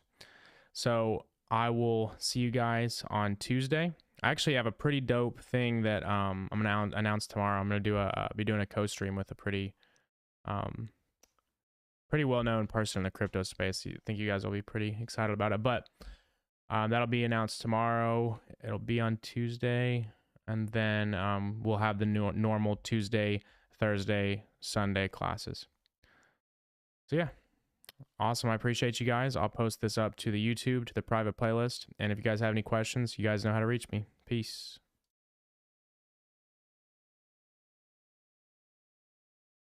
All right, cool. So today we're going to talk about a strategy that is going to help you limit the amount of trades you take. But I will say you can kind of translate this strategy onto lower time frames. Pretty much like any strategy, it'll give more opportunities, lower probability. And there are ways you can increase that probability and raise your win rate, but it's really simple, right? And it basically just takes a little bit of a spin on pretty similar concepts to like the 2022 model, but used in different ways. So one thing about trading that I've learned is that the more you're able to take, so to speak, like the meat off take the meat and leave the bones of a strategy, and you can sort of take that same thought process or same logic and apply it in different scenarios. So, you know, like the overall 2022 mentorship model is very simple, right? It's like you have an area of liquidity, you look for a certain time of day to get below that, and then this pattern, something along these lines, on a 1 minute, right? Or whatever time frame you use. All right, so that's just an idea of a liquidity sweep. That's all it is, right? It's not like it's anything new. It's just a time-based one that's meant for indices. But it happens nearly on every asset class. So the time frames we're going to be using, the ones you can use. So you could use H4 down to a 15-minute. Right, and we took a trade based off of this last week, which was the GBP NZD trade. You can also use and I'm sure there's maybe other ones you could use. This is just what I've used. And I think that they go from the top down in terms of what's best for a beginner would be up here. This would be more intermediate, and this is more, I guess, expert, so to speak. But it's funny because everybody wants to start right here. That's what they see on YouTube. That's what they see on Twitter. But, you know, I can confidently tell you that this is not, you don't need this. Right now, it's nice. It definitely gives more opportunities, but statistics show that traders who trade less make more money. That's just proven fact. So, you can use this, but I want you to it's basically taking the ICT model and just taking the same logic, but a little different. So you'll see what I mean. And there's going to be two possible ways to enter and two methods of targeting. So, sorry, excuse me. So basically what we're going to be looking for, and it doesn't necessarily have to, you don't have to use daily bias with this. If you're using the higher time frames, if you're using like a 15-minute and a 1 minute, I would be a little bit more concerned with that. But overall, and this is just where it can make it very mechanical. So, we always hear that stuff, like a price moves from buy side to sell side, right? Pretty easy to, to try to say that, and it's, makes it a lot simpler than it really is. But what you want to pinpoint is really just waiting for any kind of swing point on your higher time frame to be broken. So remember, that's either the 4 hour, 1 hour, or the 5 minute, or I'm sorry, 15 minute. So what we'll do first, just to give you a look at, is it right here, at this. So this could have been any swing point, right? Just when we see a swing point, a high or low, get pushed beyond, that's our trigger to look for this setup. So after that, what we want to do is we want to go down to our lower time frame, and we want to look for the structure, the last low created before that structure was taken. This does not have to be like, your strong low, weak low, none of that bullshit. It's just literally the last candle. It has a higher low on either side. I feel like this goes without saying, but if this were a long, it would be the other way around, right? It would be the last high. Everything has an inverse, but I always get asked, can you do like a bullish example of this? And it's just crazy to me because it doesn't make any sense. But when we look at that structure, we don't care about any of this right here. We don't care about, like, everything between this high and this low is now a new range, because this range is something that took liquidity. Now, what happens a lot of the time is, the market will just come back down and go up. Okay, if that happens, right, and you just displace the upside, this setup's probably not going to present itself. Now, if it just chops around like this, right, that's different. If we just start to see that kind of price action, that's fine. But you don't want to see, price tapping into this liquidity and then pushing down and then rallying again too hard. Because what that tells you is that, those stops aren't being bought or sold to. So in this example, we have price pushing up. This gives us our little leg of price right here, right? I'm just drawing a fib on it just to kind of, probably better if I did this. Just to highlight what I'm looking at. So everything in that range is really just, you could look at this as an accumulation, so to speak. But this is the swing point we're looking at. So after we mark that out, we want to draw a line out on that first low. And we want to wait until this happens. All right, we want to see a displacement. All right, this is the key. Notice how we tap it once. Did anything happen? Now, of course, if you would have just sold here, yes, you would have been profitable, right? But I promise you, a lot of times what will happen is this gets hit and then you run. So we're hitting out liquidity. We're just kind of stalling, and then finally get that displacement. So at that point, I just looked at this whole buy to sell range. Now, this is where it gets a little bit, I'm going to give you a very mechanical way how to do this, and I'm going to give you a very kind of more discretionary way. So what I looked at here, my logic with this is, here's the low we made before. Like, I just look at the pivot before the displacement. So we made a low, high, displacement. So to me, that whole little range, if we go on the 5 minute or the 1 minute, we can go pinpoint some crazy level. I mean, either way, it got swept. But that was my logic on this. So you always want to have your trade, like if you're trading based off this, your stop's always going to be up here. You don't want to put a stop lower. I mean, for obvious reasons, you can just get, because again, this is the important range. All of this is internal liquidity. So going back to like a big range, right? Like any range we can come around and chop around it on internal liquidity. Like, for example, let's say if this was a bullish range, right? Then we come down and we chop out these lows and we chop out these lows, and that's okay, right? Because that's all just internal liquidity. You're still bullish. It doesn't change anything. So you don't want to have your invalidation point somewhere where the setup's not invalidated. So putting your stop loss, above these highs would, I mean, for one, just be pretty rookie as if you're an SMC trader, because they're pretty clear equal highs, but it's just not what we want to do with this strategy. So once we get that displacement down, two ways you can enter. You can just watch for a footprint, right? Like I did. Now, obviously that wasn't the most precise entry. And the other way you can do this is to wait for the displacement to end and form a swing low, and then just use an optimal trade entry. You could use a 62%, you could use a 705. right? 7 to 5 will probably give less opportunities. I'm sure there won't be that much difference. But the mechanical way would be that, right? Just be to target like that. Now, the strategy we're going to go over today is just going to be a fixed 2R strategy, but I will show you some other ways you could target as well. So we'll just take, oops, try to hide this, my old analysis. So it would have been a pretty much instant trade, right, if you would have taken it that way. And, you know, some people may not like this, but, I mean, to me, those are trade setups that I really like. They're very, you know, don't take much time, very thoughtless. You're using fibs for, it's a very mechanical, right? 4-hour high or low taken, okay. 15-minute structure broken with displacement, okay. Now I just draw a fib, right? Now, the other way you can do it is how we did it, and, you know, start to add some of your discretion in there, like, okay, here was the displacement down. You know, when I'm looking at the market here, what are some other levels? Now, another way you can target is draw like this right here.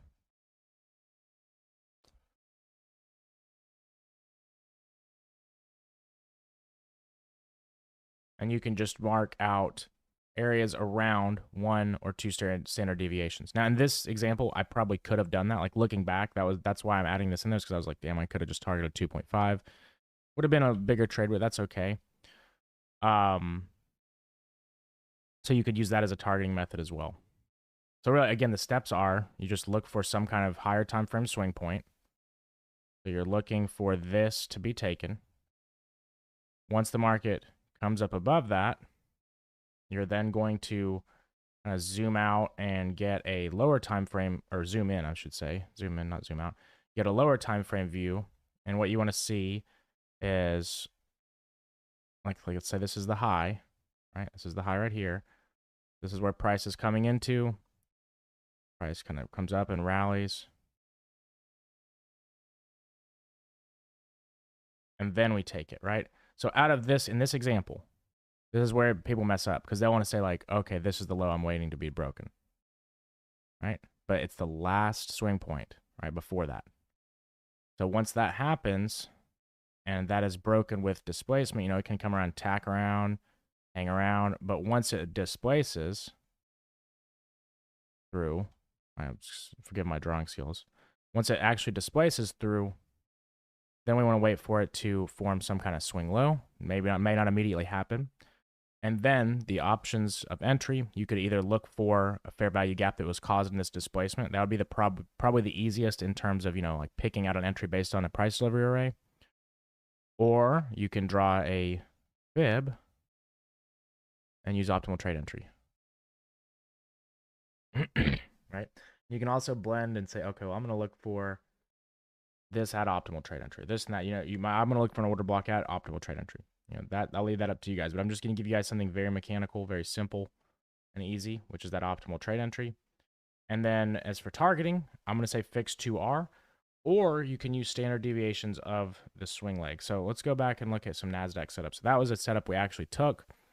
That was my mindset behind that. So let's look at this over here on the 5-minute.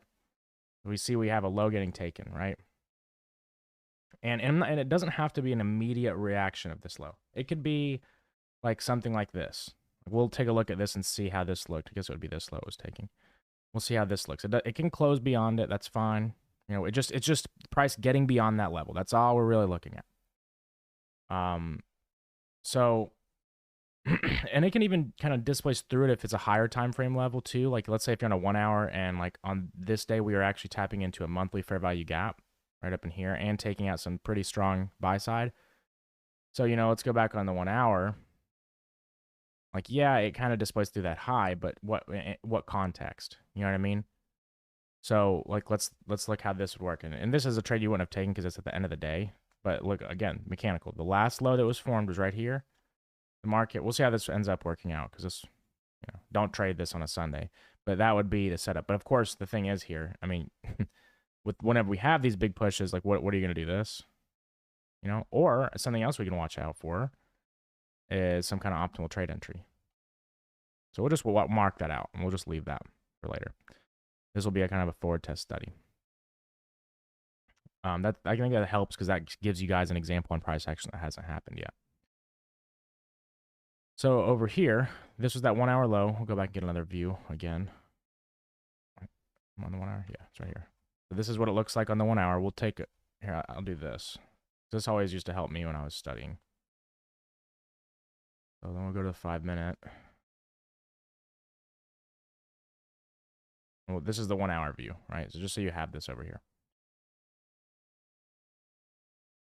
All right, so that's what this looks like in the 1 hour.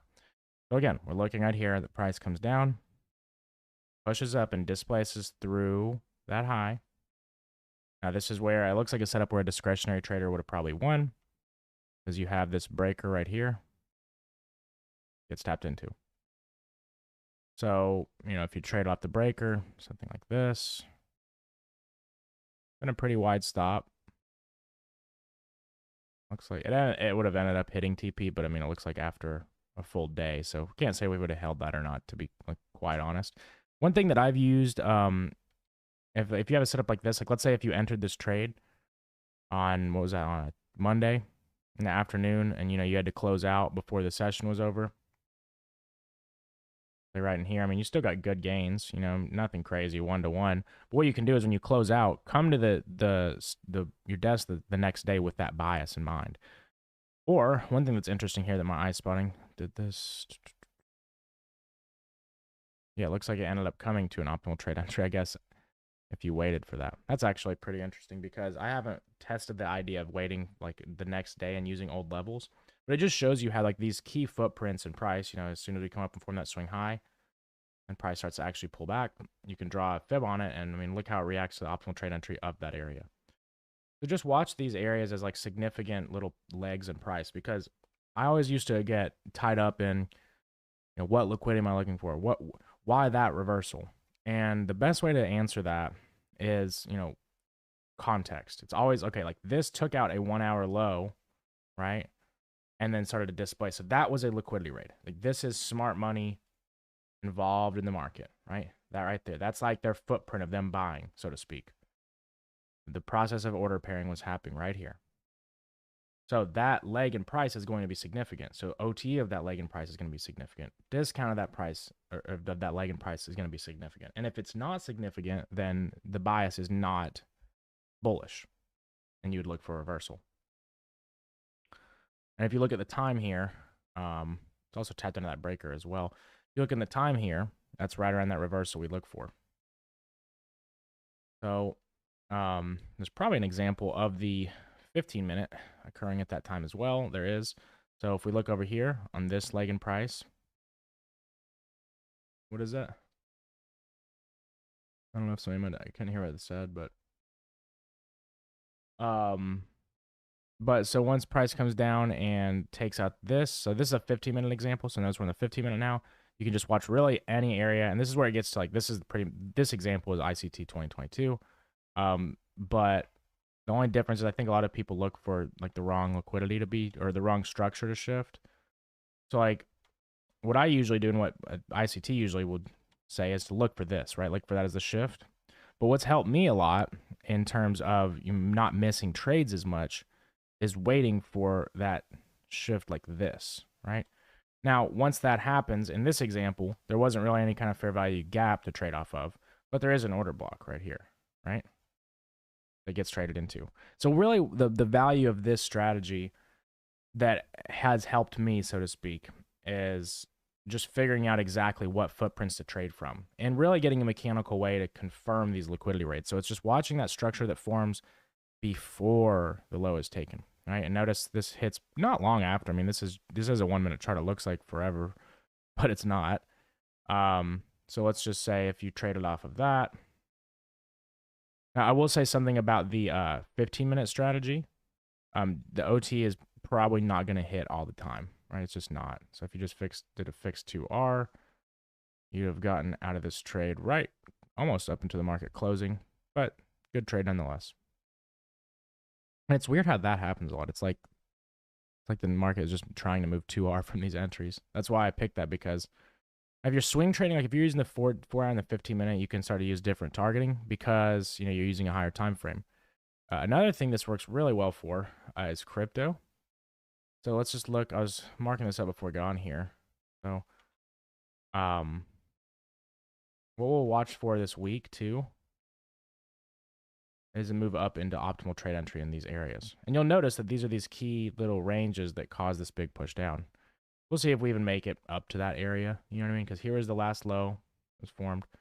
You can draw a fib from the high all the way down to where we started to really pull back after the displacement happened. You can also, so like my logic with something like this is I would just look at this last little pivot. And the reason why is because it has an order block and it has a fair value gap and it's an optimal trade entry. Right? So, and it kind of dips into this fair value gap too. So I would be watching that area. And you can see how this is valuable as even a bias tool, even if you're not, like set a limit off of it. Like I'm not just going to set a limit on that. But you can watch setups or for setups to form based off that ideology. So another one we could use, let's just find another chart we can go over is ETH. Trying to find, there's probably a ton on the 4 hour. So if you look, let's just look right here and see what happened. And the thing with this setup is it's not going to give you a shitload of entries. Notice how I started the video by saying, see it. And then this is an example where it just taps that fair value gap that caused a displacement and rallies away from it.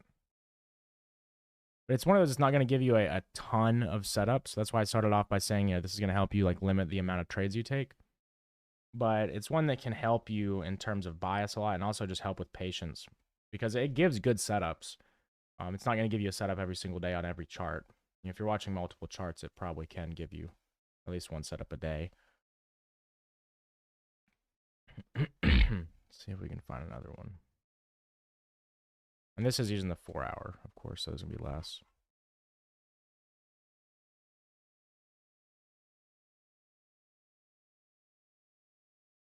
Looks like it didn't come to optimal trade entry, but ended up coming down into the fair value gap. Now, something else that I've noticed is oftentimes the fair value gap that causes the shift is when you want to really watch. Now, I did wick under it, but, that's crypto. It's going to be like that. But a lot of times you'll notice that's what gives like the reaction, or that's kind of where the smart money support is found, so to speak. I haven't messed around with the 1 hour and the 5 minute too much on crypto, just 'cause I don't go usually into those lower time frames. Let's see if we have an example. Here's the last low. There's a displacement that was formed. And you can see that as soon as that displacement formed, it seems also that these legs, like the last little pivot a lot of times right here, is usually where the market will find resistance and fall from.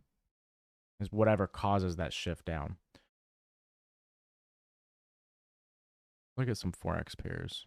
Want to give me a pair?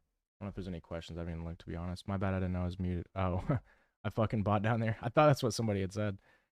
What's up, JC? Yeah, if you guys have any pairs you want me to look at, let me know. I'd rather you guys pick one. Gold? Is that what you said is gold? Yes. Cool.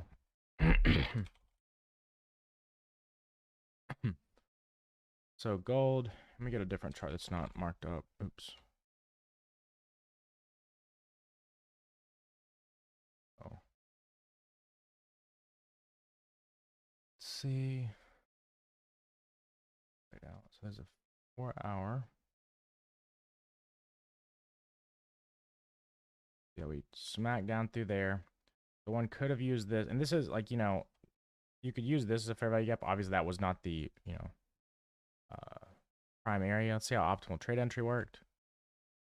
Because OTE on gold seems to work pretty well. I've got a lot of people testing out that the strategy that I've used or that I put out a video on, and they've used it on gold. So like even if you just did that logic on this, it would have been a pretty clean trade.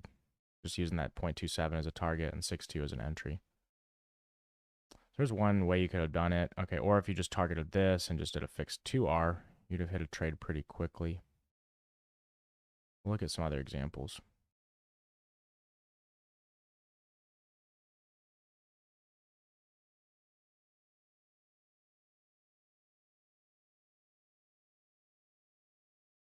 Look at both those.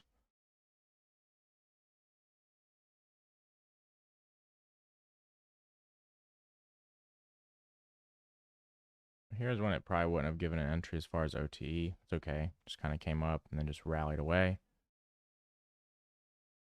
Here is the second one. This one's interesting. So this was the this was the market shifting. Like that was the first liquidity raid we drew, like on the 4 hour. It's right there. But if you get a 50-minute, that's actually the market shifting from the last setup. So there's a raid right there. You'd have waited for this, displaced through it. I wonder if that hit that OTE or not. Looks like it did. That would have been a pretty wild trade. So the thing is too, what I would recommend, like for example, me looking on gold just for this not even 5 minutes, I'm looking at it, I can tell you that OT probably is going to be the better strategy for gold. And that's because OT just works really well with gold. Using it with crypto, I'm not really sure what the best one is. I mean, it seems like everything I test, man, like literally every last thing that I've ever tested on crypto, it just has a lower hit rate and lower profitability than everything else. But yeah, so I mean, I would just keep messing with OT. We'll take a look at some other setup. Look at the one in the 5 minute. This is very similar to the setup that I used to get funded trading gold. Was the 15 minute and the 1 minute rendition of this. Oh, let's see if we can get. Looks like this probably ran away without you, but.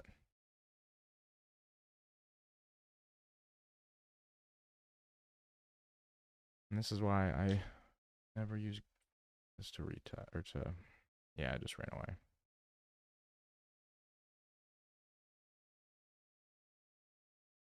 I think it fucking sucks for trying to use replay mode. Okay, somebody's making some background noise. Sorry, monkey, I had to mute you. Look right here, so we push down under it.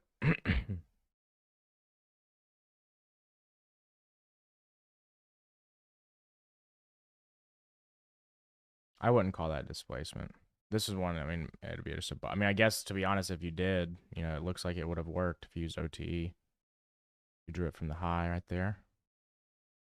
Would have been right on it, maybe missed it by like a pip. No, I hit it. Interesting. Seems like gold really likes OTE.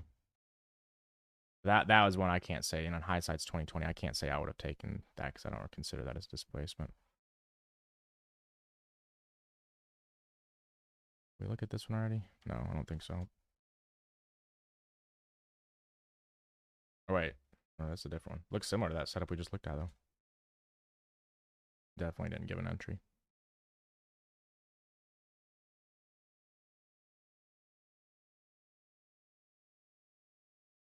Seems like gold a lot of times just runs too. Let's look at a 15 minute and see how it works out. Because this would have also been a fit. A lot of the times the 1 hours will be 15 minutes as well. So let's look right there. The one thing I will say with using the lower time frames is it's very important to use time. This is also news. Actually, I just realized that. I want to use that.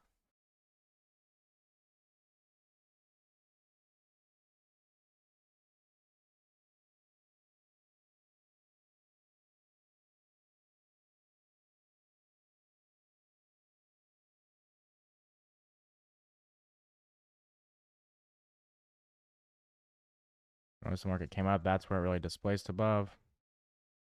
So to use the OTE, would have been that because that's the low all the way up to the high. So that would be, I mean, pretty clean again on gold. I mean, who would have held gold through the close, but it seems like gold really likes OTE. And this is why it's important to backtest, like especially when you're using these very mechanical strategies. It's really important to take this, and that's why I give you guys kind of different variations, is because, you know, nothing is going to work the same. You know, there's no such thing as like a full one size fits all. Like, sure, does the concept work similarly? Yes. Is price action? Yes.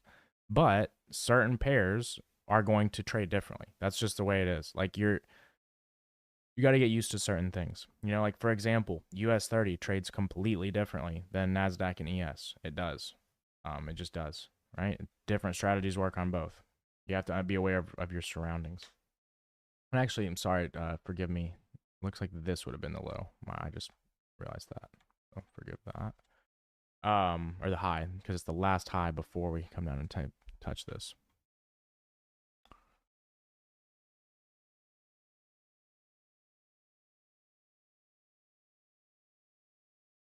Gold be playing though with these all these equal highs. But let's go to ES and mess around at the 1 hour and the 5 minute. ES would probably be kind of hard because ES is pretty like Snorlax compared to NASDAQ. Oops.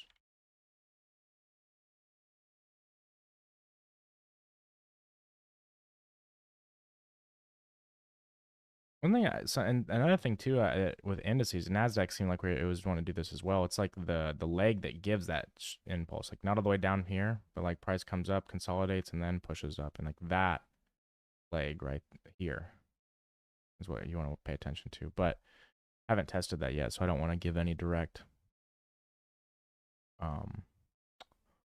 directions on that. Yeah, that's pretty much it. I don't want to beat on a dead horse too much. If you guys have any questions, let me know, and I'll run over them. But yeah, that's I would highly advise you to test it on what you trade. Remember, it's the same idea, just either the 14 to the 15, the 1 hour to the 5, or the 15 to the 1.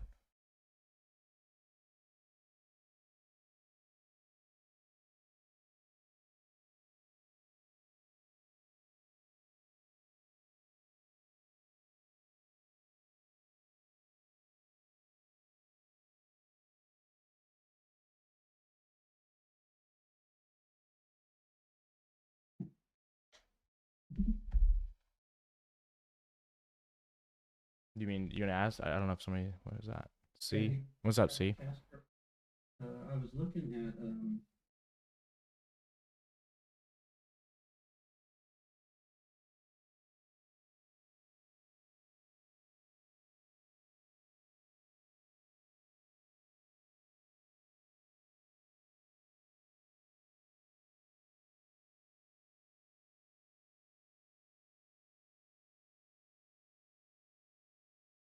So if I was trading one strategy, I would trade one strategy because that's how you have to maintain your edge. There's going to be times where strategies conflict, but trying to juggle that is going to lead you into paralysis by analysis. And what it really comes down to is you have to accept like that sometimes one strategy is going to win and one's not. And that's just the way it is. But trying to avoid a loss always is definitely going to be detrimental overall.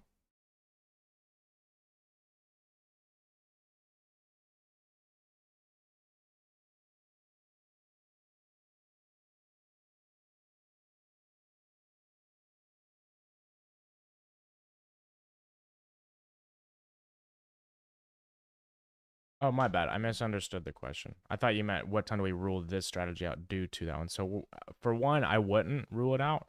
I've tested it. Sometimes it takes a long ass time, like a lot of candles. What chart are you talking about again? You said? Yeah, you said that. My bad. So Bitcoin and USD. We'll just look at Coinbase chart. So like this right here. Yeah, I mean, you could look at that as one of these setups for sure. Now, and it looks pretty good too, just because I would say right now, the bias with Bitcoin is kind of weird. It's definitely not. One thing too with that strategy is you got to make sure that this isn't happening. Like if you go watch the beginning, it'll talk about like using liquidity for bias, and see how we kind of closed under that and didn't really displace. So I mean, I see like just looking at that 1 hour, I definitely see what you're talking about. But when you zoom out, it's kind of like again, that's because if you don't use that initial part of the strategy, it'll be everywhere, right?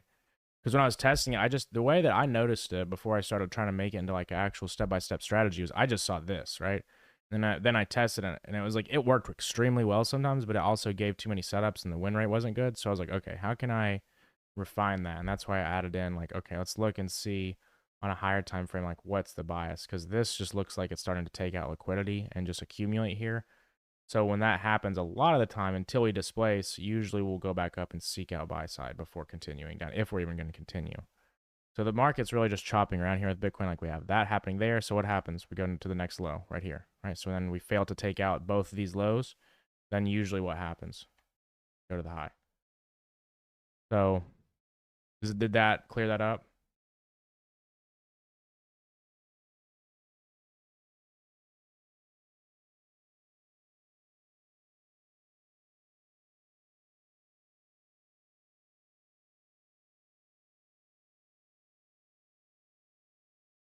So you mean does this move right here satisfy what?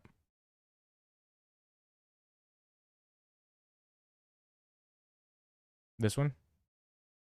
What about it?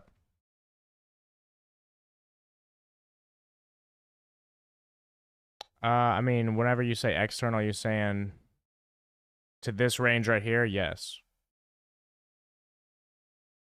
But like when I look at so when I look at these overall ranges, like I'm sure that you're saying like, okay, here's one, here's one, here's one, here's one. But to me, like until this gives that shift down, I'm not looking at it like, cause like let's look here. What happens right there? Like if we go back in time to that, it's the same thing. You see what I mean? So like that's like the first step of reversal, but then what happens? The market doesn't reverse. So the key point is waiting for both counterparts. Like for example, here is what you're trying to see right now. You see what I mean? And that is what started, you know, the market starting to come back to the downside. So if that, but so you always want to make sure that you are watching for that to happen. So, but to keep that strategy mechanical, you can just literally use displacement and liquidity rates. Like this is a setup, and we're looking at the daily on Bitcoin. This is where you lose money. This is where the money that was made here gets chopped up. For me, at least. Like if I sit here and try to continuously trade this, that's why I put stops to break even on some of the crypto. Just like, all right, we've killed it. Let's just wait. Because this happens every time, like literally every time. Like the good move to be in crypto was like 2 days, right? And then you hold it, consolidates, chops everyone to pieces. Boom, again, everybody's happy. And this is what happens. People don't trade this and they get chopped up here. They don't trade this and they get chopped up here. Right? They didn't trade this, they get chopped up here. You know what I mean? That's just how crypto does, man.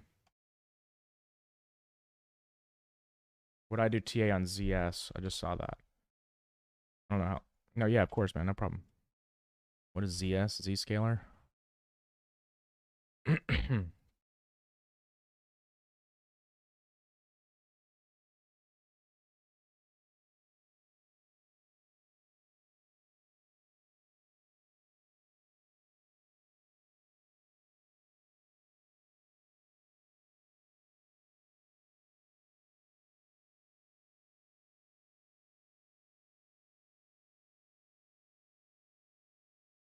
I would be eventually looking for this breaker.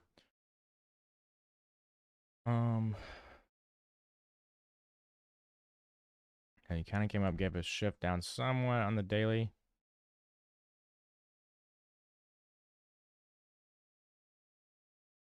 To be honest, I could probably see this going up and taking out this high again just because of the way it came down to this gap. You're not really displacing that much. You know, you're shifting. But I would either wait for some real energy to the downside and then I would look for 117.78. You don't get that, maybe go to like a 4-hour, wait for some kind of shift above this high, and then a retracement to trade up into this 162. And above that, I would definitely be looking for a reversal. What's OT? It's just fib. So OTE is just the 70. It's the 62%, 705, and the 79%. But I just use the 62, right? 62 and 705 is really what I'm paying attention to. Yeah, no problem. Thoughts on ETH? Probably similar to Bitcoin. It's just where everybody just wants to trade it and just gets chopped to living pieces. I mean, overall, I want ETH to go the weekly fair value gap, right? So if I'm looking here,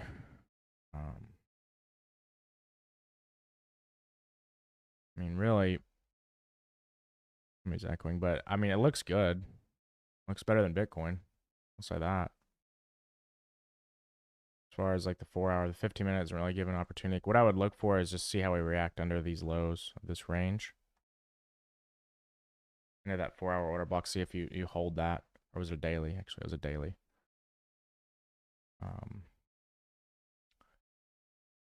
Can also watch this whole little down move. Yes, I mean, ideally, I would like a sweep of those lows.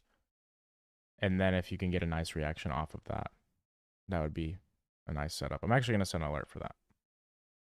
But again, what I would want to see is a shift, or I'm sorry, sweep down here, and then on the 15-minute, a shift up. trading the upside. We could just use the same strategy we just used for that for the 4 hours. So I'd want to see that, push under it, and then the 15-minute giving us what we talked about in today's lesson. Bitcoin looks good for long. It's always good to watch. Brandy be killing it with crypto. Yeah, this looks like it wants to go. Didn't listen to me over here. But it looks like it wants to go up now. I mean, if it doesn't at this point in this weekly fair value gap, taking out these lows, just accumulating there under all this sell side. Yeah, I would look for an alt rally soon, to be honest. There's a good eye on this because I hadn't looked at this. Yeah. Definitely looks good. Yes, this video is being recorded. Check Ocean. Jesus, that coin is still alive. It's been a while since I looked at this fucker.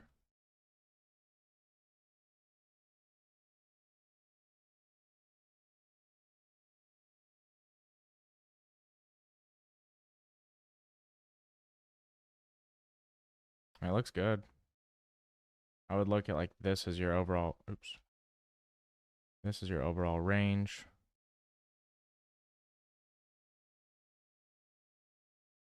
Making higher highs and higher lows. I mean, yeah, this looks pretty good. I think that overall, who's that? Sorry, I had to mute you. Overall, you'll probably head up into this area right here. All these highs.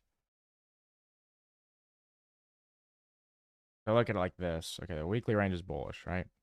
How are we reacting after we're taking out this sell side at optimal trade entry? What is the market doing?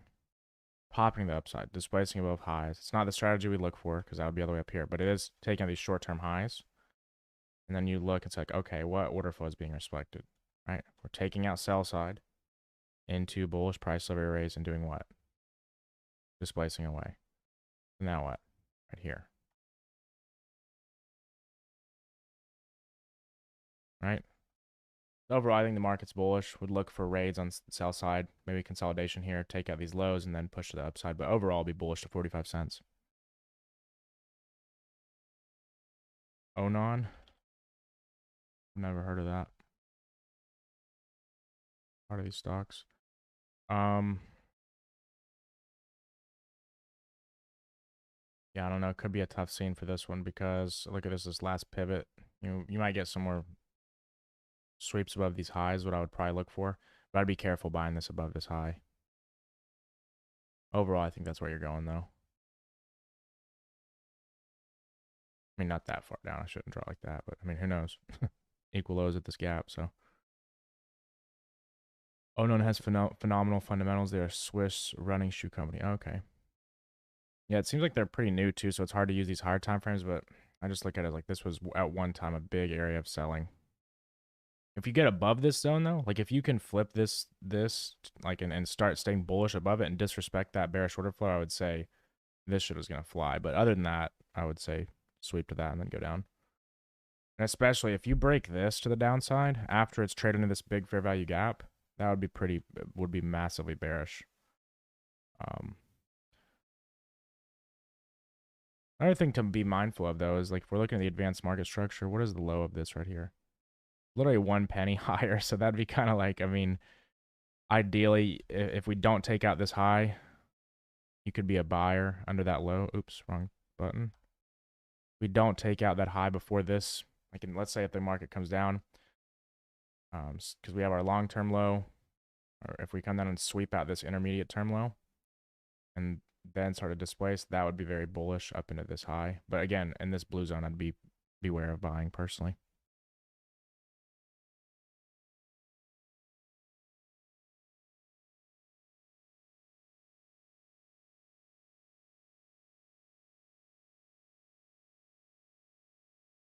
Yeah, on that note, guys, I'm gonna hop off here. As always, I appreciate you all. I'll post up a schedule for the streams this week. It'll probably be Tuesday and Friday, and then Sunday again. But let's look at the GDP. Wait. Pretty. I mean, it's the third week, so usually we have not as much. The first 2 weeks are the worst. So it looks like we're pretty open this week. I mean, who knows if it'll be a massive amount of volatility. I mean, these are always kind of like, yeah, they're red folder, but I mean, they're not anything to write home about. They'll cause a reaction at that time, you know, but it's not like don't trade that whole day.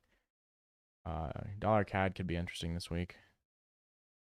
Yeah, I'll watch dollar CAD and indices, but yeah, as always, thank you guys too, and I will see you guys on Tuesday. Peace.